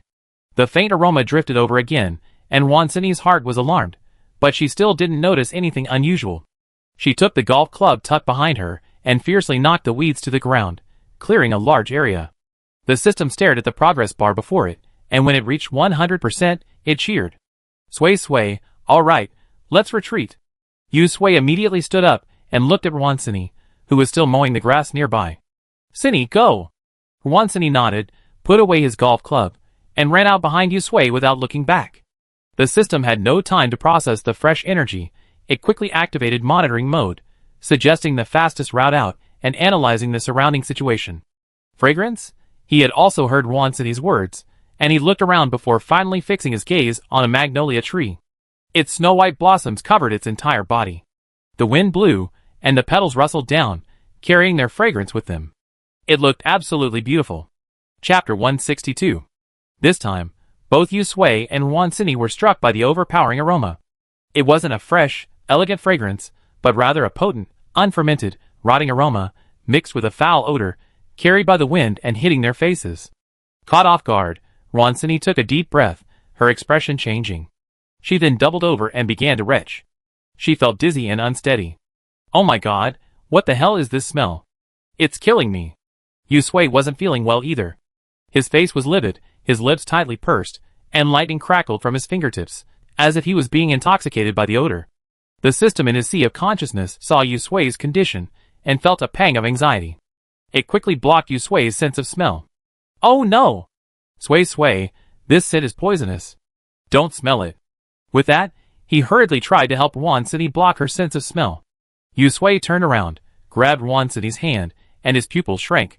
Suddenly, a flurry of white petals drifted from behind them, swirling and drifting slowly in their direction before striking the mental barrier erected by Wansini. Instantly, the snow-white petals began to transform. First, a strange red tinge stained the edges, as if someone had pressed them into a pool of blood and slowly soaked them. Then, the soft petals grew incredibly sharp, scrambling to smash into the invisible mental barrier. Wansini's temples throbbed. Under the combined assault of the scent and the petals, her eyes went dark, her legs gave way, and she stumbled, nearly falling to the ground.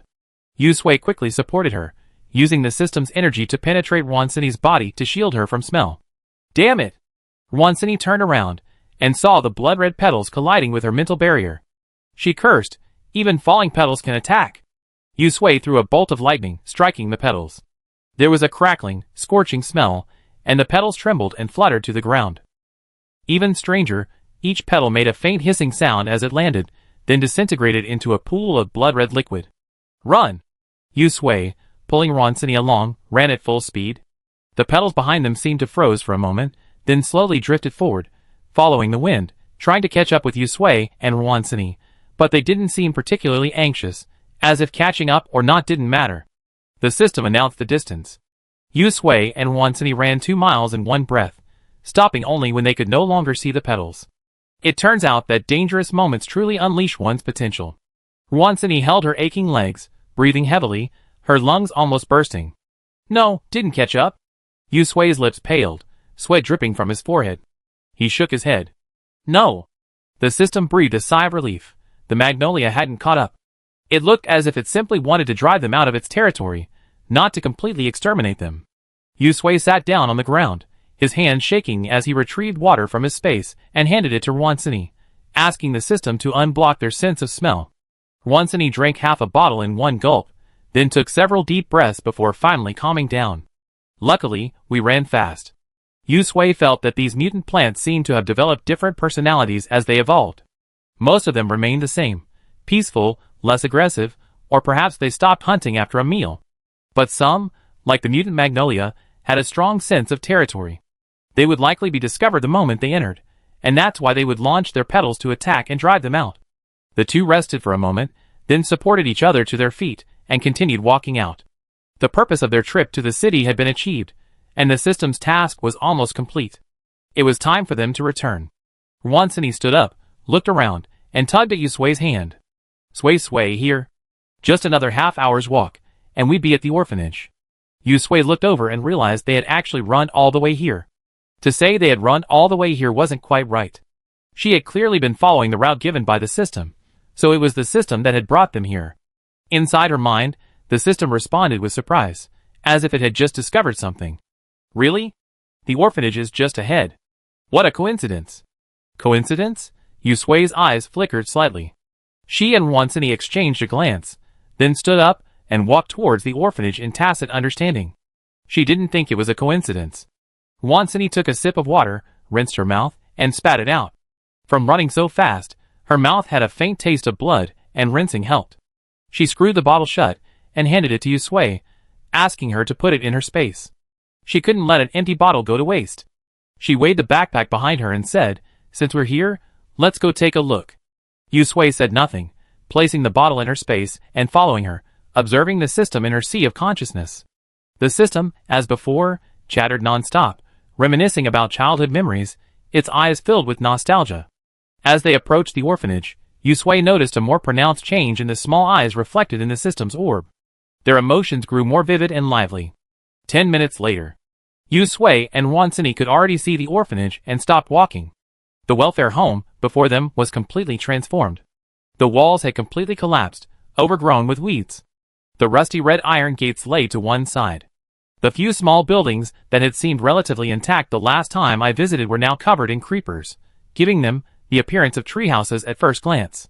The most striking feature was the old banyan tree in the center of the yard. Its crown was absurdly large, its branches lush and leafy, its thick roots poking through the concrete. The wind rustled its leaves, and the old banyan tree swayed its branches. Small squirrels could be vaguely seen hopping around inside. Wansini cast several layers of mental barriers around the two of them. It was still unclear whether the old banyan tree had mutated, so they decided not to get too close. It doesn't look like it's mutated. It could be a disguise, Yusui whispered, her brow furrowed, her mind largely focused on the system. In her sea of consciousness. The system also noticed the little squirrel hopping around on the old banyan tree and confidently declared, "Sway, sway, this banyan tree has merely absorbed the green light and grown more lush. It hasn't yet mutated or evolved." However, the next second, he was slapped in the face. The old banyan tree began to stir, its entire structure swaying, its crown trembling with a rustling tremor. The little squirrel, startled, squeaked and ran away. Puff! A thin vine shot out, piercing the little squirrel's heart. The squirrel screamed and died. A moment later, the vine absorbed the squirrel's flesh and blood, shaking it off, leaving only bones and skin. Not far away, Yusui and Wansini held their breath and took a few steps back, adding several more layers of mental barriers. Impossible. The system carefully reviewed the monitoring data. The banyan tree hadn't mutated at all. All the data showed normal. There was absolutely no way it could be wrong. Yusui raised his chin, motioning him to look at the vine. The banyan tree hadn't mutated, but the vine had. Or rather, the mutated vine that parasitized the banyan tree. The system was speechless. A rustling sound emanated from the banyan tree, and countless vines suddenly emerged from the ground. They climbed up the trunk, then to the branches, like a layer of clothing covering the old banyan tree. However, this clothing wasn't there to protect it, but to drain it dry. Although the old banyan tree hadn't evolved like the mutated vines, it still instinctively sensed danger and continuously shook its branches in an attempt to shake it off. Alas! The evolved mutated vines were ultimately more skilled. Half an hour later, the once lush old banyan tree had completely withered, leaving only a bare trunk and branches. The vines had then filled in where the leaves had once been. From a distance, it looked as if the old banyan tree was still there, but in reality, it had become a different species. Wansini was stunned. This disguise is truly masterful. I swear, this isn't evolution, it's spiritualization. We left the science channel and stepped into the realm of immortality. Alas, it's a shame. We used to climb this old banyan tree when we were little. She muttered, adding several layers of mental barriers to envelop them tightly, fearing the evolved, mutated vines would discover them.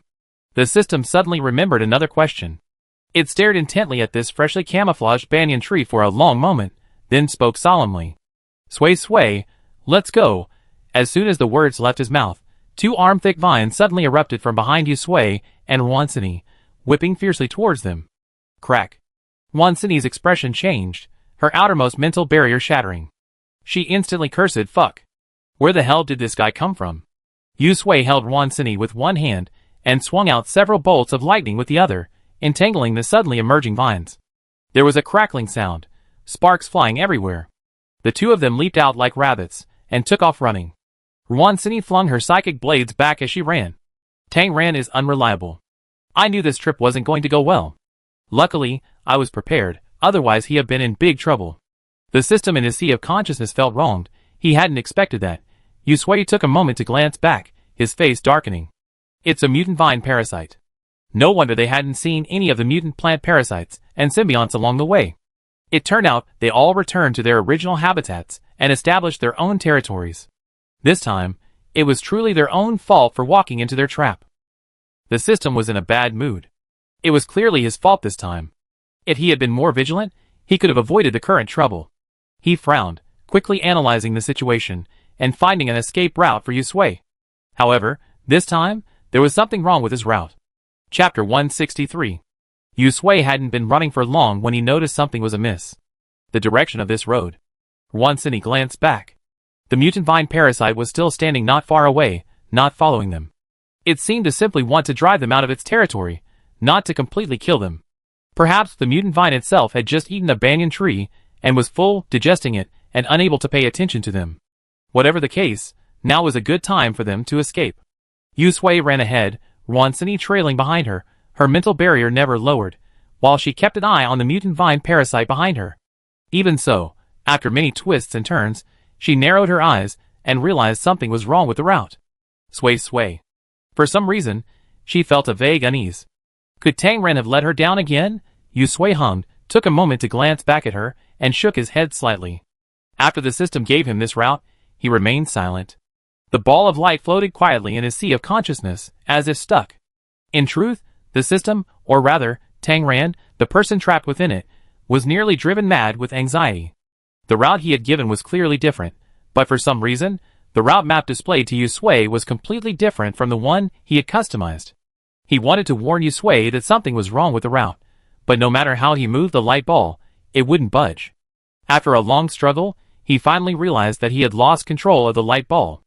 It was the main system. But why? Following the route given by the system, Yusui and Wansini successfully avoided the territories of many evolved mutant plants and animals, and after many twists and turns, they finally got closer and closer to their destination. The sun grew hotter overhead, and sweat blurred their vision. All they could hear were their rapid breathing, the clatter of their footsteps, and the rustling of grass being trampled. Thump, thump, thump. Running so fast, her heart pounded, her lungs threatened to burst, and her vision grew blurry. Yusui wiped the sweat from her face, and strained to see the road clearly. She breathed deeply, her ears ringing. Almost there. Almost there. We're almost there. Finally. On the stone tablet slapped against the roadside, a single line of words was neatly written. The front was obscured by weeds, and only the last two words were visible. Cemetery. Yusui stopped, and Wansini scrambled to the brakes, barely stopping behind him.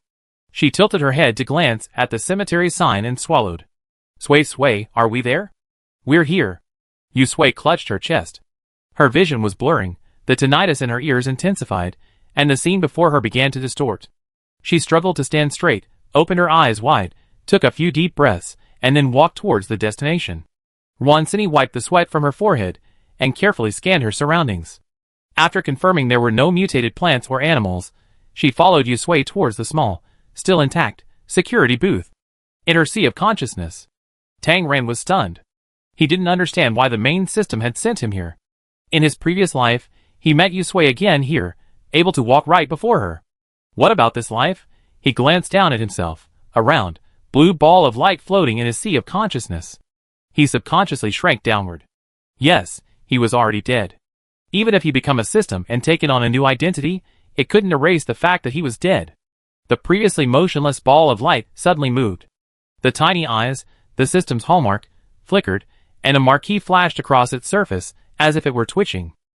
The resentment buried deep within him grew like wild weeds, entwining him densely. The tiny eyes flickered, then finally transformed into the pair that once belonged to Tang Ren. They were dark, holding an emotion Yusui couldn't discern. He spoke slowly, the young man's deep voice falling into Yusui's ears. Sway sway.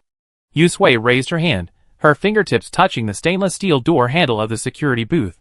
Before she could grasp it, she heard Tang Ren's voice from within her consciousness. Her heart skipped a beat, a thumping sound lingering in her ears. She opened her mouth to reply, but her vision suddenly went dark. That familiar feeling of her consciousness being pulled down returned. Sway sway. Behind her, Wansini darted forward, grabbed her, then opened the door and carried her inside. The security booth was relatively clean, no bodies or bloodstains. She gently placed Yusui on the ground, sighing heavily as she watched him, his brow furrowed and unconscious. Here it comes again. What was Tang Ren trying to do? Consciousness descended, and darkness enveloped everything around him. Yusui stretched out her body, and let herself fall. As they say, the first time is strange, the second time is familiar. By now, she was well accustomed to it. Moreover, a voice deep within her heart told her that after this time, she would find all the answers. Even further away, Tang Ren's consciousness also sank. In the darkness, he struggled to open his eyes. Through his confusion, he could vaguely sense something calling to him from below.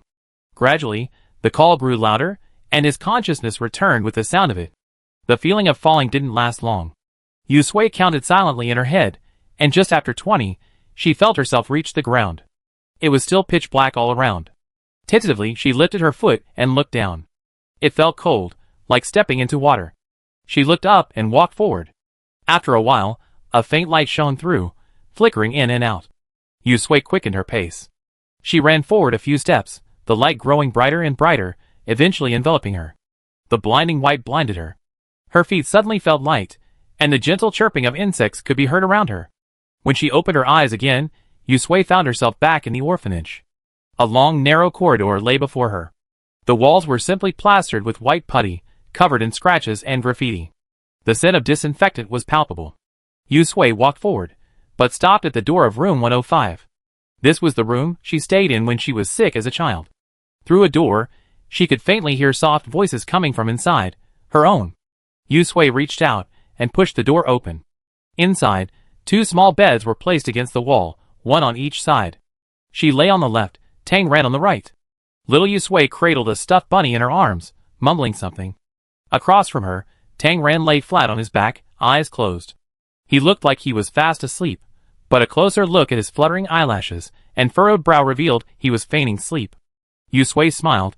She hadn't realized she could be so talkative and comforting. Little Tang Ran, seemingly annoyed by her chatter, threw back the covers and sat up, waiting for her fiercely. Shut up. Little Yu Sui wasn't afraid of him at all. He blinked, his voice tinged with joy. See? I knew you were feigning sleep. Why aren't you taking your medicine? Little Yu Sui also sat up, holding the bunny doll, staring at him curiously. The director's mother said that if you're sick, you need to take medicine. Taking medicine will make you better. If you're not, you die? Do you want to die? Little Tang Ran had wounds on his face.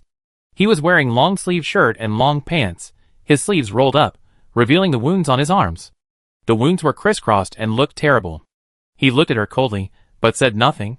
He lay down heavily on the bed again, pulling the quilt over himself and facing away from her. Little Tang Ran held his breath. A rustling sound came from the darkness. Even without turning around, he could feel her watching him. Her hands clenched tightly under the quilt. Then he felt the bedside sink as someone climbed up. Then, a furry bunny doll was gently placed in front of him. The back of the hand was black and blue, showing signs of excessive drips. Go to sleep, my dear. Little Yu Sui imitated the director's mother, gently patting little Tang Ran's back and humming a song. Little Tang Ran was stunned. He stared at the gray bunny doll before him, listening to the nursery rhyme playing in his ears. His heart began to pound. He wanted to turn around and tell her to get down, to shut up, but in the end, he did nothing. Little Tang Ran didn't know when he fell asleep, but he only remembered sleeping soundly. When he opened his eyes, his vision felt much clearer. The bunny doll before him grinned at him, looking a little silly. He suddenly turned over and sat up. On the bed across from him, little Yu Sui was still asleep, his face flushed. From that day on, little Tang Ran began taking medicine and cooperating with the treatment. He quickly recovered. Little Yu Sui, however, would occasionally fall ill and stay in that room. Yu Sui touched her chest. This time, she felt not only like she was watching a play in which she was the protagonist, but also like she had become one of its characters. Watching herself and Tang Ran laughing and playing in the courtyard, she finally understood why Tang Ran had such an obsession with her. Even if it had only been 4 short years. After Tang Ran left, her childhood self seemed unchanged, except for being a little quieter. But with Wan Cini by her side, she gradually got used to it. Until later. The apocalypse arrived, and she ran into Tang Ran again outside the cemetery. From Yu Sui's perspective, it was their first encounter after years apart, but from Tang Ran's, it was the first time he had appeared openly before her in all those years. The young man had a broad smile on his face, his brows slightly raised, and his tone of voice remained as playful as when he was little. The scene shifted, and the mutated wolf growled and growled, blood spilled onto the ground. Her chest felt numb, her mind was numb, and all she could see was the young man's face, grimacing with wounds. The flames stung her eyes, and the loud explosions made her dizzy. Yu Sui's breath hitched, and she bent over, clutching her chest. Regret, reluctance, and pain washed over her like a sea, making it impossible to breathe. The world spun around, and Yu Sui was dragged back to the orphanage. This time, the memory was even more vivid. It was of Tang Ran, whose memory had been sealed off by the system. Sui Sui. In the sunshine, by the stream, the young man stood there, smiling, looking at her, his eyes gentle and longing. Yu Sui blinked, tears streaming down her face. She ran towards him, Tang Ran. Tang Ran caught her, but when Yu Sui looked up, the smile on his face had vanished. Waiting for someone is a painful thing, especially when there's no hope. During the long wait, Tang Ran had almost forgotten his initial thoughts. Why? To turn himself into this horrible state. Is it worth it? When he asked that question, and Yusui replied, maybe, Tang Ran felt a change in himself. The pain was real, the reluctance was real, and the regret was real. He began to feel unwilling to accept his fate. He had given so much, done so much. Why did he end up like this? Forget? Anyone in this world could forget him, except her. Yusui felt like she was suffocating, her heart as if gripped tightly by a hand. She looked at Tang Ran, whose eyes were filled with only reluctance, and did not struggle. She owed him this. Chapter 164. Human emotions are complex. Love is real, hate is real too. At the moment of making a promise, people are filled with an absolute certainty that it will never change. But time is fleeting and terrifying. No matter how beautiful and resolute a promise may be, it will eventually wear away in the long passage of time. The sunlight shimmered into a blurry ball of light, and the surroundings quietly shifted. The small room in the orphanage, the yard where they played together, the waterside where they frolicked, the path of their desperate escape, their bodies torn and gnawed by the mutant wolves, the heat of the flames, in the end, everything vanished into nothingness. An oppressive, sticky, and intangible darkness enveloped them. Why? Tang Ran's voice, filled with resentment and unwillingness, surged from all directions. His arms gripped Yusui tightly, tightening inch by inch as if he wanted to squeeze her into his body. Why? Do you know how I lived those days? Those dark days had driven him mad. The good old days seemed like a dream he imagined, a place he willingly indulged in for a moment's respite. Until he saw the light of day again. And then, the dream was shattered. Tang Ran would never forget what Yusui had said to him that day. She would forget him. He'd done so much, he wouldn't accept this outcome. Breathing became increasingly difficult. Yusui never struggled, letting Tang Ran hold her tightly. The remaining air in her chest was squeezed out bit by bit, and her ribs began to ache, as if they were breaking. She struggled to open her eyes, trying to see Tang Ran clearly. His once handsome face was now distorted, his smiling eyes now filled with resentment. It was the first time Yusui had seen Tang Ran like this. She tried to raise her hands to touch his face, but her hands were completely powerless. The pain in her body made her feel a sliver of the torment Tang Ran endured, hidden deep within his heart, during that long wait. She curled her eyes, and with her last breath, she smiled and forced out the words, "I'm sorry." "I'm sorry, Tang Ran." If she had the chance to do it again, she would still choose to forget him. Remembering someone who will never come back is torture. "I'm sorry, Tang Ran." If she had the chance to do it again, she wouldn't pursue his identity to the end, whether it was the system or him. Sometimes, forgetting is a relief. Yusui raised her arms, and wrapped them around Tang Ran's waist. His face grew increasingly blurry in her vision. She fought back the suffocating pain, curling the corners of her lips, wanting to smile. Just like he had done in the flames of his previous life. "You must live on." Warm tears streamed down her eyes. Tang Ran shuddered, the sinister gleam in his eyes slowly fading. His unfocused gaze slowly brightened, then fixed on Yusui's face. Her expression looked painful, tears streaming down her face, the corners of her mouth slightly raised, as if she were smiling. How ugly. Her smile was uglier than her cry. Tang Ran subconsciously loosened his arm. Yusui, on the verge of suffocation, finally caught a moment's breath. Opening her eyes, she met Tang Ran's somewhat bewildered gaze. Her eyes, once filled with smiles, were now empty and lifeless. They reflected his face, yet it was as if she hadn't even seen it. Yusui raised the corners of her lips, looking at him, Tang Ran, with a smile. Tang Ran's eyes trembled as he studied Yusui's face closely. Suddenly, he began to laugh too. "Are you going to apologize to me again?" He suddenly lowered his head, pressing his forehead against hers. His laughter was tinged with sadness. "Yusui, why? Why can't you even say something nice to deceive me? What am I to you?" Yusui raised her hand and gently stroked his cheek. They were so close, like a pair of intimate lovers. "You know, I don't want to lie to you." Tang Ran laughed hoarsely, his eyes bloodshot. "I don't want to lie to you." He looked into Yusui's eyes, which reflected his current self. He looked a little scary. His throat rolled as he slowly spoke. "Do you know how I lived during those days when I became a system?" Yusui shook her head gently, cupping his face in her hands. She remembered the dream she had seen of the main system extracting his consciousness and transforming it into a system. She knew with her toes that it wouldn't be pleasant. Tang Ran's hand slowly moved up Yusui's back, resting on her cheeks. Then, he lifted her face and pressed his thumbs against her temples. Every day, every minute, even every second, I feel like I'm being cut. Slash after strike, bloodless, not touching the body, but steadily sinking into the mind, into the memory. Those memories, like poison, stain the bone marrow, impossible to remove. Tang Ran chuckled, his eyes filled with pain. I want to forget too. From the moment the first cut fell, I wanted to forget you. The way you looked, the words you said, the smile on your face. His hand slowly slid across Yu Sui's face, and Tang Ran spoke slowly, why can't I forget? In the long darkness, only Yu Sui's face shone in his memory.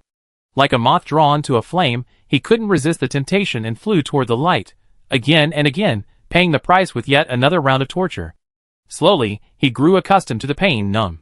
And then, looking at the face still hidden deep in his memory, he felt resentment and hatred.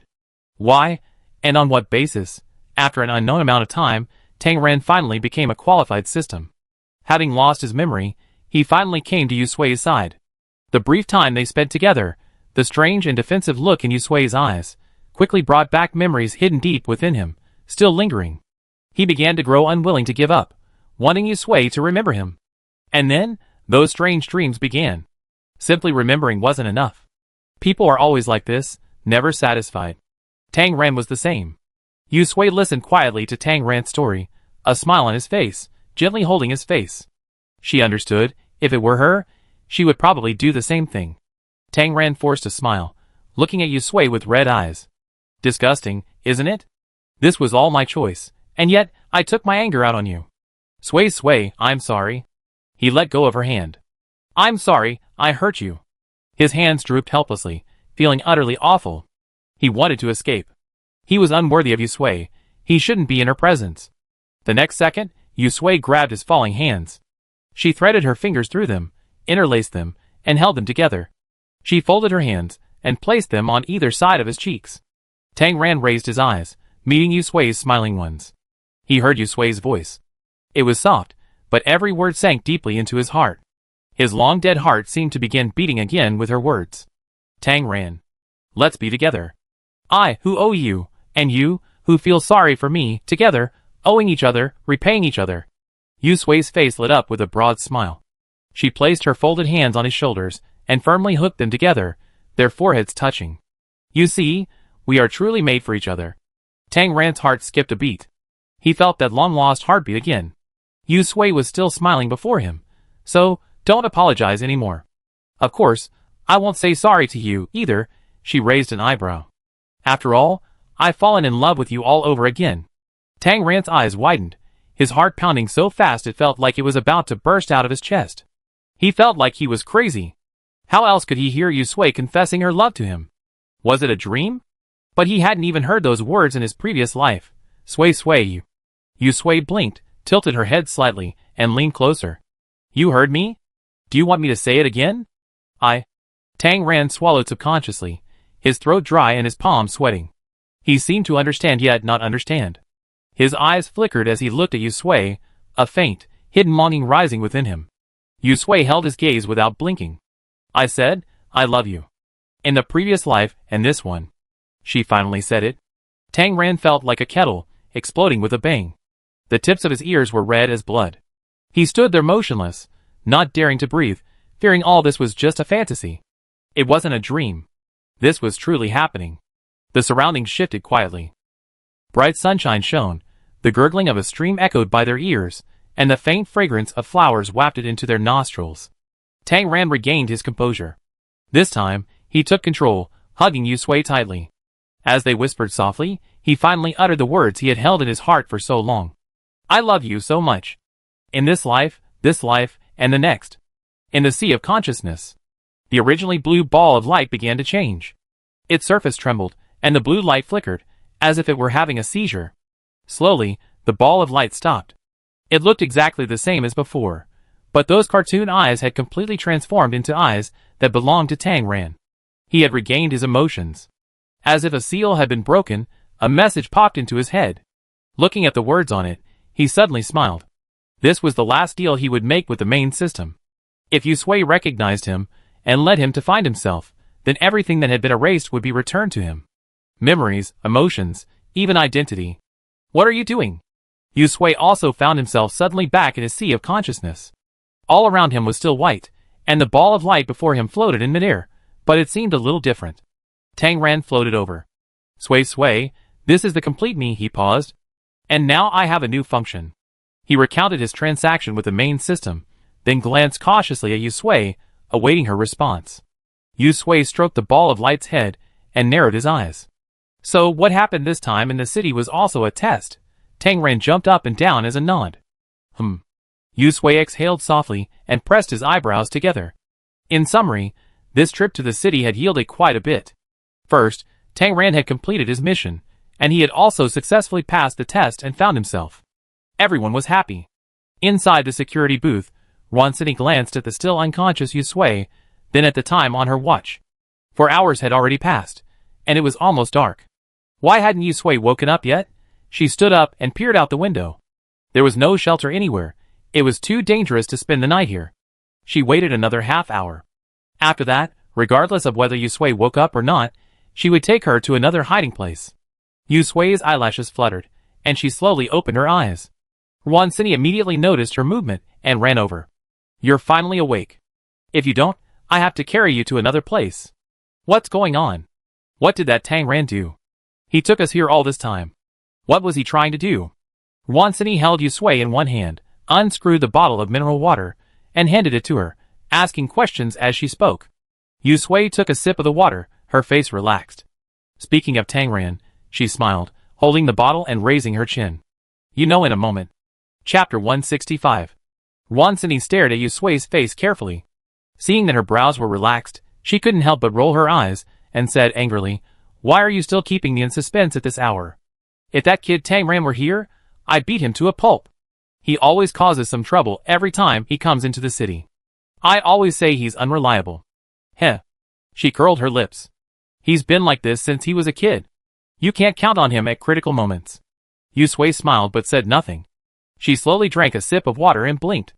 I think you're right. He's unreliable. He deserves to be scolded and beaten. Wansini reached out and poked her head. And you? You faint so easily. Do you realize how dangerous this is? I'm warning you. Don't even think about coming to this ruined city next time. Neither of her 2 visits had been normal. She felt that after the apocalypse, she was incompatible with this city. It would be best not to come again.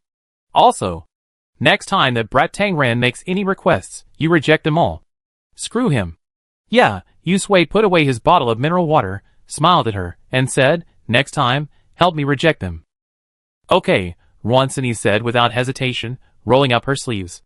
Then I not only reject them, but I also give them a hand, so he doesn't cause any more trouble like he did today. Here she paused, her voice stagnant.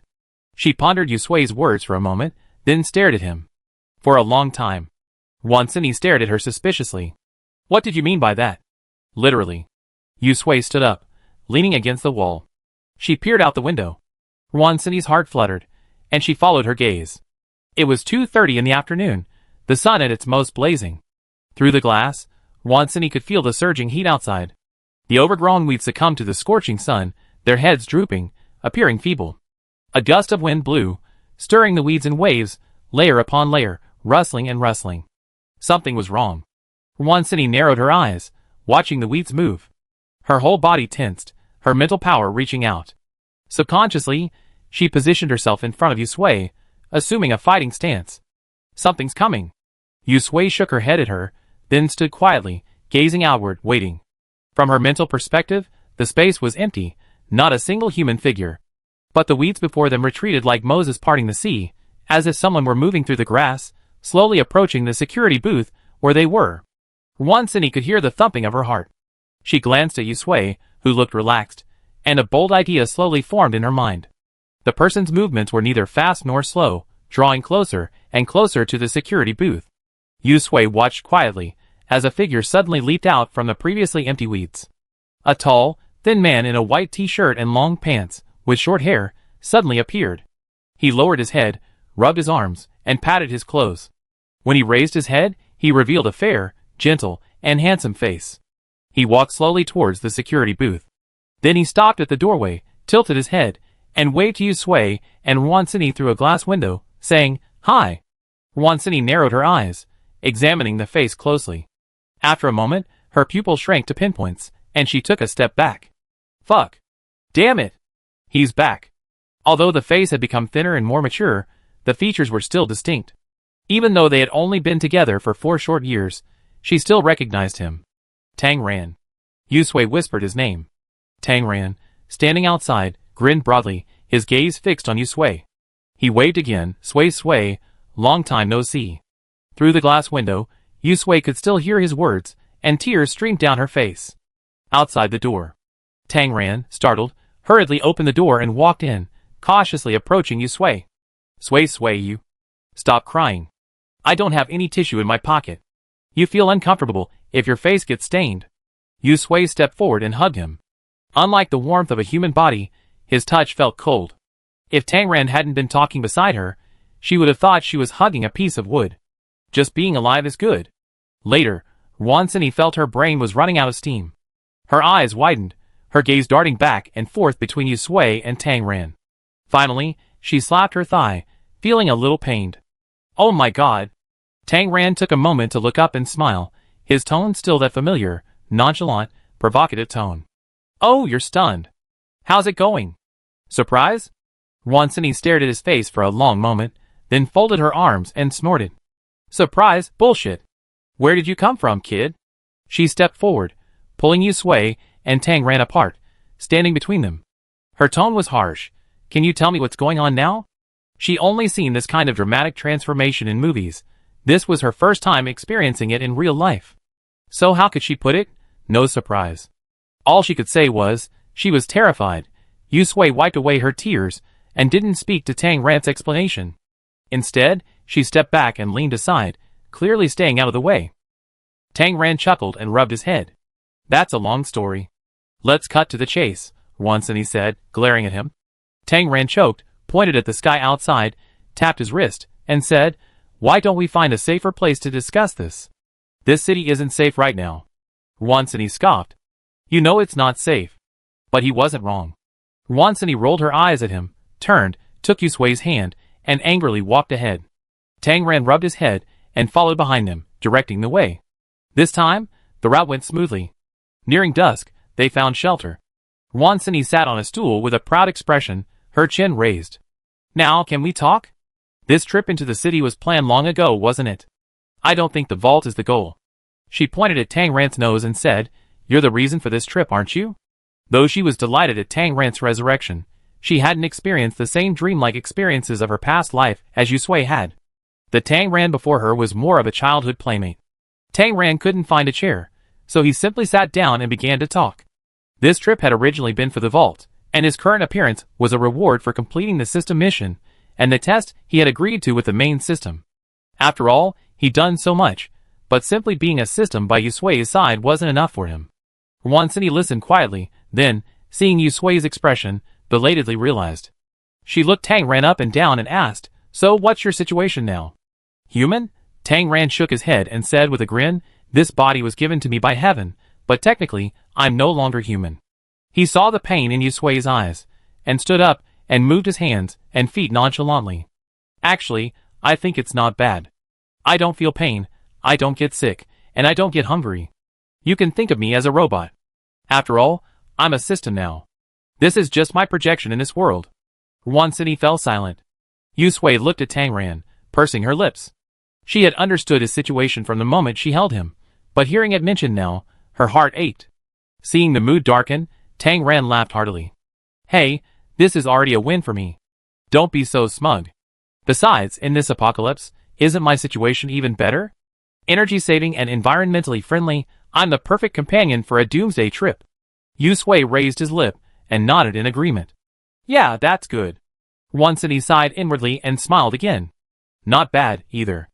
I only heard Yusui say that in our previous life, the three of us acted together, and I was still wondering how it all worked.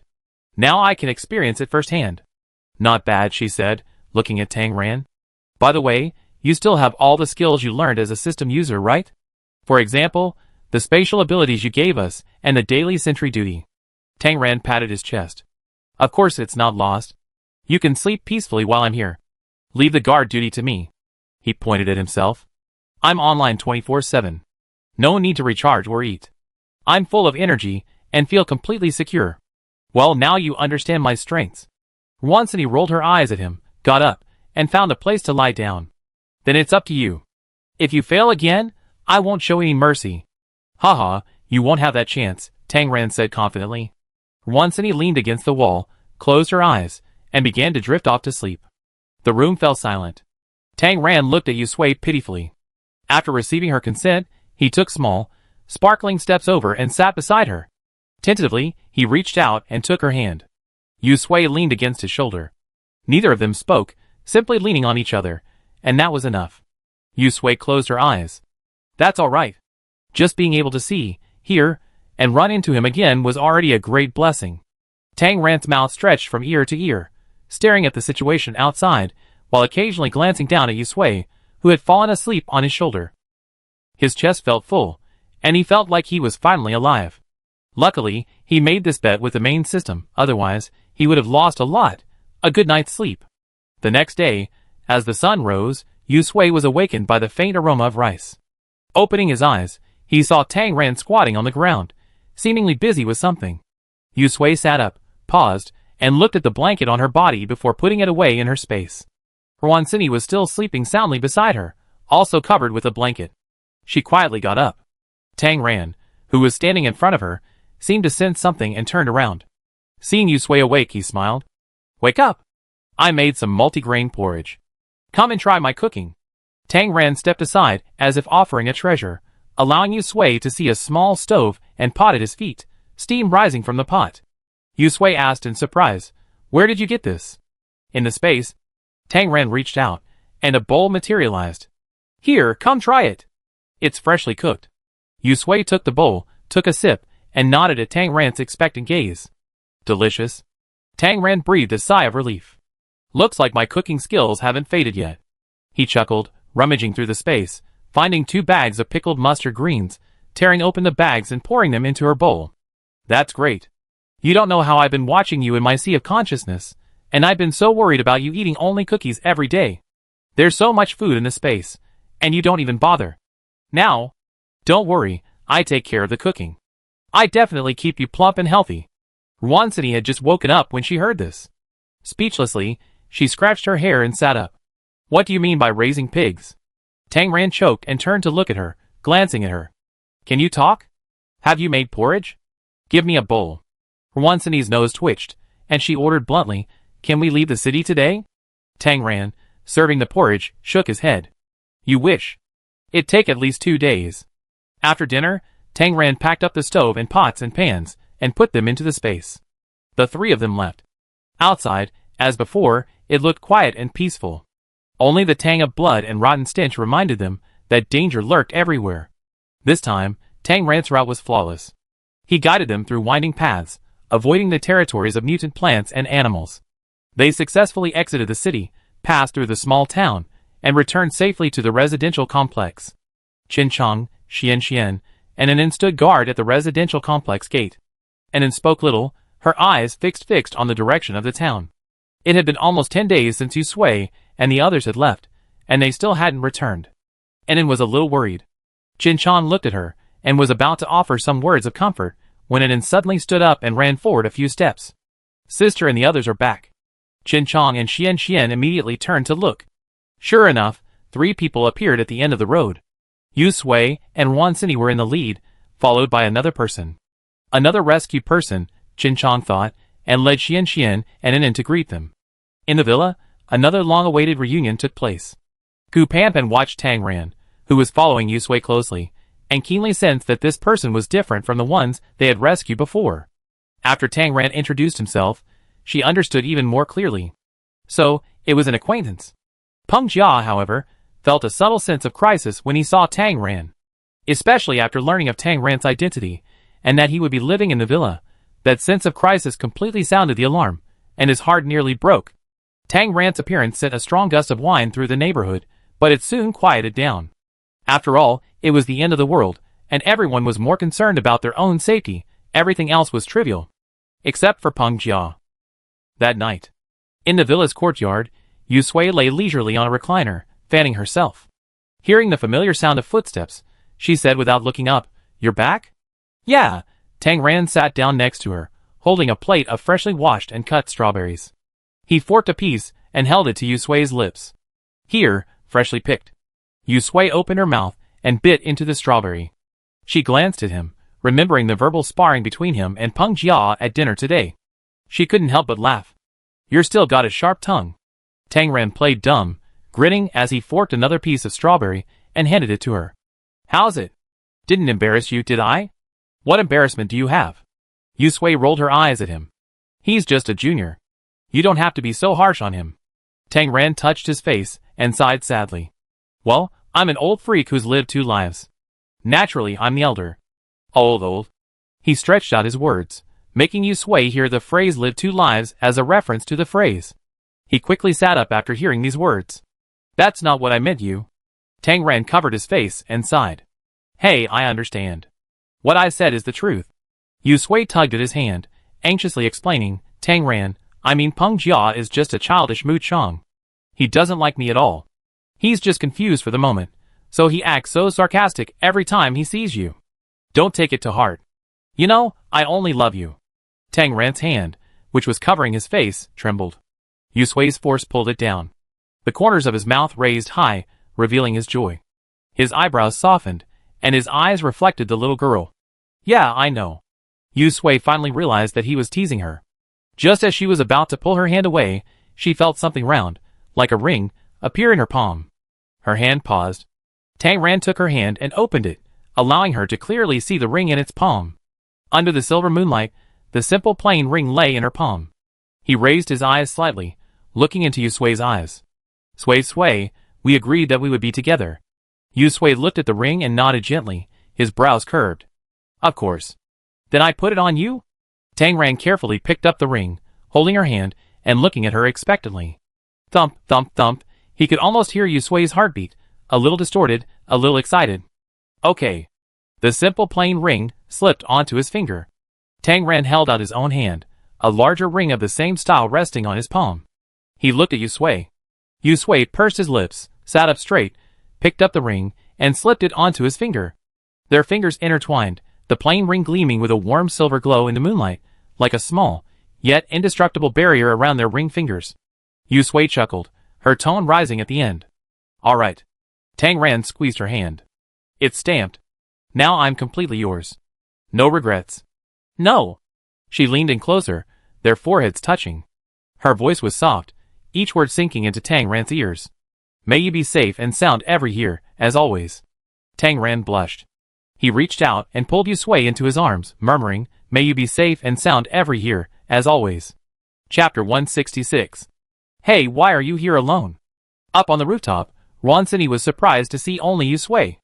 It had been a week since she returned from the city, and during that time, Tang Ran had clung to Yu Sui like conjoined twins, except for bathing, sleeping, and going to the bathroom. Even Roncinny was frightened away by his clinginess. Yu Sui lay in a rocking chair, the warm morning sun warming her. She squinted and tilted her head to look at her. He went to the fields. Roncinny walked toward the balcony and looked back. There was a lake behind it. Plots of land had been cultivated around the lake, planting a variety of vegetables and grains. Most of the seeds had been planted this morning, and in just over an hour, they had grown to palm-high height. Really? She glanced at Tang Ran, who was squatting on the ground busying himself, then turned away, leaning against the balcony with her arms folded, taking a deep breath. I always feel like life is too easy these days. It's like a dream. The green light ended, and the mutant plant's evolution ceased. After entering the city this time, Yu Sui and Roncinny discovered that the mutant plants seemed to have chosen to remain in their birthplace and wouldn't wander out. Even the parasites and symbionts stayed close to their original bodies. As for the mutant animals, while powerful, the area around the community was still relatively safe. The only ones left were the zombies. Now, even at the lowest levels of combat power, they couldn't easily pose any harm to those of us still alive. Life suddenly felt less dangerous. It was as peaceful as a dream. Roncinny walked over to Yu Sui and laid down on the recliner beside her, rocking it until it creaked. It's so comfortable. Am I really not dreaming? Every time I open my eyes lately, I'm afraid this is all just a figment of my imagination. Something like that, a deathbed fantasy. Yu Sui didn't understand this either. But she cherished the present moment immensely. Sui turned to look at Wansini, reached out his hand, and gently pinched her cheek. Does it hurt? Wansini felt it carefully for a moment and nodded. It hurts. That's enough. Sui withdrew his hand. It means this wasn't a dream. She paused and whispered, maybe it's the calm before the storm. Wansini, She propped herself up in the chair, looked up at the sky, rubbed her arms, and shook them, her face grimace. Sui, you're making it even scarier. Just as she was about to say something, hurried footsteps came up the stairs. Sui and Wansini both turned their heads. Sure enough, Tang Ran ran over excitedly, hands clasped behind his back. Sui. Wansini shrugged and made a face at Sui. Here, the clingy one is. Wansini. Tang Ran heard Wansini's words before he even arrived and immediately jumped up. I knew you were saying bad things about me.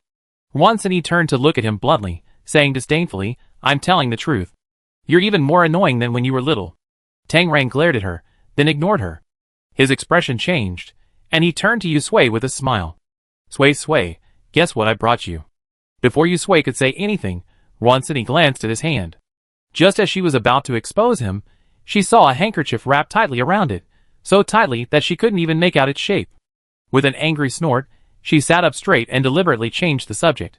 Sui, should we go to the town? Pan is planning to send Wang Xing and his group there to get some experience. Although there weren't many zombies left in the town, there were still quite a few, and the community was crowded. It was summer, so they could make do with a few clothes, but when the weather got colder, they wouldn't be able to. Besides, those people needed to get out and see the situation firsthand. They couldn't stay inside the community under protection forever. They weren't babysitters. Sui thought for a moment and nodded. Okay. Tang Ran glared at Wansini secretly. She was being deliberate, but he also knew they were talking about serious matters and couldn't interrupt. He looked at Sui with a wrong look, blinking. Wansini, knowing she had won, glanced at him smugly and stood up leisurely. Okay, I go tell Pan. Then she turned and walked away. Only Tang Ran and Sui remained on the rooftop. Tang Ran's eyes lit up, and he nudged himself towards Sui, offering something in his hand like a treasure. I brought you something. What is it? Sui moved closer cooperatively. Tang Ran unwrapped the handkerchief, revealing a clay doll shaped like a small rabbit. Look, a bunny doll. I made it myself. It looked like a miniature bunny doll Sui had given him when he was a child. Sui took the doll and smiled. It looks very similar. Tang Ran recognized her and grinned happily, chattering away. Elsewhere, Wansini approached Gu Pan and told her about going to the town together. Gu Pan had already arranged the personnel. Wang Xing and his group were split into two groups, both going out. Lu Xiufei and Luo Chuan, the psychics, were also going to go. This trip, besides allowing Wang Xing and his group to find supplies and gain experience, was also about dealing with the bodies in the town. The green light and the mutant plant evolution had delayed them before. Now that they had settled down, they should consider sanitation. The town was closest to them and required the most attention. After agreeing on the time and personnel, the next morning, Sui and Wansini finished breakfast and, along with Lu Xiaofei, led Wang Xing and his group out of the community. This was the first time Wang Xing and his group had been out since being rescued. Looking at the overgrown weeds outside, they all expressed uneasiness and fear. They watched Sui and his group walking ahead and hurried to catch up. In this kind of environment, if they were separated from their group, death would be the only fate awaiting them. Wang Xing didn't bring Xiaodai with him this time. He walked behind, watching Sui and Tang Ran chatting and laughing in front of him. He thought of himself and felt a pang of resentment. He kept his head down and his face sullen, not saying a word. The others, however, boldly approached Sui and the others and started chatting. Even if they couldn't stay at the villa, it would be nice to be familiar to the big boss. They had been mentally preparing for this trip for a long time, fearing something might go wrong along the way and they wouldn't be able to return. To their surprise, Sui and Wansini were also there. Their sense of security soared, and without any worries, their moods lifted. Especially since Tang Ran looked clean and easy to talk to, their courage gradually grew. If the surrounding conditions weren't so dire, the chattering and laughing crowd would have made anyone who didn't know think they were on a picnic. As they approached the town, a faint stench drifted over on the wind. Wang Xing and the others covered their noses in disgust. What's that smell? Wansini said coldly. The stench of corpses. It turns out that people are very forgetful. Especially those bad memories. Ever since they moved into the community, they only had nightmares for the first few nights. But over time, after a few days of comfort, they automatically hypnotized themselves into forgetting the previous suffering. The smell evoked those fearful memories hidden deep within them. Thinking of the corpses, everyone's faces fell, their laughter gone, and they fell silent. Yu Sui and Wansini exchanged a glance, and Wansini curled her lips.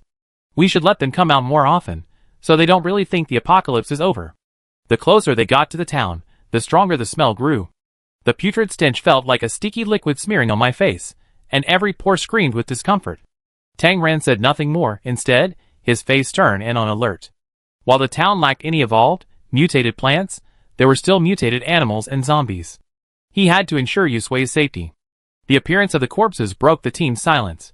Seeing the rotting, maggot-infested corpses that practically covered the entire road, Wang Xing and the others paled. Some tightly covered their mouths and noses, turning away, daring not to look. Some others, covering their mouths and noses, began to dry heave. Yu Sui, Wansini, Tang Ran, and Lu Xiaofei stood by, watching silently, saying nothing, waiting for them to adjust. If they couldn't then, sorry, they weren't here to take care of children. Fortunately, Wang Xing and his companions knew they had no business being picky in this situation. They forced themselves to calm down and continue walking inside. The further they went, the worse the situation became. The decaying corpse was festering, blood oozing out onto the ground, densely packed with flies and maggots, each the size of a baby's fist. The flies, hearing the noise, not only didn't fly away but instead swooped down upon them, instantly frightening them to death and waving their weapons wildly with screams. Yu Sui and Wansini, The tenor and soprano's noise was so loud their ears hurt. Yu Sui flicked his fingertips, and lightning transformed into a long purple whip. It slammed down, leaving a scorched mark on the ground. Shut up. Everyone fell silent instantly. Wansini said coldly, if you want to die, scream louder.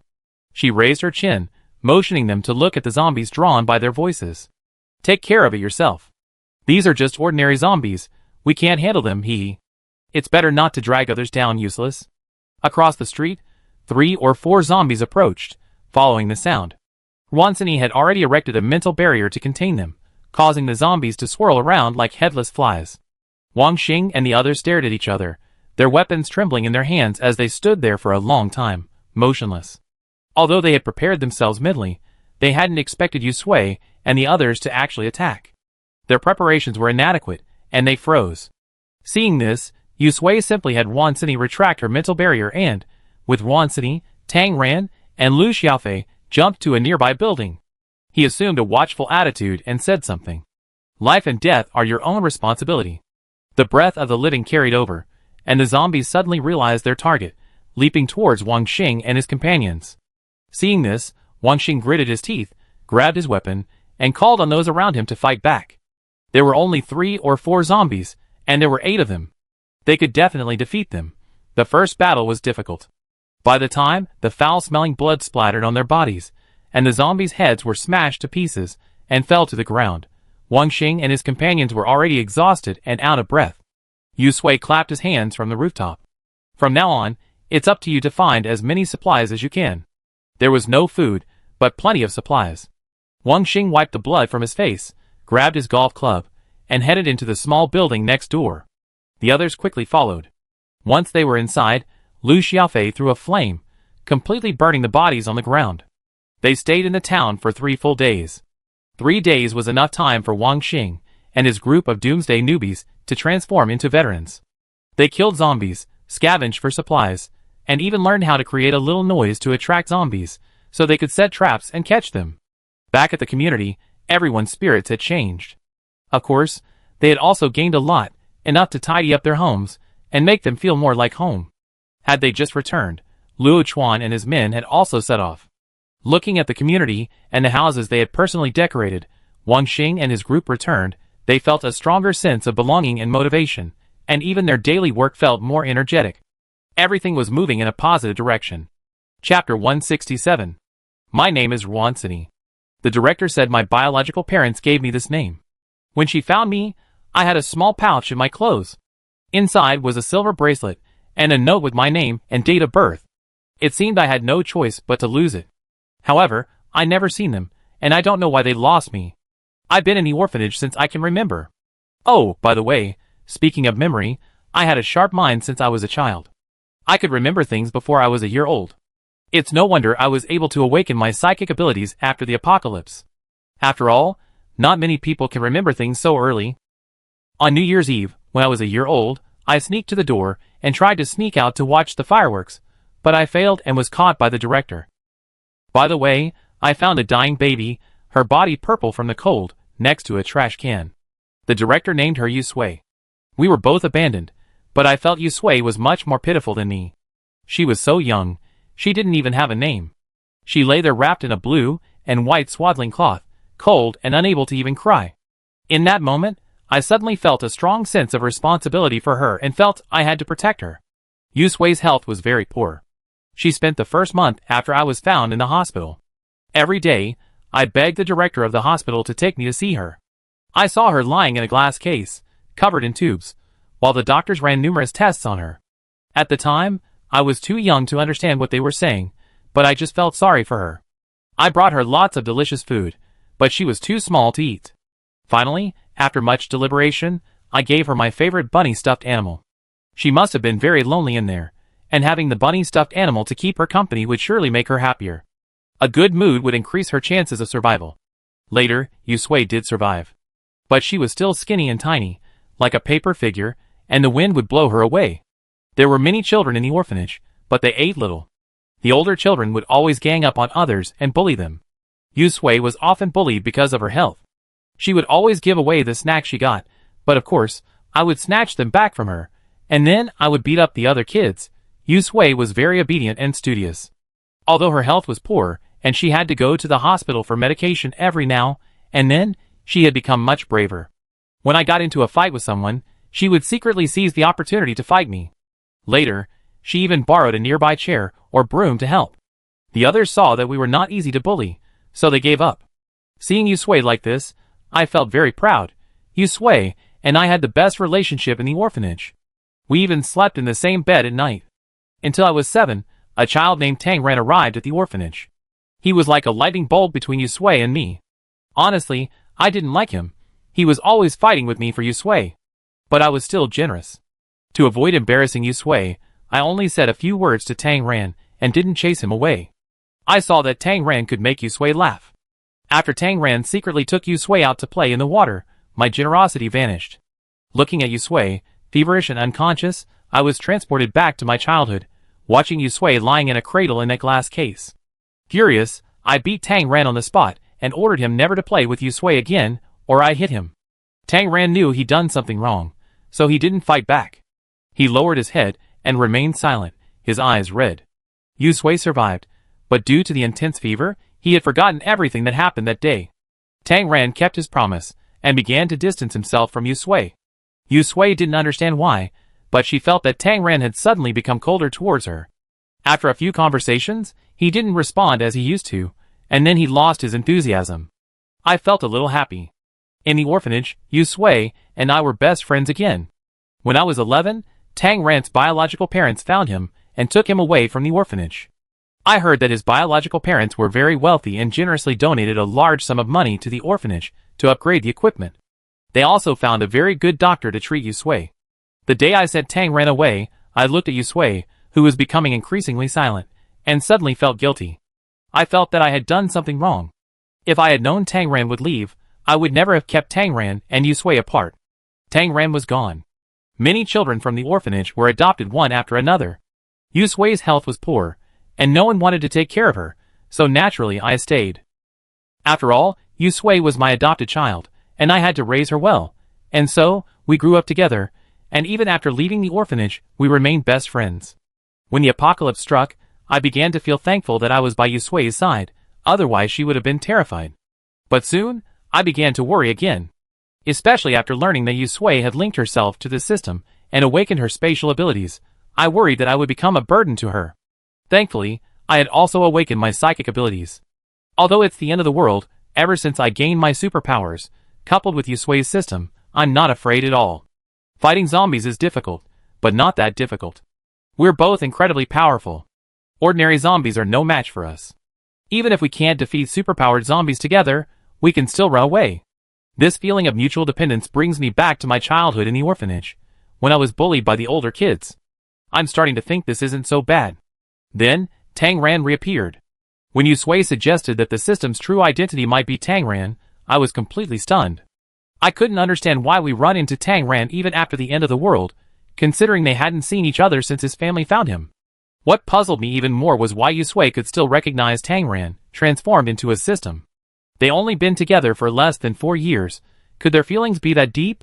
Whether I understood it or not, as Yusui repeatedly fell into coma and dreamed of Tang Ran, I knew that Tang Ran had reappeared. This time, I couldn't stop him. Especially after hearing Yusui explain the reason for Tang Ran's transformation. Not only did I no longer have the right to stop him, I even began to favor him.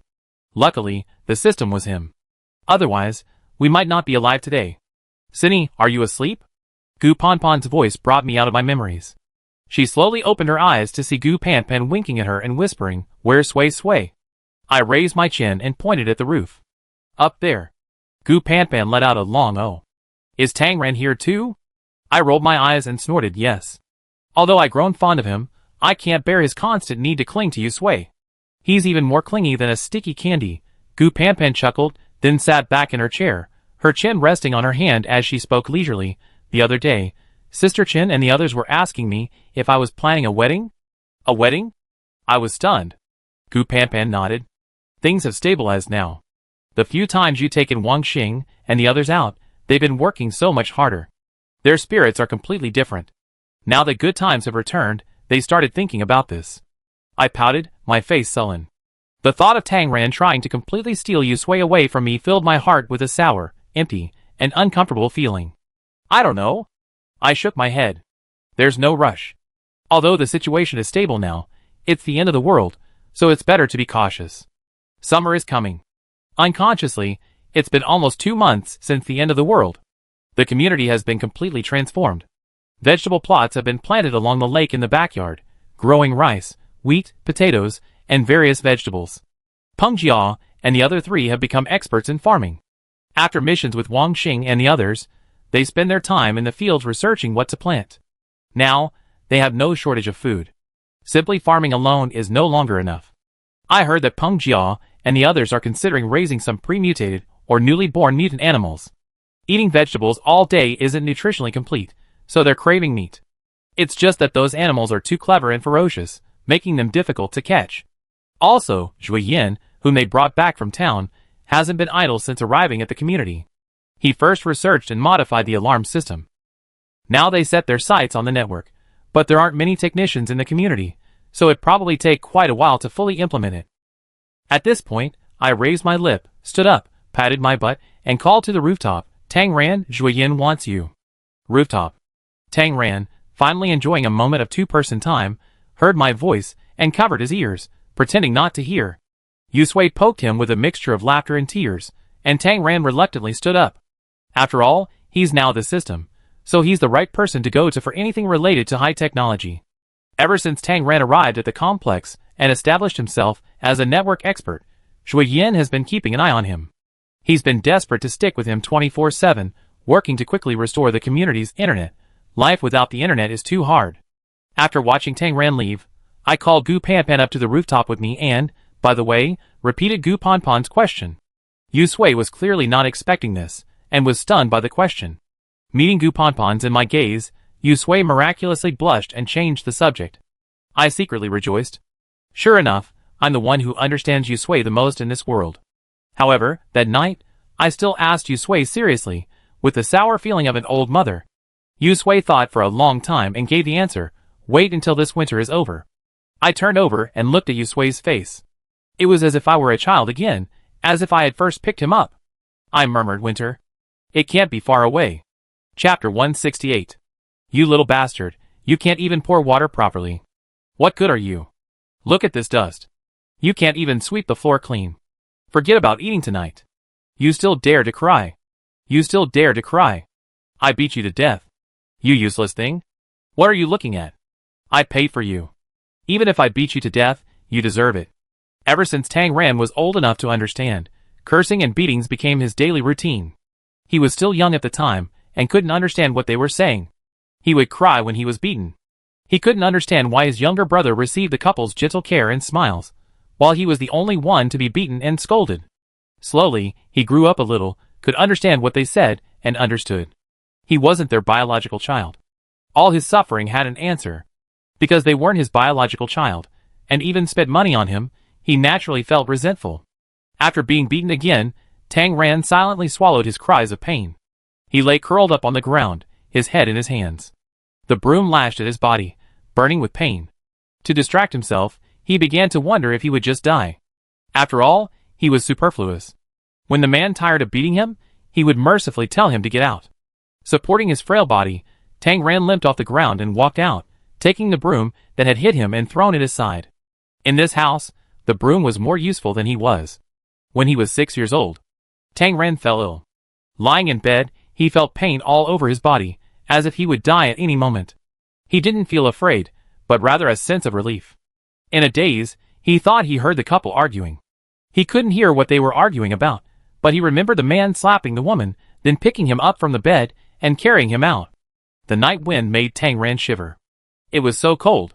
He groggily opened his eyes. The dirt road slowly turned to concrete, and his surroundings became unrecognizable. The roar of a motorcycle echoed through the street, then abruptly stopped. Bang! Tang Ran felt like a torn bag being lifted from the motorcycle by a man and thrown to the side of the road. He no longer felt any pain, and his head felt numb. Before he could open his eyes and take in his surroundings, he heard the motorcycle's throttle again, and then the person in front of him sped away. Tang Ran then realized he had been thrown. He lay motionless on the ground, suddenly remembering the elderly man he had seen in the village, who was nearing death. Back then, he had told him he was going to die. Now, in this state, perhaps he was also about to die. Tang Ran was awakened by a soft voice, and a strange smell hit his nose, one he hadn't smelled much. The voice was soft and gentle, like a woman coaxing a child, so gentle that Tang Ran felt momentarily dazed, believing he died, and luckily made it to heaven. When he opened his eyes, Tang Ran found himself in a completely unfamiliar place. A bright incandescent light shone overhead. A woman in gray sat beside his bed, and another woman sat across from her talking. The blanket covering him was a warm yellow, soft and airy, like a cloud. Tang Ran was stunned. You're awake. You be fine. Let me see. Your temperature's gone down. The woman in gray smiled gently as she handed the thermometer to the person next to her and held the cup with a straw to Tang Ran's lips. Here, drink some water to moisten your throat. Don't swallow too much. Why are you so stunned? Is there something wrong with your brain? Can you talk? Tang Ran pursed his lips tightly, saying nothing, simply watching the two people busying around before him. Later, he learned that the woman in gray was the director of this orphanage, the one who had brought him back. So he wasn't dead. Tang Ran felt a little angry. That lonely old man who didn't want to die had died so suddenly, but why was it so hard for him to die? He was a superfluous person, so why couldn't he die? Tang Ran's fever subsided, but his injuries hadn't healed, and he began a hunger strike. It had been 2 days since he entered the orphanage, and he hadn't eaten or drunk a sip of water. The bed beneath him was soft, the blankets were soft too. The surroundings were clean, and the people who came and went spoke gently, smiling. Everything was unfamiliar, except for the feeling of hunger. Tang Ran curled up in bed, once again refusing to communicate with the director's mother. The delicious aroma of food permeated his nose. He swallowed, wrapped himself tightly in the quilt, and closed his eyes. He actually felt a craving for food, but he held it back. Eating would keep him alive. It was better for someone like him to die soon. And then, that night, a little girl moved into the room. Tang Ran didn't see what she looked like, but he heard her talking to another girl. They were friends. The other girl wanted to stay with him, but the director's mother persuaded her to leave after a long time. Under the quilt, Tang Ran covered his ears. He had no friends. See, he was no match for these orphans. It really was better to die. Perhaps it was because there was an extra person in the room. Tang Ran had never slept in the same room before, and he was completely unaccustomed to it. He felt completely drowsy. In that house, his room was a small, extra room next to the kitchen. It was pitch dark, and you could occasionally hear the sound of mice. Now, as if observing the mice, he secretly pricked up his ears to listen to the movements on the bed opposite. The little girl wasn't asleep, and as if she noticed he wasn't either, she turned over and began to speak to him. Tang Ran remained silent. The little girl didn't find it boring to talk to herself. Then Tang Ren heard her ask, "Do you want to die?" "Of course." Tang Ren replied in his mind, still curled up in his quilt. The little girl seemed to sit up, her voice tinged with confusion and an emotion he couldn't understand. "I don't want to die. I was also picked up by the director's mother. She even gave me my name, Yusui. She said she hopes I live in peace and security for years to come. But I have a heart condition, and the doctor said I won't live past 12 if I don't have surgery. Surgery is expensive. Director's mother can't afford it. I'm already 3 years old, so I have 9 years to live." Tang Ran's heart suddenly felt heavy. Another rustling sound was heard, and Tang Ran suddenly tensed, clutching the quilt tightly. He heard footsteps approaching. She was coming. A person climbed onto the edge of the bed. Tang Ran's palms were sweaty, and his whole body was tense. His body had subconsciously adopted a defensive posture. He didn't know what she was going to do. Was she going to hit him? "This is my favorite doll. She's very beautiful. Little Yusui hesitated for a long time. "I let you hold me. Just for one night. Please don't die, please. Dean Mama brought you back because she surely wants you to be safe. If you die, she'd be heartbroken. She's the best person in the world, and I can't let her be sad." Tang Ran stared blankly at the doll tucked into the corner of the quilt. It was pitch dark, and he couldn't see what it looked like, but it felt soft and had a sun-kissed smell. He had seen dolls like this before, in the hands of that woman's child. He remembered wanting to touch it, but the man slapped him and pushed him to the ground, saying he wasn't worthy. "You accepting my doll means you agree." Little Yusui was delighted, feeling like he had finally solved Dean Mama's problem. "You can't die." Tang Ran pouted. "Promise." He didn't even open his mouth. The little girl had already climbed off the bed and returned to her own. She smiled at him, her voice muffled through the quilt, but pleasantly sweet. "The doll will sleep with you for one night. I take it back tomorrow morning. But since you're my friend, I give it to you if you get sick in the future. Only if you're sick. Okay, I'm going to bed. Good night." Silence returned to the room. Tang Ren felt a little warm under the quilt. Yes, too warm. He waited a long while, making sure the little girl named Yusui was asleep. Then he quietly lifted the quilt. In the moonlight, he could see the doll in her hand. It was a bunny, soft and indeed quite pretty. That night, Tang Ran slept the best sleep he could ever remember. When he woke in the morning, the bunny doll was clutched tightly in his arms. The little girl named Yusui, who was lying in the bed across from him, was gone. If it weren't for the bunny doll in his arms, he would have thought the events of the previous night were a figment of his imagination. When the director's mother came in, he spoke his first words since entering the orphanage. Then he learned that Yusui's condition had worsened in the middle of the night, and she had been rushed to the hospital. Looking at the bunny doll in his arms, Tang Ran suddenly felt no desire to die. The bunny doll had returned to its owner. Tang Ran finally had a friend. When he was 10 years old, Tang Ran's biological parents arrived, but seeing the couple weeping and holding him in their arms, he wasn't happy at all. But his opinion didn't matter. After completing the paperwork, he followed them home. Before returning, he asked them to pay for Yusui's surgery, so that she could live in peace and security for years to come. Tang Ran was actually quite uncomfortable returning home. His parents treated him very well, practically granting his every request. They granted him everything he asked for. He finally no longer had to envy the love the child had received from the couple. Now he had parents of his own. But as time passed, he realized that no matter how well they treated him, 10 years had passed between them. The way his parents and siblings looked at him often reminded him of those painful days. Tang Ran began to miss his time at the orphanage, and secretly ran back several times, especially wanting to see Yusui again. But when his parents discovered he had gone back, they took him and moved away from Beijing. He didn't return to Beijing until he was 18 and attending college. There, he saw Yusui. She had grown older and more beautiful than he remembered. He wanted to approach her, but stopped when he saw the boy who had called her. He was afraid. He was afraid she had forgotten him. That was it. Tang Ran felt like a voyeur, and he thought it would last forever. Until the end of the world came, he and Wansini hid in the security booth, watching Yusui approaching step by step outside. Finally, he had a reason to appear in front of her.